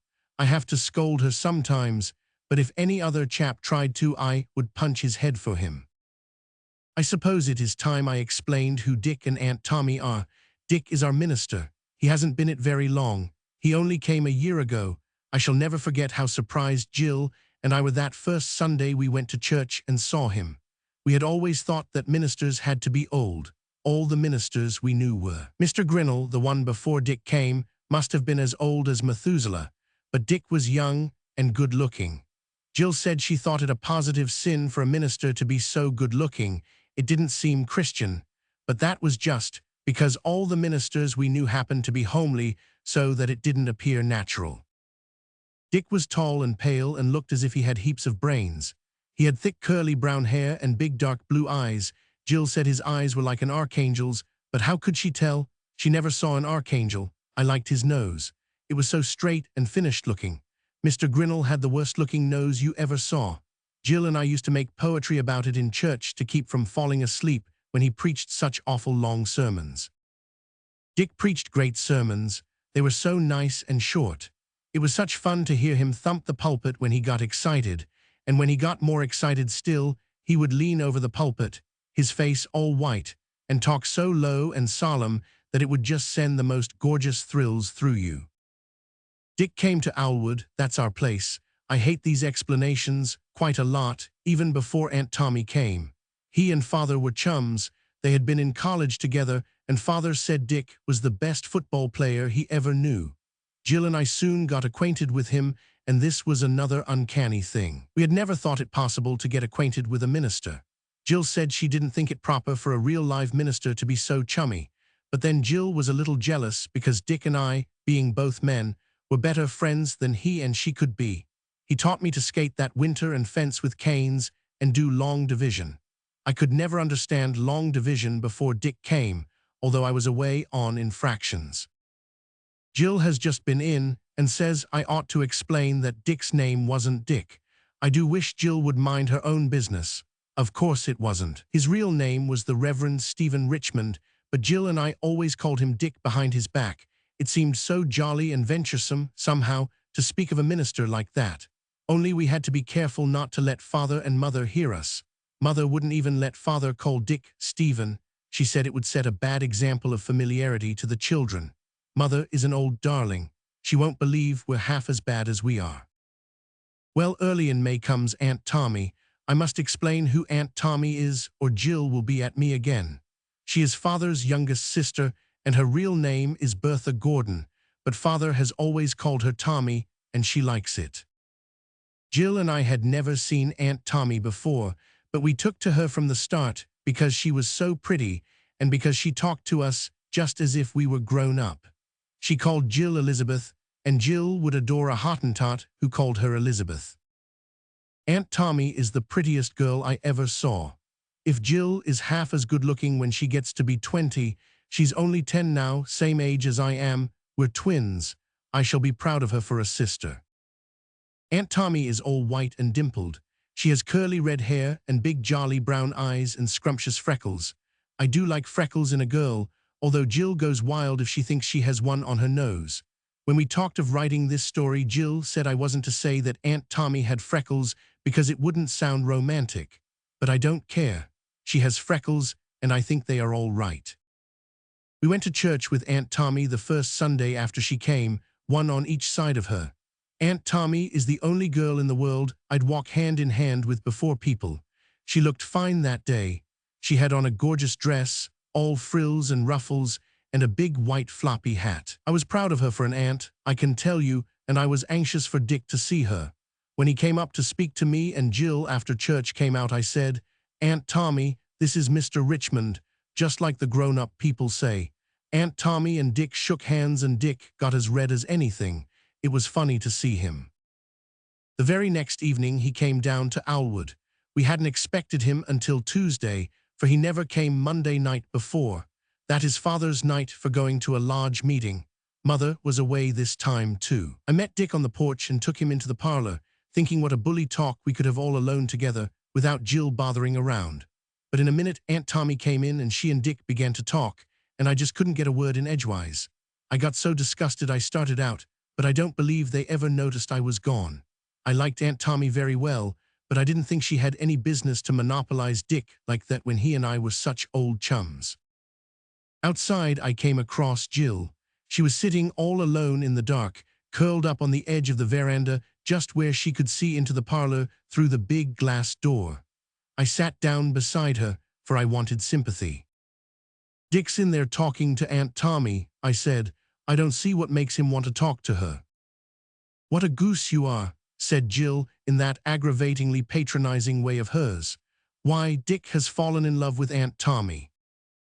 Honest, I jumped. I never was so surprised. "How do you know?" I asked. "Because I do," said Jill. "I knew it yesterday at church, and I think it is so romantic." "I don't see how you can tell," I said, and I didn't. "You'll understand better when you get older," said Jill. Sometimes Jill talks as if she were 100 years older than I am, instead of being a twin. And really, Sometimes I think she is older. I didn't think ministers ever fell in love, I protested. Some do, said Jill sagely. Mr. Grinnell wouldn't ever, I suppose, but Dick is different. I'd like him for a husband myself, but he'd be too old for me by the time I grew up, so I suppose I'll have to let Aunt Tommy have him. It will be all in the family anyhow, that is one comfort. I think Aunt Tommy ought to have me for a flower girl, and I'll wear pink silk clouded over with white chiffon and carry a big bouquet of roses. Jill, you take my breath away, I said, and she did. My imagination couldn't travel as fast as that, but after I had thought the idea over a bit, I liked it. It was a good deal like a book, and besides, a minister is a respectable thing to have in a family. We must help them all we can, said Jill. What can we do? I asked. We must praise Dick to Aunt Tommy and Aunt Tommy to Dick, and we must keep out of the way. We mustn't ever hang around when they want to be alone, said Jill. I don't want to give up being chums with Dick, I grumbled. We must be self-sacrificing, said Jill, and that sounded so fine it reconciled me to the attempt. We sat there and watched Dick and Aunt Tommy for an hour. I thought they were awfully prim and stiff. If I'd been Dick, I'd have gone over and hugged her. I said so to Jill, and Jill was shocked. She said it wouldn't be proper when they weren't even engaged. When Dick went away, Aunt Tommy came out to the veranda and discovered us. She sat down between us and put her arms about us. Aunt Tommy has such cute ways. I like your minister very much, she said. He's bully, I said. He's as handsome as a prince, Jill said. He preaches splendid sermons. He makes people sit up in church, I can tell you, I said. He has a heavenly tenor voice, Jill said. He's got a magnificent muscle, I said. He has the most poetical eyes, Jill said. He swims like a duck, I said. He looks just like a Greek god, Jill said. I'm sure Jill couldn't have known what a Greek god looked like, but I suppose she got the comparison out of some novel. Jill is always reading novels. She borrows them from the cook. Aunt Tommy laughed and said, "You darlings." For the next 3 months, Jill and I were wild. It was just like reading a serial story to watch Dick and Aunt Tommy. One day when Dick came, Aunt Tommy wasn't quite ready to come down, so Jill and I went into the parlor to help things along. We knew we hadn't much time, so we began right off. Aunt Tommy is the jolliest girl I know, I said. She is as beautiful as a dream, Jill said. She can play games as good as a boy, I said. She does the most elegant fancy work, Jill said. She never gets mad, I said. She plays and sings divinely, Jill said. She can cook awfully good things, I said, for I was beginning to run short of compliments. Jill was horrified. She said afterwards that it wasn't a bit romantic. But I don't care. I believe Dick liked it, for he smiled with his eyes, just as he always does when he's pleased. Girls don't understand everything. But at the end of 3 months, we began to get anxious. Things were going so slow. Dick and Aunt Tommy didn't seem a bit further ahead than at first. Jill said it was because Aunt Tommy didn't encourage Dick enough. I do wish we could hurry them up a little, she said. At this rate, they will never be married this year, and by next, I'll be too big to be a flower girl. I'm stretching out horribly as it is. Mother has had to let down my frocks again. I wish they would get engaged and have done with it, I said. My mind would be at rest then. It's old Dick's fault. Why doesn't he ask Aunt Tommy to marry him? What's making him so slow about it? If I wanted a girl to marry me, but I wouldn't ever, I'd tell her so right spang off. I suppose ministers have to be more dignified, said Jill, but 3 months ought to be enough time for anyone. And Aunt Tommy is only going to be here another month. If Dick could be made a little jealous, it would hurry him up. And he could be made jealous if you had any spunk about you. I guess I've got more spunk than you have, I said. The trouble with Dick is this, said Jill. There is nobody else coming to see Aunt Tommy, and he thinks he is sure of her. If you could tell him something different, it would stir him up. Are you sure it would? I asked. It always does in novels, said Jill. And that settled it, of course. Jill and I fixed up what I was to say, and Jill made me say it over and over again to be sure I had it right. I told her, sarcastically, that she'd better say it herself, and then it would be done properly. Jill said she would if it were Aunt Tommy, but when it was Dick, it was better for a man to do it. So of course I agreed. I didn't know when I would have a chance to stir Dick up, but Providence, so Jill said, favored us. Aunt Tommy didn't expect Dick down the next night, so she and Father and Mother all went away somewhere. Dick came after all, and Jill sent me into the parlor to tell him. He was standing before the mantel looking at Aunt Tommy's picture. There was such an adoring look in his eyes. I could see it quite plain in the mirror before him. I practiced that look a lot before my own glass after that, because I thought it might come in handy sometime, you know, but I guess I couldn't have got it just right, because when I tried it on Jill, she asked me if I had a pain. "Well, Jack, old man," said Dick, sitting down on the sofa. I sat down before him. "Aunt Tommy is out," I said, to get the worst over. "I guess you like Aunt Tommy pretty well, don't you, Mr. Richmond?" "Yes," said Dick softly. "So do other men," I said, mysterious, as Jill had ordered me. Dick thumped one of the sofa pillows. "Yes, I suppose so," he said. "There's a man in New York who just worships Aunt Tommy," I said. "He writes her most every day and sends her books and music and elegant presents. I guess she's pretty fond of him too. She keeps his photograph on her bedroom table, and I've seen her kissing it." I stopped there not because I had said all I had to say, but because Dick's face scared me, honest, it did. It had all gone white, like it does in the pulpit sometimes when he is tremendously in earnest, only 10 times worse. But all he said was, "Is your Aunt Bertha engaged to this man?" "Not exactly engaged," I said, "but I guess anybody else who wants to marry her will have to reckon with him." Dick got up. "I think I won't wait this evening," he said. "I wish you'd stay and have a talk with me," I said. "I haven't had a talk with you for ages, and I have a million things to tell you." Dick smiled, as if it hurt him to smile. "I can't tonight, Jackie. Some other time we'll have a good powwow, old chap." He took his hat and went out. Then Jill came flying in to hear all about it. I told her as well as I could, but she wasn't satisfied. If Dick took it so quietly, she declared, I couldn't have made it strong enough. "If you had seen Dick's face," I said, "you would have thought I made it plenty strong, and I'd like to know what Aunt Tommy will say to all this when she finds out." "Well, you didn't tell a thing but what was true," said Jill. The next evening was Dick's regular night for coming, but he didn't come, although Jill and I went down the lane a dozen times to watch for him. The night after that was prayer meeting night. Dick had always walked home with Aunt Tommy and us, but that night he didn't. He only just bowed and smiled as he passed us in the porch. Aunt Tommy hardly spoke all the way home, only just held tight to Jill's and my hands. But after we got home, she seemed in great spirits and laughed and chatted with Father and Mother. "What does this mean?" asked Jill, grabbing me in the hall on our way to bed. "You'd better get another novel from the cook and find out," I said grouchily. I was disgusted with things in general and Dick in particular. The 3 weeks that followed were awful. Dick never came near Alwood. Jill and I fought every day. We were so cross and disappointed.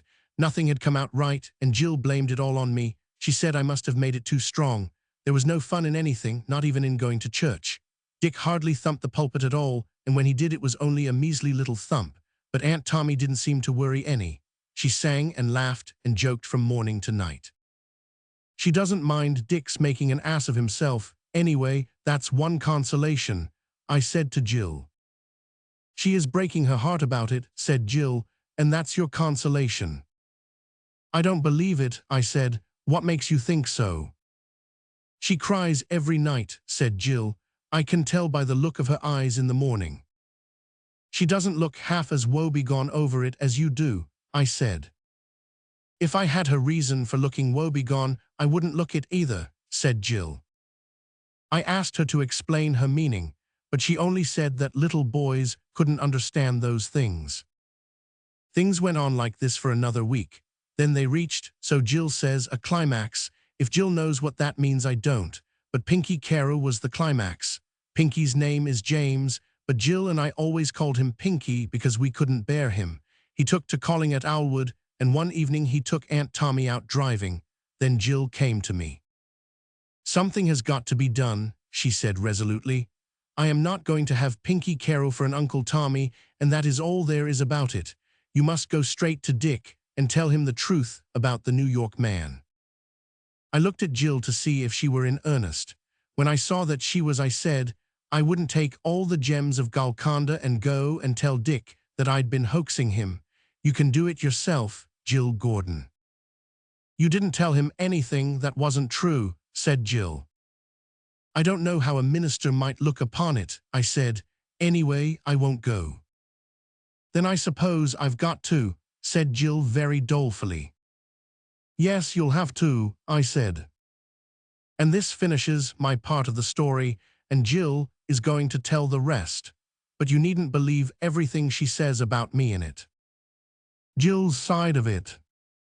Jackie has made a fearful muddle of his part, but I suppose I shall just have to let it go.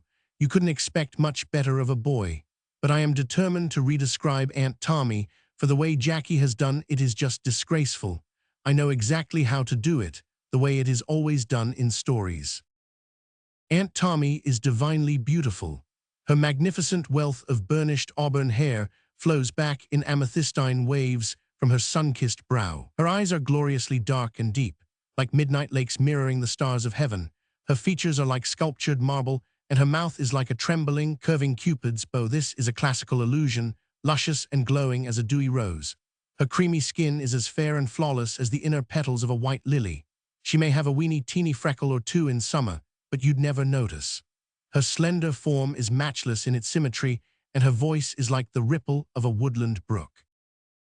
There, I'm sure that's ever so much better than Jackie's description, and now I can proceed with a clear conscience. Well, I didn't like the idea of going and explaining to Dick very much, but it had to be done unless I wanted to run the risk of having Pinky Carroll in the family, so I went the next morning. I put on my very prettiest pink organdy dress and did my hair the new way, which is very becoming to me. When you are going to have an important interview with a man, it is always well to look your very best. I put on my big hat with the wreath of pink roses that Aunt Tommy had brought me from New York and took my spandy ruffled parasol. "With your shield or upon it, Jill," said Jackie when I started. "This is another classical illusion." I went straight up the hill and down the road to the manse, where Dick lived with his old housekeeper, Mrs. Dodge. She came to the door when I knocked, and I said very politely, "Can I see the Reverend Stephen Richmond, if you please?" Mrs. Dodge went upstairs and came right back saying, would I please go up to the study. Up I went, my heart in my mouth, I can tell you, and there was Dick among his books, looking so pale and sorrowful and interesting, for all the world like Lord Algernon Francis in the splendid serial in the paper Cook took. There was a Madonna on his desk that looked just like Aunt Tommy. "Good evening, Miss Elizabeth," said Dick, just as if I were grown up, you know. "Won't you sit down? Try that green velvet chair. I am sure it was created for a pink dress, and unfortunately neither Mrs. Dodge nor I possess one. How are all your people?" "We are all pretty well, thank you," I said, "except Aunt Tommy. I was going to say, she cries every night after she goes to bed. But I remembered just in time that if I were in Aunt Tommy's place, I wouldn't want a man to know I cried about him even if I did. So I said instead, she has got a cold." "Ah, indeed, I am sorry to hear it," said Dick, politely but coldly, as if it were part of his duty as a minister to be sorry for anybody who had a cold, but as if, apart from that, it was not a concern of his if Aunt Tommy had galloping consumption. "And Jack and I are terribly harrowed up in our minds," I went on. "That is what I've come up to see you about." "Well, tell me all about it," said Dick. "I'm afraid to," I said. "I know you'll be cross even if you are a minister. It's about what Jack told you about that man in New York and Aunt Tommy." Dick turned as red as fire. "I'd rather not discuss your Aunt Bertha's affairs," he said stiffly. "You must hear this. I cried, feeling thankful that Jackie hadn't come after all, for he'd never have got any further ahead after that snub. It's all a mistake. There is a man in New York, and he just worships Aunt Tommy and she just adores him. But he's 70 years old, and he's her Uncle Matthew who brought her up ever since her father died, and you've heard her talking about him 100 times. That's all, cross my heart solemn and true. You never saw anything like Dick's face when I stopped. It looked just like a sunrise. But he said slowly, "Why did Jackie tell me it in such a way?" "We wanted to make you jealous," I said. "I put Jackie up to it." "I didn't think it was in either of you to do such a thing," said Dick reproachfully. "Oh, Dick," I cried, fancy my calling him Dick right to his face. "Jackie will never believe I really did it. He says I would never have dared, but it wasn't daring at all, it was just forgetting. Oh, Dick, we didn't mean any harm. We thought you weren't getting on fast enough and we wanted to stir you up like they do in books. We thought if we made you jealous it would work all right. We didn't mean any harm. Oh, please forgive us." I was just ready to cry, but that dear Dick leaned over the table and patted my hand. There, it's all right. I understand and of course I forgive you. Don't cry, sweetheart."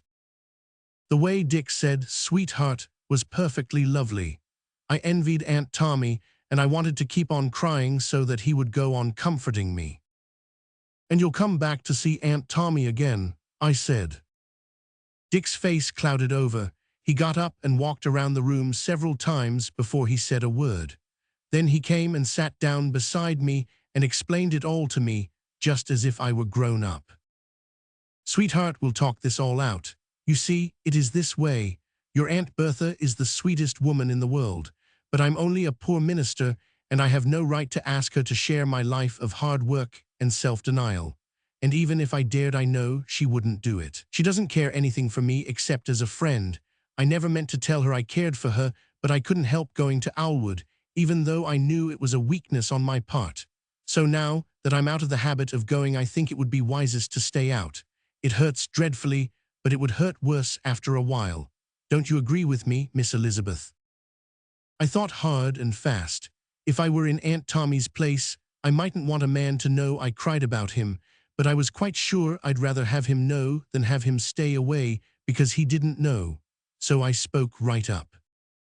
"No, I don't, Mr. Richmond. Aunt Tommy does care. You just ask her. She cries every blessed night because you never come to Owlwood." "Oh, Elizabeth," said Dick. He got up and stalked about the room again. "You'll come back," I said. "Yes," he answered. I drew a long breath. It was such a responsibility off my mind. "Then you'd better come down with me right off," I said, "for Pinky Carroll had her out driving last night, and I want to stop put to that as soon as possible. Even if he is rich, he's a perfect pig." Dick got his hat and came. We walked up the road in lovely creamy yellow twilight, and I was, oh, so happy. "Isn't it just like a novel?" I said. "I am afraid, Elizabeth," said Dick preakily, "that you read too many novels, and not the right kind, either. Some of these days I am going to ask you to promise me that you will read no more books, except those your mother and I pick out for you." You don't know how squelched I felt, and I knew I would have to promise too, for Dick can make me do anything he likes. When we got to Owlwood, I left Dick in the parlor and flew up to Aunt Tommy's room. I found her all scrunched up on her bed in the dark, with her face in the pillows. "Aunt Tommy, Dick is down in the parlor and he wants to see you," I said. Didn't Aunt Tommy fly up, though? "Oh, Jill, but I'm not fit to be seen. Tell him I'll be down in a few minutes." I knew Aunt Tommy wanted to fix her hair and dab rose water on her eyes, so I trotted meekly down and told Dick. Then I flew out to Jackie and dragged him around to the glass door. It was all hung over with vines and a wee bit ajar so that we could see and hear everything that went on. Jackie said it was only sneaks that listened, but he didn't say it until next day. At the time, he listened just as hard as I did. I didn't care if it was mean. I just had to listen. I was perfectly wild to hear how a man would propose and how a girl would accept, and it was too good a chance to lose. Presently in sweeps Aunt Tommy, in an elegant dress, not a hair out of place. She looked perfectly sweet, only her nose was a little red. Dick looked at her for just a moment, then he stepped forward and took her right into his arms. Aunt Tommy drew back her head for just a second, as if she were going to crush him in the dust, and then she just all kind of crumpled up, and her face went down on his shoulder. "Oh, Bertha, I love you, he said, just like that, all quick and jerky. You have taken a queer way of showing it," said Aunt Tommy, all muffled. I was led to believe that there was another man whom you cared for, and I thought you were only trifling with me, so I sulked like a jealous fool. Bertha, darling, you do love me a little, don't you?" Aunt Tommy lifted her head and stuck up her mouth, and he kissed her. And there it was, all over, and they were engaged as quick as that, mind you. He didn't even go down on his knees. There was nothing romantic about it, and I was never so disgusted in my life. When I grow up and anybody proposes to me, he will have to be a good deal more flowery and eloquent than that, I can tell you, if he wants me to listen to him. I left Jackie peeking still, and I went to bed.